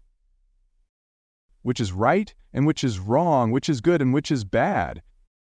In some places, having a sexual experience with another person who is not your spouse is considered immoral, and to do so for money is considered more than immoral. It is thought to be the worst thing that a person could possibly do to defile their sacred being. In other places, such an activity is considered very okay, is legal, and is actually regulated by the government to ensure that health and safety standards are met. Which is a more holy place? What city or country is more sacred because of its laws and customs, and which is a den of iniquity and the hallway to hell? Some people can eat whatever they want, and other people are required by their beliefs to eat only certain foods or particular foods at particular times in particular ways. What is the right way to eat? What is the wrong way? Some people can sing and dance and play music and be clean-shaven or bearded as they wish, and in other places on the earth, the playing of music is strictly prohibited except certain songs devoted to God. In some places, the growing of a beard is required of all men, while dancing and many other forms of entertainment are strictly prohibited. Which is okay and which is not okay? What does God want? What does deity demand? What is appropriate and what is inappropriate? Who makes up the rules? And who says that the rules being made up are the right ones? Legislating morality. Of course, humanity has been arguing about this for centuries, and now along comes Conversations with God to bring us a startling answer. No one does anything inappropriate given their model of the world. Right is what we say it is, ... and so too is wrong. We are the ones declaring what is good and what is evil, what is appropriate and what is inappropriate, what is right and what is wrong. And we change our mind about that regularly. Then we call our ideas law. We literally legislate morality. In China, a law has been passed to make it illegal for children to fail to frequently visit their elderly parents. Parents can sue their children in court if their children do not visit them often enough in their later years. I am not making this up. Autocratic and dictatorial as it may sound, this is the law in China.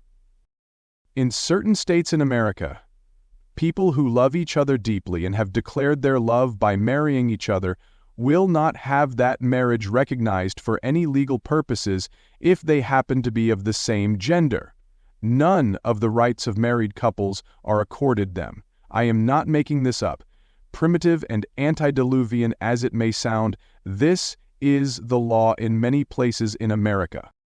Other laws in other places have similarly attempted to codify right and wrong, to make it a matter of legislation, to make it not simply a point of view but a point of law.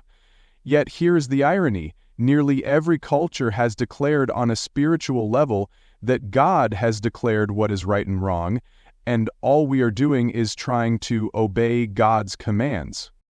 The problem is that even those supposedly clear-cut commands are difficult to obey when the interpretation of them shifts and changes from time to time, from place to place, and from culture to culture. Which interpretation, then, of God's laws to obey? For that matter, which God to have faith in? The answer we refuse to believe.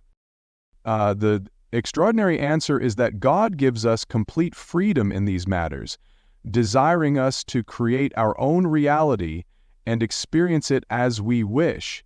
Thus, every act is an act of self-definition, and every choice is an expression of individual will. We have been given free will.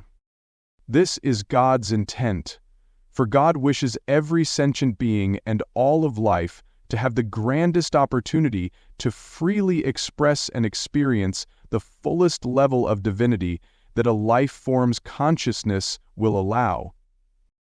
That opportunity, of course, would not be available to humans if we were simply following orders, doing as we are told, responding to demands. For the nature of divinity itself is total freedom and complete power and absolute authority, and if humans are to experience divinity, they must be able to experience the same unlimited liberty and ability. Simply following orders and responding to commands would not be the same thing at all. Logic alone, therefore, tells us that God has given us free will in all things. Thus, we see that it is one's model of the world that determines whether one imagines or creates one's actions as being appropriate. If we then find ourselves in the space of a person or a group of people acting in a way that we judge to be inappropriate, our opportunity is to invite that person or those people to rethink and to modify their model of the world, for it is this that is sponsoring their behaviors. Yet we do not do this. Rather, we punish others for not acting in accordance with our model of the world, and we do this without even wondering where they picked up their ideas in the first place.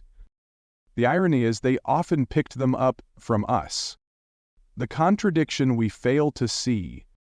In much of human society, we, ourselves, demonstrate one model of the world, then demand that people watching our demonstration subscribe to another. This is the do as I say, not as I do method of creating a society. And this is also where our own model of the world slides us down the slippery slope from the innocuous to the dangerous. We kill people in order to deter people from killing people, and wonder why the killing goes on. We terrorize people who terrorize people, and wonder why the terrorizing goes on. We become angry with people for becoming angry with people, and wonder why the anger goes on. We abuse people who abuse people, and wonder why the hatred goes on. We condemn people who condemn people, and wonder why the condemnation goes on. We avoid utterly the injunction to do unto others as we would have it done unto us. In fact, we turn this completely around, doing unto others what we do not wish to have done unto us, and we fail to see the contradiction. Yet God does not, nor does God engage in such contradictions. It is for this reason that God has made it clear that there is no such place as hell nor any such experience as condemnation and damnation. Because in a world in which sentient beings are given total freedom to create their own model of what is appropriate and inappropriate, and to produce their own demonstration of who they really are, punishment and damnation for making a free will choice would be a contradiction in terms. What the world needs now is simply to change its model, alter its ideas, rewrite its cultural story. All sentient beings ultimately do this when they stop looking to others for their direction. The people of Earth are in the process of doing this right now. That process is called evolution, and it begins with a brand new understanding of God itself. Out of this understanding arises a story about tomorrow's God that is quite different from our story of yesterday's God. Our future deity. In order to move forward in our evolutionary process, we will relinquish our attachment to the God of our fathers. The rules and regulations and guidelines and commandments of that God are no longer functional or applicable to life in the 21st century, and we are now seeing that clearly. Tomorrow's God will not be really a new God, but simply a new and expanded understanding of the God who always was, is now, and always will be.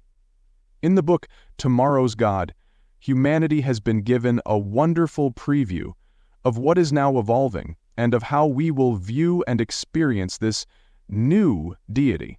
That text says, "Tomorrow's God will not require anyone to believe in God. Tomorrow's God will be without gender, size, shape, color, or any of the characteristics of an individual living being. Tomorrow's God will talk with everyone all the time. Tomorrow's God will be separate from nothing, but will be everywhere present, the all in all, the Alpha and the Omega, the beginning and the end, the sum total of everything that ever was, is now, and ever shall be. Tomorrow's God will not be a singular superbeing, but the extraordinary process called life. Tomorrow's God will be ever-changing. Tomorrow's God will be needless. Tomorrow's God will not ask to be served, but will be the servant of all of life. Tomorrow's God will be unconditionally loving, non-judgmental, non-condemning, and non-punishing. Applying this message to everyday life. No conversations about God can have any practical value unless we place the ideas that are presented in them on the ground in our everyday experience. We need to try them out, see if they work, explore their ramifications, deeply study their implications. Our life on the earth right now is giving us a wonderful chance to do so. Here are some ideas on how you might wish to undertake this challenge. Start an appropriateness notebook. In this notebook, make a list of 3 things that you may have done in your life that were considered to be inappropriate by another. It should be relatively easy for you to do this if you've led a relatively normal life. Underneath each of these listings, write a short paragraph explaining why you did this inappropriate thing anyway, even though you knew it would be considered inappropriate by those around you. Or, if you did not know that it would be considered inappropriate until you found out by doing it, ask yourself what would have been appropriate. Explore deeply this whole question of what you've come to understand and know is appropriate and inappropriate within your present model of the world. Continuing your work in the notebook, ask yourself if you've ever made the switch back and forth between appropriate and inappropriate more than once. That is, look to see whether something you thought was appropriate at one time in your life was declared by others to be inappropriate, which caused you to stop the behavior, only to find yourself changing your mind about that and calling your previous behavior appropriate once again by your own definition. The best example I could think of is the one that we used in the narrative above, namely, nudity. As a child, we thought there was nothing inappropriate about running around naked, and we did it all the time. Then we learned that, as an adult, it wasn't appropriate for a wide variety of reasons, a list much too long to get into here. But we were told unequivocally that it was not appropriate to walk around naked. Then, even later in life, some of us did it anyway. We found others who agreed with us and joined us in the behavior. And not just in our homes with our loved ones, but even total strangers in places like sunbathing colonies and on certain public beaches. So we found that appropriateness is a movable feast. To borrow a sweet phrase from Ernest Hemingway, what is appropriate is what we say is appropriate, and we get to decide. In your appropriateness notebook, make a list of behaviors about which you made the switch back and forth, things that you once thought were appropriate, then thought were inappropriate, and have now decided once again are appropriate. Write a short paragraph about what this tells you regarding yourself, your culture, your model of the world, and for that matter, your understanding of God and of right and wrong.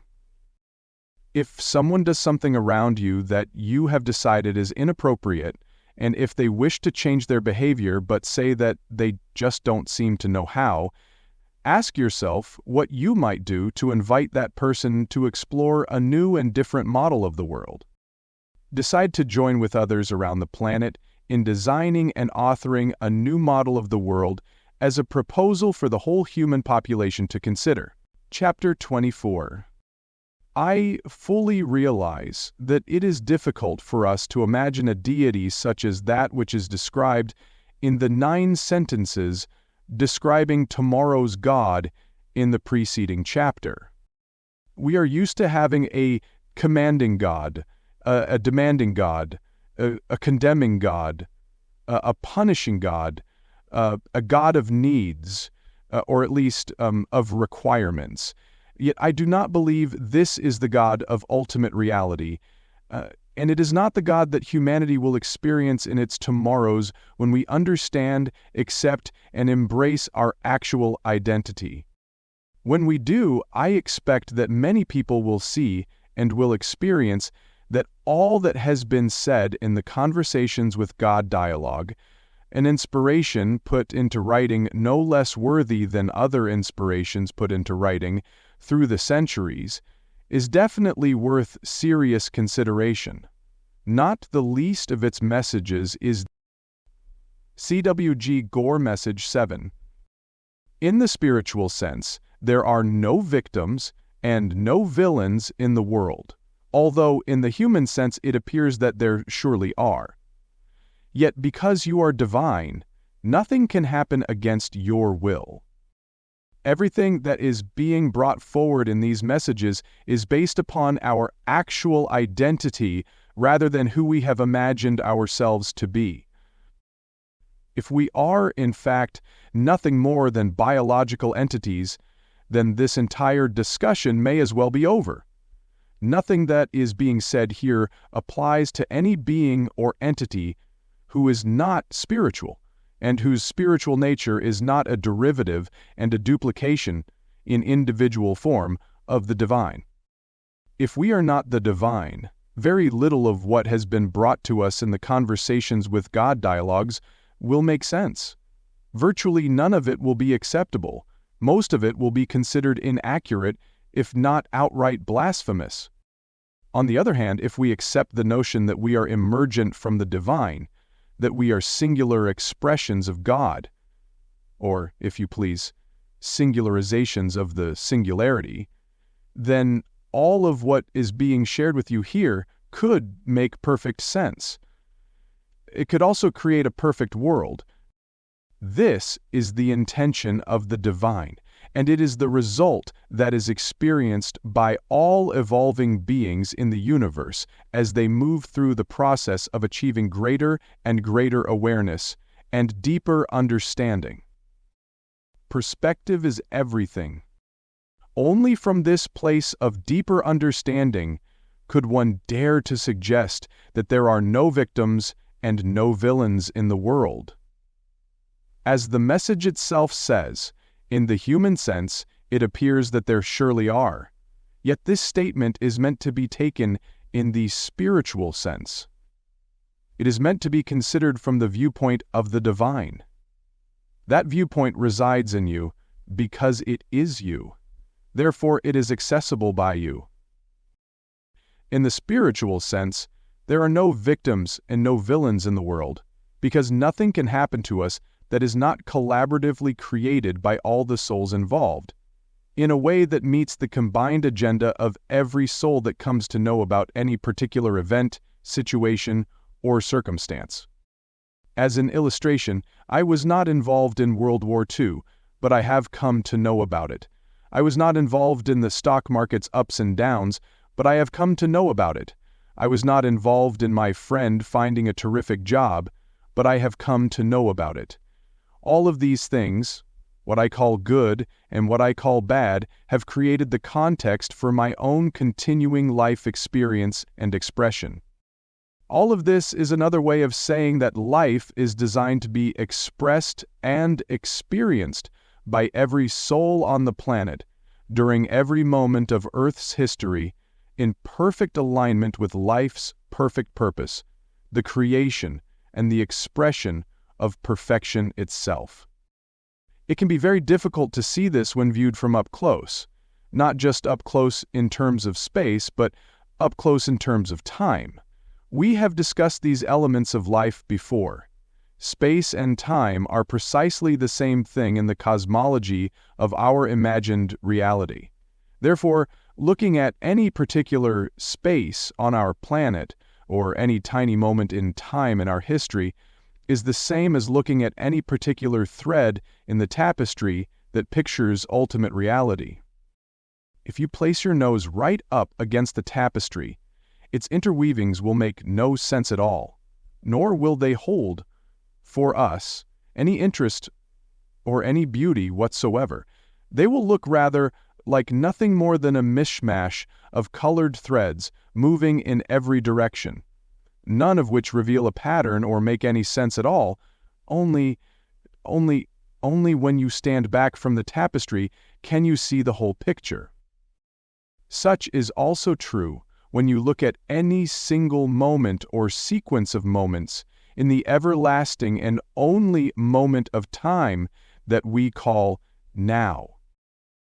Therefore, it looks as if there are victims and villains in our world because of the ways in which the threads of human behavior are interwoven with each other. Only when we stand back from any particular moment or period and view the totality of human history as a single tapestry can we see the perfection and the beauty of the interweavings and the necessity of the crisscrossings of the threads of experience in order to produce the outcomes that we view as a perfect part of evolution from the standpoint of always here / always now. Jesus said, "You too." It is fair to ask, as we have done now a number of times in this narrative, why we need to experience what we call suffering in the process of these interweavings. The answer is that from a spiritual perspective, we understand that suffering is experienced only when we do not fully comprehend what, exactly, is occurring in our lives and why. When we see the reason for the occurrence, suffering ends. A woman giving birth understands this perfectly. She is in pain, but she is not suffering. Indeed, she is weeping with joy.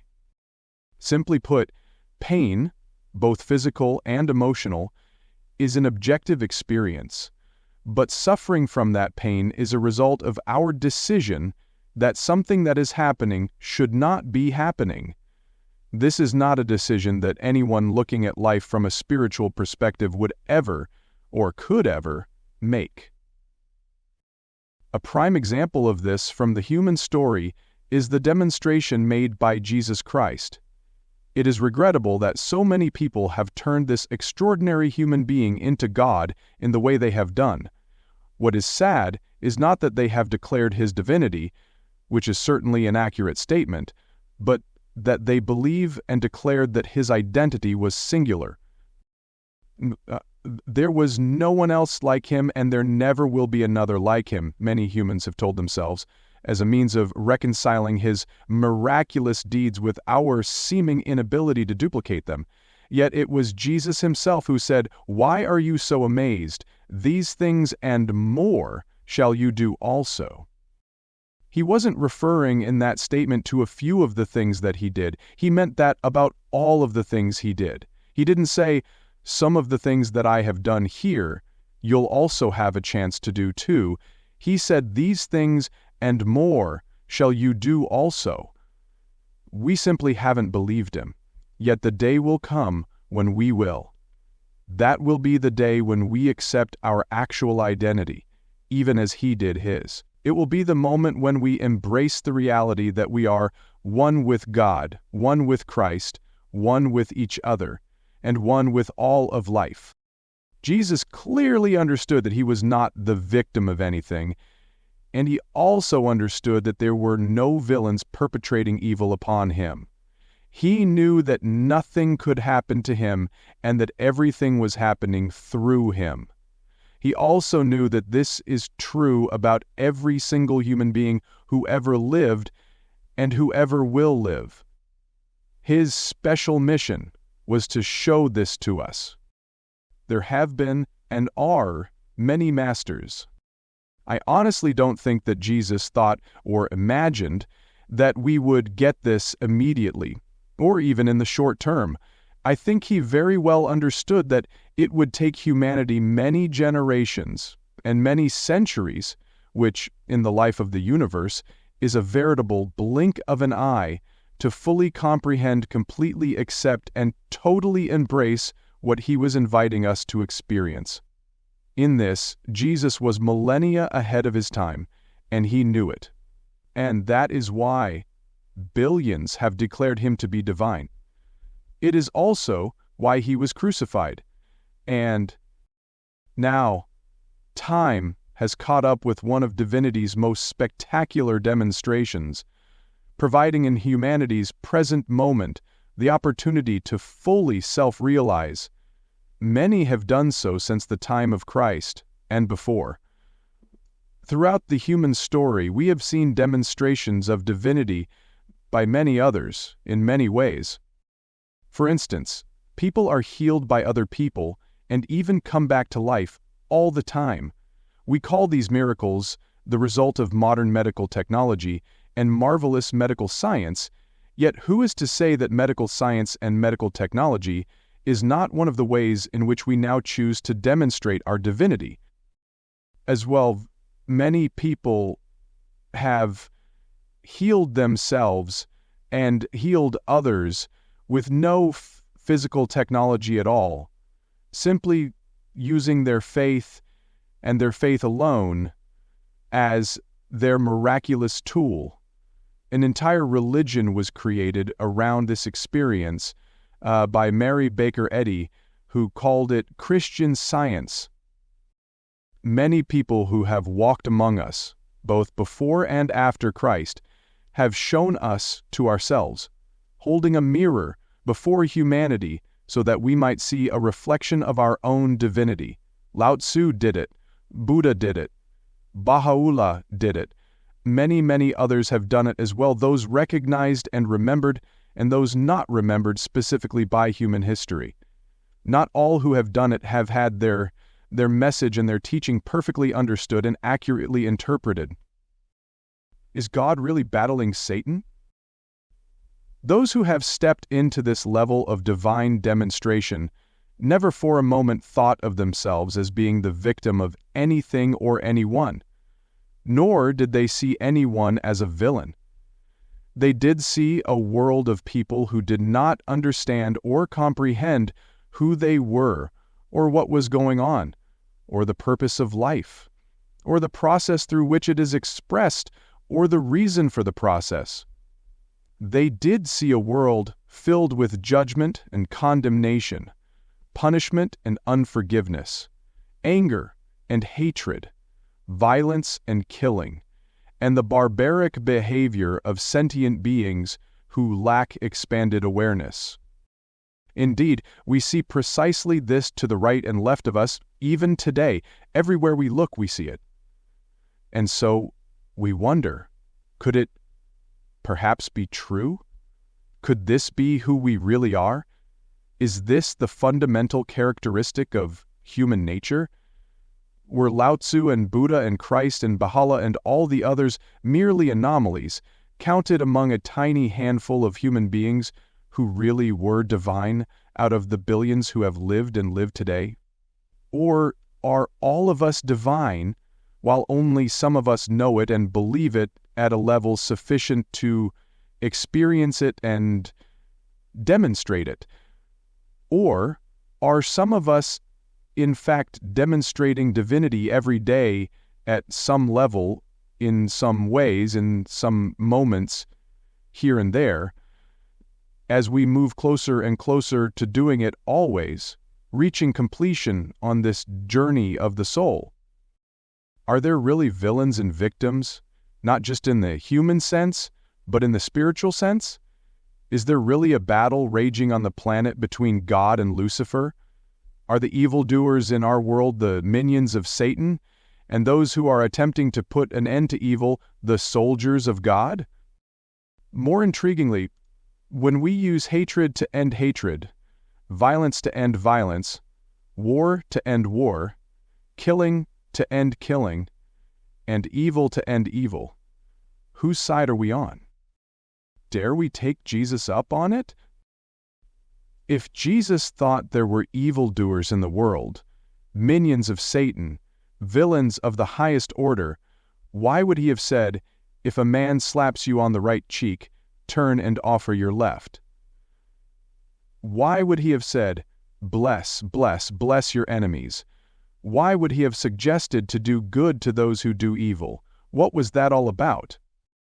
Could it be that Jesus deeply understood that what we call evil is merely the distorted and mangled expressions of love of those whose misunderstanding of who they are and what is happening in life is total? Could it be that he knew that the ultimate healing of the world would not be achieved by condemning or punishing those who acted in ways that we call villainous, but rather by changing the model of the world from which their choices and decisions and actions emerged? Could it be that all we need to do today is to carry out Jesus' very clear and very simple instructions to love our enemies and bless those who persecute us, for they know not what they do? It seems that all the world's great spiritual masters have told us the same thing, each in their own way, and it appears that very few of us are listening. It has been said before, and I will say it again. The question is not, to whom is God talking? The question is, who is listening? If we listen to the messages of conversations with God, we will come to understand that even in the moment of the greatest villainy, as defined by humans, if we refuse to identify ourselves as victims, we will alter our own personal and deep inner experience of those events. It is in this way that we create our own inner reality and begin to project energy into the world that ignites the process by which exterior events change as well. This is the highest benefit and the greatest miracle of being divine. No matter what anyone does to us, we can experience it in the way that we choose, and therefore nullify any negative outcome that another may have hoped to impose upon us. There are many human beings who have demonstrated this precisely, and you can be one of them. And that is the point, ultimately, of Core Message 7. Applying this message to everyday life. The power of this message is that it can transform your life overnight. It can do so with regard to every event, situation, and circumstance that you are now experiencing, as well as any that you may have experienced in the prior moments of your time upon the earth. Here is a practical suggestion or two on how you may apply this message in your daily life. Take a look at all the moments in your life when you have felt victimized in any way, both large and small, and look to see what was ultimately presented you. How many of your prior victimizations have resulted in your presently receiving benefit from the experience? This may not be true of every single incident you can remember, but can you think of a time when it was true? Have any of the moments when you felt wronged turned into opportunities for you to step into the most marvelous outcome you could ever have hoped for or imagined? Look closely and be honest.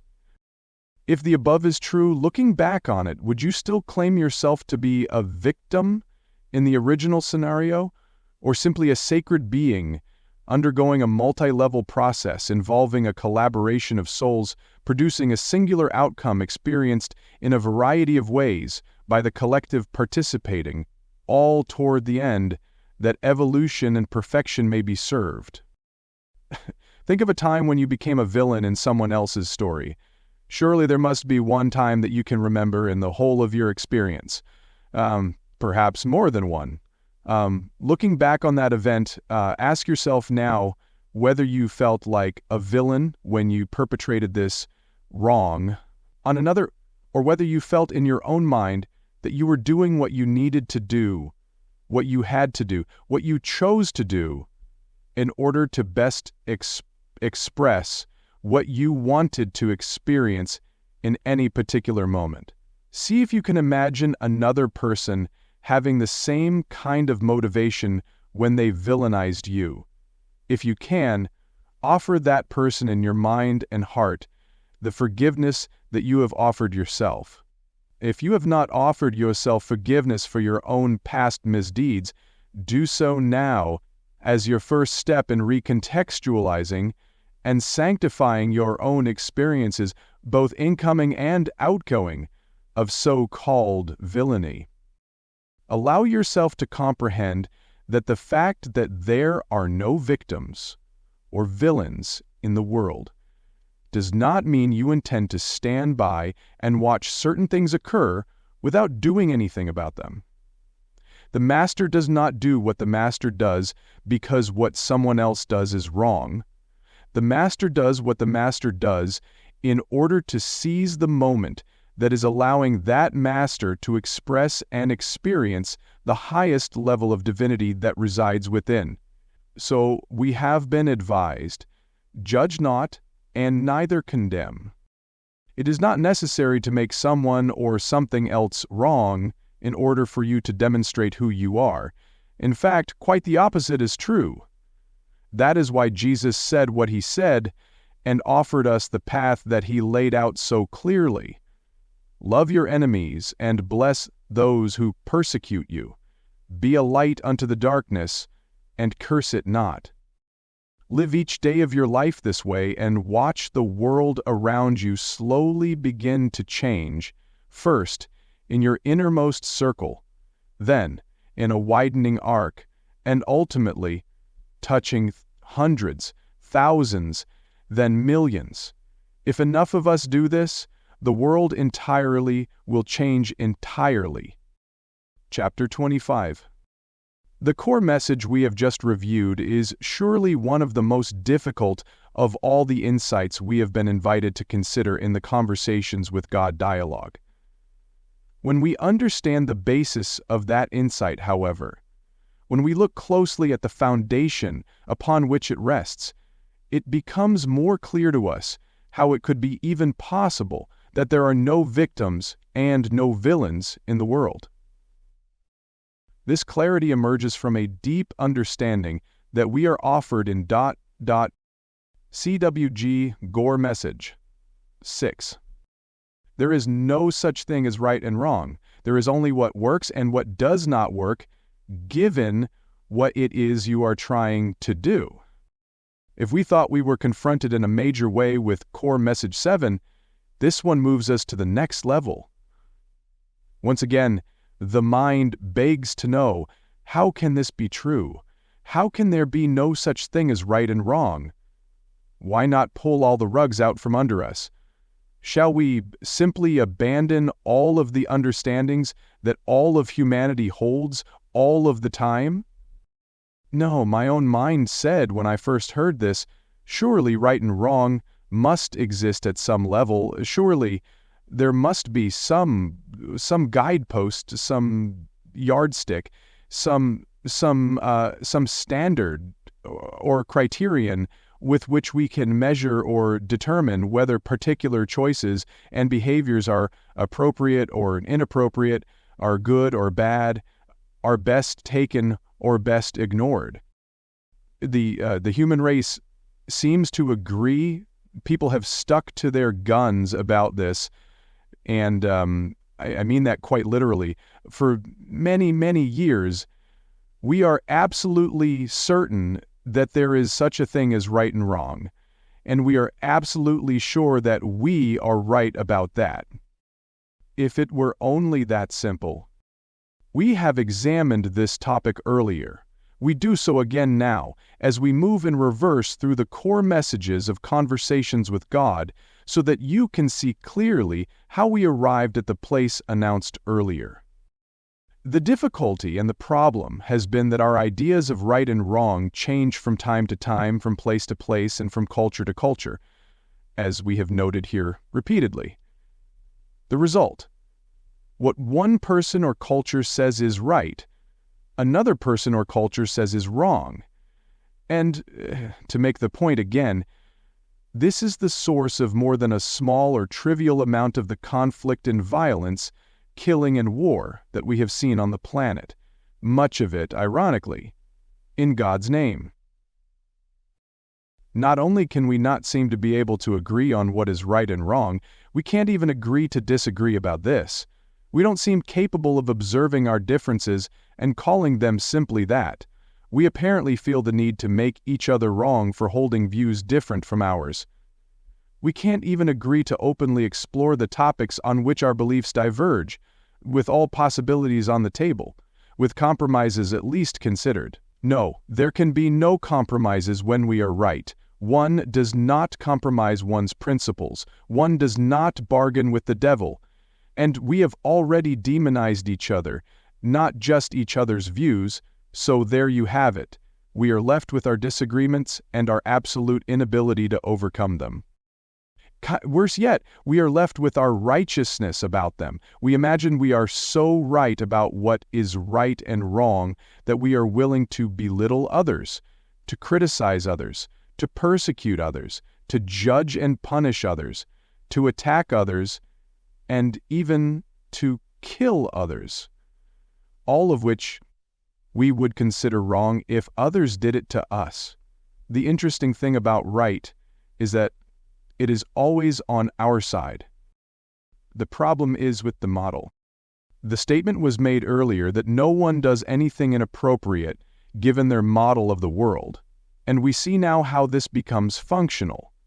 It is this model that tells us that things are morally right and morally wrong, and, billions believe, that it is God who has said so. If God says that something is right or wrong, who are we to contradict that, or even to question it? So, our model of the world leaves no room for discussion, no room for debate, no room for exploration of any possibility other than what we have been told and commanded by the God of our understanding.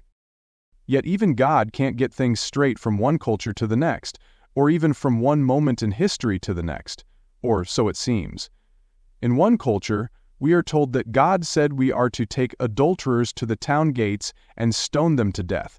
In another culture, we are told that God said to forgive people their sins and have mercy and never to kill anyone deliberately.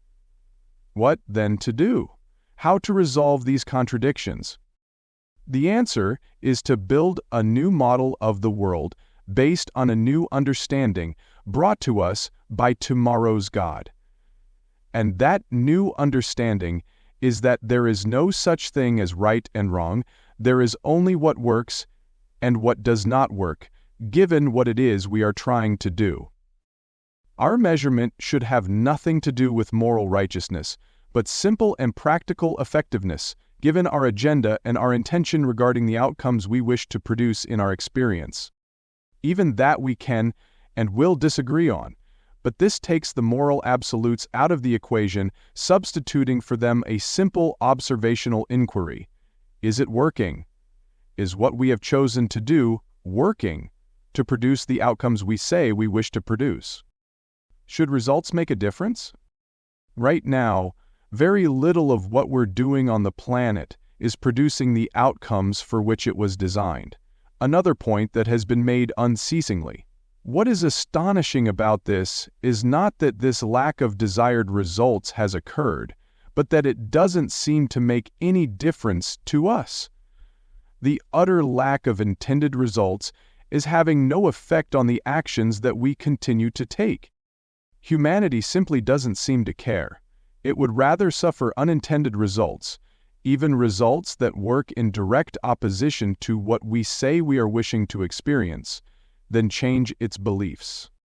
What God is advising us to do is take a close look at what it is that we now intend to do in our world. Do we intend to create peace? Do we intend to produce prosperity? Do we intend to guarantee our safety and the safety and security of others? Do we intend to generate the kind of life that can offer basic dignities to all? What are we trying to do here? And what do we see as the difference between what we're trying to do, what we say we want to accomplish, and what we are actually achieving? Are we capable, as a community of sentient beings, to admit and acknowledge to ourselves that how we are going about what we say we are intending to do is simply ineffective, and that it has been ineffective now for several thousand years? Do we really think that following the old rules from millennia ago about what is morally right and morally wrong is all that we need to do to create the kind of life on this planet that we say we wish to create? Morals are function, which shall it be? I've used this illustration in other books, and I'm going to use it yet one more time here. If you are driving westward in the United States and you are approaching the Pacific coast, it is not morally wrong to head south towards San Jose if what we're trying to do is get to Seattle. It is simply functionally ineffective. We do well to not confuse morality with functionality. We are doing this presently and have been for quite some time. Thousands of years, actually. We think right and wrong is a question of morals, which change from place to place, from time to time, and from culture to culture. When it's simply a question of effectiveness, of course what we tell you is moral due to culture we can get into later, no matter what place or time or culture you are in. The things are not inherently right or wrong, and that is an idea we would benefit from releasing. There is no evidence to suggest that people who play volleyball naked on a beach in a sunbathing community are somehow less moral or worthy in the eyes of God than people who wear cavalings from head to toe and do not allow a single inch of their body to be seen by anyone outside the home for any reason or at any time whatsoever. We have no reason to conclude that people who eat only vegetables are somehow morally more advanced or can be depended upon to make higher critical and spiritual choices than those who eat the flesh of dead creatures, such as Jesus, who apparently ate fish and gave away tons of it for people to eat before his Sermon on the Mount. There is nothing in our experience to suggest that people who are gay are inherently, inevitably, and invariably morally, emotionally, intellectually, philosophically, and spiritually abysmal, while people who are not gay are inherently, inevitably, and invariably morally, emotionally, intellectually, philosophically, and spiritually advanced. As absurd as these and other notions are, countless people call them truth and live by them. There are, they say, rules and regulations regarding proper behavior, and those who do not follow them are wrong for not doing so. Could we survive without rules? Yet sometimes the very lack of what we declare to be right works better than all the rules and regulations in the world. Anyone who has ever driven around the Arc de Triomphe understands this perfectly. There is not a single traffic director or policeman at this historic monument in Paris, around which a circular roadway revolves. There are no pavement markings or traffic lanes. There are no signs or signal lights. This is one of the busiest, most congested travel routes in the world, with hundreds of cars whizzing in and out of that circle every minute, and yet there is nothing at all to indicate where one is supposed to go, what one is supposed to do, or how one is supposed to do it. People enter that wild conglomeration of vehicles at their own risk. And that's the point. When they themselves are at risk, they take care of themselves and others.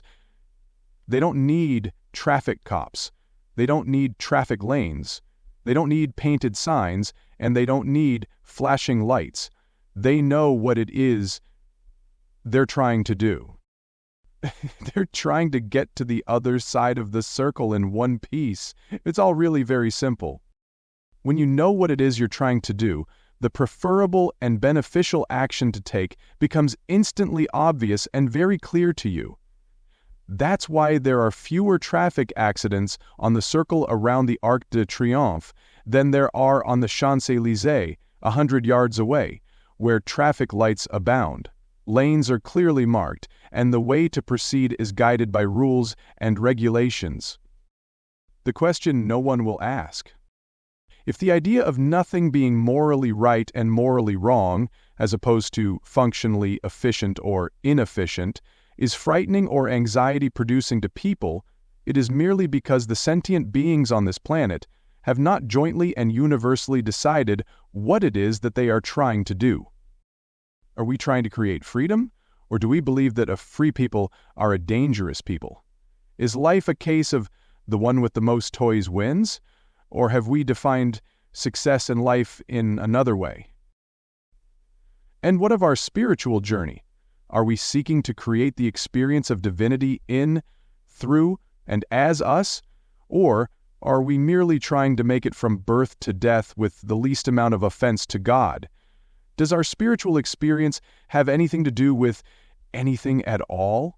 If so, are the lane markings and the blinking lights and the traffic cops of our spiritual world making it easier or more difficult to get to where we say we want to go? Let this be our question for the day. Applying this message to everyday life. Let's see if there might be some practical ways to apply Core Message 6 in our everyday life. Try this list of suggestions. Invent a list of 3 things that you believe you did wrong in your life, and ask yourself, do you hold the idea that you were wrong in doing them because they did not achieve the result you intended? Or is it because they may have very well achieved the result you intended, but you colored outside the lines and violated what someone else told you were the rules and regulations? Or have you called your actions wrong because you felt, in retrospect, that they were hurtful or in some way damaging to others? Take a look at some things that you feel others have done wrong. Have you ever done anything like it? Or even similar to it? At any point in the entirety of your life? Have you ever found yourself engaged in the same kind of behavior, if not the precise and exact action? If you see another cheating, ask yourself, have I ever cheated at anything? If you see another evading or lying, ask yourself, have I ever evaded the truth or told an outright falsehood? If you see another being hurtful or cruel, ask yourself, have I ever been hurtful or cruel in my life? Type this out into your computer. On the day that I release judgment of myself for anything that I imagine myself to have done wrong, I will automatically and gracefully release my judgment of others. On the day that I release my judgment of others, I begin to express divinity. On the day that I begin to express divinity, I begin to do what I came to life on earth to do. Everything else is merely a way of doing it.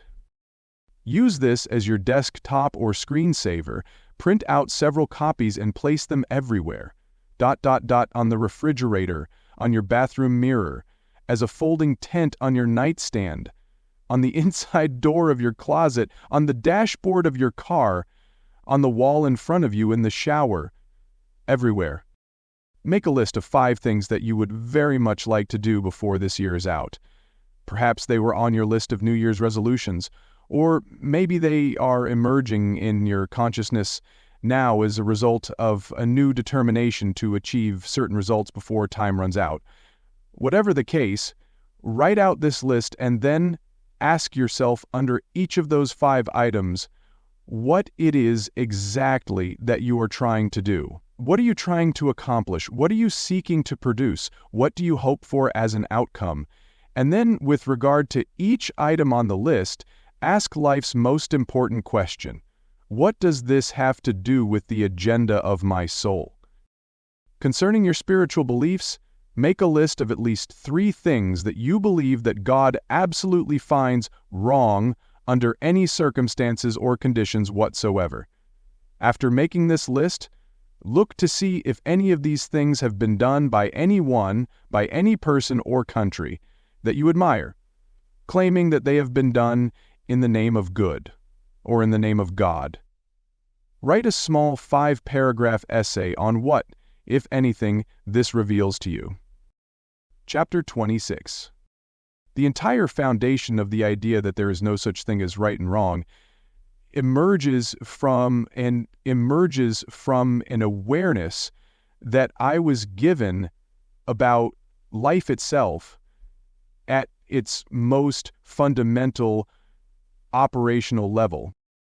I can honestly say that this particular idea was one I had never heard before, thought of before, or imagined before. But when I finished with my conversation with God around this topic, I felt that I finally understood at a deeper level than ever before how everything works on this planet. I invite you to take a look now at what I was invited to look at then. CWG Gore message. 5. There are 3 basic principles of life: functionality, adaptability, and sustainability. What I was told is that all of life, everywhere in the universe, operates on the same basic principles, whether it is the life of a human being, or the life of a tree, or the life of a planet. We're talking about an identical process. At all levels of its expression, life is functional, adaptable, and sustainable. Or, life does not exist at all. This is the order of things. This is how physicality demonstrates. This is how divinity manifests. This is how life is. Life is always functional, it is always adaptable, and it is always sustainable in one form or another. Life always was, is now, and always will be, for this very reason. Now, what this means in practical terms is that life works in a way that renders itself functional eternally. Nothing that exists ceases to exist, ever. The essential energy that is life itself merely changes form, expressing in an endless variety of ways depending upon what is required for the expression itself to continue. On earth as it is in heaven. This might be, in broad general terms, a spiritual articulation of the physical principle that Charles Darwin described as natural selection. What Darwin uncovered is what has been expressed in very simple, but not necessarily simplistic, ways in conversations with God, and that is that life has no intention of ending, ever. Therefore, when any expression or form of life is threatened, it immediately adapts itself, thus rendering its expression sustainable once again. The Earth is doing this right now. There is a theory running about that suggests that the Earth itself is a living organism. It's even been given a name, Gaia. This organism is said to function and operate under organizing principles that reflect a high level of universal intelligence found in all life forms, both large and small.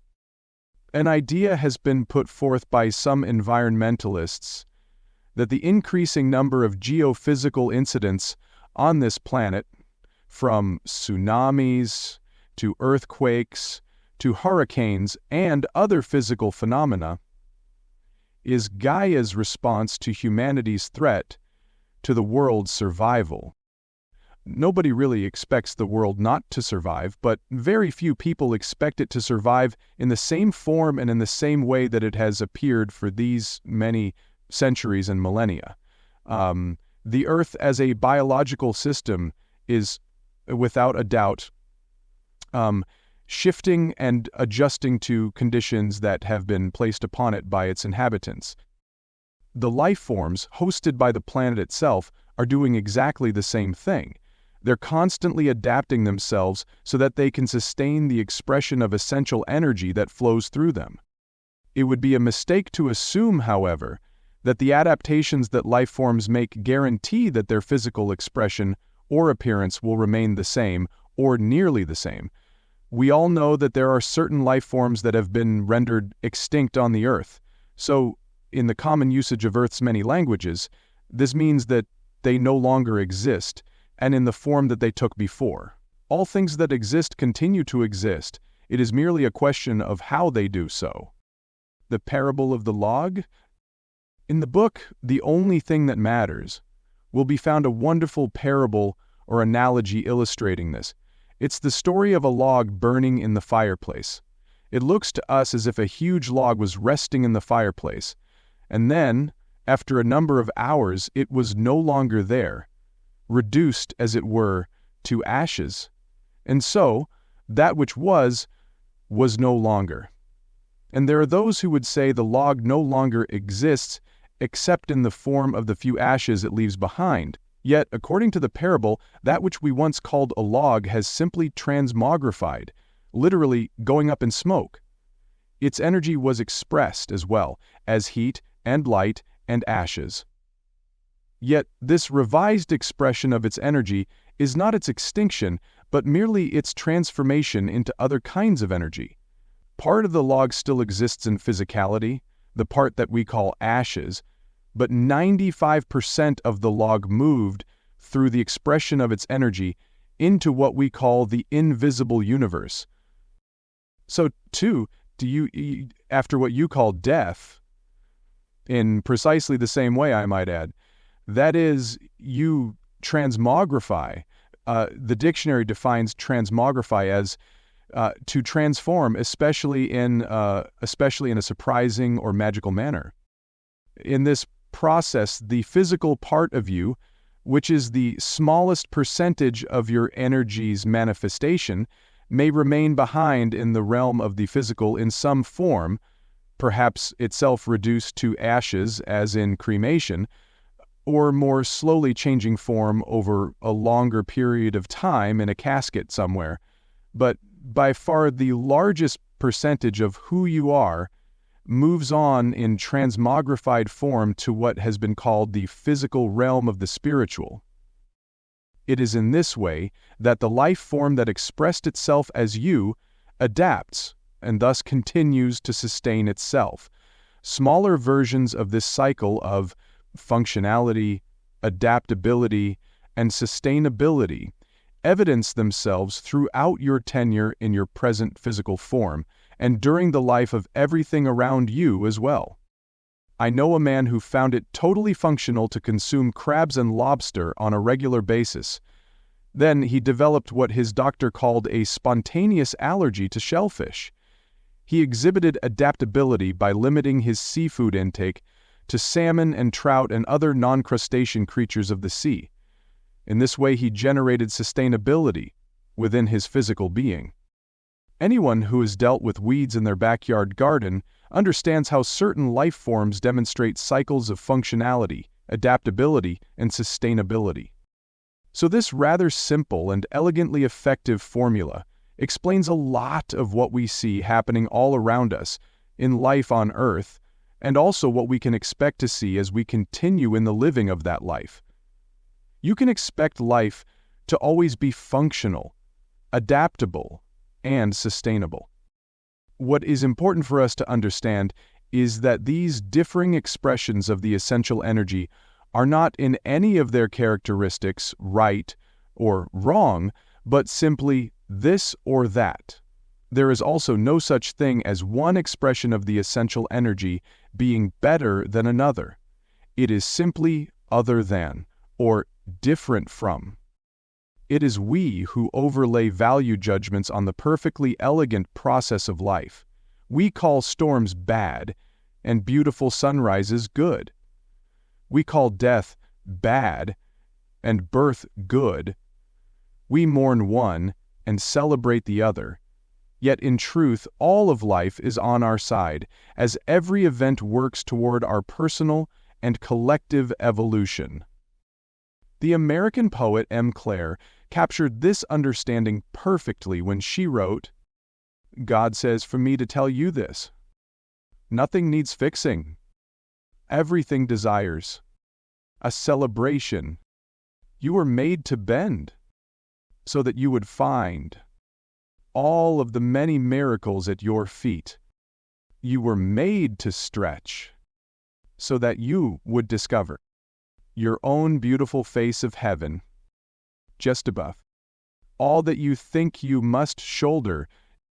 When I appeal to God to speak to me, I'm feeling just as small and alone as you might be. But this is when, for no particular reason at all, I begin to shine, being at cause in the matter." To borrow the sentiment in M's artistry, we begin to shine when we engage in the process of life and not simply observe it. We can be the cause of the adaptations that life makes, not merely the witnesses of them. We are, in fact, the cause of them right now. As I just mentioned a moment ago, the adaptations that life has made on the earth thus far are largely the result of what we have instigated with our behaviors. From global warming, to earthquakes, to tropical storms, to tornadoes, to heat waves and droughts and floods and other so-called natural disasters, we see that humanity has been hugely impactful on and largely responsible for the ecology on this planet. We don't like to admit that this is true, of course, and so there are those who absolutely refuse to acknowledge the participation of the human race at any level whatsoever in the ecological response of Earth to life on its surface as we have been living it and creating it. However, scientists with a more neutral position are very clear of the impact humanity's behaviors have had on our delicate system of ecological balance. We can, as a species, affect the planet and its adaptations with equal power in a positive way. The first thing we would have to do, however, is admit to ourselves that we are capable of having an impact, good or bad, on the Earth to begin with. If we declare ourselves to be in no way responsible for any of the environmental adaptations that we label as negative, then we can't possibly hold a thought that we can have a positive effect on the Earth's ecology. So life invites us to be a co-creator, an active participant, a conscious collaborator in the use of the three basic principles of life as tools with which to fashion our own future. Simply because such a formula by which life itself expresses throughout the universe exists does not mean that we must stand aside from the formula and be placed at the effect of it. All sentient beings everywhere in the universe have learned ultimately that the opposite is true.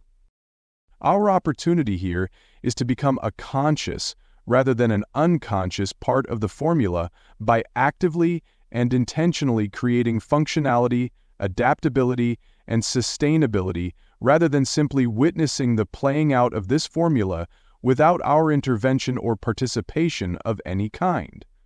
All intelligent, highly evolved species understand this perfectly. do we? Applying this message to everyday life. Here are some practical ways that you can overlay the 3 basic principles of life on your everyday experience. Create an ecologically friendly household. Ways to do this are innumerable and can be found in countless books, pamphlets, brochures, and bulletins, published by a huge number of organizations worldwide. Learn the rules of environmentally friendly behavior and follow them. Apply the principle of functionality, adaptability, and sustainability to your own personal health. Immediately stop all behaviors that threaten to render the particular expression of your life form no longer functional. You already know what those behaviors are. If you're smoking, stop it. If you're consuming sugar in any but the smallest amounts, stop it. If you're drinking alcohol more than you should, stop it. If you're eating foods high in starch or fat, stop it. Conversely, immediately begin activities that you know will be helpful in sustaining the functionality of your body. A modicum of exercise, for instance, would be an obvious one. Getting plenty of sleep would be another. Controlling and then eliminating emotional outbursts and dramatically reducing stress would be a third. And the list goes on. We all know what we can do and what we are better off not doing in order to maintain the optimum functionality of the human body. Will we pay attention to these things? That's the question.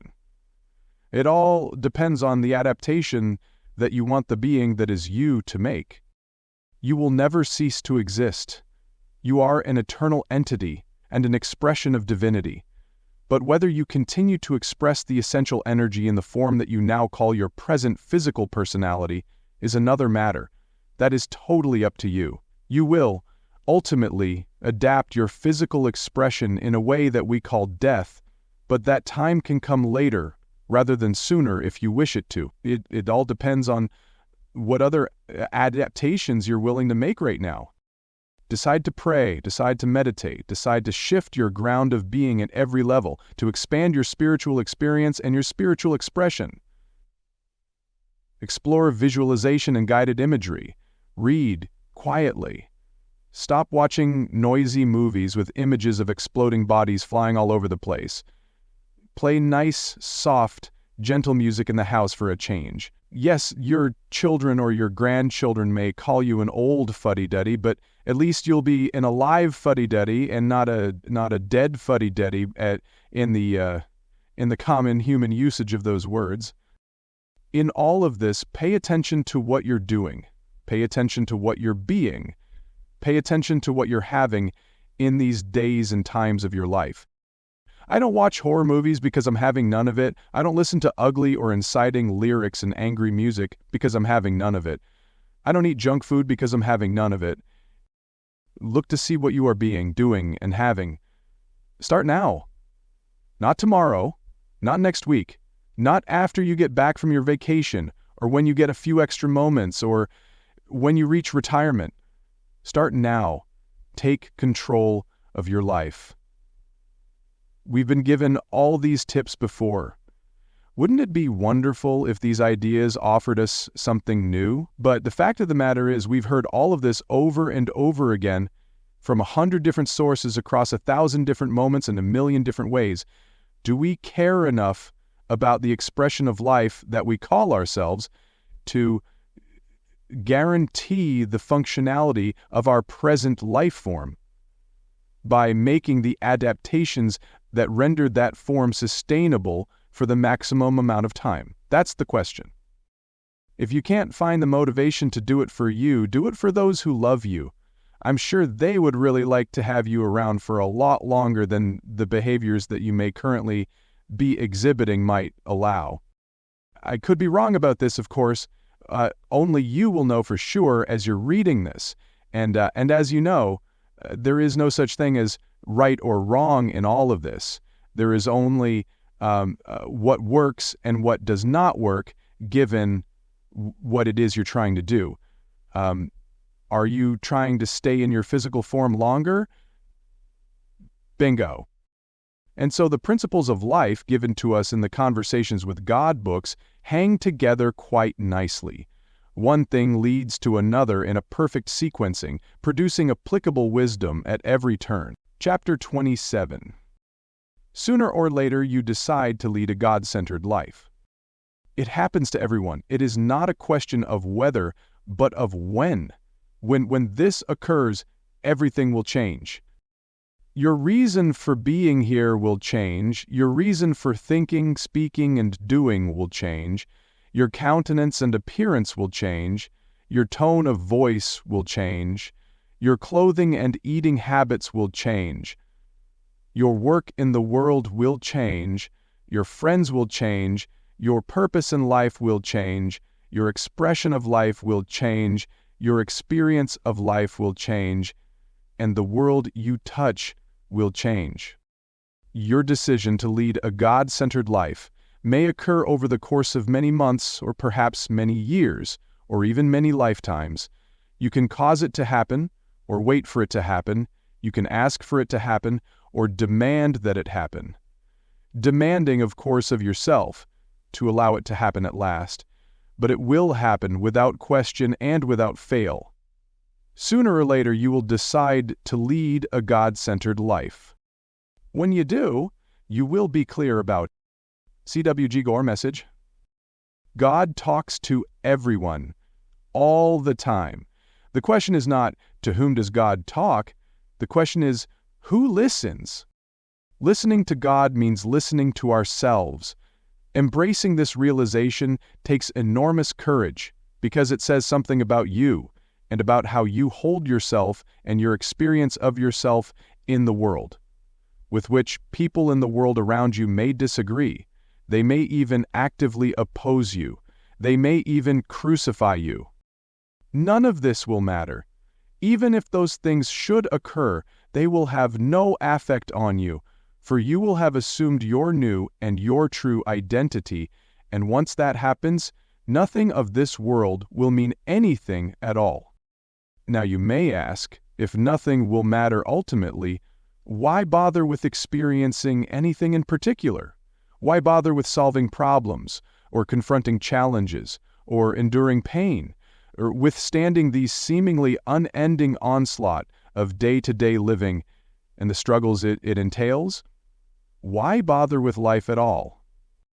Yet when you complete your journey, you will know that these struggles were simply stepping stones leading to the full experience you are having at your place of completion, and that the only reason they seemed like struggles to you is that you did not know what they really were meant to be. They were meant to create opportunity, not opposition, regarding aspects of self that you wished to experience. Have you ever struggled with anything only to find out later exactly how it is done and then marveled that you ever struggled with it at all? Of course you have. Everyone has. Everyone has learned to tie their shoes. Billions have learned to ride a bike. Everyone has learned in one way or another to do what seemed like the impossible until they learned how to do it. Then what seemed impossible was that they ever had any trouble doing it at all. What is true about shoelaces and bicycles will one day be true about all of life for everyone. The shoelace formula. What we experienced to be a hidden secret about life will no longer be secret. It will be widely known because it will be widely remembered. It will be widely remembered because people everywhere will be reminding everyone. We will be reminding each other of what we always knew to be true. Life was meant to be happy. All we have to do is share and love and know that everything works out for the best, that life is on our side, and help each other when we forget, and listen to God when God talks to us and through us. That's all we have to do. That's all we've ever had to do. God is talking to all of us all the time.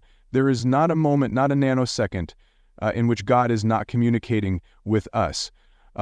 Life is a process that informs life about life through the process of life itself. God is a process that informs God about God through the process of God itself. You may not have thought about things in this way before, so this idea may be new to you. Stop, then, and see how it feels. See how it feels to hold the idea that God is a process. This is why I said earlier that the words God and life are interchangeable. God is a process that we happen to call life. This process is simple when understood, yet we have been allowed to temporarily forget that we know how it works, in order that we may work the process once again. This temporary or selective amnesia is the greatest gift we ever gave ourselves, because it has allowed us to experience all over again our greatest joy, the process of pure creation. As you move into full remembrance, it will be clear to you that everything that ever was is now, and ever will be is now. You will know, once again, that there is only now, and only here, and only us, and only this. Yet in order to fully and grandly experience such a reality, we divided now, here of this, into then, them, and that. We then allowed ourselves to forget this, so that we might remember ourselves once again. The process of remembering God, that is, of acknowledging once again that we are members of the only thing there is, brings great joy, almost indescribable bliss, as we turn loneliness into onlyness once more. Yet why cause ourselves to experience separation and loneliness to begin with? If it is so blissful to be one, why forget that we are, and cause ourselves to imagine that we are more than one and separate from the one? Why is this necessary to the process of remembering? This has been explored now several times, so please forgive the repetition. Just give yourself permission to experience the explanation one more time, so that you may always remember it. The reason behind it all: as long as we were one, and were the only one there is, we could not experience oneself in any way in particular, for the precise reason that there was no one and no thing else with which to compare oneself to, and in the absence of that which we are not, that which we are ... That is, it is not experienced by. Once more, so that you may know it by heart, you cannot experience light without dark. If there is nothing but light, then light itself is not experienced. You cannot experience big without small. If there is nothing but big, then big itself has no meaning. You cannot experience fast without slow. If there is nothing but fast, then fast itself is not fast at all. You cannot experience God without that which is not God. If there is nothing but God in its absolute form, then God itself is not experienced. Yet God chose to be experienced, so God divided its absolute form into many parts, creating what humans have perceived as not God. In ultimate reality, there can be no such thing as not God, for God is all there is. However, parts of God can forget they are parts of God, and using this shift in awareness, with this gift and with this device, God can know itself again and again in its own experience, through the process of the part of itself remembering the whole from which it has sprung, and of which it is an individual expression. Life is God knowing itself again and again in its own experience. Yet, must it be so hard? Must the process be such a struggle and include such suffering? No, God has promised us that the answer is no. See Happier Than God, 2nd edition, Eminent Books, distributed by Hay House 2011. All we need do is remember. All we need do is reclaim and acclaim our true identity, our real nature, our actual and only characteristic, divinity. This is all that Jesus did. This is all that Buddha did. This is all that Lao Tzu did. No one who we have called a master has ever done anything else. Not one has done a single thing other than this. Once more, even as you have read before, it is placed here for you to read again. God is talking to you all the time and saying the same thing over and over again. Sooner or later you will hear this, truly hear it, and sooner or later you will lead a God-centered life. All sentient beings ultimately do. When you do, everything for you will change. Applying this message to everyday life. Listening to the innermost part of oneself takes practice. In a world where so many outer events and experiences are vying for attention, going within can be challenging. Yet it is possible to do so, at will and on command, by a variety of means.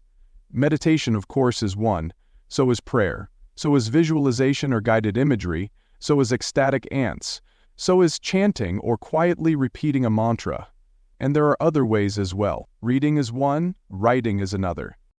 So we do not lack for ways to experience that God is talking to us all the time. We do not lack for ways to remember that God and we are one, that there is no separation whatsoever, and that the voice for which we yearn is the voice of our own soul, which is God in us. I have been asked many times by people all over the world, how can I have my own conversations with God? I have looked at how I have done it and broken that down into 7 steps. Acknowledge that there is a God. Acknowledge that it is possible for human beings to have a conversation with God. Acknowledge that it is possible for you to have a conversation with God. This has to do with your own sense of worthiness. Acknowledge that you are having a conversation with God all the time and simply calling it something else. Call everything a conversation with God and see what God is saying to you. Choose to have a specific conversation with God and then watch for it. Observe closely what and where life is sending you. After you have the conversation, don't deny it or dismiss it. Believe it, embrace it, and respond to it. Here are some practical applications of this. The next time you find yourself in any kind of situation where the very best advice would be welcome, stop whatever you are doing, close your eyes, take in a very deep breath, exhale it slowly and joyfully, and then imagine that God is communicating with you then and there. The message may come in the form of a feeling, as a picture or image, or in words. Receive it in whatever form it takes. Keep a small pad and a pen on your nightstand, and on any night that it pleases you to do so, write a question for God on the paper. Immediately set it aside and do not try to answer it. Go to sleep. In the morning, let the very first thing you do be to reach for the paper, pick up the pen, read the question, and write the first thing that comes to you. Do not question it. Do not try to compose an answer. Just write the first thing that comes to you. It may be one word, it may be one sentence, it may be one paragraph, or it may be a much longer message. Keep writing until your non-thinking self stops supplying you with words. Then, take a look at what has come through. Place this message with others in a special box or a location where you can find them easily and look at them later. Do not be surprised if you are surprised by their wisdom and clarity. Be in this world but not of it. Pay attention to everything that the world is placing before you in any given moment, but do not comment to anyone on it in that moment. When you comment on it, you take your mind off of it and onto what you are saying about it. The energy of life is flowing from you. Let the energy of life flow to you. If you want to comment on it later. Be on the lookout for God's communications. Listen to the lyrics of the next song you hear.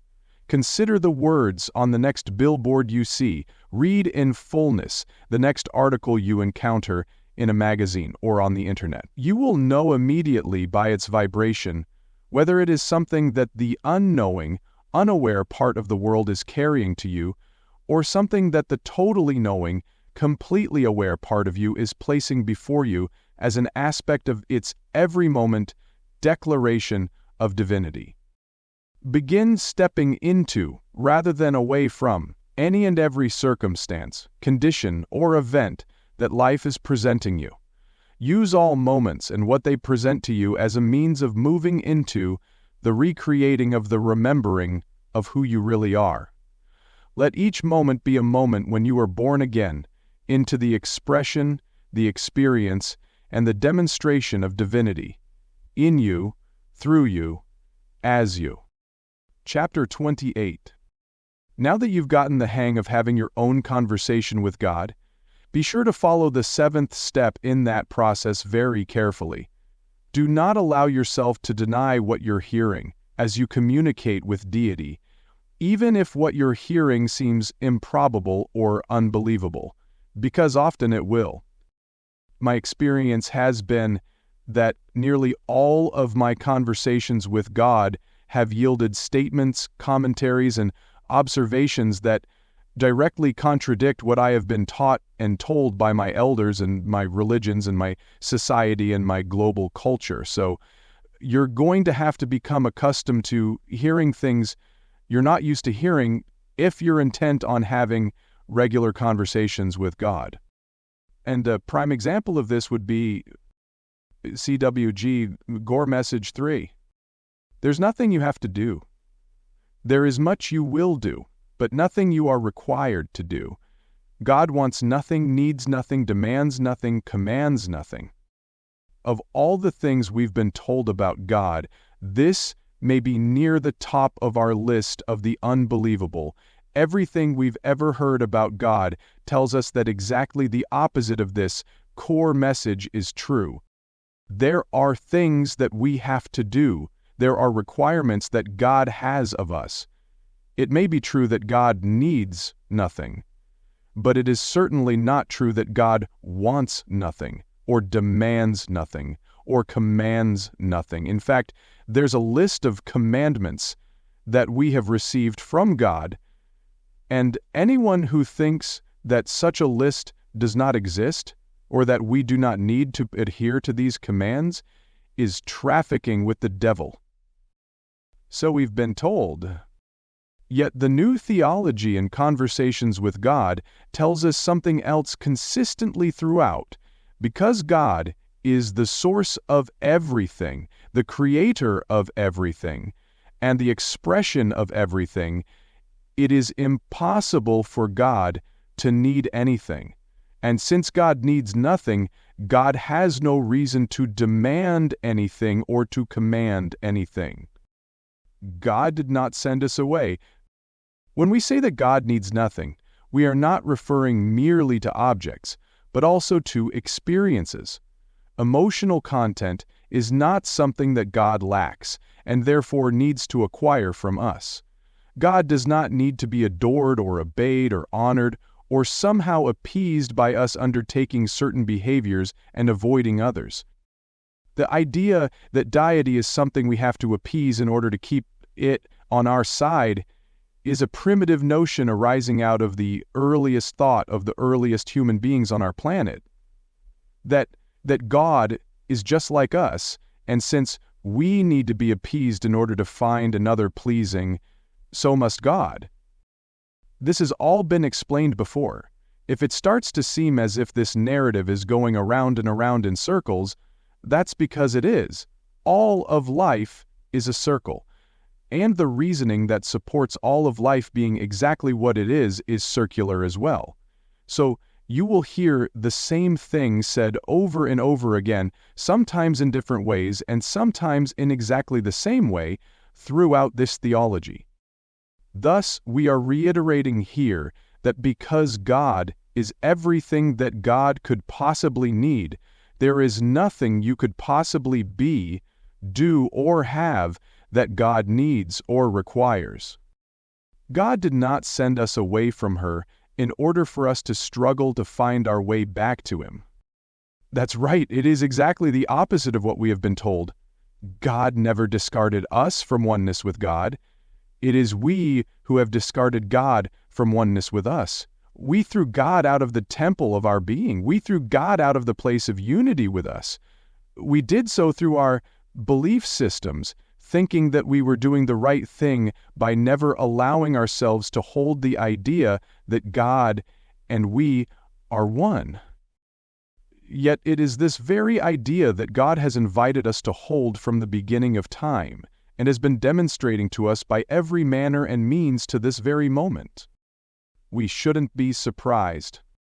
It is, however, understandable that, given the elementary understanding that the human mind was capable of embracing in the earliest stages of its development, we might come to false conclusions about the nature of life and the nature of deity. What we may think is astonishing is not that we reached such false conclusions, but that we have clung to them for thousands of years. We probably shouldn't be astonished, however, because this delay in development is merely the process of evolution among a species of sentient beings. Actually, on the scale of the age of the universe, we have come to a place of larger awareness and greater understanding in a remarkably short period of time. Indeed, on the cosmic clock, in a matter of seconds. Life blooms and blossoms and fulfills itself very quickly in cosmic terms. And so, humanity has now reached a point where it is able to comprehend and accept, embrace and express the notion that there is nothing we have to do, no requirement that has been placed before us by some larger force in the universe, which we must obey or else. Now we face a larger dilemma than one posed by a demanding deity. Now we have to decide, if there is nothing we have to do, and which shall we do, and why shall we do it? What will be the new reason behind our actions? What will be the new moral code that supports our decisions and choices? If God's punishment is not what we seek to avoid, and God's reward is not what we seek to acquire, then for those who believe in an afterlife, which amounts to the largest amount of us on the planet by far, what code calls us to particular behaviors? Thankfully, that question is answered in the Conversations with God theology. We have looked at the answer before. Now we see the basis for that answer in this core message. Looking backward from the core messages we've already discussed to those from which they emerged, we see the platform on which those later declarations stand. A wonderful new direction for us all. We've been told in this theology that there is no such thing as right or wrong. There is only what works and what does not work, given what it is we are trying to do. And that becomes the measure by which we will decide what we choose to do next. We see here that God has given us a great freedom. Another point that has been made repeatedly in this narrative. There is nothing we have to do, and yet there is always something that we are doing. The mind never stops, and the body is in constant motion, even during our sleep. So we see that doingness is a constant in our lives. The question is not whether we'll be doing something, but why. What is the motivation behind our action? And the Conversations with God theology suggests that the only motivation that makes sense to our soul is the goal of experiencing, expressing, and demonstrating divinity. So we will, as enlightened beings, seek to do what works, to produce that experience, from moment to moment. This is the only thing that matters, and the whole complex and wonderfully sophisticated process and cosmology that supports this outcome is described in the book of the same title, The Only Thing That Matters. It's wonderful to have a new reason for living, a grander reason, a more wonderful reason that makes complete sense to our heart and our mind and our soul. It's wonderful to have a whole new direction in which to take our lives, knowing that life itself is not about profit and loss, win or lose, take it or leave it. It's wonderful to know that even the least among us can rise to the highest expression of who we are without necessarily having to achieve any of the goals and objectives that we imagine to be important and vital in our everyday life. Isn't it astonishing to consider that nothing that we once told ourselves is important and vital is really important and vital? Isn't it even more astonishing to come to understand that nothing we have been told is important and vital to God in terms of what we are supposed to be doing or are required to do is anything of the sort? What freedom! And yet, what are we to do with this extraordinary, breathtaking freedom? That becomes the central inquiry of life itself. It is what the master and the student both ask themselves at every crossroad, at every intersection, at every juncture, in every moment of life. It is what you are invited to ask yourself now, again, yet one more time. What now, my love? What now shall we be, do, and have? What now shall we express and experience? What of God shall we now allow ourselves to know in, through, and as us? And what of God shall we now allow others to know of themselves because of us, because of the way we touched their lives? Can there be better questions to ask and to answer? Can there be a better way to move through our days and nights than to live into these questions? Applying this message to everyday life. This is the most wonderful time of our journey, this moment in which we look at the questions above. Seldom do we feel this sense of expansiveness and freedom. Seldom do we feel this openness to life and its every possibility. And so it is with eagerness and hunger, with excitement and anticipation, that we embark on the practical application of this wonderful core message. Since there's nothing you have to do, you don't even have to do this. That's the fun of it, and that's the joy of it. If you wish to do a few things to apply this message in your life, try these. Celebrate your freedom by giving yourself things to do rather than demanding of yourself things that you think that you have to do. And the first thing that you may choose to do is to express your fundamental freedom as a human being and as an individuation of God, to say no. You can say no to things that come your way in the next week that you really and truly don't want to do. Allow yourself to start a 7-day request diary and write down in that diary every request that is made of you, either explicit or implicit, to which you would like to say no, but to which you are tempted to say yes because it feels like something that you should do. Write a paragraph or two under each of those items that you've listed. The requests that have come to you in the 7 days following the beginning of your diary, and in your narrative, explain to yourself why you feel that you should do these things, and why you feel that you really have no desire to do them. Now talk to each of the people who have made these requests of you, even if they are your employers, and explain truthfully, gently, and with authentic sincerity why you feel that you cannot or do not wish to do these things. There may be some consequences to this, but it could be one of the most important steps to personal freedom that you will ever take. So let this be your first intentional exercise in self-direction, self-care, and self-discovery. If you are like most people, you will discover things about yourself as you embark on this process. Make a list of at least 3 things that have been asked of you in the past. It could be in the past week, or the past month, or the past year, or in the far distant past. Look to see if any of these 3 things are things that you did not really want to do and still do not want to do as you consider them today. If any of those items fall into this category, give yourself permission to step into the 5 levels of truth-telling and tell your truth to another about all of this.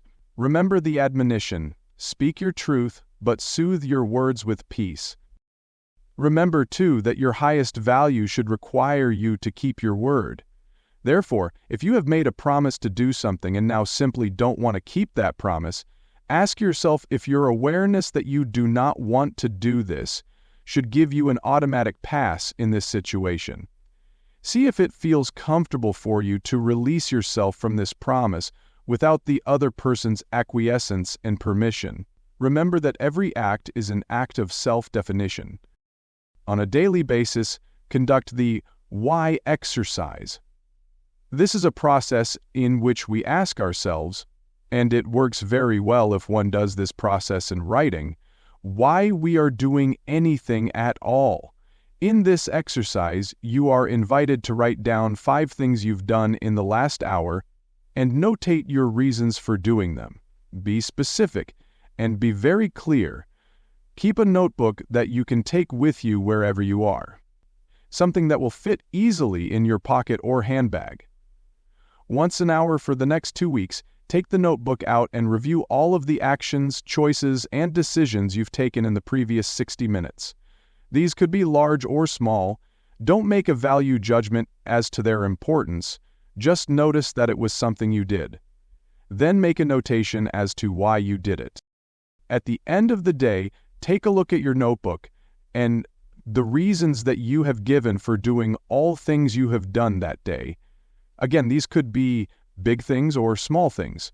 These could be items such as combing your hair, taking a shower, wearing the blue shirt rather than the green shirt, or large things like postponing a major project or undertaking a major project, agreeing to a particular interaction with another or choosing not to enter into that interaction, deciding to eat this or ignoring the call. Taking the call or ignoring the call, whether large or small, every action has a judgment behind it that you have made, a reason for doing it. These reasons are important, more important perhaps than you might realize, and the aggregate effect of all the reasons tends to be greater on your state of mind and well-being than you might at first glance imagine. Because there is nothing that you have to do, ask yourself life's most important question before doing anything. That question is, what does this have to do with the agenda of my soul? Let this be your guiding light, your measuring stick, your criterion in every situation and every moment. Do this for 90 days and watch your life change dramatically. But first, of course, you must know what the agenda of your soul is. All that is covered in the Conversations with God theology, and all of it is explained in wonderful detail in The Only Thing That Matters. Chapter 29. There comes a time in the life of most people when the central question of life can no longer go unanswered. That central question is a recurring theme throughout this book, because it is a recurring theme throughout the days and nights of all of us on this planet. The question, who are we? And what are we doing here? I have observed that the reasons many human beings do things are most often disconnected from this question. That is, our reasons and motivations for choices and actions do not reflect our answers to this inquiry, if, indeed, we have even asked ourselves the question. The result is that we are going around thinking things, saying things, and doing things that ignore both the agenda of the soul and what I refer to as the ultimate reality. If this has led us to a good and wonderful life, free of strife, free of stress, free of emotional turmoil and major day-to-day problems, then there may be no reason for us as individuals, or humanity as a collective, to explore or discuss this any further. On the other hand, if this has not led us to the life of which we have dreamt, or if, like me, you feel there must be more to life than simply getting through it with the least amount of pain and the most amount of fun, it becomes important for us to really have a deep understanding of what we are all experiencing here and how it all works. It is essential that we really comprehend this physical reality and what is true about it, and the reason and the purpose for life itself, both here on earth and in every realm and dimension in which it is expressed. The wonder and beauty of the Conversations with God theology is that it offers us answers to so many of life's larger questions. Not the answers, but some answers. God has made it clear to us that the final answers are our own answers and must always be, or we will have missed the point of our whole experience on this earth, which is to both create and express who we are and who we choose to be, as only true individuations of divinity have the ability to do. In fact, most of us who have inhabited the earth have missed the point, which is why life on our planet is the way it is. Constant turmoil, constant competition, constant struggle, and constant war. Honestly, I forgot who once made the point that there has scarcely been a day across all of human history when one party has not been warring against another for some reason. I'm not sure whether that's factually true, but it sure seems as though it has been true through all the days of my lifetime, at least. Humans apparently do not believe that their purpose is to create and express who they are and who they choose to be, or else they do believe it, but find themselves utterly incapable of accomplishing the task, even after thousands of years of trying. or worse yet, humans have decided that who they actually want to be is a race of sagely primitive beings who kill each other when they don't get what they want, deprive each other in order to get what they want, and ignore the plight of each other when they get what they want. I don't believe it is the latter, nor do I believe that our species wants something that it is simply unable, by its very nature, to create. I think there is a third reason that humanity has not been able to produce that for which it yearns. I think it just does not have all the data that it needs to create it. The species has not fully developed yet. There's more to be remembered here. Can we admit this? That is the question.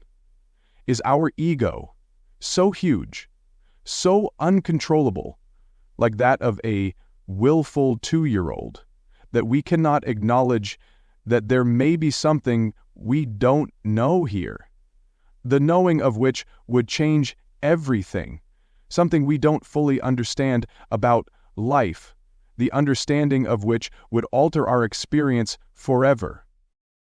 Yes, I know. I keep saying the same things over and over again. I warned you early on that I was gonna do that. But I honestly, that's the only way to get through to humanity at this point. We are all on sensory overload. You, me, all of us. We are being inundated with data, pictures flashing, music blasting, voices raising, all to get our attention. So God is using the device of repetition to get through to us. Through the CWG dialogue, she has brought us face to face with ideas and thoughts about every aspect of life, thoughts that he intends to send us over and over again to stimulate our own inner search for our own innermost truth, creating from our source within a sense of deep clarity about who we are and why we are here and how it all works. And I found no particular idea or thought more stimulating, more igniting of my own search for a wonderful way to live and to express my true nature than ... DWG Gore Message 2. There's enough. It is not necessary to compete for, much less fight over, your resources. All you have to do is share. When we consider the above message, it is critical that we judge not by appearances. If we're not careful, it could look as we glance around us as if there is anything but enough in this world. Even in your own life, it may feel right now as if there is not enough time, not enough money, not enough love, and perhaps an insufficiency of other things as well. And certainly as we look at the world at large, we see evidence that this is true for some others even more than it may be for us. So to have God come along and tell us in a dialogue with humanity that there's enough seems almost to be the height of insensitivity. How can God be so distant and so aloof, so unaware of and so detached from the human condition as to not be able to see how difficult life is for so many people? How can God say there's enough when billions of people experience just the opposite? What kind of a message is that? What truth is now being unveiled? Clearly it must be hidden, or most of the people on the planet would not be living their lives the way they are. Uncovering the secret. What is hidden from us is the accuracy of the statement itself, which is revealed when we look deeply into exactly what it means. The statement, "there's enough," does not mean everyone has enough. Yet this is not a word game, sure to produce "I thought there was a catch" cynicism.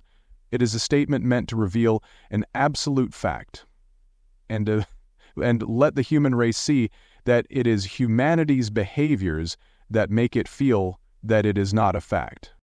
It is clear to anyone even casually observing our world that many people do not experience having enough to live life with dignity, security, and happiness.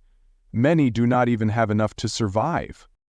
It is the supreme irony of the human story that we create insufficiency in abundance through insufficiency of will to demonstrate our abundance. Worried that there is somehow not enough of everything, we create economic systems, political systems, social systems, ecological systems, and even spiritual systems that seek to protect us from the insufficiencies we imagine exist, but that do not protect us at all, doing instead exactly the opposite. We have already pointed out in this narrative that none of the systems we have put into place to make life better on this planet have done so. They have made life worse, all of them, every single one without exception. So because humans have worried about insufficiency, they have created insufficiency with systems that produce it and behaviors that guarantee it rather than eliminate it. Presently, many humans use or hoard whatever of life's stuff they can get their hands on, announcing as justification their imagining that these things are in short supply. Thus, they keep these things from others or make them available to others only in minuscule proportion. Yet, the worst of human behavior goes beyond this. It is not simply that some humans are using more than they need and hoarding more than they could ever use. They are actually wasting more of these resources than would be required to fill the needs of everyone else. As an example, more food is discarded in one day as leftovers in the world's restaurants and homes than would be required to feed all the world's starving children for a week. Thus, we have the illusion on this planet that there is not enough food to go around, when all that we would have to do to make what we have go around is to stop wasting it. More energy is wasted in 1 week through unintelligent, indifferent, or careless consumption by the world's top energy user nations than would be required to supply all the energy needs of the rest of the world for a month. Thus, we have created the illusion on this planet that there is not enough energy to go around, when all that we would have to do to make what we have go around is to stop wasting it. More money is wasted in 1 year on inefficient, ineffective programs by government agencies and on unneeded products and services by private companies than would be required to finance assistance programs for the poor for a decade. Thus, we have the illusion on this planet that there is not enough money to go around, when all that we would have to do to make what we have go around is to stop wasting it. There is more than enough of everything that we imagine we need than we imagine we have. Yet sufficiency is not experienced through wasting, but through sharing. No exaggeration. Now, you might think I'm embellishing just a bit, or inflating facts here just a little, in order to make a point. So let's see if that's true. Let's just look at one case in particular. A report by Andrea Germanos, staff writer for the online website Common Dreams, was published on January 10, 2013, under the headline, "Food System Fail Up to Half of World's Food Wasted." The subhead said this: staggering amount of food waste squanders precious resources, including land, water, and energy. And Dana Gunders, project scientist/food and agriculture and blogger for the Natural Resources Defense Council, posted this the same month. People all around the world are investing time, land, water, energy, and loads of other resources to grow, store, process, and transport food, only for nearly half of that food to be thrown away. In the United States today, about 40% of all food goes uneaten. Food is lost all along the supply chain, on farms, during processing and distribution, in retail stores and restaurants, and in our homes. The reasons for these losses vary. At the farm level, crops can be left on the field because the price at the time of harvest is too low for farmers to recuperate even the costs of labor to harvest. Inventory can be left over at distribution centers. Retail stores often overbuy produce in the hopes that creating the illusion of abundance in food displays will sell more, with offerings that are 2 to 8 times government-recommended serving sizes. Large portions and extensive menus can lead to food loss in restaurants. And then there are consumers at the end of the supply chain, you and me, tossing half a sandwich simply because we don't feel like carrying it home.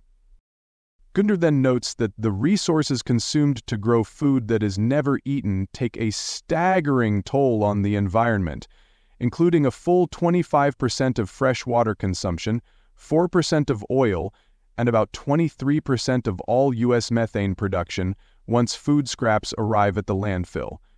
Yes, landfill. Only about 3% of food scraps in the U.S. are composted. And the trend in this wasteful behavior is increasing, not decreasing, as one would hope in an evolutionarily advancing society. In the United States, Gunder's blog reports we're discarding 50% more food than we did in the 1970s. With a simple internet search, I could find equally compelling evidence of energy and money waste. I won't bother filling this book with it. We all understand the nature of the problem. It's about self-indulgence and willpower. We want what we want, when we want it, and we want to be able to throw away what we don't want when we don't want it. And this situation is getting worse, not better. It is within this context that we are invited to consider core message 2. God is telling us that there is enough of everything we imagine ourselves to need. All we have to do is distribute it and use it differently. What there is not enough of is the simple determination to demonstrate our sufficiency. There is insufficient will to decrease the wasting and increase the sharing, of which there's not enough. An aphorism that's true. Our sharing is our declaring. The more we share with others, the more we declare we have. The universe gives to us what we choose to have flow through us. We are, in fact, a flow-through mechanism, and nothing more. When we allow the energy of life in any form to stop with us, we stop any more of it coming to us, because the entire process of life is circular. Or, as some have put it, what goes around comes around. This is one of those aphorisms that happens to be true in the absolute literal sense. It is a fact that what goes around comes around, and that what does not go around because we have stopped it from going around does not come back around to us. This is easily observable as we look at our collective experience upon the earth. Humanity, acting as a whole, has stopped what's going around from continuing to go around. Therefore, it is not coming around as it was intended to. As a species, we've stopped love from going around to everyone. We've stopped abundance from going around to everyone. We've stopped opportunity from going around to everyone. We've stopped just about every good thing there is from going around to everyone there is. Not because we're survivalists. We sincerely, truly, and honestly think that there is not enough of anything, certainly of anything that we need to survive and to be happy. And so we do whatever we can to gather as much as we can and hold on to all that we can in hopes of experiencing life as best we can. Even those who have plenty believe they must gather more, and then more, and more, and even more after that. Then they hoard what they have gathered so that they and their families and inner circle never run out. Meanwhile, millions starve to death and millions more live in abject poverty and utter misery, simply trying to survive. A statement from Chapter 8 is worth repeating here. Less than 5% of the world's people own or control more than 95% of the world's wealth and resources. It's going to sound like I'm talking in circles here, but I'm going to do it. I can't say it enough. And it won't be said enough until enough people hear it and do enough about it. The way to expand our experience of abundance and sufficiency is to expand the abundance and sufficiency of another. Here is the golden rule of the universe.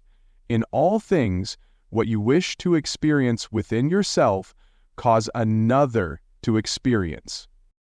Conversations with God says that what flows through you sticks to you. Ever it has been, ever it shall be. Knowing this and applying this changes one's entire life. The first to have control.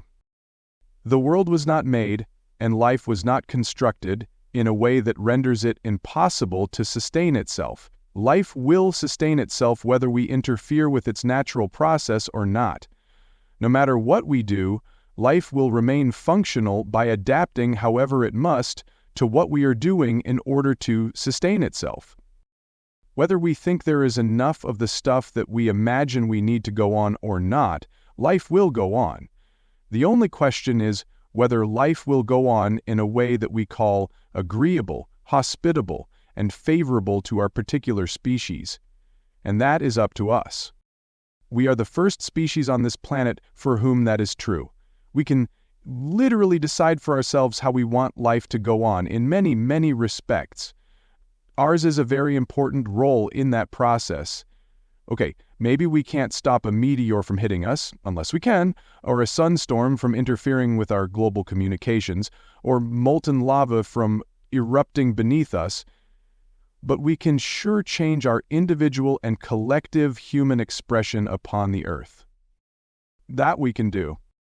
The question is not whether we can, but whether we will. Applying this message to everyday life.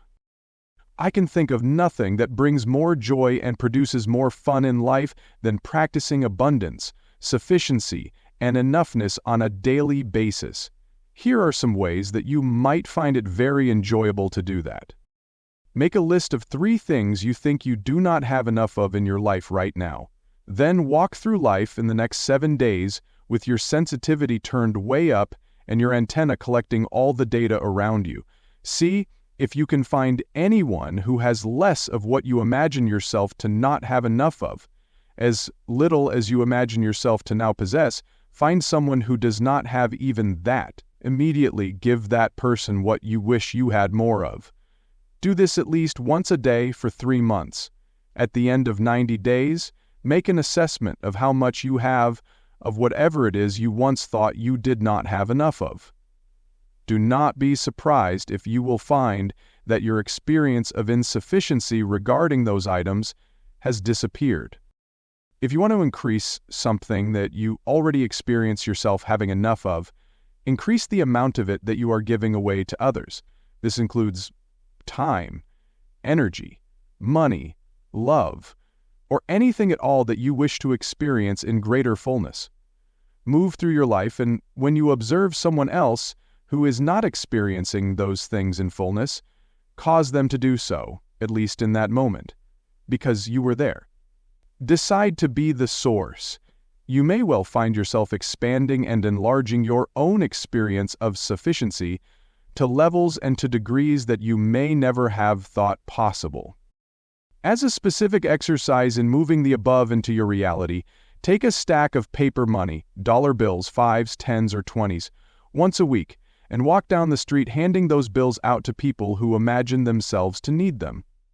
Notice at the end of the week and at the end of the month that you hardly miss them at all.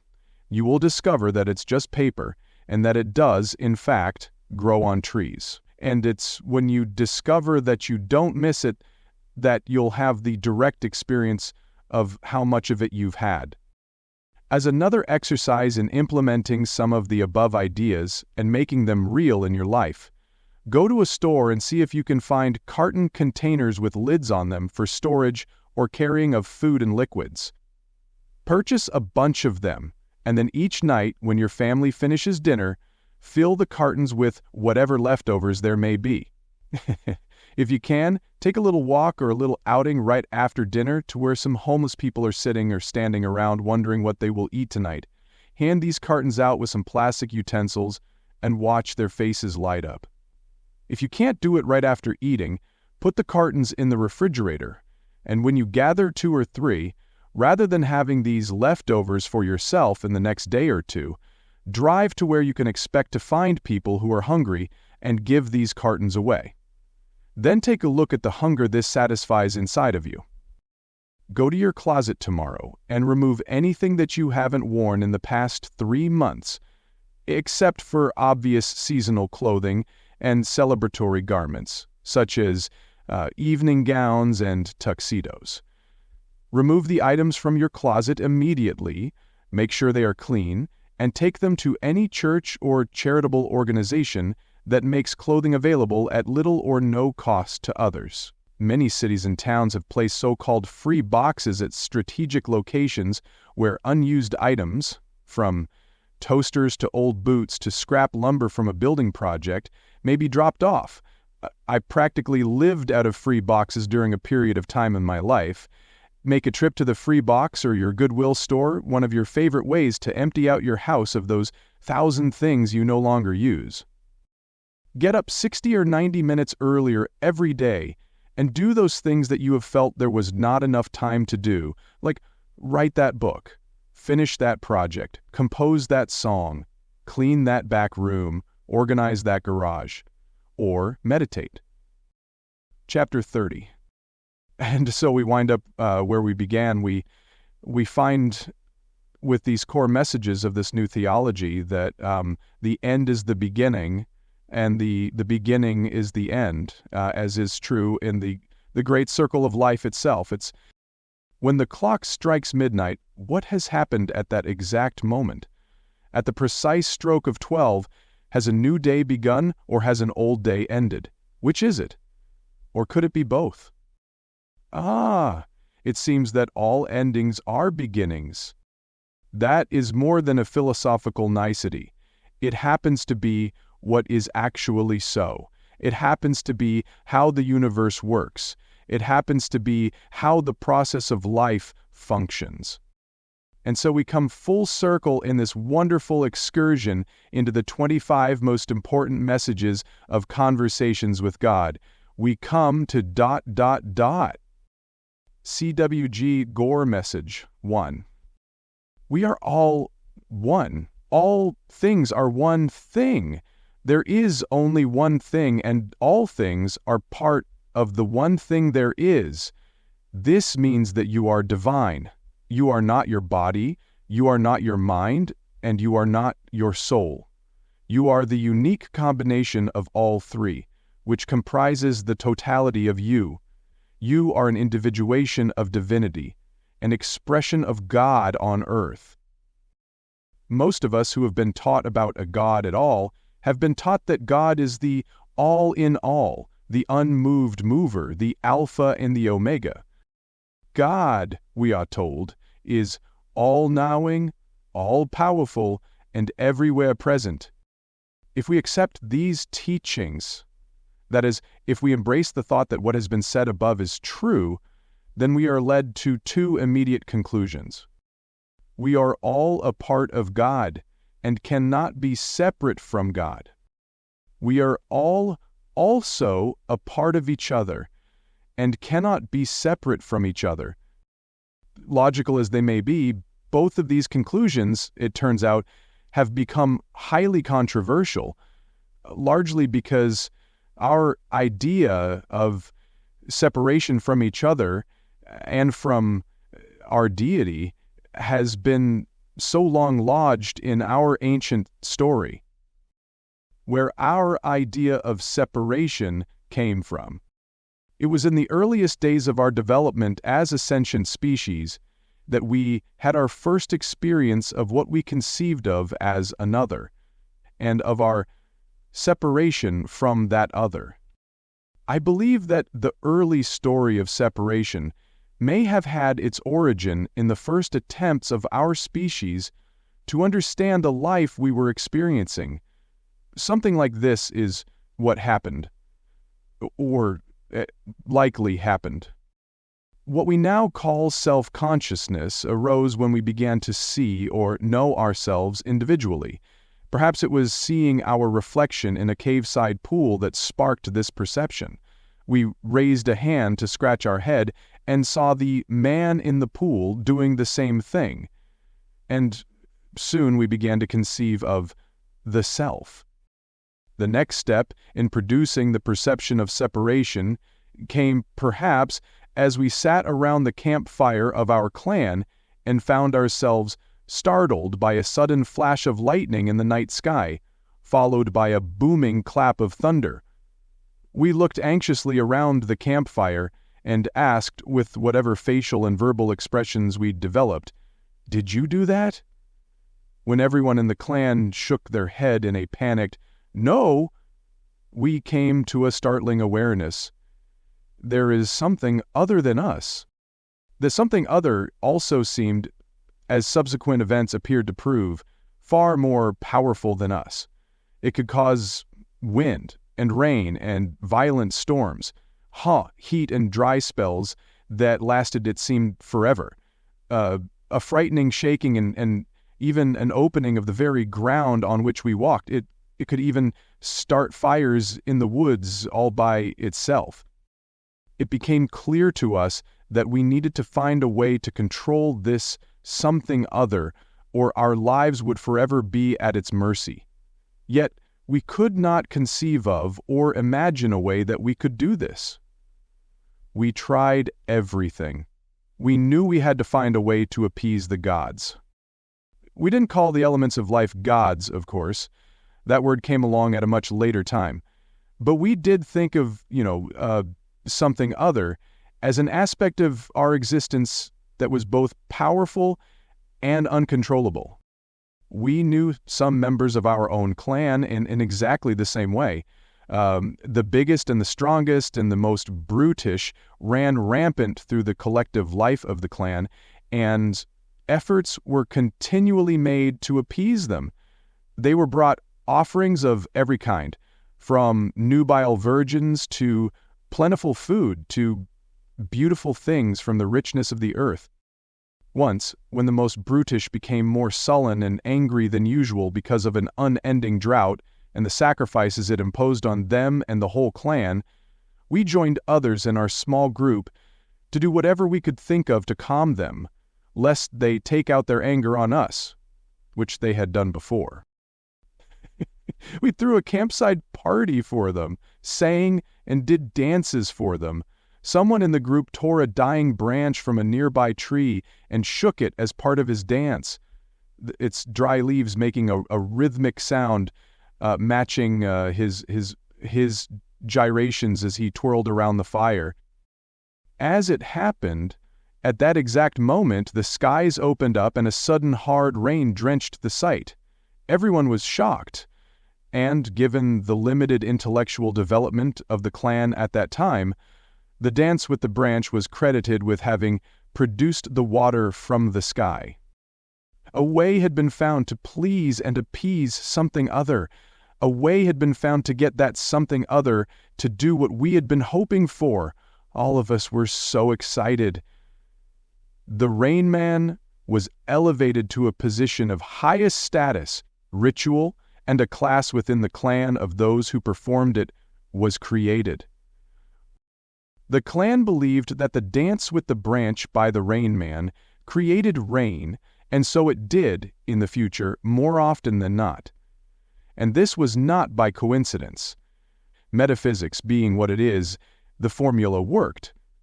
For the metaphysical process, whether modern or ancient, produces in physicality whatever it is fervently believed it will produce. In that first instance, it was no doubt the ongoing, fervent hope, the deeply earnest wish of the clan that the drought would end, that generated the result. But the coincidence of the rain falling at the exact moment the noisy dance was performed could not be ignored. The narrative above is, of course, all of my imagining. It was an insight, call it an inspiration if you choose, that I received at the time of my conversations with God. The entire story could be inaccurate, but I believe that either this or something very similar to this is what occurred in the early life of human beings, and what produced our sense of separation, our sense of something other, and our sense that there might be, after all, a way of controlling or at least influencing that something other. Earliest humans were dealing with the alchemy of the universe without knowing it. Thus was born what later became known as religion. As man became more sophisticated in his understandings, the species sought a more sophisticated way of seeking to appease the gods, right? And later, the single God that humans ultimately decided must surely exist, we were right about that. There is the thing we now call God. Yet our idea of God, that it is something other, is what has been inaccurate. This idea is a carryover from the earliest story we told ourselves about the power greater than us. That first idea is what created what I earlier here called separation theology. Science brings us a new story. We have developed, of course, since our caveman days, not perhaps as much as we would like, given some of our continuing barbaric behaviors, but we are now moving more rapidly than ever before in our evolution, egged on by our own growing knowledge of life itself. It wasn't long ago that astronomer and author Carl Sagan shared with the world the fascinating fact that analysis showed rocks brought back from the moon and debris falling to Earth from much farther out in space, meteors, space dust, etc., all contain the same fundamental elements found on this planet, not only in the rocks and dust of this planet, but in everything, including birds, animals, trees,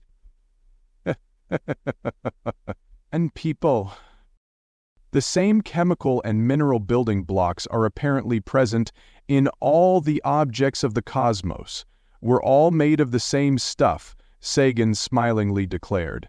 Everything is one thing, simply manifested in different combinations and constructions.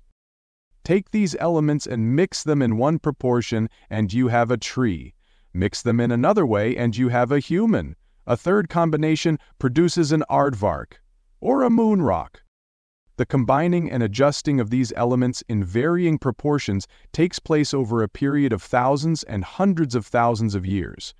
We call those varying combinations adaptations, and we've labeled the entire process evolution. I know that the idea that all of life has evolved from the same primordial soup is a controversial subject. There are those who want to believe that humans were produced in a single stroke, all at once, and as a separate and special creation of the divine, disconnected from the development of any other living thing. Yet science, and now space, science, seems to be confirming Darwin's theory at every turn. Life is energy, emerging in endless variation from a single essential essence. There are then only two questions remaining regarding this birthing energy. One, what is its quality? Two, what is its capacity or capability? The answer to question one, the fundamental quality of the essential essence is that it is ever-moving and ever-present. It is simple, undifferentiated energy in its purest expression. It could be called the stem cell of reality. A stem cell in your body, as you know, is defined as an undifferentiated cell of a multicellular organism that is capable of giving rise to indefinitely more cells of the same type, and from which certain other kinds of cell arise by differentiation. I am given to understand that by employing the analogy of all that exists as a single entity, the essential essence could then be understood to be its stem cell. What is being described here is a single unit, which I have taken to call the singularity, a phrase borrowed from Gene Roddenberry, whose chief quality or prime force is vibration. It is constantly in motion, oscillating at particular frequencies, and it is present wherever there is what we call life, for it is life itself, in its purest or most undiluted, unaltered form. Human beings and all other life forms are singularizations of the singularity. That is, we are altered, diluted forms of the essential essence. We are differentiations of the undifferentiated energy that I call God. You can call this undifferentiated energy whatever you wish. Call it the prime force, the unmoved mover, that which is, the essential essence, or by more personal names if it pleases you, such as Adonai, Akshar, Allah, Brahma, Deus, Divinity, Divine Mother, Akonkur, Elohim, God, Hari, Indra, Jehovah, Krishna, Lord, Mahesh, Manitu, Ormuzda, Parameshwar, Purushottam, Rama, Theus, Thor, Varuna, Vishnu, Yahweh, and others. One more, once, a final explanation. This essential essence has one other quality that it is important to describe. It is self-conscious. That is, it is aware of itself as itself. Yet while it knows itself to be exactly what it is, it cannot experience itself as that in the absence of something else.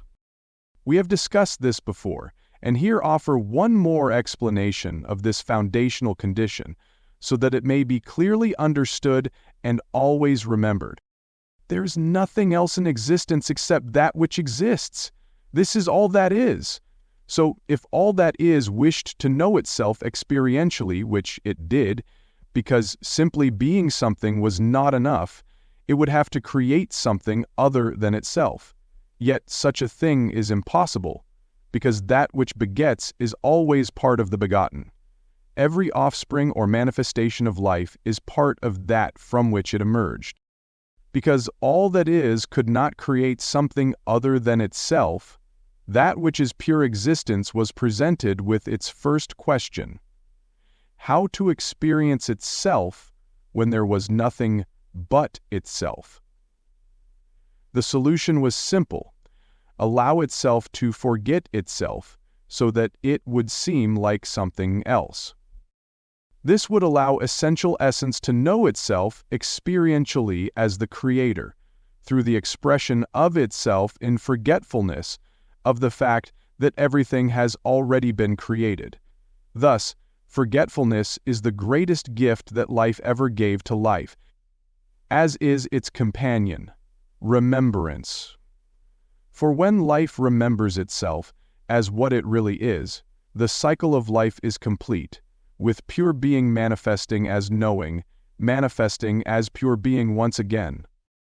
And as noted above, this can be accomplished at any time on the cycle of life. Death is merely our assurance that it occurs. People have asked, why must we die? Why is death inevitable? And now you know the answer. What you call death is the greatest gift of life. It is God making sure that your forgetfulness does not last forever. It is God reclaiming you as part of itself by reuniting you with itself, and then releasing you from non-differentiation with itself, that it might know itself again in experience through you. And the ways in which you may experience the part of God that is you are unlimited. You may even return to physicality in the exact same form in which you exited. You can return as your present self as many times as you wish, as many times as it serves you to do so, given your built-in cellular encroaching desire to experience yourself as who you truly are. People who come back again and again as the same self are often called, in their later repeated incarnations, avatars, or sages, or even saints, or even... Come, God, is it not written, ye gods? The answer to question 2. The chief capability of the essential essence is that it has the power to impact upon itself, and it is self-sourcing and self-referencing. An example of this might be water vapor that turns to liquid water droplets that turn to snow, that turns to ice, that turns to liquid water, that turns to vapor once again. Here we see 4 distinctive expressions of the self-same element, manifesting in variations created by the way other aspects of the essential essence are impacting upon it. This illustration is simplistic, I understand, yet perhaps not so simple as you may think. Ask the people who live in Beijing. More on that in just a bit. Simplistic or not, the metaphor may be useful in assisting us in comprehending how the entire system called life works. Because if we could learn how to deliberately impact one or another of the aspects of the essential essence, we could potentially cause particular manifestations to occur. That is, if we could turn the life energy back upon itself in some controlled way, we could presumably use that birthing energy to our purpose. If true, this would not be a small matter. Indeed, it would turn us into gods, able to mix and match the colors of creation's palette to paint the picture of our desire on the canvas of our lives.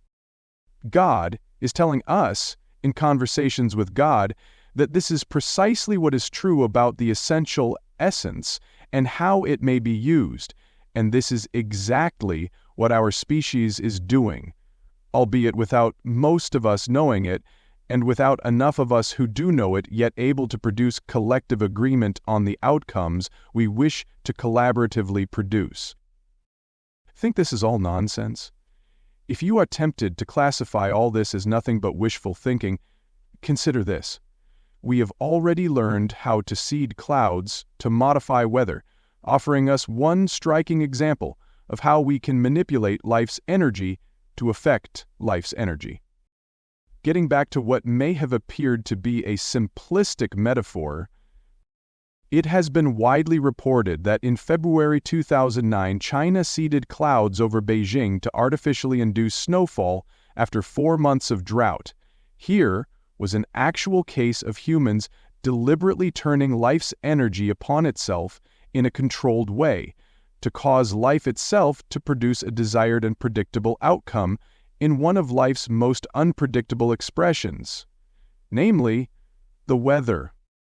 Did it work? Reports have it that snow fell in Beijing for most of 3 days.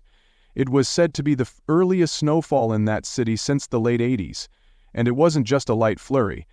We're talking about snow that slowed traffic to a standstill and actually shut down many of the main thoroughfares in and out of the metropolitan area. Now, if life's energies can be impacted so effectively physically, can they be impacted just as effectively metaphysically? What Conversations with God tells us is that the impact that essential essence has upon itself is magnified exponentially by the amount of it that is turned upon itself in a particular and specific way. The harder the wind blows, the more the tree will bend. Or, as someone else far more conversant with these energies than I has observed, humanity's most beneficial undertaking then, its greatest experiment, investigation, exploration, and expansion in this, the first quarter of the 21st century, would seem to be to learn how to utilize the deliberate focusing of this birthing energy to produce consistent and predictable results. Is there something to this business of guided imagery or visualization? Was Norman Vincent Peale right about the power of positive thinking? Did Emile Coué have something when he proposed his ideas about auto-suggestion? More contemporarily, are the teachings of Esther and Jerry Hicks and Ask and It Is Given about the law of attraction, or the insights offered us in Happier Than God about the process of personal creation, the golden keys that unlock the doors of deliberate manifestation? This truly is the final frontier, yet we are hardly paying attention to it. When we do, we will discover, that is, remember, that we are one with the divine, and that the essential essence and we are the same. A holy trinity indeed. Like all the other things in existence, human beings are not simply one single expression or element of that which is. When we migrate from the realm of the spiritual to the realm of the physical, as part of the cycle of life, we divide ourselves into 3 parts. Thus, you are not only your body, you are not only your mind, and you are not only your soul. You are all 3. A description of this Holy Trinity can be found in The Only Thing That Matters. All 3 parts of your being live forever, traveling jointly through all eternity, rebirthing and reforming and re-expressing themselves in countless varieties through the endlessness of time/no time in the always here/ever now of ultimate reality. The highest promise of God is that you are an individuation of divinity, an expression of God on earth. We have said this now a number of times. What we have not made note of before is that, fascinatingly, most of the world's religions agree. They have told us that we are made in the image and likeness of God. The only difference between this belief and the message of Conversations with God is in the fine print. Does being made in the image and likeness of God mean that we are beings who look an awful lot like God? Does it mean that God is just a big human living in some other realm, having total control over us and our ultimate destiny? Or does this ever enigmatic phrase about being made in the image and likeness of God mean that we are extractions of the essential essence, the foundation energy, and the prime force from which life itself emerged, and which life itself, is at its basis?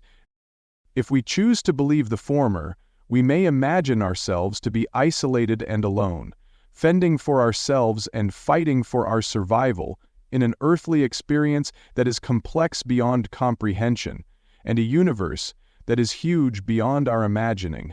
We could think of ourselves as adrift in this endless sea of matter and energy.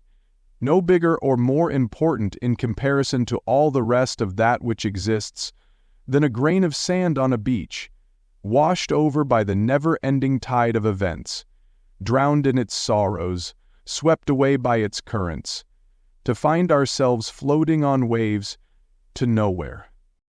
Yet is that all we are? Is that the sum and substance of it? Or is it possible that there is something more going on here? Something bigger happening? Something larger than our just emerging understanding has been able to heretofore comprehend?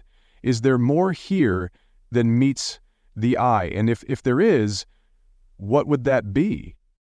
What this all means. Many people make the mistake of assuming that because Conversations with God says God and we are one, that it is saying that God and we are the same thing. Of course, no one could agree with such a statement, any more than anyone could agree that because the ocean and a drop of water are the same stuff, the drop and the ocean are the same thing. We are the stuff that God is, and God is the stuff that we are, but God is the sum total of all the stuff that exists, while we are a single individuation of it. Our essence is divine, and it is important to know all that this means. Yet we also need to know what it does not mean. It does not mean, for instance, that we can jump off a building and fly. It does not mean that we can never be hurt or injured in any way. It does not mean that we are like Superman. It does mean that God is always present within us to offer us help and guidance along the way as we live each day.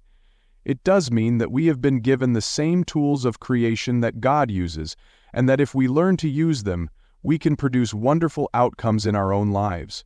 It does mean that even if we are hurt or injured in some way, or find ourselves in some kind of trouble or difficulty, that if we ask God's help, we can find our way out of it. Essentially, it means that we are not alone in life, even when it feels as if we are alone. Perhaps, especially when it feels this way, God's presence can heal us of our loneliness and provide us with the gentle companionship and the quiet courage to go on. The implications here are staggering. We are all one means that we are one with each other, one with all of life, and one with God. There's no other way to interpret it, as I see it. The implications of this for the human race are staggering. If we believed this was true, everything in our lives would change. Everything. In our religions, in our politics, in our economics, in our education, and in our social constructions, and everything in our personal lives as well. In our religions, we would see the end of their seemingly endless competitions for human souls. Religions would stop insisting on portraying themselves as the one and only path to God. They would assist us on our own personal path, but they would not claim to be the path. And they would cease using fear as the chief tool in their arsenal. They would stop teaching that unless we follow their doctrines, we're going to spend eternity in the everlasting fires of hell. They would be a source of comfort and guidance, of ever-present help, and of strength in times of need. Thus, religion would serve its highest purpose and its grandest function. In our politics, we would see the end of hidden agendas and of power plays and of the demonization of those with opposing points of view. Political parties would stop claiming that their way was the only way, and they would work together to find solutions to the most pressing problems and to move society forward by seeking common ground. They would seek to blend the most workable of their ideas with the most workable of the ideas of their opponents. Thus, politics would serve its highest purpose and its grandest function. In our economics, we would see the end of bigger, better, more as the international yardstick of success. We would create a new bottom line in which maximum productivity was redefined, and in which our endless drive for profits was replaced with a sense of awe and wonder in the universe, a reverence for all of life, and a dedication to creating a world in which each person can live in dignity, with basic needs being met. Thus, economics would serve its highest purpose and its grandest function. In our education, we would see the end of propaganda substituting for history and of subject-driven curricula where emphasis is placed on memorization of facts rather than on the fundamental concepts of life that we want our children to understand: awareness, honesty, and responsibility. We would see a democratic school in which children have as much to say about what they are to learn and how they will learn it as teachers, and in which we do not use the environment to pour knowledge into children, but to draw wisdom out of them. Thus, education would serve its highest purpose and its grandest function. What we are all one does not mean. We are all one does not mean that what's mine is yours and what's yours is mine. The concept of oneness does not eliminate the possibility of personal possessions or individual expressions. We may find ourselves experiencing a higher level of desire than ever before to share our personal possessions with others when we realize that there really are no others, but merely additional versions of the self. Yet we are not required to give our possessions away or take another's possessions from them. Each human expression of the singularization that we call God may experience itself exactly the way it chooses, and what it gathers and what it shares becomes a striking part of that individual expression. I believe that conversations with God and the new theology that it brings to humanity offers us food for thought in response to eternal questions such as those explored on these pages. And I believe that our active discussion of these ideas could produce an extraordinary, perhaps even a life-changing, exchange of the very energy we have been talking about here. In short, I believe such a discussion could produce the conversation of the century. Applying this message to everyday life, I wrote an entire book offering practical suggestions on how Core Message 1 could be applied to daily life. The suggestions cover all areas of our experience, political, economic, and cultural, and I consider it to be sort of the definitive statement on how to apply CWG to life on Earth. The book is titled The Storm Before the Calm, and it discusses what I have called the overhaul of humanity, which is now occurring with or without our participation. If you truly wish to look closely and seriously at how the idea that we are all one could be made to work in our individual and in humanity's collective experience, you may find this useful reading. I realize that I have mentioned other books of my authorship several times throughout the present volume. I suspect that there may be criticism of this in some quarters, yet I believe that the writing in the Conversations with God body of work and in the several texts attendant to it offer valuable insight into the human experience and where we can all go with it from here. I should like to note that additional books I have mentioned here have all been made available and continue to be free for the reading on the internet. I bring your attention to them because I experience that the messages in these books have been inspired by the same source that inspired contributions to the quality of our life on this planet, such as Mozart's music and Michelangelo's art, Lincoln's leadership, Gandhi's politics, and the work and words of Martin Luther King Jr. As well, I believe this to be the same source that inspires you daily with your own highest thoughts, uplifting inspirations, and most useful ideas and solutions. We are all here trading ideas, and if we have what we feel might be a good one, it brings no one any benefit at all if you hide your light under a bushel. Chapter 31. Thank you for coming here, and thank you for remaining here until the end of this journey. I appreciate you very much for having the courage to explore ideas that may be very new to you, or to more deeply examine ideas that you've heard before and had before and explored before, but perhaps never quite at this level. The new theology presented here offers humanity another way of looking at things. It says that life is not a series of random events occurring without rhyme or reason, but rather an intricately designed and deliberately set into motion sequence of occurrences collaboratively and spontaneously created by all the souls in existence, for the purpose of giving that total collection of souls a direct experience of itself, both as a collection and as individuals within the collection. We are here, on earth, Conversations with God suggests, to do more than just live and die and make the best of the experience. We are also here to do more than simply find a way to get back to heaven, or at least avoid going to hell. Those are simplistic views of the reason and purpose for human existence. We are here to advance a larger agenda.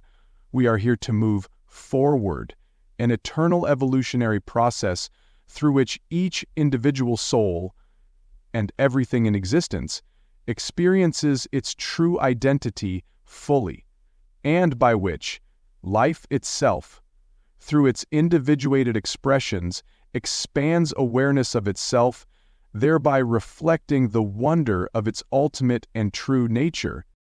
A key statement. The basic tenet of this new theology is that we don't have to do any of this. The process is going on with or without our intentional or conscious participation. It is not a question of whether God's process, for that is what it is proceeding, but of how we choose to experience it. And some of us may choose to experience it as if we were at the effect of it, and some of us may choose to experience it as if we are at cause in the matter. We alone can decide if life is happening to us or through us. Indeed, this has become the central question of our time. Are we ready, willing, and able to now take control of our lives, or shall we remain hostage to it? We have an endless number of lifetimes, and nothing is specifically demanded, commanded, or required of us in any given passage through this physical encounter. Because our incarnations never end, with the soul moving from one physical expression to another on an eternal journey, it is not necessary for a particular lifetime to produce a particular outcome. God says we have all the time in the world, literally. To allow your mind to grasp this, imagine that after 40 years of going to a job every day, you have finally retired, are in wonderful health, possess ample financial resources, and can now look forward to years of doing whatever you please. Would you feel required to play golf next Thursday as opposed to doing so a week later? And would you feel that your idea of fun had better be golf and not tennis, nor else? Other than for the sheer joy of it, what would be the reason to do any particular thing on any particular day in any particular way? The heaven we've been told about. The beauty of retirement, of course, is freedom, the joy and the liberty to do what you want, when you want, in the way that you want. You are said to have earned it. This is also the beauty of life itself, and its freedom too, you have earned. By the very act of coming into physicality, not an insignificant decision, and living day to day in the realm of relativity, not a small task, you have earned the freedom to do what you want, when you want, in the way that you want. Freedom is God's prerogative, and you are nothing less than divine. Life itself is the heaven you have been told about, the whole of life, not just part of it.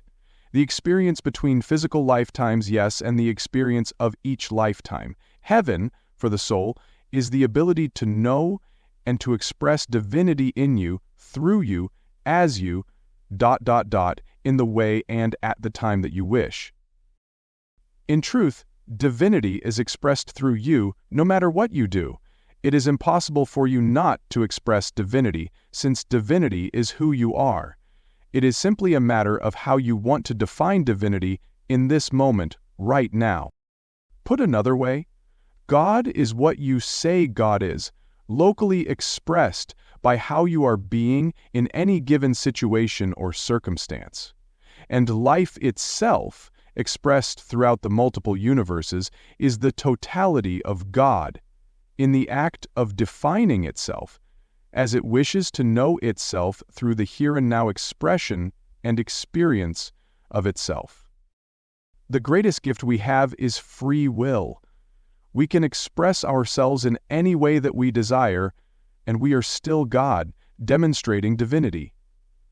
This idea might lead some to scoff, saying, how can the way human beings are behaving be an expression of divinity? Yet the real question is, why would human beings choose for divinity to be expressed in this way? Indeed, why would we? Could it be because we got the story wrong? The story of what God is and what God wants and what we're all doing here? More transformatively, we might ask, what could cause us to define who we are and divinity itself in another way, a grander way, a more glorious way? Could it be a new story of what God is and what God wants and what we're all doing here? Our answer to these questions will determine the future of humanity. Is CWG the truth? Now let's move to the most important question we could ask about the CWG theology. Are we to take it as Holy Scripture? Is it the inviolable Word of God?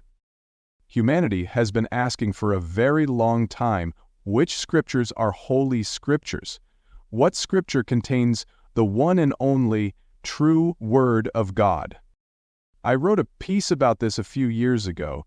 I observed that the answer to that question depends upon to whom one is speaking.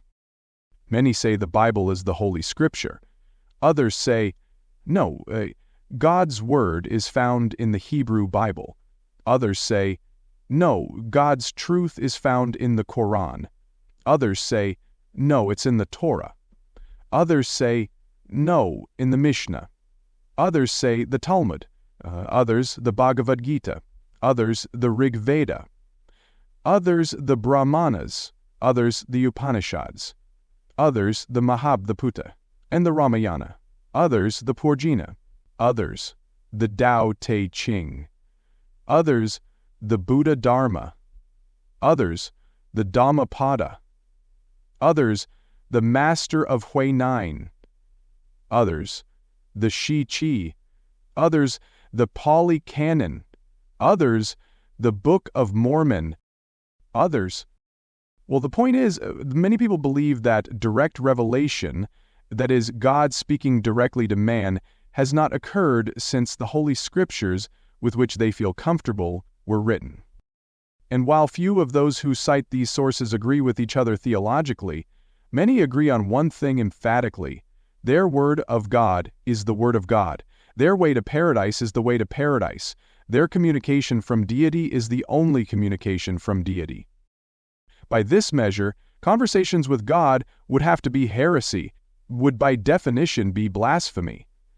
Some of the adherents of the old books may not be clear about which old book contains the truth, but they are clear that no new book does. And so, at the very outset, indeed by its very title, Conversations with God presents a challenge, upsets the apple cart, turns much of present-day theology on its ear. Yet interestingly, few people who have read CWG seem to have any quarrel with the possibility, at least, that God has revealed himself once more through the written word. Indeed, I'll go further, and an astonishing number of people have come forward to say that they, too, have experienced such communications. And so it turns out that my conversation with God may not be such an uncommon dialogue after all. An invitation, not a declaration. What is most important to understand now is that However it came to be written, CWG is a theology, not a dogma or doctrine. It is a study of God. Please let me be clear, I believe the words to have come from God directly. Yet, whence does all true inspiration originate?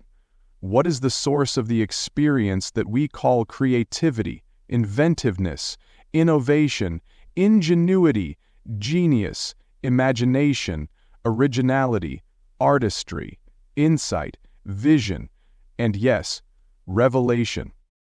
The intent of this book has been simply to invite you deeply inside the CWG material, so that you may understand it thoroughly and thus be led to your own highest truth. That is, in fact, and in short, what God said. God said, "The truth is within you," and God intended the extensive dialogue and conversations with God to lead you to your truth, not to become your truth. Yet, if the truth you are led to is in concert with some or many of the constructs and conversations with God, so be it. If, on the other hand, you wind up discarding the words in the dialogue altogether, they will have served you still, by bringing you to greater clarity about your own experience, so that you may live it even more richly. This is the purpose of every form of art, is it not? Be it literature or drama, music or dance, painting or poetry, is this not what all creative expression seeks to do? And is this not the magic of every real communication from the divine?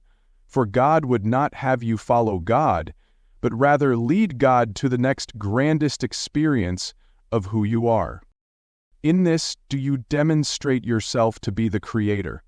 In this is the greatest promise of God, that you are made in God's image and likeness, redeemed, and your own soul as well. And so therefore, what does any of this have to do with our lives right now, or our future, much less the future of our planet? Well, our history has shown that we keep repeating ourselves. We keep acting in the same ways, doing the same things, telling and believing the same stories about God, about life, about everything. Indeed, it has been said that the sins of the fathers shall be visited upon the sons, even unto the 7th generation. Yet we have the opportunity now to end the cycle, to put a stop to that repetition, to put a period on the last sentence of the last paragraph of the last chapter of humanity's old and no longer fully useful cultural story. Not, then, to throw that story away, but to write beyond the last period, to hold on to all that is good within our old story, but to be willing as well to embrace that which is good that may be outside of it, that may be new. Let us now declare ourselves to be the 8th generation, and let us be the first ones who shall visit upon future generations the grandest ideas that humanity has ever had about itself, the grandest notions that philosophers have ever proposed, the grandest thoughts that God has ever inspired. Let us present to our children the beginning of a new cultural story, a new idea about human beings and who we are, a new thought about our potential and our promise and our purpose. Let us bring to each other as well a new hope, a new understanding, a new awareness, a new expression, a new experience of life and of God and of each other, the likes of which will make how we have lived our lives in the past a forgotten dream, a nightmarish way of being that we will never take up again. Ever. You can take up this new way right now, today. You do not have to wait for the rest of your world to catch up to you. You can bring it up to you by how it is you are being in every moment, in every situation, in every encounter. You can do this by choosing to be divine. This is not impossible. All you need is a little help along the way, some companionship perhaps, some support, maybe a little guidance, now and then, some suggestions on how you might go about it. It is my hope that you have found a touch of that here. You decide. As in all things, you decide.